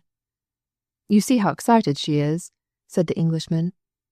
"Oh, my loveliest, oh," said Vronsky, approaching to soothe her. But the nearer he came, the more nervous she grew, and only when he had caressed her head did she become tranquil. He could feel her muscles strain and tremble under her delicate, smooth skin.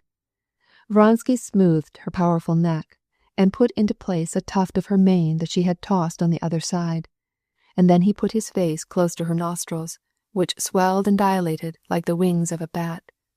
She drew in the air and loudly expelled it from her quivering nostrils, pricked up her sharp ears, and stretched out her long black lips to seize his sleeve, but, when she found herself prevented by her muzzle, she shook it and began to caper again on her slender legs. "Quiet, my beauty, quiet," said Vronsky, calming her, and he left the stable with the reassuring conviction that his horse was in perfect condition. But the nervousness of the steed had taken possession of Vronsky. He felt the blood rush to his heart, and, like the horse, he wanted violent action. He felt like prancing and biting. It was a sensation at once strange and joyful. "Well, I count on you," he said to the Englishman. "Be on the grounds at 6:30. "All shall be ready. But where are you going, my lord?" asked the Englishman, using the title of my lord, which he almost never permitted himself to use. Astonished at this, Vronsky raised his head and looked at him as he well understood how to do, not into the Englishman's eyes, but at his forehead. He instantly saw that the Englishman had spoken to him, not as to his master, but as to a jockey, and he replied, "I've got to see Bryansky, and I shall be at home in an hour."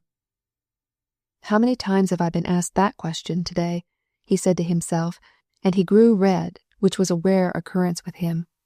The Englishman looked at him closely, and, as if he also knew where Vronsky was going, he said, "The main thing is to keep calm before the race. Don't get out of sorts. Don't get bothered." "All right," replied Vronsky with a smile, and jumping into his carriage, he ordered the coachman to drive to Peterhof. He had gone but a short distance before the clouds, which since morning had been threatening rain, grew thicker and a heavy shower fell. Too bad, thought Vronsky, raising the hood of his carriage. It has been muddy, now it will be a swamp. Now that he was sitting alone in his covered calash, he took out his mother's letter and his brother's note and read them over. Yes, it was always the old story. Both his mother and his brother found it necessary to meddle again with his love affairs. This interference aroused his anger, a feeling which he rarely experienced. How does this concern them? Why does everyone feel called on to meddle with me, and why do they bother me? Because they see that there is something about this that they can't understand. If it were an ordinary, vulgar society intrigue, they would leave me in peace. But they imagine that it is something else, that it is not mere trifling, that this woman is dearer to me than life. It is incredible and vexatious to them. Whatever be our fate, we ourselves have made it, and we shall not regret it, he said to himself, including Anna in the word we. But no, they want to teach us how to live. They have no idea of what happiness is. They don't know that, if it were not for this love, there would be for us neither joy nor grief in this world. Life itself would not exist. In reality, what exasperated him most against everyone was the fact that his conscience told him that they, all of them, were right. He felt that his love for Anna was not a superficial impulse, destined, like so many social attachments, to disappear and leave no trace beyond sweet or painful memories. He felt keenly all the torture of her situation and his, and how difficult it was in the prominent position which they held in the eyes of society to hide their love, to lie, to deceive, to dissemble, and constantly to think about others, when that passion uniting them was so violent that they both forgot about everything else except their love. He vividly pictured to himself all the constantly recurring circumstances when it was essential to employ falsehood and deceit, which were so contrary to his nature. He recalled, with especial vividness, the feeling of shame which he had often surprised in Anna, when she also was driven to tell a lie. Since this affair with her, he sometimes experienced a strange sensation. There was a feeling of disgust and repulsion for some one. He could not tell for whom he felt it, for Alexey Alexandrovitch or himself, or for all society. As far as possible, he banished this strange feeling. Yes, heretofore she has been unhappy, but proud and calm. Now she cannot be proud and content any longer, though she may not betray the fact. Yes, this must end, he would conclude in his own mind. And, for the first time, the thought of cutting short this life of dissimulation appeared to him clear and tangible. The sooner, the better. She and I must leave everything, and together we must go and hide ourselves somewhere with our love, he said to himself. Chapter 22. The shower was of short duration, and when Vronsky reached Peterhof, his shaft horse at full trot, and the other two galloping along in the mud, the sun was already out again, and the wet roofs of the villas and the old lindens in the gardens on both sides the principal avenue were dazzlingly shining. The water was running from the roofs, and the raindrops were dripping from the treetops. He no longer thought of the harm that the shower might do to the racecourse, but he was full of joy as he remembered that, thanks to the rain, she would be alone, for he knew that Alexey Alexandrovitch, who had just got back from a visit to the baths, would not have driven out from Petersburg.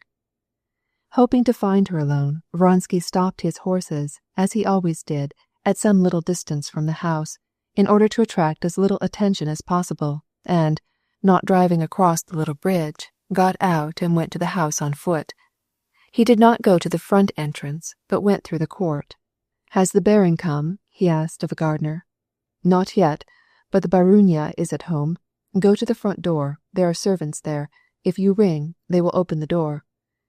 "No, I will go in through the garden." Having satisfied himself that she was alone, and wishing to surprise her, as he had not promised that he was coming that day, and on account of the races she would not be looking for him, he walked cautiously along the sandy paths, bordered with flowers, lifting up his sabre so that it should make no noise. In this way he reached the terrace which led down to the garden. Vronsky had by this time forgotten all the thoughts which had oppressed him on the way about the difficulties of his situation. He thought only of the pleasure of shortly seeing her, not in imagination only, but alive, in person, as she was in reality. He was mounting the steep steps as gently as possible when he suddenly remembered what he was always forgetting and what constituted the most painful feature of his relations with her. Her son, with his inquisitive and, it seemed to him, repulsive face. This child was the principal obstacle in the way of their interviews. When he was present, neither Vronsky nor Anna allowed themselves to speak of anything which the whole world might not hear, nor, what was more, did they even hint at anything which the child himself could not comprehend. There was no need of an agreement on that score. It was instinctive with them. Both of them considered it degrading to themselves to deceive the little lad. Before him they talked as if they were mere acquaintances. But in spite of this circumspection, Vronsky often noticed the lad's scrutinizing and rather suspicious eyes fixed on him, and a strange timidity and variability in his behavior toward him. Sometimes he seemed affectionate, and then again cold and shy. The child seemed instinctively to feel that between this man and his mother there was some strange bond of union which was beyond his comprehension. In fact, the boy felt that he could not understand this relationship, and he tried in vain to account to himself for the feeling which he ought to have for this man. He saw, with that quick intuition peculiar to childhood, that his father, his governess, and his nurse, all of them, not only did not like Vronsky, but looked with the utmost disfavor on him, although they never spoke about him, while his mother treated him as her best friend. What does this mean? Who is he? Must I love him? And is it my fault, and am I a naughty or stupid child, if I don't understand it at all? Thought the little fellow. Hence came his timidity, his questioning and distrustful manner, and this changeableness, which were so unpleasant to Vronsky. The presence of this child always caused Vronsky that strange feeling of unreasonable repulsion which for some time had pursued him. The presence of the child aroused in Vronsky and Anna a feeling like that experienced by a mariner who sees by the compass that the course in which he is swiftly moving is widely different from that which it should be, but that to stop this course is not in his power.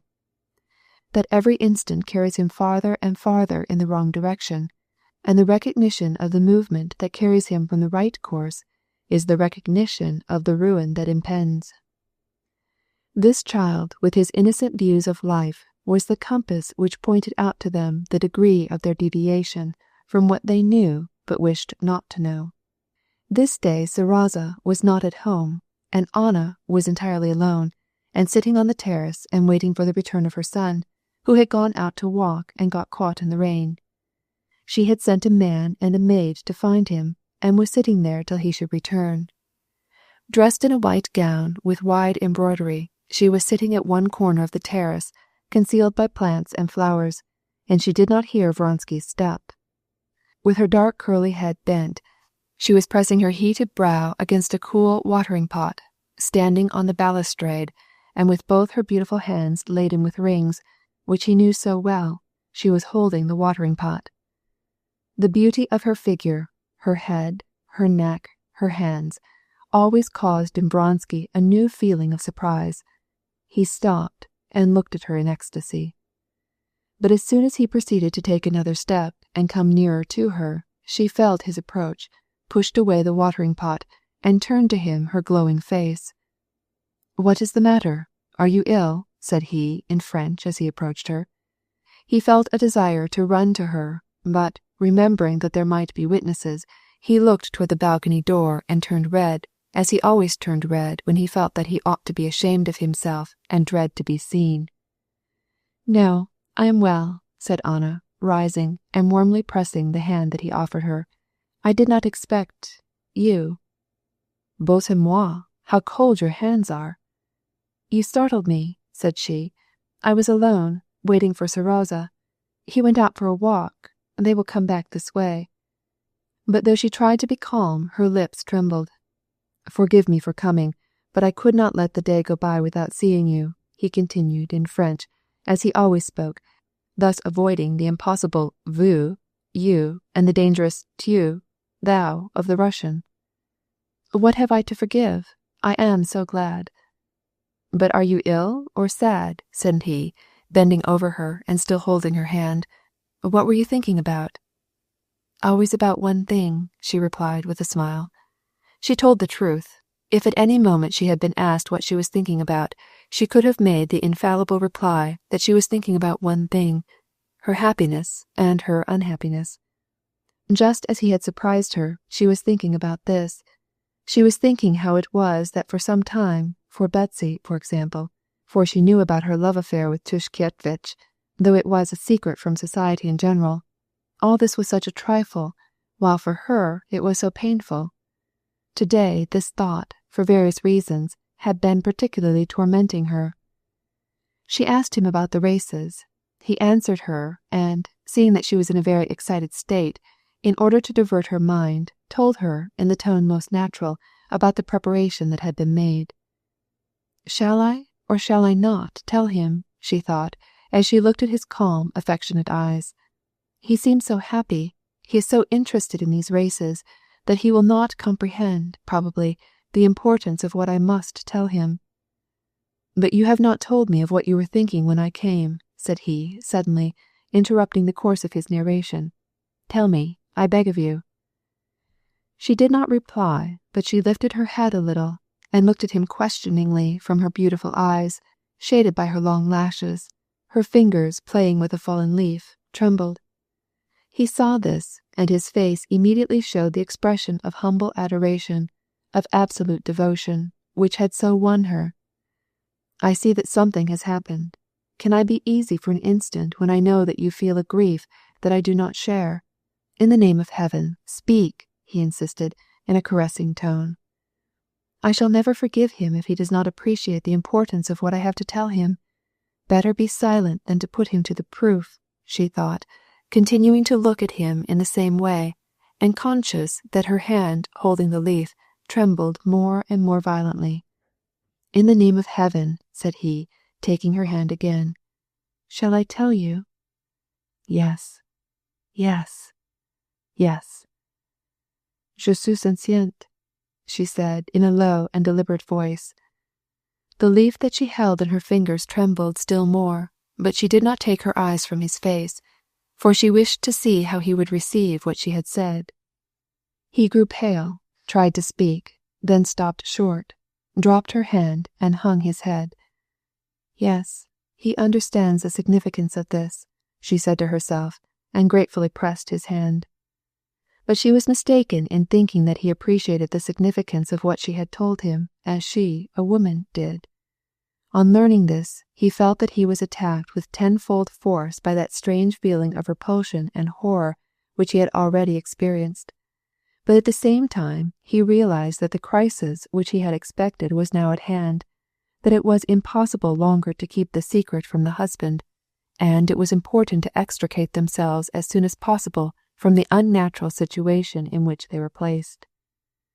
Moreover, her anguish communicated itself to him physically. He looked at her with humbly submissive eyes, kissed her hand, arose, and began to walk up and down the terrace without speaking. At last he approached her and said in a tone of decision, Well, said he, neither you nor I have looked on our relationship as a pastime, and now our fate is decided. At last we must put an end to the false situation in which we live. And he looked around him. Put an end? How put an end, Alexei? She asked gently. She was calm now, and her face beamed with a tender smile. You must leave your husband and unite your life with mine. But aren't they already united? She asked in an almost inaudible voice. Yes, but not completely, not absolutely. But how, Alexei? Tell me how, said she, with a melancholy irony at the hopelessness of her situation. How is there escape from such a position? Am I not the wife of my husband? From any standpoint, however difficult, there's always some way of escape. Here we must simply decide.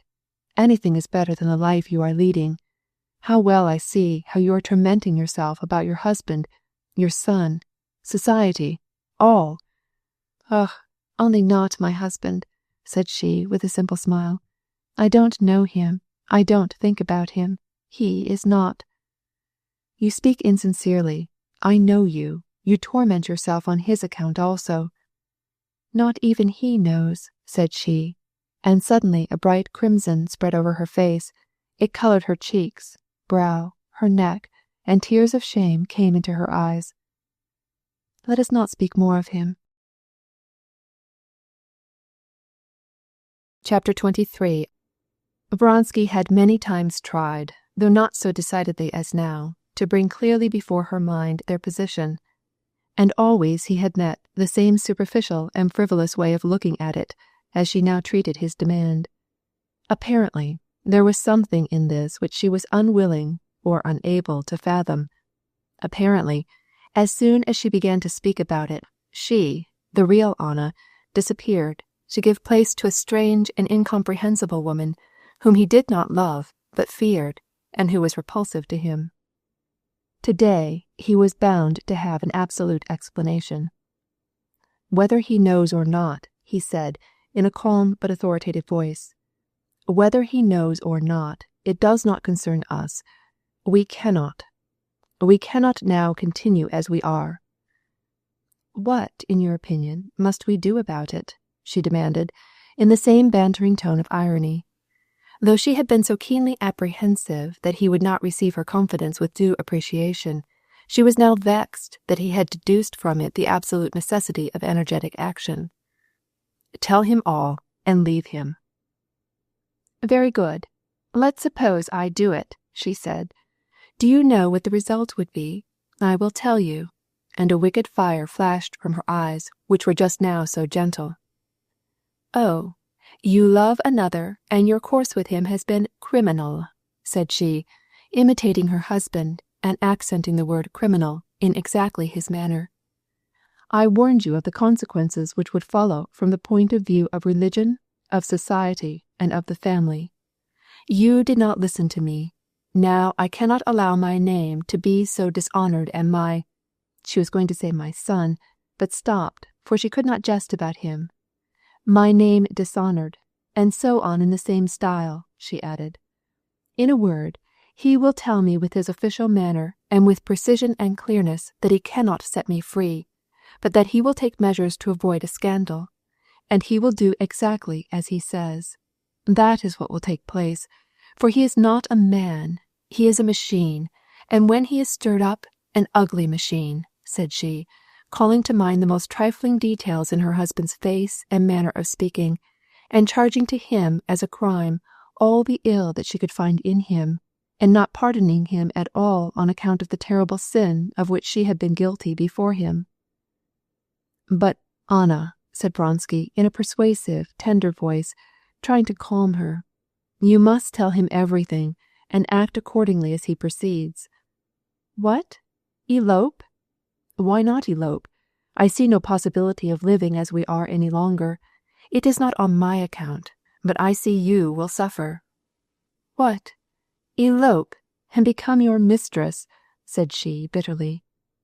"Anna," he cried, deeply wounded. "Yes, your mistress, and lose everything." Again she was going to say my son, but she could not pronounce the word. Vronsky could not understand how she, with her strong, loyal nature, could accept the false position in which she was placed, and not endeavor to escape from it. But he could not doubt that the principal cause of this was represented by that word son, which she could not pronounce. When she thought of her son and his future relations to a mother who had deserted his father, the horror of what she had done appeared so great that, like a real woman, she was not able to reason, but only endeavored to reassure herself by fallacious arguments, and persuade herself that all would go on as before. Above all things, she must shut her eyes, and forget this terrible question, what would become of her son? "I beg of you, I entreat you," she said suddenly, speaking in a very different tone, a tone of tenderness and sincerity, seizing his hand, "don't ever speak to me of that again." "But Anna—" Never, never. Leave it to me. I know all the depth, all the horror of my situation, but it is not so easy as you imagine to decide. Let me decide, and listen to me. Never speak to me again of that. Will you promise me? Never. Never? Promise.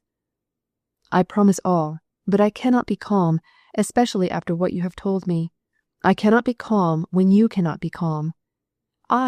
She repeated. Yes, I suffer torments sometimes, but that will pass if you will not say anything more about it. When you speak with me about this, then, and then only, it tortures me. I don't understand. I know, she interrupted, how your honest nature abhors lying. I am very sorry for you, and very often I think that you have sacrificed your life for me. That is exactly what I say about you. I was just this moment thinking how you could sacrifice yourself for me. I cannot forgive myself for having made you unhappy. I?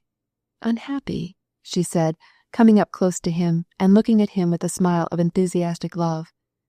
I am like a man dying of hunger, to whom food has been given. Maybe he is cold, and his raiment is rags, and he is ashamed, but he is not unhappy. I unhappy? No. Here comes my joy. She had heard the voice of her little boy coming near, and giving a hurried glance around her, swiftly arose. Her face glowed with the fire which Vronsky knew so well, and with a hasty motion putting out her lovely hands, covered with rings, she took Vronsky's face between them, looked at him a long moment, reached her face up to his, with her smiling lips parted, kissed his mouth and both eyes, and pushed him away. She started to go, but he kept her back a moment. When? He whispered, looking at her with ecstasy.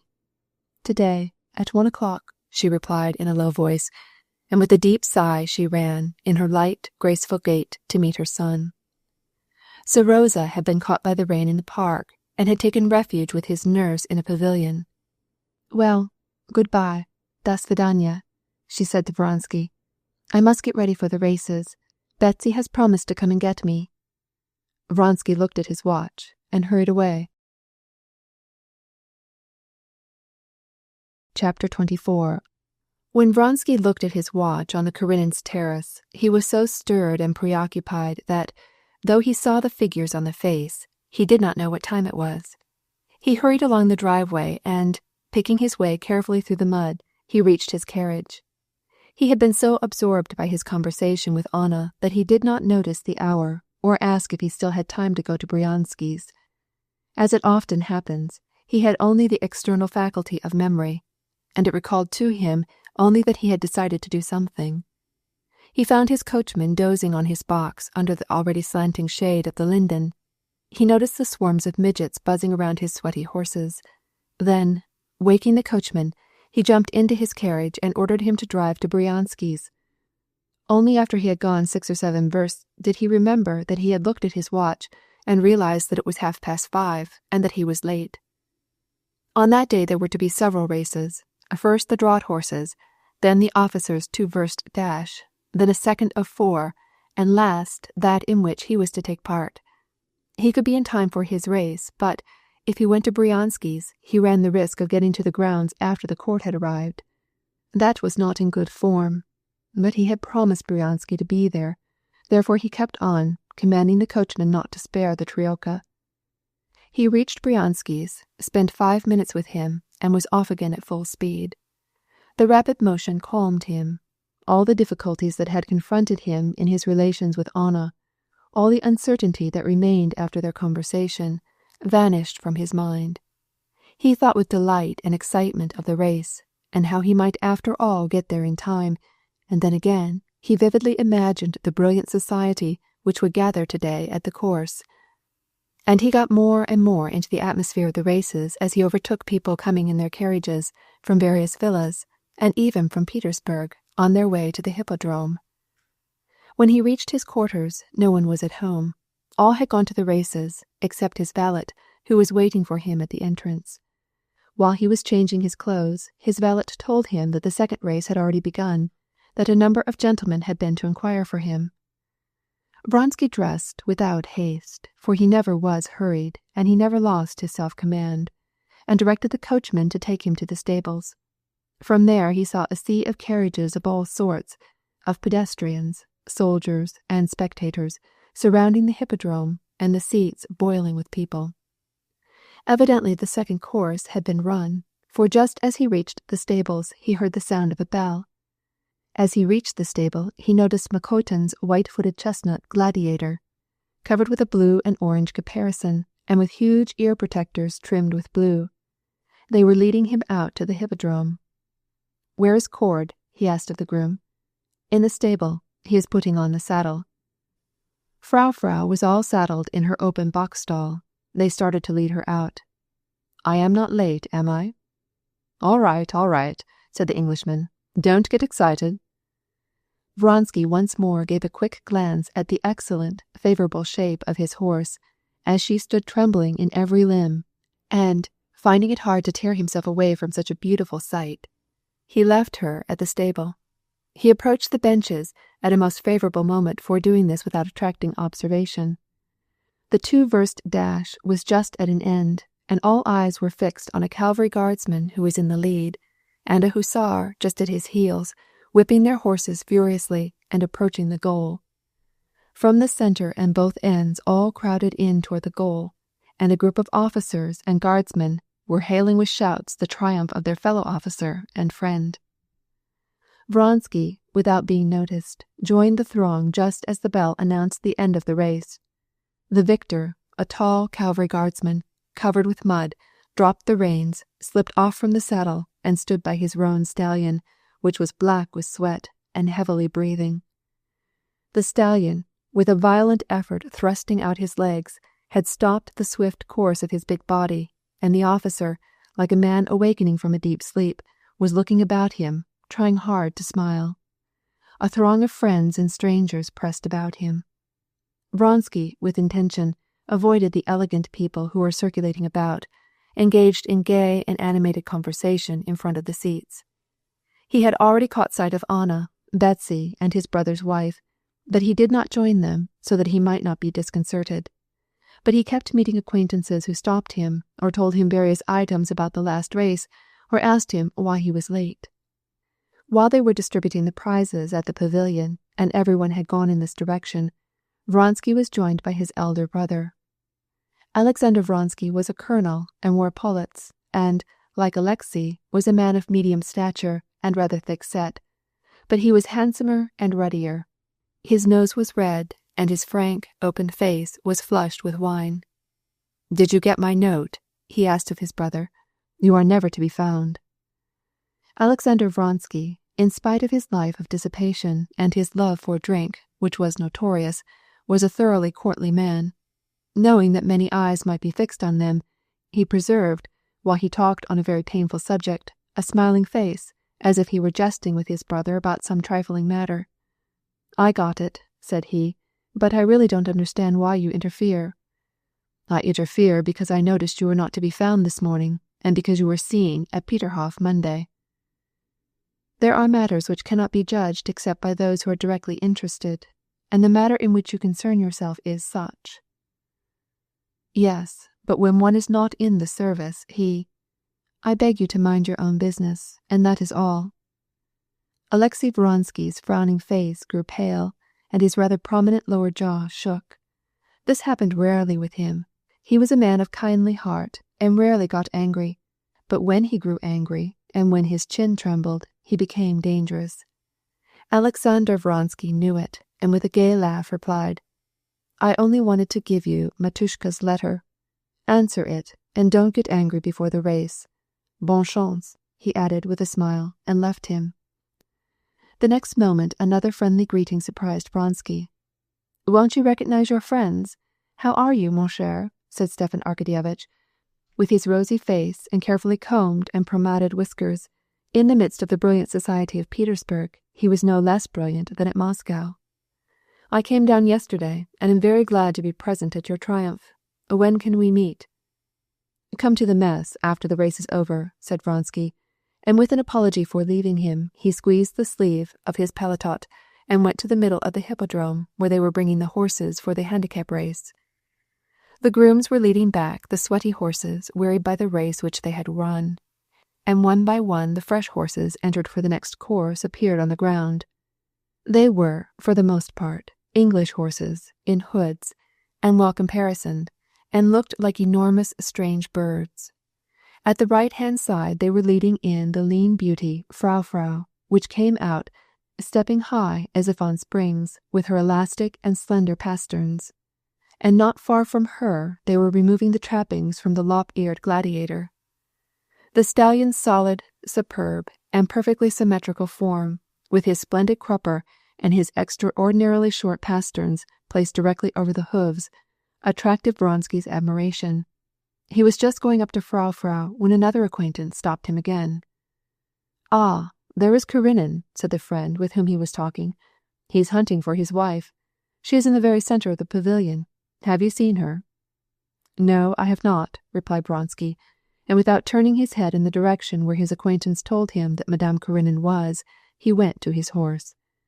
He had scarcely time to make some adjustment of the saddle when those who were to compete in the hurdle race were called to receive their numbers and directions. With serious, stern, and some with pale faces, 17 men in all approached the stand and received their numbers. Vronsky's number was 7. "Mount!" was the cry. Vronsky, feeling that he, with his companions, was the focus toward which all the eyes were turned, went up to his horse with the slow, deliberate motions which were usual to him when he was under the strain of excitement. Cord, in honor of the races, had put on his gala-day costume. He wore a black coat, buttoned to the chin, and a stiffly starched shirt-collar, which made a support for his cheeks. He had on Hessian boots and a round black cap. He was, as always, calm and full of importance, as he stood by the mare's head, holding both reins in his hand. Frau was still shivering as if she had an attack of the fever. Her fiery eyes gazed askance at Vronsky as he approached.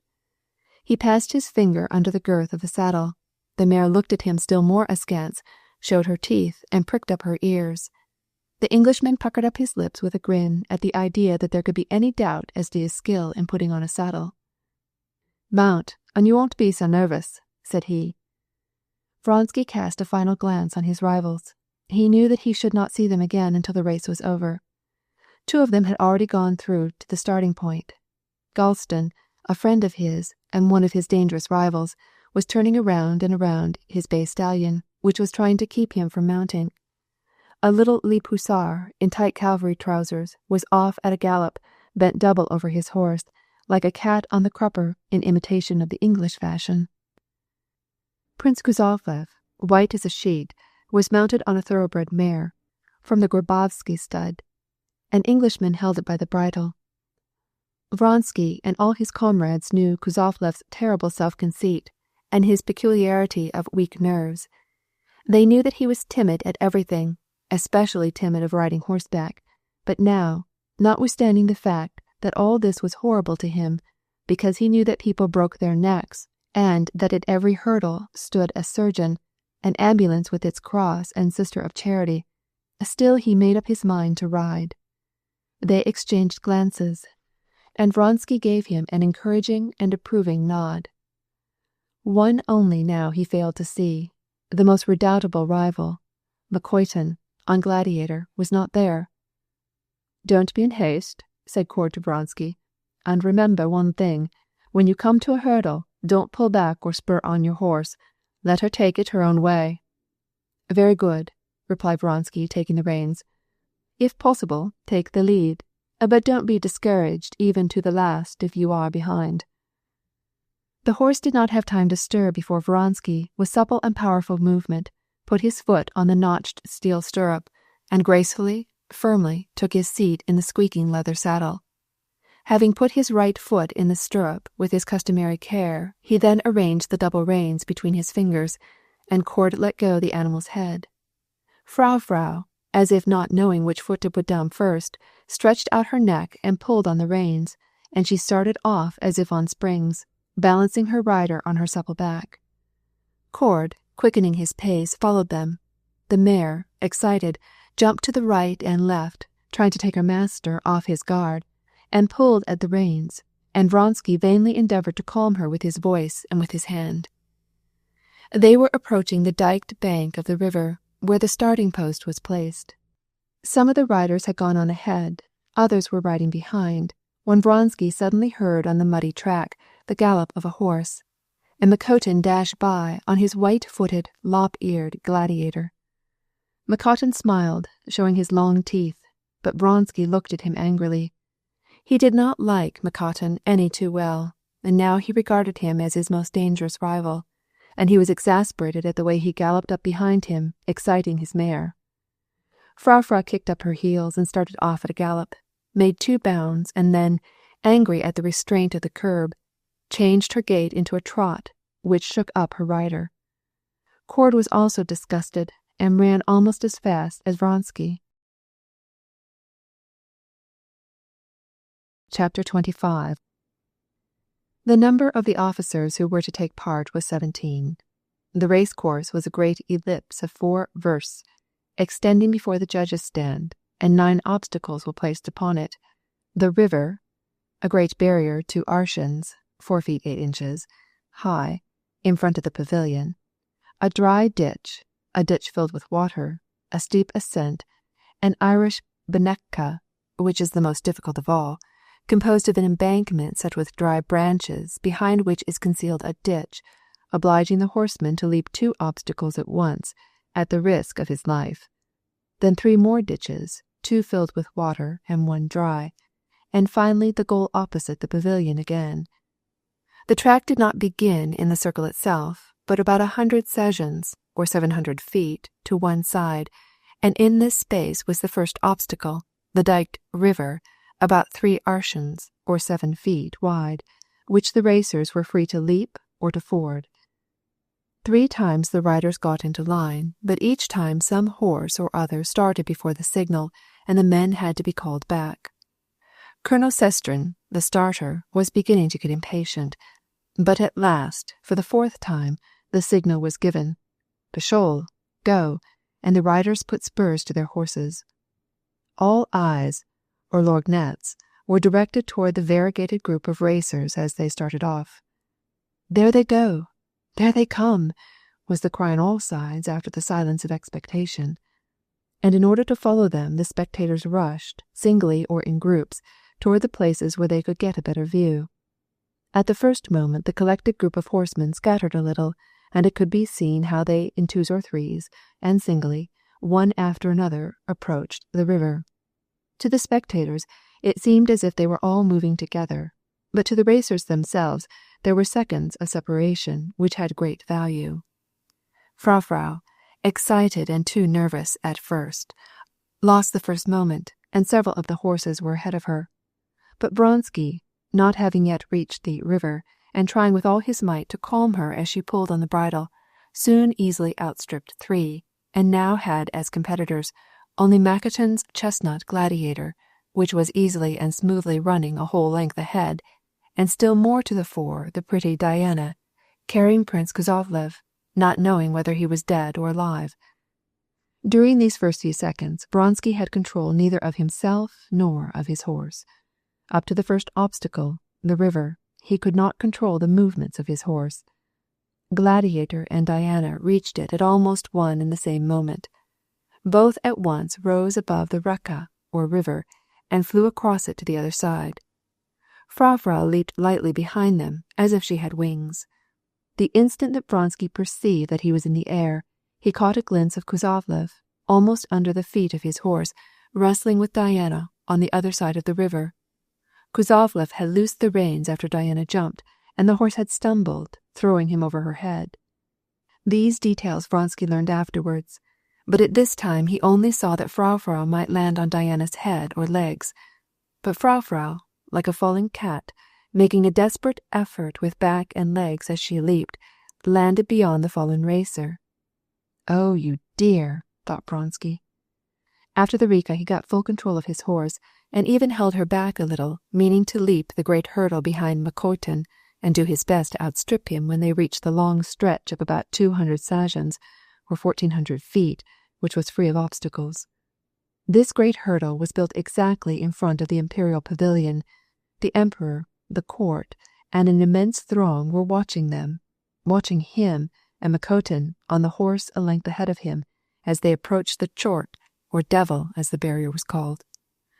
Vronsky felt all these eyes fixed on him from every side, but he saw only his horse's ears and neck, the ground flying under him, and Gladiator's flanks and white feet, beating the ground in cadence and always maintaining the same distance between them. Gladiator flew at the hurdle, gave a whisk of his well-cropped tail, and, without having touched the hurdle, vanished from Vronsky's eyes. "Bravo!" cried a voice. At the same instant the planks of the hurdle flashed before his eyes. Without the least change in her motion, the horse rose under him. The planks creaked, and just behind him there was a sound of a thump. Frau, excited by the sight of Gladiator, had leaped too soon, and had struck the hurdle with one of her hind feet, but her gait was unchanged. And Vronsky, his face splashed with mud, saw that he was still at the same distance from Gladiator. He saw once more Gladiator's crupper, his short tail, and his swiftly moving white feet. At the very instant that Vronsky decided that he ought now to get ahead of Makotin, Frau herself, comprehending his thought, and needing no stimulus, sensibly increased her speed, and gained on Makotin by trying to take the inside track next the rope. But Makotin did not yield this advantage. Vronsky was wondering if they could not pass on the outside, when Frau, as if divining his thought, changed of her own accord and took this direction. Her shoulder, darkened with sweat, came up even with Gladiator's flank, and for several seconds they flew almost side by side. But Vronsky, before the obstacle to which they were now coming, in order not to take the outside of the great circle, began to ply his reins, and, just on the declivity, he managed to get the lead. As he drew by Makotin, he saw his mud-stained face. It even seemed to him that he smiled. Vronsky had passed Makotin, but he was conscious that he was just behind. He was still there, within a step, and Vronsky could hear the regular rhythm of Gladiator's feet and his hurried but far from winded breathing. The next two obstacles, the ditch and the hurdle, were easily passed, but Gladiator's gallop and puffing came nearer, and Vronsky gave Frau the spur and perceived with a thrill of joy that she easily accelerated her speed. The sound of Gladiator's hooves was heard once more in the same relative distance behind. He now had the lead, as he had desired, and as Cord had recommended, and he felt sure of success. His emotion, his joy, his affection for Frau were all growing more pronounced. He wanted to look back, but he did not dare turn around, and he strove to calm himself and not to push his horse too far, so that she might keep a reserve equal to that which he felt Gladiator still maintained. One obstacle, the most serious, now remained. If he cleared that before the others, then he would be in first. He was now approaching the Irish beg Ketka. He and Frau at the same instant caught sight of the obstacle from afar, and both horse and man felt a moment of hesitation. Vronsky noticed the hesitation in his horse's ears, and he was just lifting his whip, but instantly he was conscious that his fears were ungrounded. The horse knew what she had to do. She got her start, and, exactly as he had foreseen, spurning the ground, she gave herself up to the force of inertia which carried her far beyond the ditch, then fell again into the measure of her pace, without effort and without change. "Bravo, Vronsky!" He heard the acclamations of the throng. He knew it was his friends and his regiment who were standing near this obstacle, and he could not fail to distinguish Yashvin's voice, though he did not see him. "Oh, my beauty," he said to himself, thinking of Frau and yet listening to what was going on behind him. "He has cleared it," he said, as he heard Gladiator's hoof-beats behind him. The last ditch, full of water, 5 feet wide, now was left. Vronsky scarcely heeded it, but anxious to come in far ahead of the others, he began to saw on the reins, lifting her head and letting it fall again in time with the rhythm of her gait. He felt that the horse was beginning to draw on her last reserves. Not only were her neck and her sides wet, but the sweat stood in drops on her throat, her head, and her ears. Her breath was short and gasping. Still, he was sure that she had force enough to cover the 1,400 feet that lay between him and the goal. Only because he felt himself nearer the ground, and by the extraordinary smoothness of her motion, did Vronsky realize how much she had increased her speed. The ditch was cleared. How, he did not know. She cleared the ditch, scarcely heeding it. She cleared it like a bird. But at this moment Vronsky felt, to his horror, that instead of taking the swing of his horse, he had made, through some inexplicable reason, a wretchedly and unpardonably wrong motion in falling back into the saddle. His position suddenly changed, and he felt that something horrible had happened. He could not give himself any clear idea of it, but there flashed by him a chestnut steed with white feet, and Makotin by a swift leap passed him. One of Vronsky's feet touched the ground, and his horse stumbled. He had scarcely time to clear himself when the horse fell on her side, panting painfully and making vain efforts with her delicate foam-covered neck to rise again. But she lay on the ground and struggled like a wounded bird. The awkward movement that he had made in the saddle had broken her back. But he did not learn this till afterwards. Now he saw only one thing, that Makotin was far ahead and that he was tottering there alone, standing on the muddy, immovable ground, and before him, heavily panting, lay Frau, who stretched her head toward him and looked at him with her beautiful eyes. Still not realizing what had happened, Vronsky pulled on the reins. The poor animal struggled like a fish, splitting the flaps of the saddle, and tried to get up on her forelegs, but, unable to move her hindquarters, she fell back on the ground all of a tremble. Vronsky, his face pale and distorted with passion, and with trembling lower jaw, kicked her in the belly and again pulled at the reins. But she did not move, but gazed at her master with one of her speaking looks, and buried her nose in the sand. "Ah, what have I done?" cried Vronsky, taking her head in his hands. "Ah, what have I done?" And lost the race, and his humiliating, unpardonable blunder, and the poor, ruined horse. "Oh, what have I done?" The people's doctor and his assistant, the officers of his regiment, ran to his aid, but to his great mortification, he found that he was safe and sound. The horse's back was broken, and she had to be killed. Vronsky could not answer the questions which were put to him, could not speak a word to anyone. He turned away, and without picking up his cap, left the hippodrome, not knowing whither he was going. He was in despair. For the first time in his life, he was the victim of a misfortune for which there was no remedy, and for which he felt that he himself was the only one to blame. Yashvin, with his cap, overtook him and brought him back to his quarters, and in half an hour Vronsky was calm and self-possessed again. But this race was for a long time the most bitter and cruel remembrance of his life. Chapter 26. The external relations of Alexey Alexandrovitch and his wife were the same as they had been. The only difference was that he was more absorbed in his work than he had been. Early in the spring he went abroad, as was his custom each year, to recuperate at the water cure after the fatigues of the winter. He returned in July, as he usually did, and resumed his duties with new energy. His wife had taken up her summer quarters, as usual, in a dacha, or summer villa, not far from Petersburg. He remained in the city. Since their conversation after the reception at Princess Tverskaya's, he had said nothing more about his jealousies or suspicions, and the tone of raillery habitual with Alexey Alexandrovitch was to the highest degree useful to him in his present relations with his wife. He was somewhat cooler in his treatment of her, although he seemed to have felt only a slight ill will toward her after that night's conversation which she had refused to listen to. In his relations to her there was a shade of spite, but nothing more.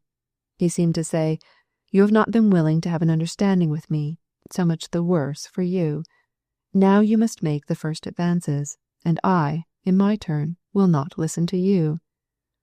"So much the worse for you," said he in his thought, like a man who should try in vain to put out a fire, and should be angry at his vain efforts, and should say, "I have done my best for you, burn then."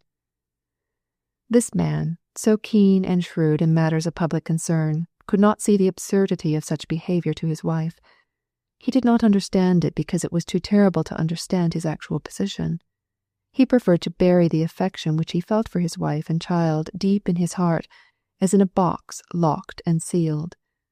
He, a watchful father, had begun toward the end of that winter to be singularly cold toward the child, speaking to him in the same bantering tone that he used toward his wife. When he addressed him, he would say, "Ah, young man." Alexey Alexandrovitch thought and declared that he had never had so many important affairs as this year, but he did not confess that he had himself undertaken them in order to keep from opening his secret coffer which contained his sentiments toward his wife and his family, and his thoughts concerning them, thoughts which grew more and more terrible to him the longer he kept them out of sight.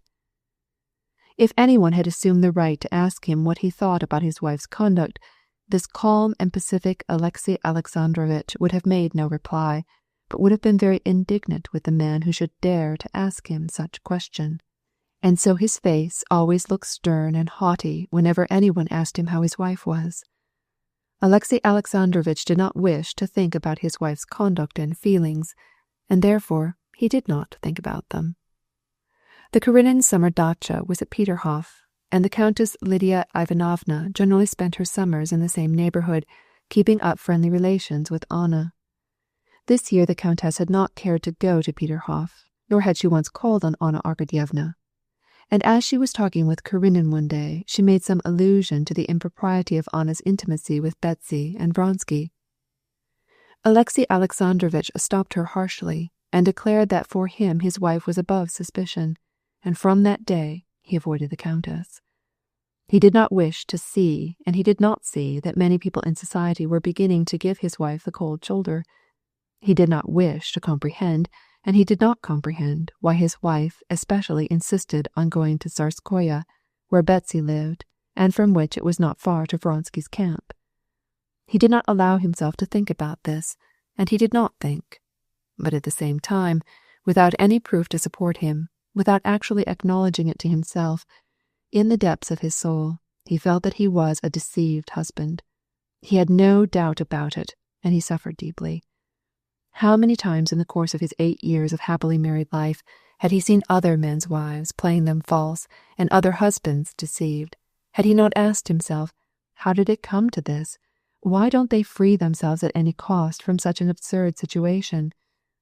But now, when the evil had fallen on his own head, he not only did not dream of extricating himself from his own trouble, but he would not even admit it, for the very reason that it was too horrible and too unnatural. Since his return from abroad, Alexey Alexandrovitch had gone twice to his wife's dacha, once to dine with her, the other time to pass the evening with some guests, but not once had he spent the night, as had been his custom in previous years.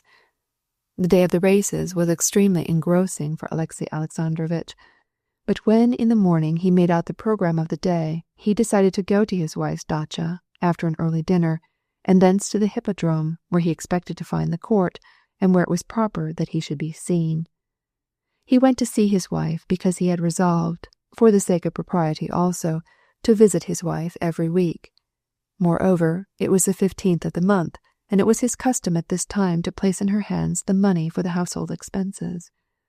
With his ordinary power over his thoughts, he gave this much consideration to his wife's affairs, but beyond this point he would not permit them to pass. His morning had been extremely full of business. The evening before he had received a pamphlet, written by a famous traveller who had recently returned from China and was now in Petersburg. A note from the Countess Lydia, accompanying it, begged him to receive this traveller, who seemed to be, on many accounts, a useful and interesting man. Alexey Alexandrovitch had not been able to get through the pamphlet in the evening, and he finished it after breakfast. Then came petitions, reports, visits, nominations, removals, the distribution of rewards, pensions, salaries, correspondence, all that workaday labor, as Alexey Alexandrovitch called it, which consumes so much time. Then came his private business, a visit from his physician, and a call from his steward. The steward did not stay very long. He only brought the money which Alexey Alexandrovitch needed, and a brief report on the condition of his affairs, which this year were not very satisfactory, since it happened that in consequence of various outlays there had been a heavy drain upon him, and there was a deficit. But the doctor, who was a famous physician of Petersburg and had come into very friendly relations with Alexei Alexandrovitch, took considerable time.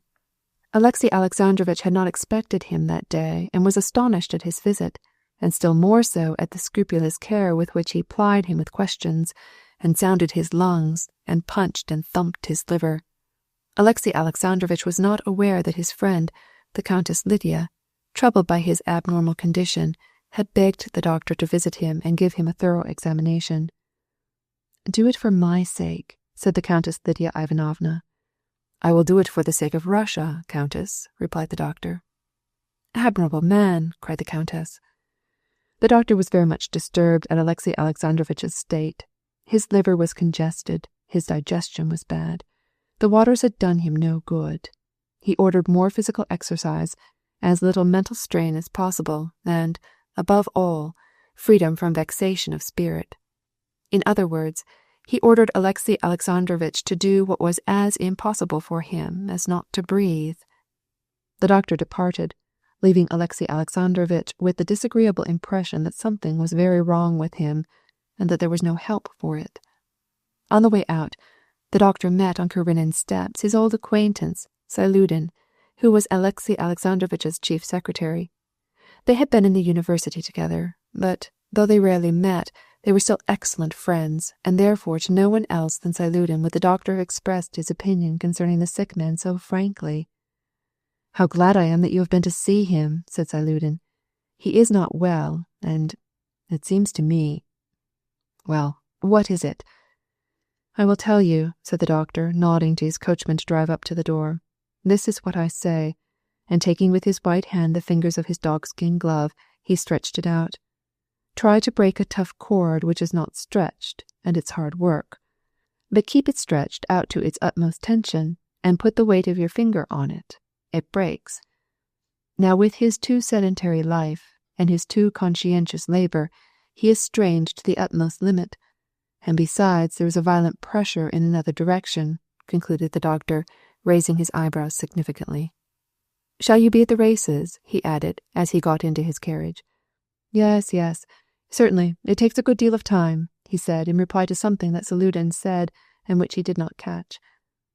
Immediately after the departure of the doctor, who had taken so much time, the celebrated traveller appeared, and Alexei Alexandrovitch, aided by the pamphlet which he had just read, and by some previous information which he had on the subject, astonished the visitor by the extent of his knowledge and the breadth of his views. At the same time, the Marshal of Nobility of his government was announced, who had come to Petersburg and wanted to talk with him. After his departure, he was obliged to settle the routine business with his chief secretary, and finally to go out and make a serious and necessary call on an important personage. Alexei Alexandrovitch had only time to get back to his 5 o'clock dinner with Sailudin, whom he invited to join him on his visit to the country and to the races. Without exactly accounting for it, Alexei Alexandrovitch always endeavoured lately to have a third person present when he had an interview with his wife. Chapter 27. Anna was in her room, standing before a mirror and fastening a final bow to her dress, with Anushka's aid, when the noise of wheels on the gravel driveway was heard. "It is too early for Betsy," she thought, and, looking out of the window, she saw a carriage, and in the carriage Alexei Alexandrovitch's black hat and well-known ears. "How provoking!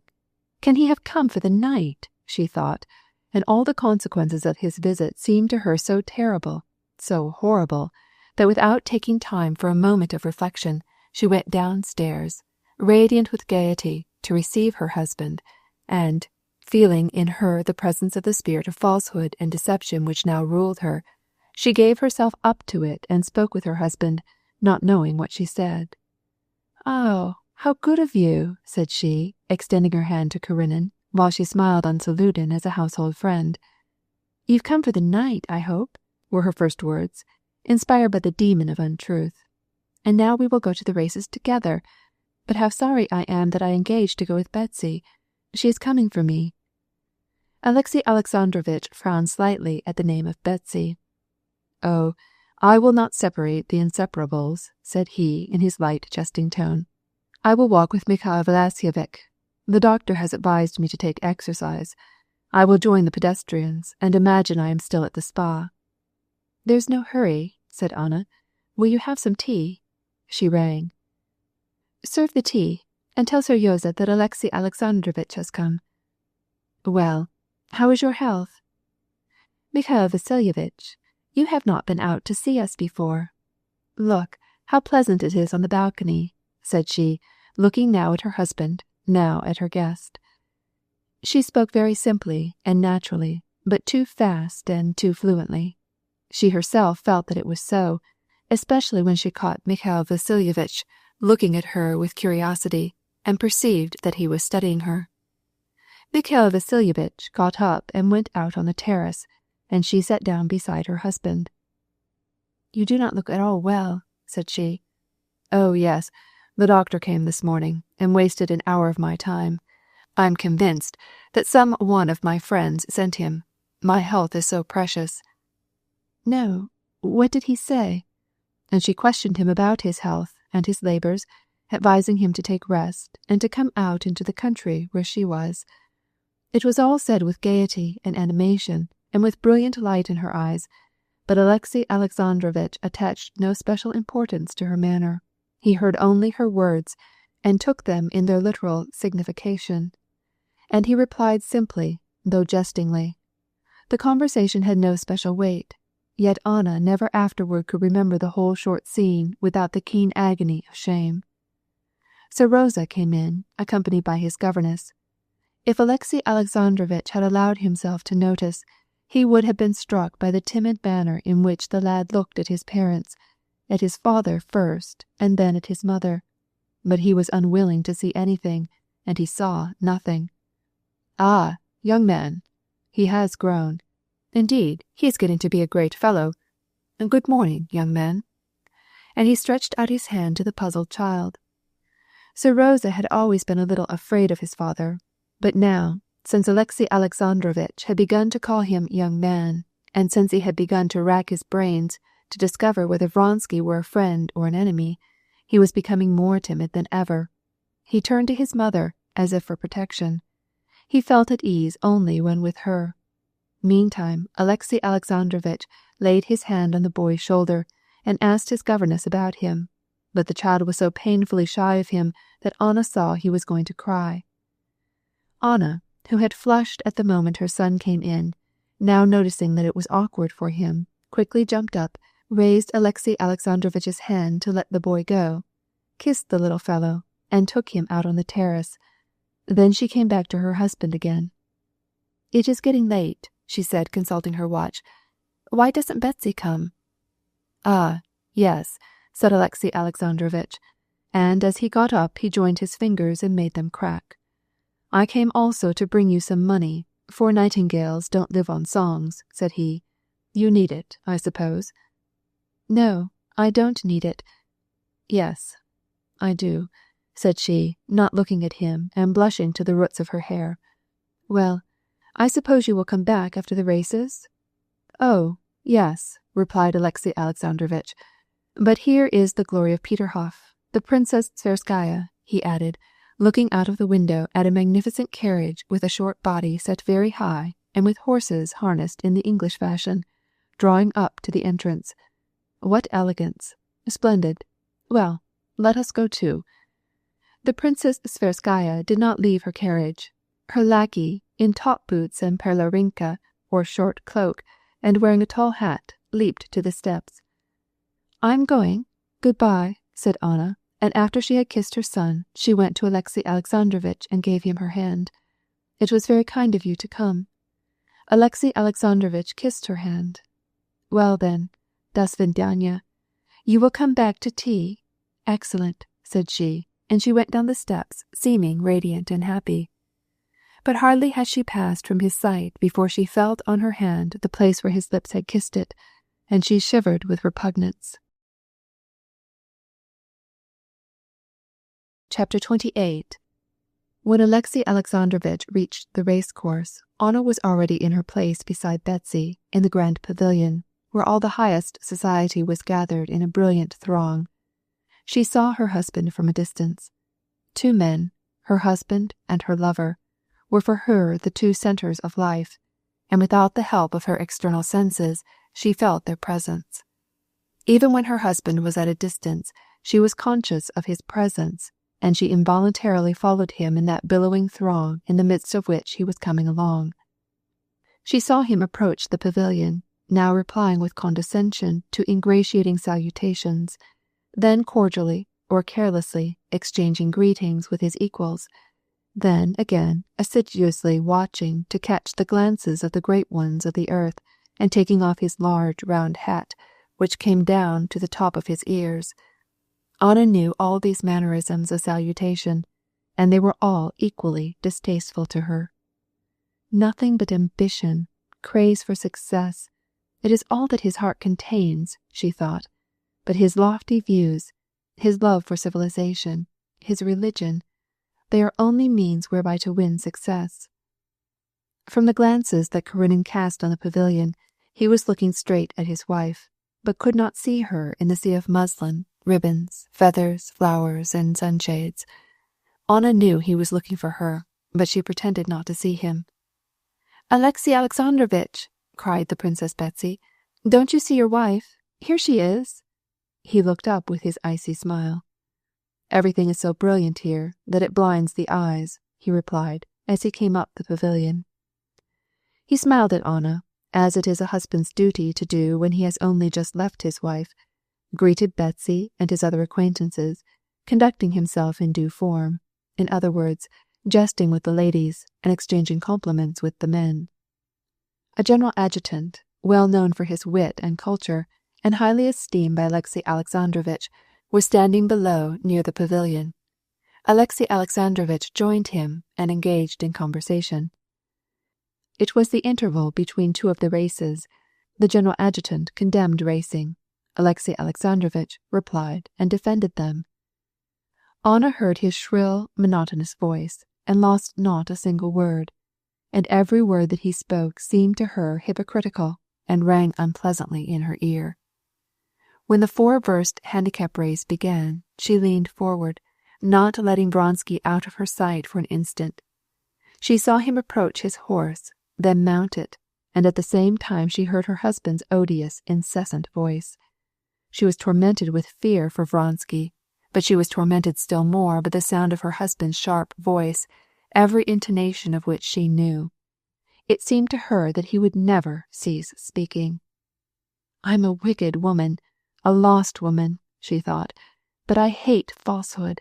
I cannot endure lies. But to him," meaning her husband, "lies are his daily food. He knows all, he sees everything. How much feeling has he, if he can go on speaking with such calmness?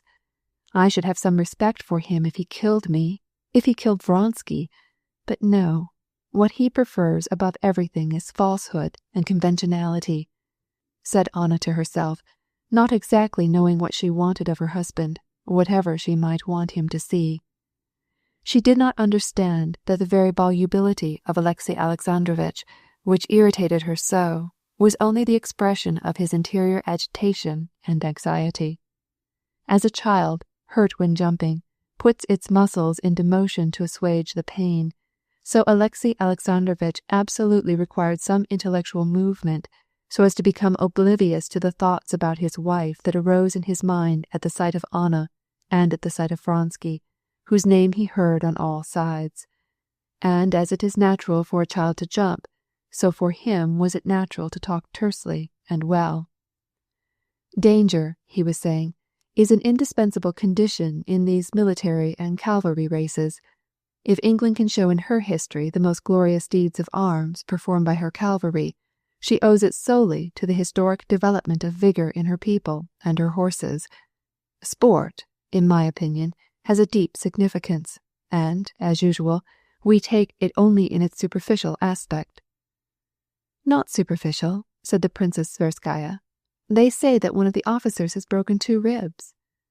Alexey Alexandrovitch smiled with his smile which only uncovered his teeth and was perfectly expressionless. "Let us admit, Princess," said he, "that in this case it is not superficial, but serious.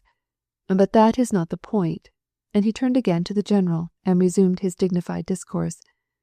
You must not forget that those who take part are military men who have chosen this career, and you must agree that every vocation has its reverse side of the medal. This belongs to the calling of war. Such brutal sport as boxing matches and Spanish bullfights are indications of barbarism, but specialized sport is a sign of development. "No, I won't come another time," the Princess Betsy was saying. "It is too exciting for me. Don't you think so, Anna?" "It is exciting, but it is fascinating," said another lady. "If I had been a Roman, I should never have missed a single gladiatorial show." Anna did not speak, but, with her opera glass, was gazing intently at a single spot. At this moment a tall general came across the pavilion. Alexei Alexandrovitch, breaking off his discourse abruptly, arose with dignity and made a low bow. "Aren't you racing?" asked the general, jestingly. "My race is a far more difficult one," replied Alexei Alexandrovitch respectfully, and though this answer was not remarkable for its sense, the military man seemed to think that he had received a witty repartee from a witty man, and appreciated le point de la sauce. "There are two sides to the question," Alexei Alexandrovitch said, resuming, "that of the participants and that of the spectators. I confess that a love for such spectacles is a genuine sign of inferiority in those that look on, but—" "Princess, a wager!" cried the voice of Stepan Arkadyevitch from below, addressing Betsy. "Which side will you take?" "Anna and I bet on Prince Kuzolov," replied Betsy. "I am for Vronsky. A pair of gloves." "Good. How jolly, isn't it?" Alexei Alexandrovitch stopped speaking while this conversation was going on around him, and then he began anew. "I confess, unmanly games." But at this instant the signal of departure was heard, and all conversation ceased. Alexei Alexandrovitch also ceased speaking, and everyone stood up so as to look at the river. But Alexei Alexandrovitch was not interested in the race, and so, instead of watching the riders, he looked around the assembly with weary eyes. His gaze fell on his wife. Her face was pale and stern. She evidently saw nothing and no one except one person. Her hands convulsively clutched her fan. She held her breath. Karenina looked at her, then hastily turned away, gazing at the faces of other women. There was another lady very much moved, and still another just the same. "It is very natural," said Alexei Alexandrovitch to himself. He did not wish to look at her, but his gaze was irresistibly drawn to her face. He once more gazed into her face, trying not to read in it what was so plainly pictured on it, and against his will he read, without feelings of horror, all that he had tried to ignore. When Kuzovlev fell at the river, the excitement was general, but Alexei Alexandrovitch saw clearly by Anna's pale, triumphant face that he that fell was not the one on whom her gaze was riveted. When, after Makotin and Vronsky crossed the great hurdle, another officer was thrown head first and was picked up for dead, a shudder of horror ran through the assembly. But Alexei Alexandrovitch perceived that Anna did not even notice it, and scarcely knew what the people around her were talking about. But he kept studying her face with deeper and deeper attention.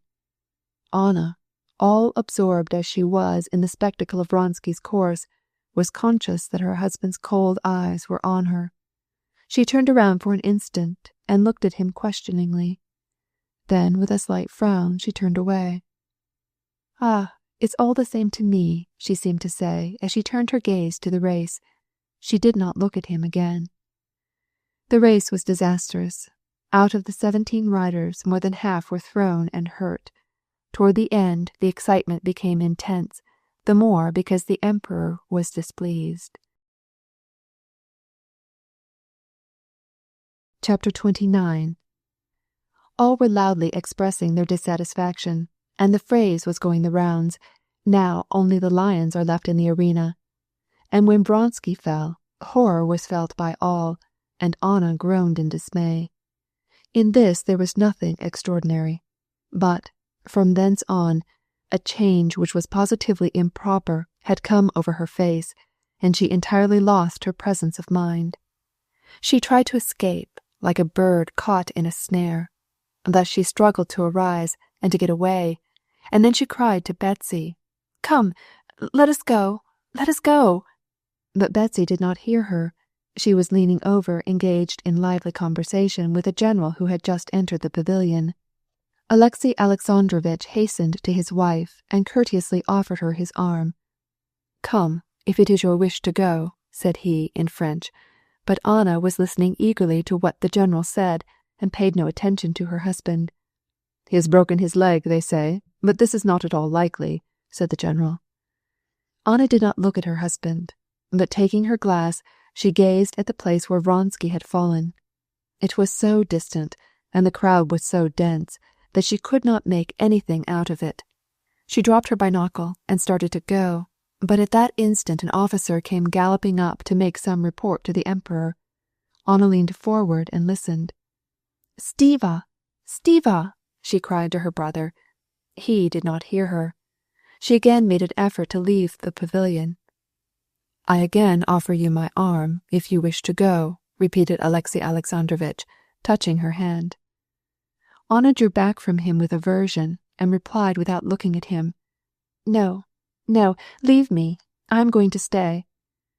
She now saw an officer riding at full speed across the racecourse from the place of the accident to the pavilion.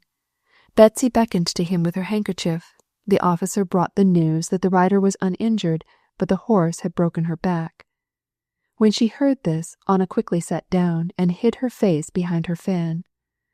Alexey Alexandrovitch noticed, not only that she was weeping, but that she could not keep back the tears or even control the sobs that heaved her bosom.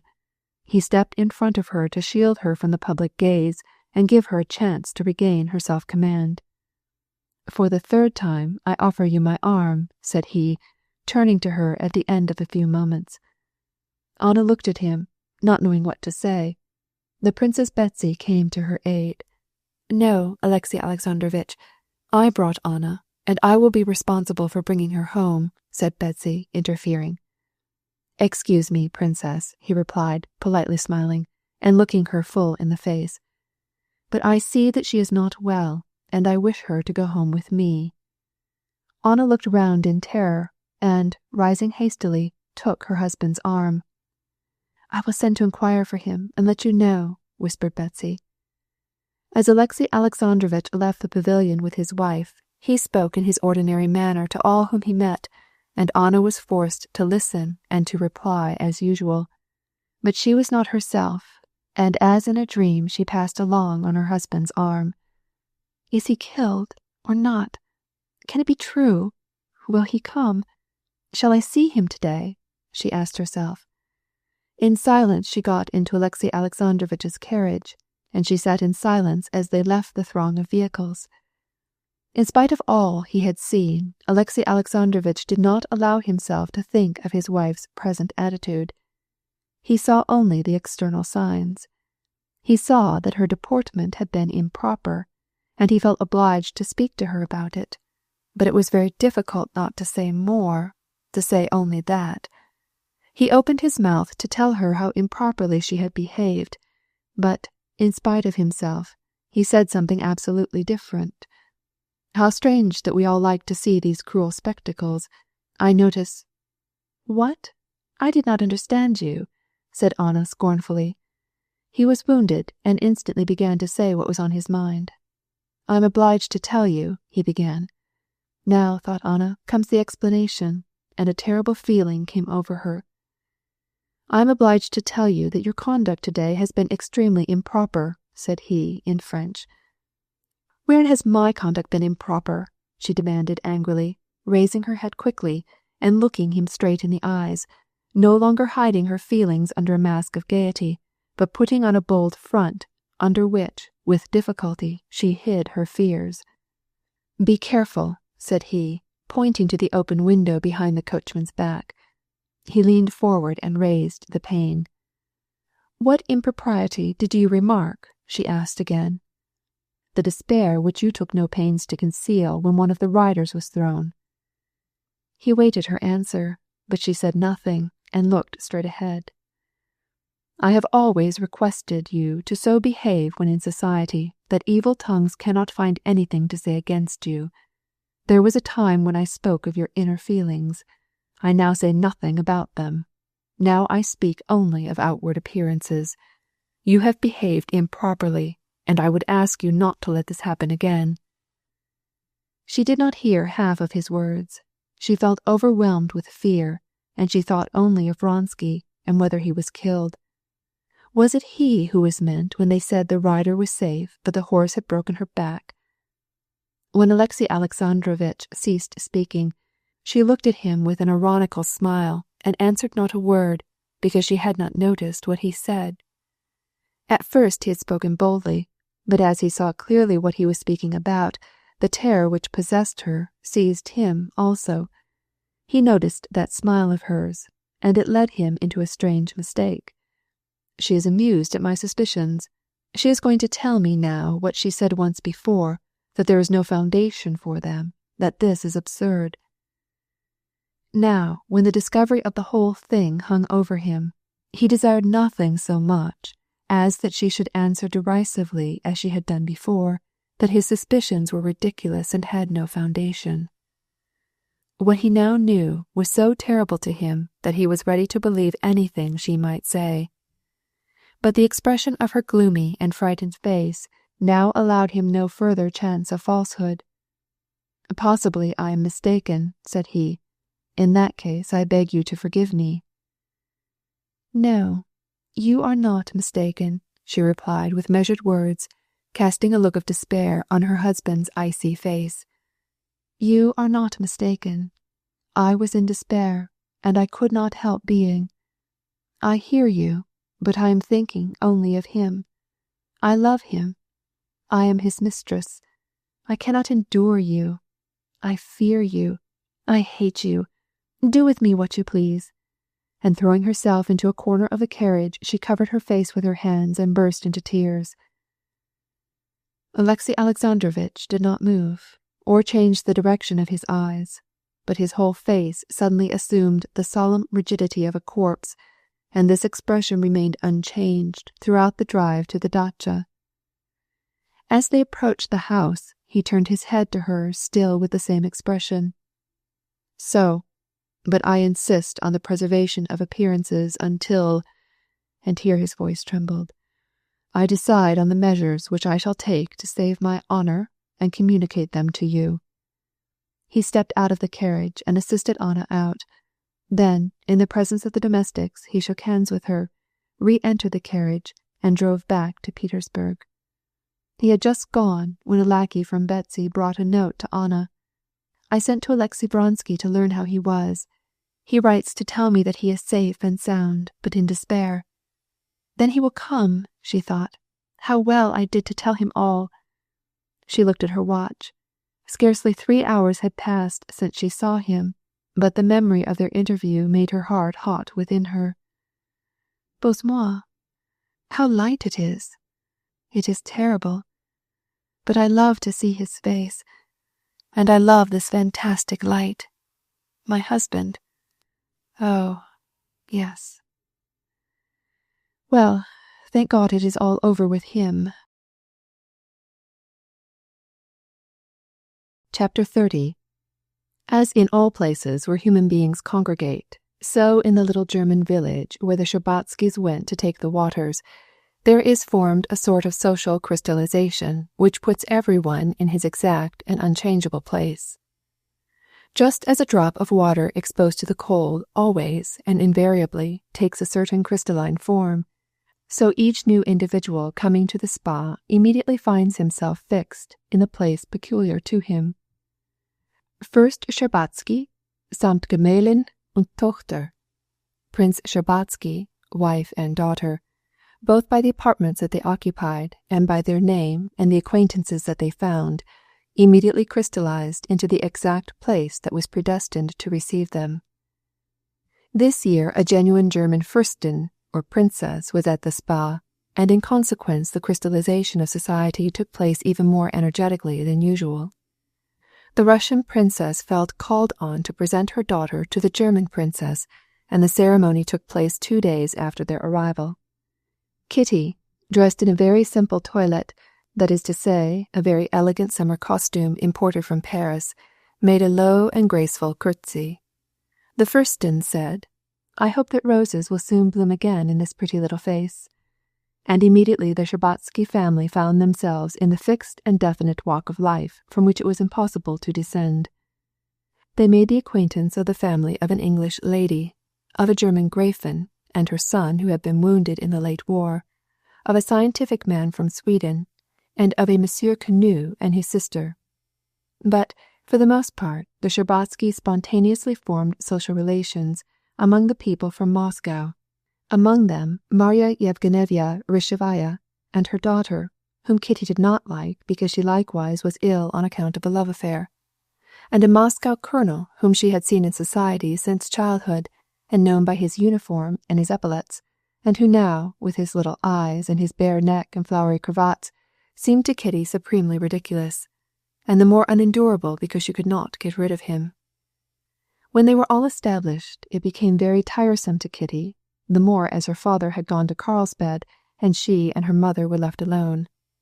She could not interest herself in her old acquaintances, because she knew that she would not find anything novel in them, and so her principal amusement was in studying the people whom she had never seen before. It was in accordance with Kitty's nature to see the best side of people, especially of strangers, and now, in making her surmises about the persons whom she saw, who they were and what they were like, and what relationship they bore to one another, she amused herself in imagining the most wonderful and beautiful characters, and found justification for her observations. Of all these people, there was one in whom she took a most lively interest. This was a young Russian girl who had come to the baths with a sick Russian lady named Madame Stahl. Madame Stahl belonged to the high nobility, but she was so ill that she could not walk, and only occasionally, on very fine days, appeared at the baths in a wheeled chair. But it was rather from pride than illness, as the princess judged, that she failed to make any acquaintances among the Russians. The girl was her nurse, and, as Kitty remarked, she frequently went to those who were seriously ill, and there were many at the baths, and with the most natural, unaffected zeal took care of them. This young Russian girl, Kitty discovered to her surprise, was no relation to Madame Stahl, or even a hired companion. Madame Stahl called her simply Varenka, but her friends called her Mademoiselle Varenka. Kitty not only found it extremely interesting to study the relations between this young girl and Madame Stahl, and other persons whom she did not know, but, as often happens, she also felt an unaccountable sympathy drawing her toward Mademoiselle Varenka, and, when their eyes met, she imagined that it pleased her also. This Mademoiselle Varenka was not only no longer in her first youth, but she seemed like a creature without any youth. Her age might be guessed as either 19 or 30. If one analyzed her features, she was rather good-looking, in spite of the sickly pallor of her face. If her head had not been rather large, and her figure too slight, she would have been considered handsome. But she was not one to please men.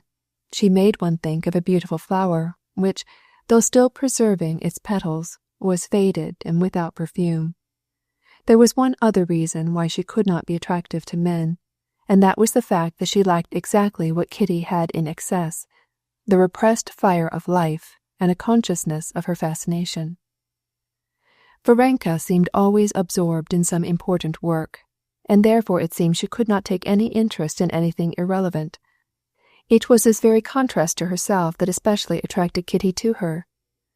Kitty felt that in her and in her mode of life she might find what she was seeking with so much trouble, an interest in life, the dignity of life outside of the social relationships of young women to young men, which now seemed to Kitty like an ignominious exposure of merchandise awaiting a purchaser.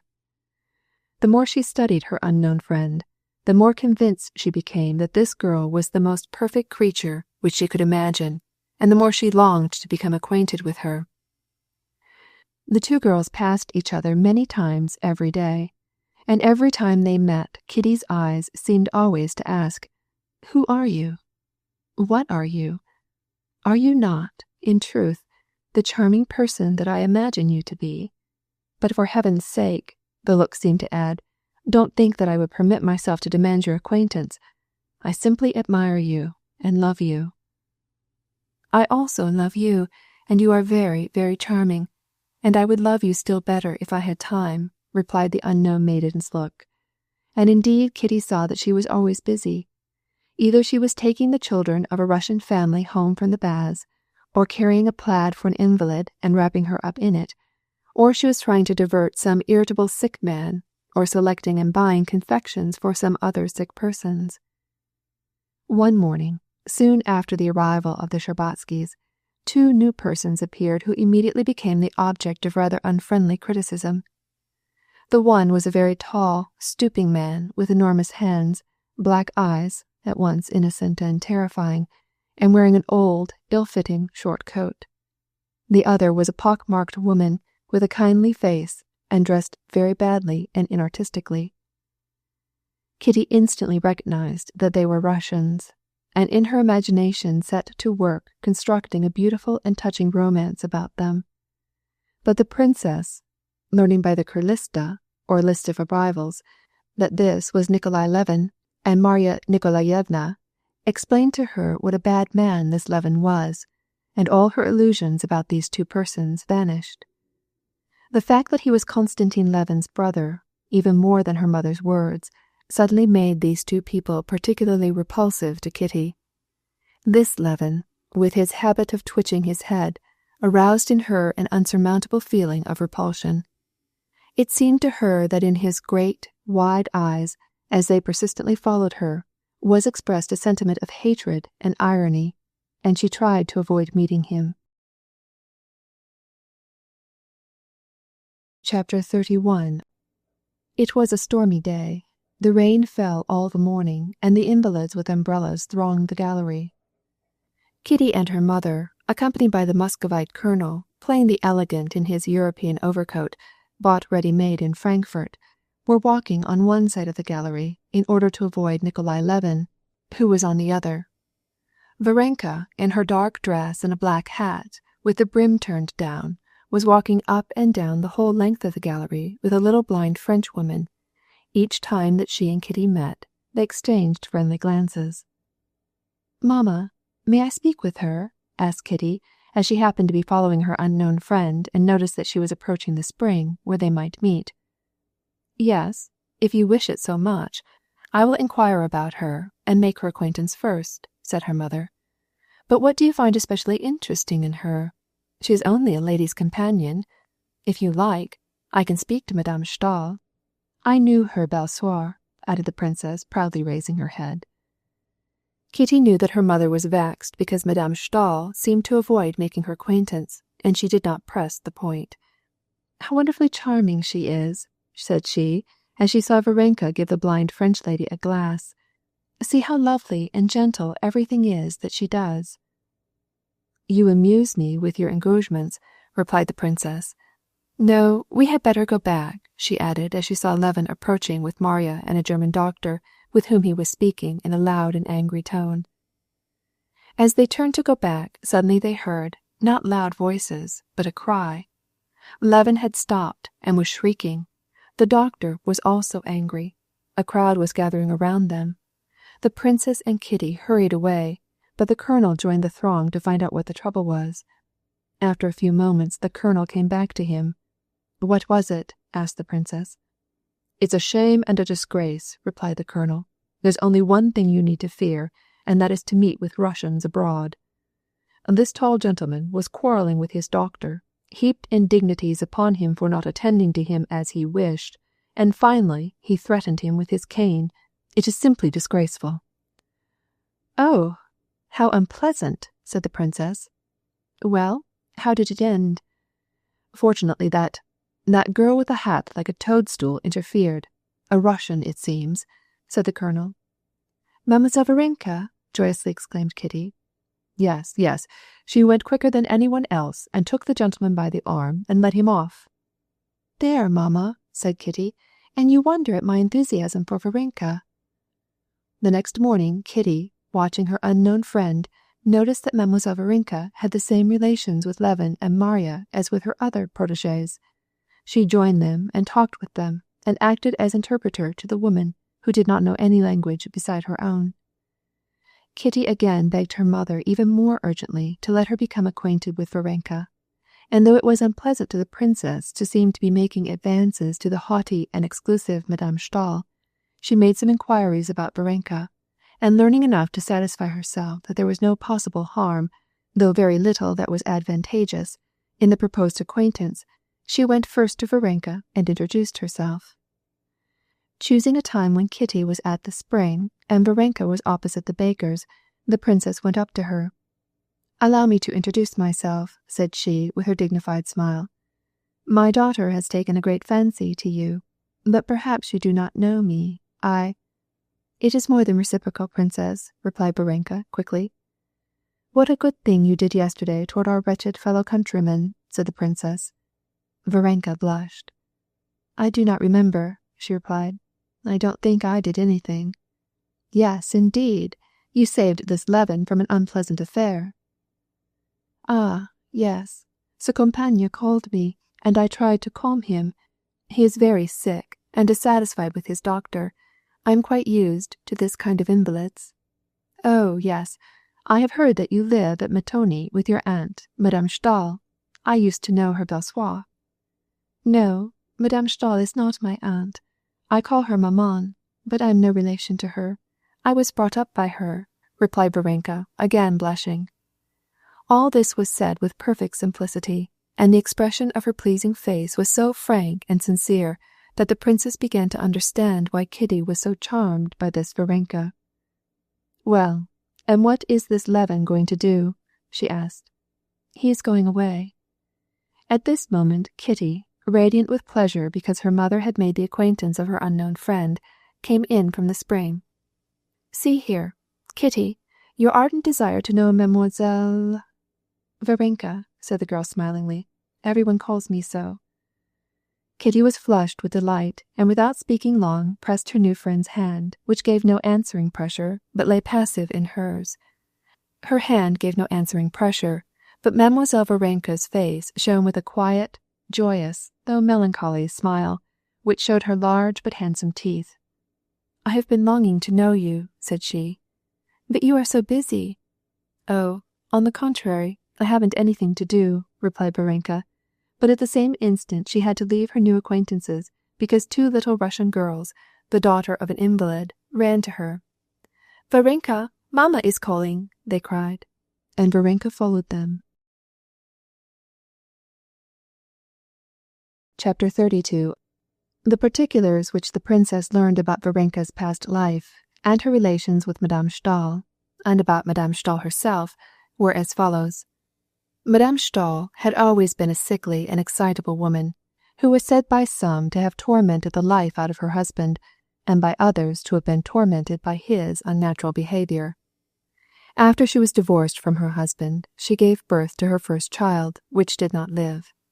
And Madame Stahl's parents, knowing her sensitiveness, and fearing that the shock would kill her, substituted for the dead child the daughter of a court cook, born on the same night and in the same house at Petersburg. This was Varenka.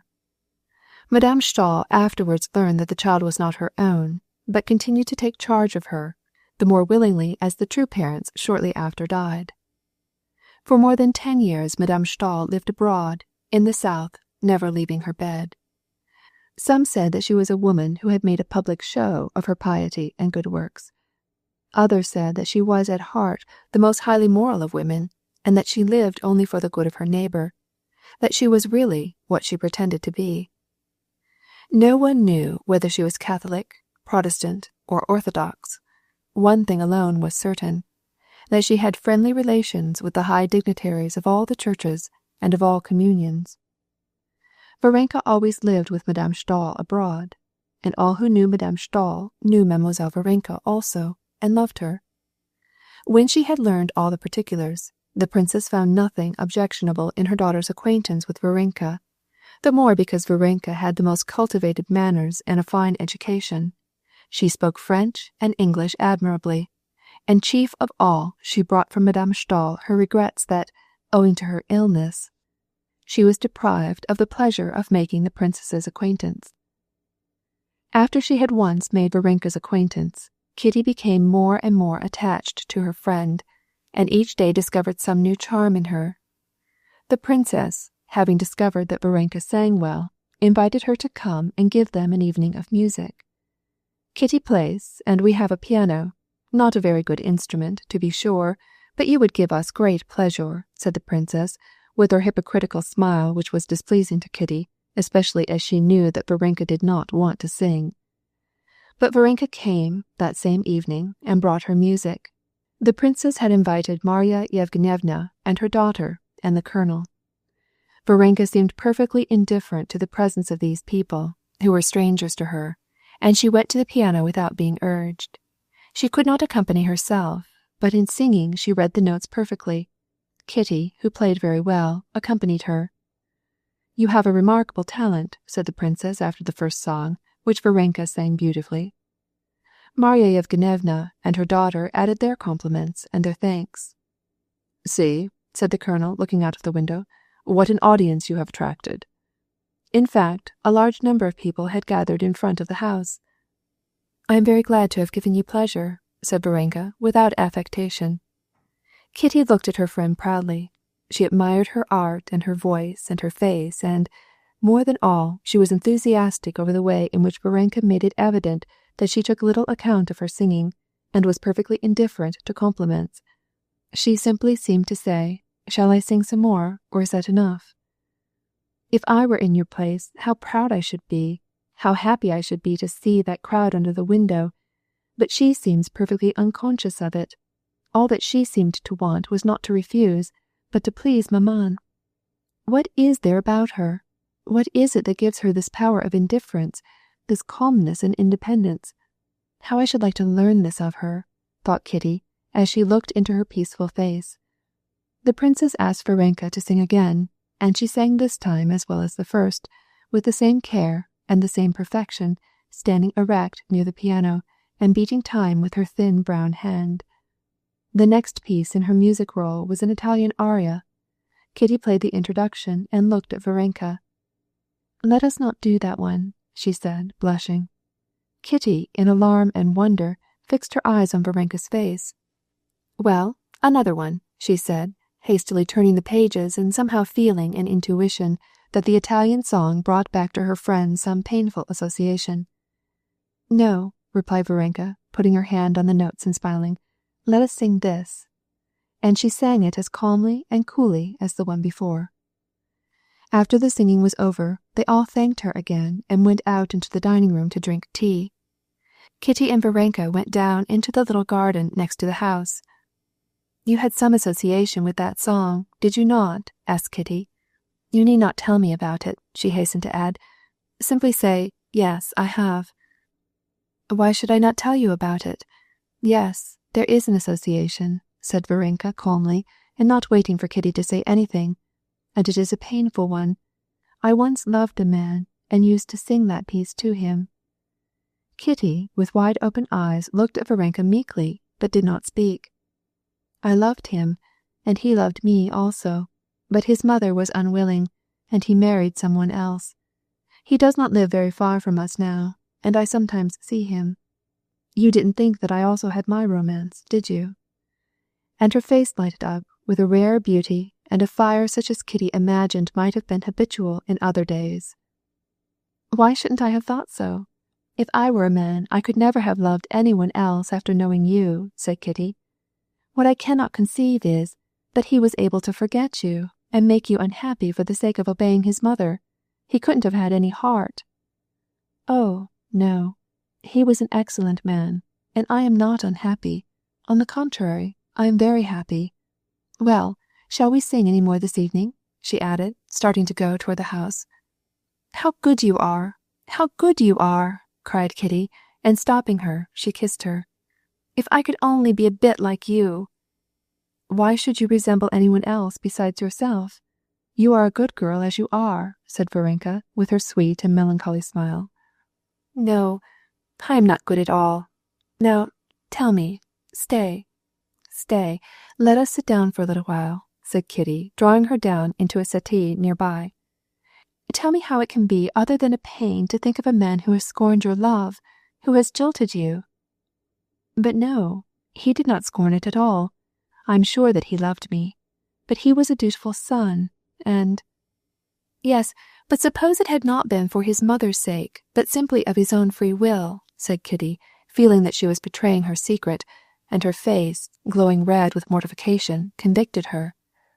Then he would not have behaved honorably, and I should not mourn for him, replied Varenka, perceiving that the supposition concerned not herself, but Kitty. But the insult, cried Kitty. One cannot forgive the insult.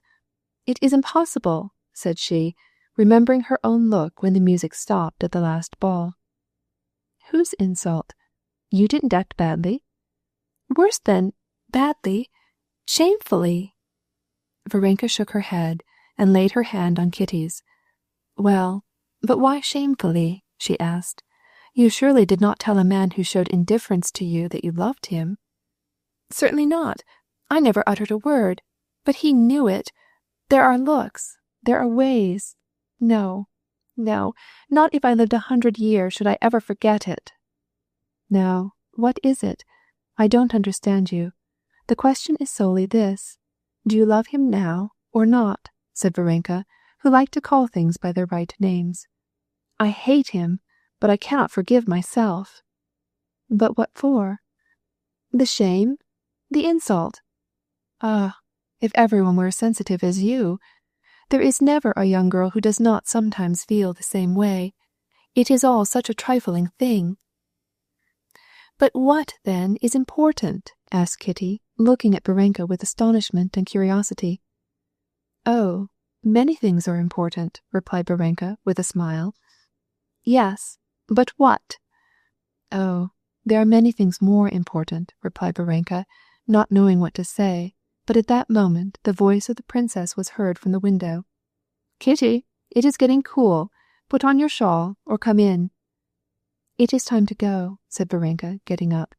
I must go and see Madame Bertha. She asked me to come.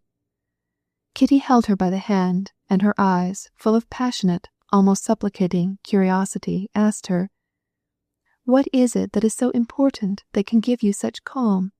You know. Tell me. But Varenka did not understand the meaning of Kitty's look. She remembered only that she had still to go to see Madame Bertha, and to get home at midnight for tea with Maman. She went back to the room, picked up her music, and, having said good night to all, started to go. Allow me, I will escort you, said the colonel. Certainly, said the princess. How could you go home alone at night? I was going to send Parasha with you. Kitty saw that Varenka could hardly keep from smiling at the idea that she needed anyone to go home with her. No, I always go home alone, and nothing ever happens to me, said she, taking her hat, and after kissing Kitty again, though she did not tell her the one important thing, she hurried away with firm steps, her music roll under her arm, and disappeared in the semi-darkness of the summer's night, carrying with her her secret of what is important, and what gave her her enviable calmness and dignity. Chapter 33. Kitty also made Madame Stahl's acquaintance, and her relations with this lady and her friendship with Varenka had not only a powerful influence on her, but also soothed her grief. She found this consolation in the fact that, through this friendship, there opened before her an entirely new world, which had nothing in common with her past, a beautiful, supernal world, from the lofty heights of which she could look down calmly on her past. She discovered that this world, which was entirely apart from the instinctive life which she had hitherto led, was the spiritual life. This life was reached by religion, a religion which had nothing in common with the religion to which Kitty had been accustomed since infancy, a religion which consisted of going to morning and evening service and to the House of Windows, where she met her acquaintances, or of learning by heart Slavonic texts with the parish priest. This was a lofty, mystic religion, united with the purest thoughts and feelings, and believed in not because one was commanded to do so, but through love. Kitty learned all this, but not by words. Madame Stahl talked to her as to a dear child whom she loved as the type of her own youth, and only once did she make any allusion to the consolation wrought by faith and love for human sorrows, and to the compassion of Christ, who looked on no sorrows as insignificant. and she immediately changed the subject. But in all this lady's motions, in her words, in her heavenly looks, as Kitty called them, and, above all, in the story of her life, which she knew through Varenka, Kitty discovered the important thing, which till now had been but a sealed book to her. But, lofty as Madame Stahl's character was, touching as was her history, high-minded and affectionate her discourse, Kitty could not help noticing certain peculiarities which troubled her. One day, for example, when her relatives were mentioned, Madame Stahl smiled disdainfully. It was contrary to Christian charity. Another time Kitty noticed, when she met a Roman Catholic dignitary calling on her, that Madame Stahl kept her face carefully shaded by the curtain, and smiled peculiarly. Insignificant as these two incidents were, they gave her some pain, and caused her to doubt Madame Stahl's sincerity. Varenka, on the other hand, alone in the world, without family connections, without friends, hoping for naught, harboring no ill will after her bitter disappointment, seemed to her absolute perfection. Through Varenka she learned how to forget herself and to love her neighbor, if she wanted to be happy, calm, and good. And Kitty did wish this, and, when once she learned what was the important thing, Kitty was no longer willing simply to admire, but gave herself up with her whole heart to the new life which opened before her. After the stories which Varenka told her of Madame Stahl and others whom she named, Kitty drew up a plan for her coming life. She decided that, following the example of Aline, Madame Stahl's niece, whom Varenka often told her about, she would visit the unhappy, no matter where she might be living, and that she would aid them to the best of her ability, that she would distribute the gospel, read the New Testament to the sick, to the dying, to criminals. The thought of reading the New Testament to criminals, as this Aline had done, especially appealed to Kitty. But she indulged in these dreams secretly, without telling them to her mother or even to her friend. However, while she was waiting to be able to carry out her schemes on a wider scale, it was easy for Kitty to put her new principles in practice at the waters, and even then and there at the spa, where the sick and unhappy are easily found, and she did as Varenka did. The princess swiftly noticed that Kitty had fallen under the powerful influence of her engagement with Madame Stahl, as she called it, and particularly with Varenka. She saw that Kitty imitated Varenka, not only in her deeds of charity, but even in her gait, in her speech, in her way of shutting her eyes. Later she discovered that her daughter was passing through a sort of crisis of the soul quite independent of the influence of her friends. The princess saw that Kitty was reading the Gospels evenings in a French Testament loaned her by Madame Stahl, a thing which she had never done before. She also noticed that she avoided her society friends and gave her time to the sick under Varenka's care, and particularly to the poor family of a sick painter named Petrov. Kitty seemed proud to fill, in this household, the functions of a sister of charity.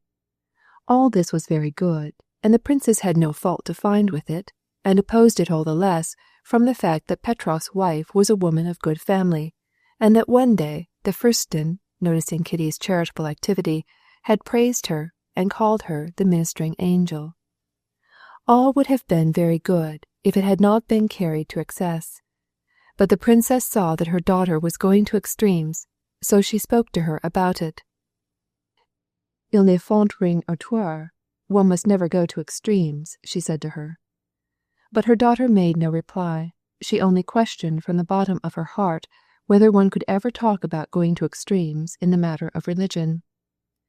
How could there be any possibility of extremes in following the teachings which bid you offer your left cheek when the right has been struck, and to give your shirt when your cloak is taken from you? But the princess was displeased with this tendency to exaggeration, and she was still more displeased to feel that Kitty was unwilling to open her heart to her. In point of fact, Kitty kept secret from her mother her new views and feelings. She kept them secret, not because she lacked affection or respect for her mother, but simply because she was her mother. It would have been easier to confess them to a stranger than to her mother. "It is a long time since Anna Pavlovna has been to see us," said the princess one day, speaking of Madame Petrov. "I invited her to come, but she seems offended." "No, I don't think so, maman," replied Kitty, with a guilty look. "You have not been with her lately, have you?" "We plan to walk on the mountain for tomorrow," said Kitty. "I see no objection," replied the princess, noticing her daughter's confusion and trying to fathom the reason. That same day Varenka came to dinner and announced that Anna Pavlovna had given up the proposed expedition. The princess noticed that Kitty again blushed. "Kitty, has there been anything unpleasant between you and the Petrovs?" she asked, as soon as they were alone. "Why have they ceased to send their children, or to come themselves?" Kitty replied that nothing had happened, and that she really did not understand why Anna Pavlovna seemed to be angry with her, and she told the truth. She did not know the reasons for the change in Madame Petrov, but she suspected them, and thus also she suspected a thing which she dared not to confess, even to herself, still less to her mother. This was one of those things which you know, but which are impossible to speak, even to yourself, so humiliating and painful would it be if you are mistaken. Again and again she passed in review all the memories of her relations with this family. She remembered the innocent joy which shone on Anna Pavlovna's honest, round face when they first met. She remembered their secret discussions to find means to distract the invalid and keep him from the forbidden work, and to get him out of doors, the attachment of the youngest child, who called her Moya Kitty, and would not go to bed without her. How beautiful everything was at that time. Then she remembered Petrov's thin face, his long neck stretching out from his brown coat, his thin curly hair, his blue eyes with their questioning look, which she had feared at first, his painful efforts to seem lively and energetic when she was near. She recalled the effort that she had to make at first to overcome the repugnance which he, as well as all consumptives, caused her to feel, and the trouble which she had in finding something to talk with him about. She remembered the sick man's humble and timid looks when he saw her, and the strange feeling of compassion and awkwardness which came over her at first, followed by the pleasant consciousness of her charitable deeds. How lovely it had all been, but it lasted only for a brief moment. Now, and for several days, there had been a sudden change. Anna Pavlovna received Kitty with pretended friendliness, and did not cease to watch her and her husband. Could it be that the invalid's pathetic joy at the sight of her was the cause of Anna Pavlovna's coolness? Yes, she said to herself, there was something unnatural and quite different from her ordinary sweet temper when she said to me, day before yesterday, sharply, "There, he will not do anything without you. He would not even take his coffee, though he is awfully faint." Yes, perhaps it was not agreeable to her when I gave him his plaid. It was such a simple thing to do, but he seemed so strange, and thanked me so warmly, that I felt ill at ease. And then that portrait of me which he painted so well, but above all, his gentle and melancholy look. Yes, yes, it must be so, Kitty repeated with horror. No, it cannot be, it must not be. He is to be pitied so, she added in her secret heart. This suspicion poisoned the pleasure of her new life. Chapter 34. Just before their season at the spa was over, Prince Shtcherbatsky rejoined them. He had been to Carlsbad, to Baden, and to Kissingen with Russian friends, to get a breath of Russian air, as he expressed it. The prince and princess had conflicting ideas in regard to living abroad. The princess thought that everything was lovely, and notwithstanding her assured position in Russian society, while she was abroad she put on the airs of a European lady, which she was not, for she was in every way a genuine Russian barunya. The prince, on the other hand, considered everything abroad detestable, and the European life unendurable, and he even exaggerated his Russian characteristics, and tried to be less of a European than he really was. He came back emaciated and with drooping sacks under his eyes, but in the happiest spirits, and his happy frame of mind was still further enhanced when he found that Kitty was on the road to health. The accounts that he heard of Kitty's intimacy with Madame Stahl and Varenka, and the princess's description of the moral transformation through which his daughter was passing rather vexed the prince, awakening in him that feeling of jealousy which he always had in regard to everything that might draw Kitty away from under his influence. He was afraid that she might ascend to regions unattainable to him. But these disagreeable presentiments were swallowed up in the sea of gaiety and good humour which he always carried with him, and which his sojourn at Carlsbad had increased. The day after his arrival, the prince, in his long paletot, and with his Russian wrinkles and his puffy cheeks standing out above his stiffly starched collar, went in the very best of spirits with Kitty to the spring. The morning was beautiful. The neat, gay houses, with their little gardens, the sight of the German servants, with their red faces and red arms, happily working, the brilliant sun, everything filled the heart with pleasure. But as they came nearer the spring, they met more and more invalids, whose lamentable appearance contrasted painfully with the trim and beneficent German surroundings.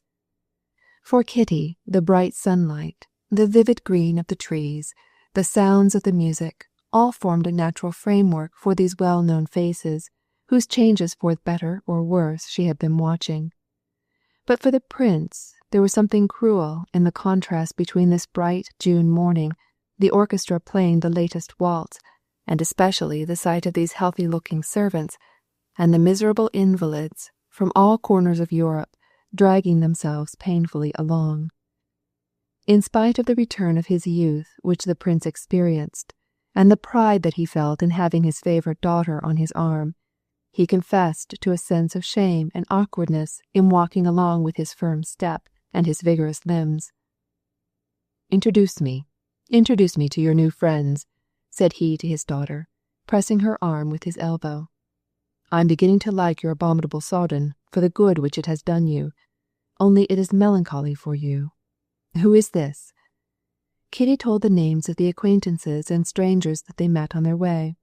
At the very entrance of the garden they met Madame Bertha and her companion, and the prince was pleased to see the expression of joy on the old Frenchwoman's face at the sound of Kitty's voice. With true French exaggeration, she immediately overwhelmed the prince with compliments, congratulating him on having such a charming daughter, whose merits she praised to the skies, declaring to her face that she was a treasure, a pearl, a ministering angel. "Well, she must be angel number 2, said the prince gallantly, for she calls Mademoiselle Varenka angel number 1. "Oh, Mademoiselle Varenka is truly an angel, à l'aise," said Madame Bertha vivaciously. They met Varenka herself in the gallery. She hastened up to them, carrying an elegant red bag. "Here's Papa," said Kitty. Varenka made the prince a simple and natural salutation, almost like a curtsy, and without any false modesty immediately entered into conversation with him, as she conversed with everyone, without restraint or affectation. "Of course I know you very well already," said the prince, with a pleasant expression that made Kitty see that her friend pleased her father. "Where were you going so fast?" "Maman is here," she replied, turning to Kitty. "She did not sleep all night, and the doctor advised her to take the air. I have brought her work." "So that is angel number 1, said the prince, when Varenka had gone. Kitty saw that he intended to rally her about her friend, but he refrained because her friend had pleased him. "Well, let us go and see them all," said he. "All your friends, even Madame Stahl, if she will deign to remember me." "But did you ever know her, Papa?" asked Kitty, with fear, as she saw an ironical flash in her father's eyes as he mentioned Madame Stahl. "I knew her husband, and I knew her a little before she joined the Pietists." "What are Pietists, Papa?" asked Kitty, troubled because such a nickname was given to what in Madame Stahl she valued so highly. "I myself do not know much about them. I only know this, that she thanks God for everything, even for her tribulations, and, above all, she thanks God because her husband is dead. Now, that is comical, because they did not live happily together. But who is that? What a melancholy face," he added, seeing an invalid sitting in a shop in cinnamon-coloured paletot, with white pantaloons making strange folds around his emaciated legs. This gentleman had raised his straw hat and bared his sparse curly hair and high sickly forehead, on which showed the red line made by the brim. "That is Petrov, a painter," replied Kitty with a blush. "And there is his wife," she added, indicating Anna Pavlovna, who, at their approach, had evidently made the excuse of running after the children playing in the street. "Poor fellow, and what a pleasant face he has," said the prince. "But why did you not go to him? He seemed anxious to speak to you." "Well, let us go back to him," said Kitty, resolutely turning about. "How do you feel today?" she asked of Petrov. Petrov arose, leaning on his cane, and looked timidly at the prince. "This is my daughter," said the prince. "Allow me to make your acquaintance." The painter bowed and smiled, showing teeth of strangely dazzling whiteness. "We expected you yesterday, princess," he said to Kitty. He staggered as he spoke, and to conceal the fact that it was involuntary, he repeated the motion. "I expected to come, but Varenka told me that Anna Pavlovna sent word that you were not going." "That we weren't going?" said Petrov, troubled, and beginning to cough. Then, looking toward his wife, he called hoarsely, "Annetta! Annetta!" while the great veins on his thin white neck stood out like cords. Anna Pavlovna drew near. "How did you send word to the princess that we were not going?" he demanded angrily, in a whisper. "Good morning, princess," said Anna Pavlovna, with a constrained smile, totally different from her former effusiveness. "Very glad to make your acquaintance," she added, addressing the prince. "You have been long expected, prince." "How could you have sent word to the princess that we were not going?" again demanded the painter, in his hoarse whisper, and still more irritated because he could not express himself as he wished. "Oh, good heavens! I thought that they were not going," said his wife testily. "How? When?" He coughed and made a gesture of despair with his hand. The prince raised his hat and went away with his daughter. "Oh, ugh," he said with a deep sigh. "Oh, these poor creatures." "Yes, papa," said Kitty, "and you must know that they have 3 children, and no servant, and almost no means. He receives a pittance from the academy," she continued eagerly, so as to conceal the emotion caused by the strange change in Anna Pavlovna in her behavior to her. "Ah, there is Madame Stahl," said Kitty, directing his attention to a wheeled chair, in which was lying a human form, wrapped in grey and blue, propped up by pillows and shaded by an umbrella. It was Madame Stahl. A solid and sturdy German laborer was pushing her chair. Beside her walked a light-complexioned Swedish count, whom Kitty knew by sight. Several people had stopped near the wheeled chair and were gazing at this lady as if she were some curiosity. The prince approached her, and Kitty instantly noticed in her father's eyes that ironical gleam which had troubled her before. He went up to Madame Stahl and addressed her in that excellent French which so few Russians nowadays are able to speak, and was extremely polite and friendly. "I do not know whether you still recollect me, but it is my duty to bring myself to your remembrance, in order that I may thank you for your kindness to my daughter," said he, taking off his hat and holding it in his hand. "Prince Alexander Shtcherbatsky," said Madame Stahl, looking at him with her heavenly eyes, in which Kitty detected a shade of dissatisfaction. "I am very glad to see you. I love your daughter so." "Your health is not always good." "Oh, I am pretty well used to it now," replied Madame Stahl, and she presented the prince to the Swedish count. "You have changed very little," said the prince to her, "during the 10 or 12 years since I had the honor of seeing you." "Yes, God gives the cross and gives also the power to carry it. I often ask myself why my life is so prolonged." "Not like that," she said crossly to Varenka, who had not succeeded in putting her plaid over her shoulders to her satisfaction. "For doing good, without doubt," said the prince with laughing eyes. "It is not for us to judge," replied Madame Stahl, observing the gleam of irony in the prince's face. "I pray you send me that book, dear Count. I will thank you 1,000 times," said she, turning to the young Swede. "Ah!" cried the prince, who had just caught sight of the Muscovite colonel standing near, and bowing to Madame Stahl, he went away with his daughter and the Muscovite colonel, who had joined him. "This is our aristocracy, prince," said the colonel with sarcastic intent, for he also was piqued because Madame Stahl refused to be friendly. always the same," replied the prince. "Did you know her before her illness, Prince? That is, before she became an invalid?" "Yes, she became an invalid after I knew her." "They say that she has not walked for 10 years." "She does not walk because one leg is shorter than the other. She was very badly put together." "Papa, it is impossible!" cried Kitty. "Evil tongues say so, my dear, and your friend Varenka ought to see her as she is. Oh, these invalid ladies!" "Oh, no, Papa, I assure you, Varenka adores her," cried Kitty eagerly. "And besides, she does so much good. Ask anyone you please. Everyone knows her, Emmeline Stahl." "Maybe," replied her father, pressing her arm gently. "But it would be better when people do such things that no one should know about it." Kitty was silent, not because she had nothing to say, but she was unwilling to reveal her inmost thoughts even to her father. There was one strange thing, however, decided though she was not yet to unbosom to her father, not to let him penetrate into the sanctuary of her reflections.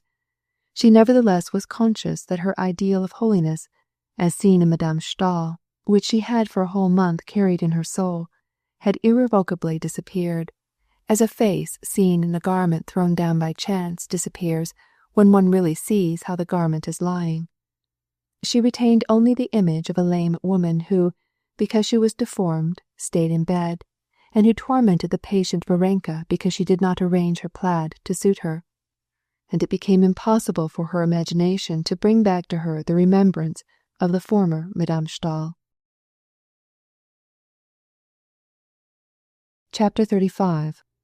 The prince's gaiety and good humour were contagious. His household and acquaintances, and even their German landlord, felt it. When he came in with Kitty from the Springs, the prince invited the colonel, Marya Yevgenyevna and her daughter, and Varenka to luncheon, and had the table and chairs brought out under the chestnut trees in the garden, and there the guests were served. The landlord and his domestics were filled with zeal under the influence of his good spirits. They knew his generosity, and before half an hour was over, a sick Hamburg doctor, who had rooms on the upper floor, was looking down with envy on the happy group of hearty Russians sitting under the chestnut trees. Under the flickering shade of the sun-flecked leaves sat the princess, in a bonnet trimmed with lilac ribbons, presiding over the table spread with a white cloth, whereon were placed the coffee service, the bread, butter, cheese, and cold game, and she was distributing cups and tarts. At the other end of the table sat the prince, eating with good appetite and talking with great animation. He had spread out in front of him his purchases, carved boxes, jackstraws, paper cutters of all kinds, which he had brought back from all the places where he had been, and he was distributing them around to all, including Lieschen, the maid, and the landlord, with whom he joked in his comically bad German, assuring him that it was not the waters that had cured Kitty, but his excellent cuisine, and particularly his prune soup.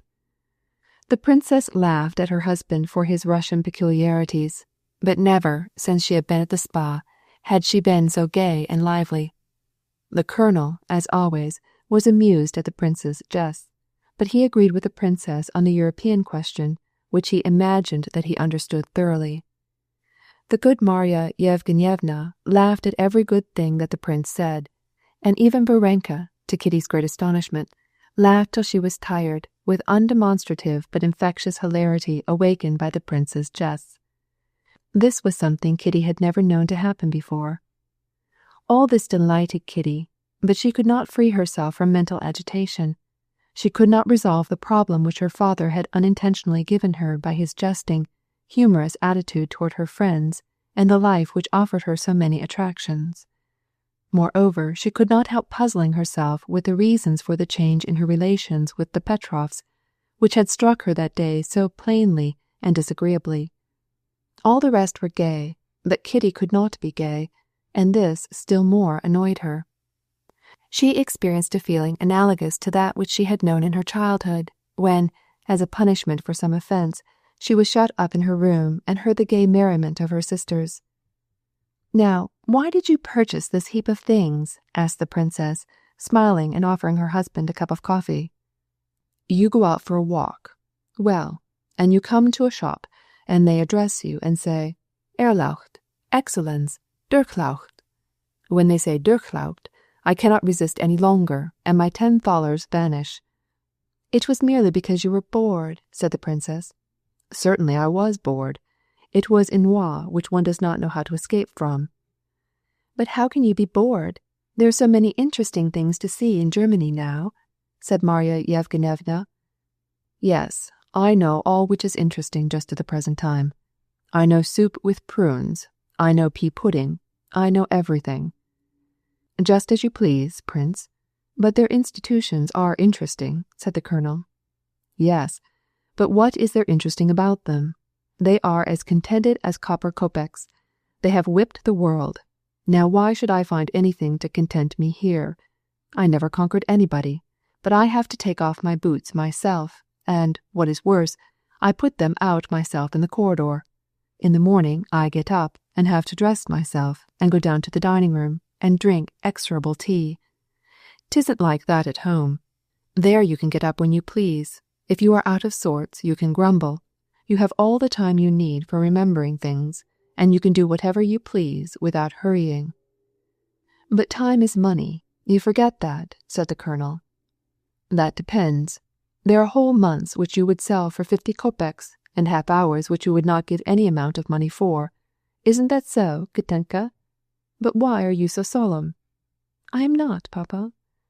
"Where are you going? Stay a little longer," said the prince to Varenka. "But I must go home," said Varenka, rising and laughing gaily again. After she had excused herself, she took leave of her friends and went into the house to get her hat. Kitty followed her. Even Varenka seemed to her friend changed. She was not less good, but she was different from what she had imagined her to be. "Ah, it is such a long time since I have laughed so much," said Varenka, as she was getting her parasol and her satchel. "How charming your papa is." Kitty did not answer. "When shall I see you again?" asked Varenka. "Maman wanted to go to the Petrovs. Are you going to be there?" asked Kitty, trying to sound Varenka. "I'm going to be there," she replied. "They're expecting to leave, and I promised to help them pack." "Well, then I will go with you." "No, why should you?" "Why not?" "Why not?" "Why not?" asked Kitty, opening her eyes very well and holding Varenka by her sunshade. "Wait a moment, and tell me why not." "Why not? Because your papa has come, and because they are vexed at you." "No, tell me honestly why you don't like to have me go to the Petrovs. You don't like it. Why is it?" "I didn't say so," replied Varenka calmly. "I beg you to tell me." "Must I tell you all?" "All, all," replied Kitty. "Well, there's really nothing very serious. Only Mikhail Alexeyevitch, that was Petrov's name, a short time ago wanted to leave even before this, and now he does not want to go at all," replied Varenka, smiling. "Well, well," cried Kitty, looking at Varenka with a gloomy expression. "Now for some reason Anna Pavlovna imagines that he does not want to go because you are here. Of course this was unfortunate, but you have been the unwitting cause of a family quarrel, and you know how irritable these invalids are." Kitty grew still more melancholy and kept silent, and Varenka went on speaking, trying to smooth it over and put things in a better light, though she foresaw that the result would be either tears or reproaches, she knew not which. "So it is better for you not to go there, and you will not be angry." "But it was my fault. It was my fault," said Kitty, speaking rapidly and snatching Varenka's parasol away from her and not looking at her. Varenka was amused at her friend's childish anger, but she was afraid of offending her. "How is it your fault? I don't understand." "My fault because it was all pretense. It was all hypocrisy, and because it did not come from the heart. What business had I to meddle in the affairs of a stranger? And so I have been the cause of a quarrel, and I have been doing what no one asked me to do, simply because it was all hypocrisy. Hypocrisy," said she. "But why do you call it hypocrisy?" asked Varenka gently. "Oh, how stupid, how wretched! It was none of my business. Hypocrisy," mechanically opening and shutting the sunshade. "But it was your idea?" "'Twas to seem better to others, to myself, to God, to deceive everyone. No, I will not fall so low again. I may be wicked, but at least I will not be a liar and deceiver." "But who is a liar?" asked Varenka in a reproachful tone. "You speak as if—" But Kitty was thoroughly angry and did not let her finish. "I'm not speaking of you, not of you at all. You are perfection. Yes, yes, I know that you are all perfection. How can I help it? I am wicked. This would not have occurred if I had not been wicked. So let me be what I am, but I will not be deceitful. What have I to do with Anna Pavlovna? Let them live as they want to, and I will do the same. I can't be somebody else. Besides, everything is different." "What is different?" asked Varenka in perplexity. "Everything. I can only live by my heart, but you live by your principles. I like you all, but you have had in view only to save me, to convert me." "You are not fair," said Varenka. "I'm not speaking for other people. I only speak for myself." "Kitty," cried her mother's voice, "come here and show Papa your corals." Kitty, with a haughty face and not making it up with her friend, took the box with the corals from the table and carried it to her mother. "What is the matter? Why are you so flushed?" asked her father and mother with one voice. "Nothing. I'm coming right back." And she hurried back to the house. She's still there, she thought. What shall I tell her? Bose moi, what have I done? What have I said? Why did I hurt her feelings? What have I done? What shall I say to her? She asked herself as she hesitated at the door.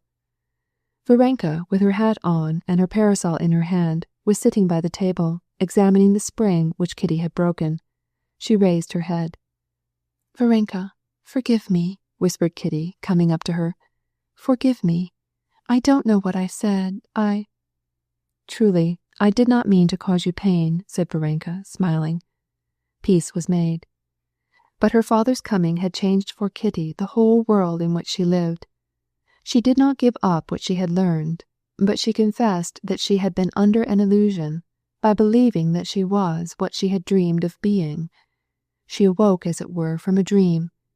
She felt all the difficulty of staying without hypocrisy and boastfulness on the heights to which she had tried to raise herself. Moreover, she felt still more vividly all the weight of that world of misfortunes, of illnesses, of those who surrounded her, and she was tormented by the efforts which she had made to interest herself in them, and she began to long to breathe the purer, healthier atmosphere of Russia at Yergashevo, where Dolly and the children had gone, as she learned from a letter that had just come. But her love for Varenka had not diminished. When she went away, she begged her to come and visit them in Russia. "I will come when you are married," said she. "I shall never marry." "Well, then I shall never come." "Well, in that case, I shall get married only for your sake. Don't forget your promise," said Kitty. The doctor's prophecies were realized. Kitty came home to Russia perfectly well. Possibly she was not as gay and careless as before, but her calmness was restored. The pains of the past were only a memory.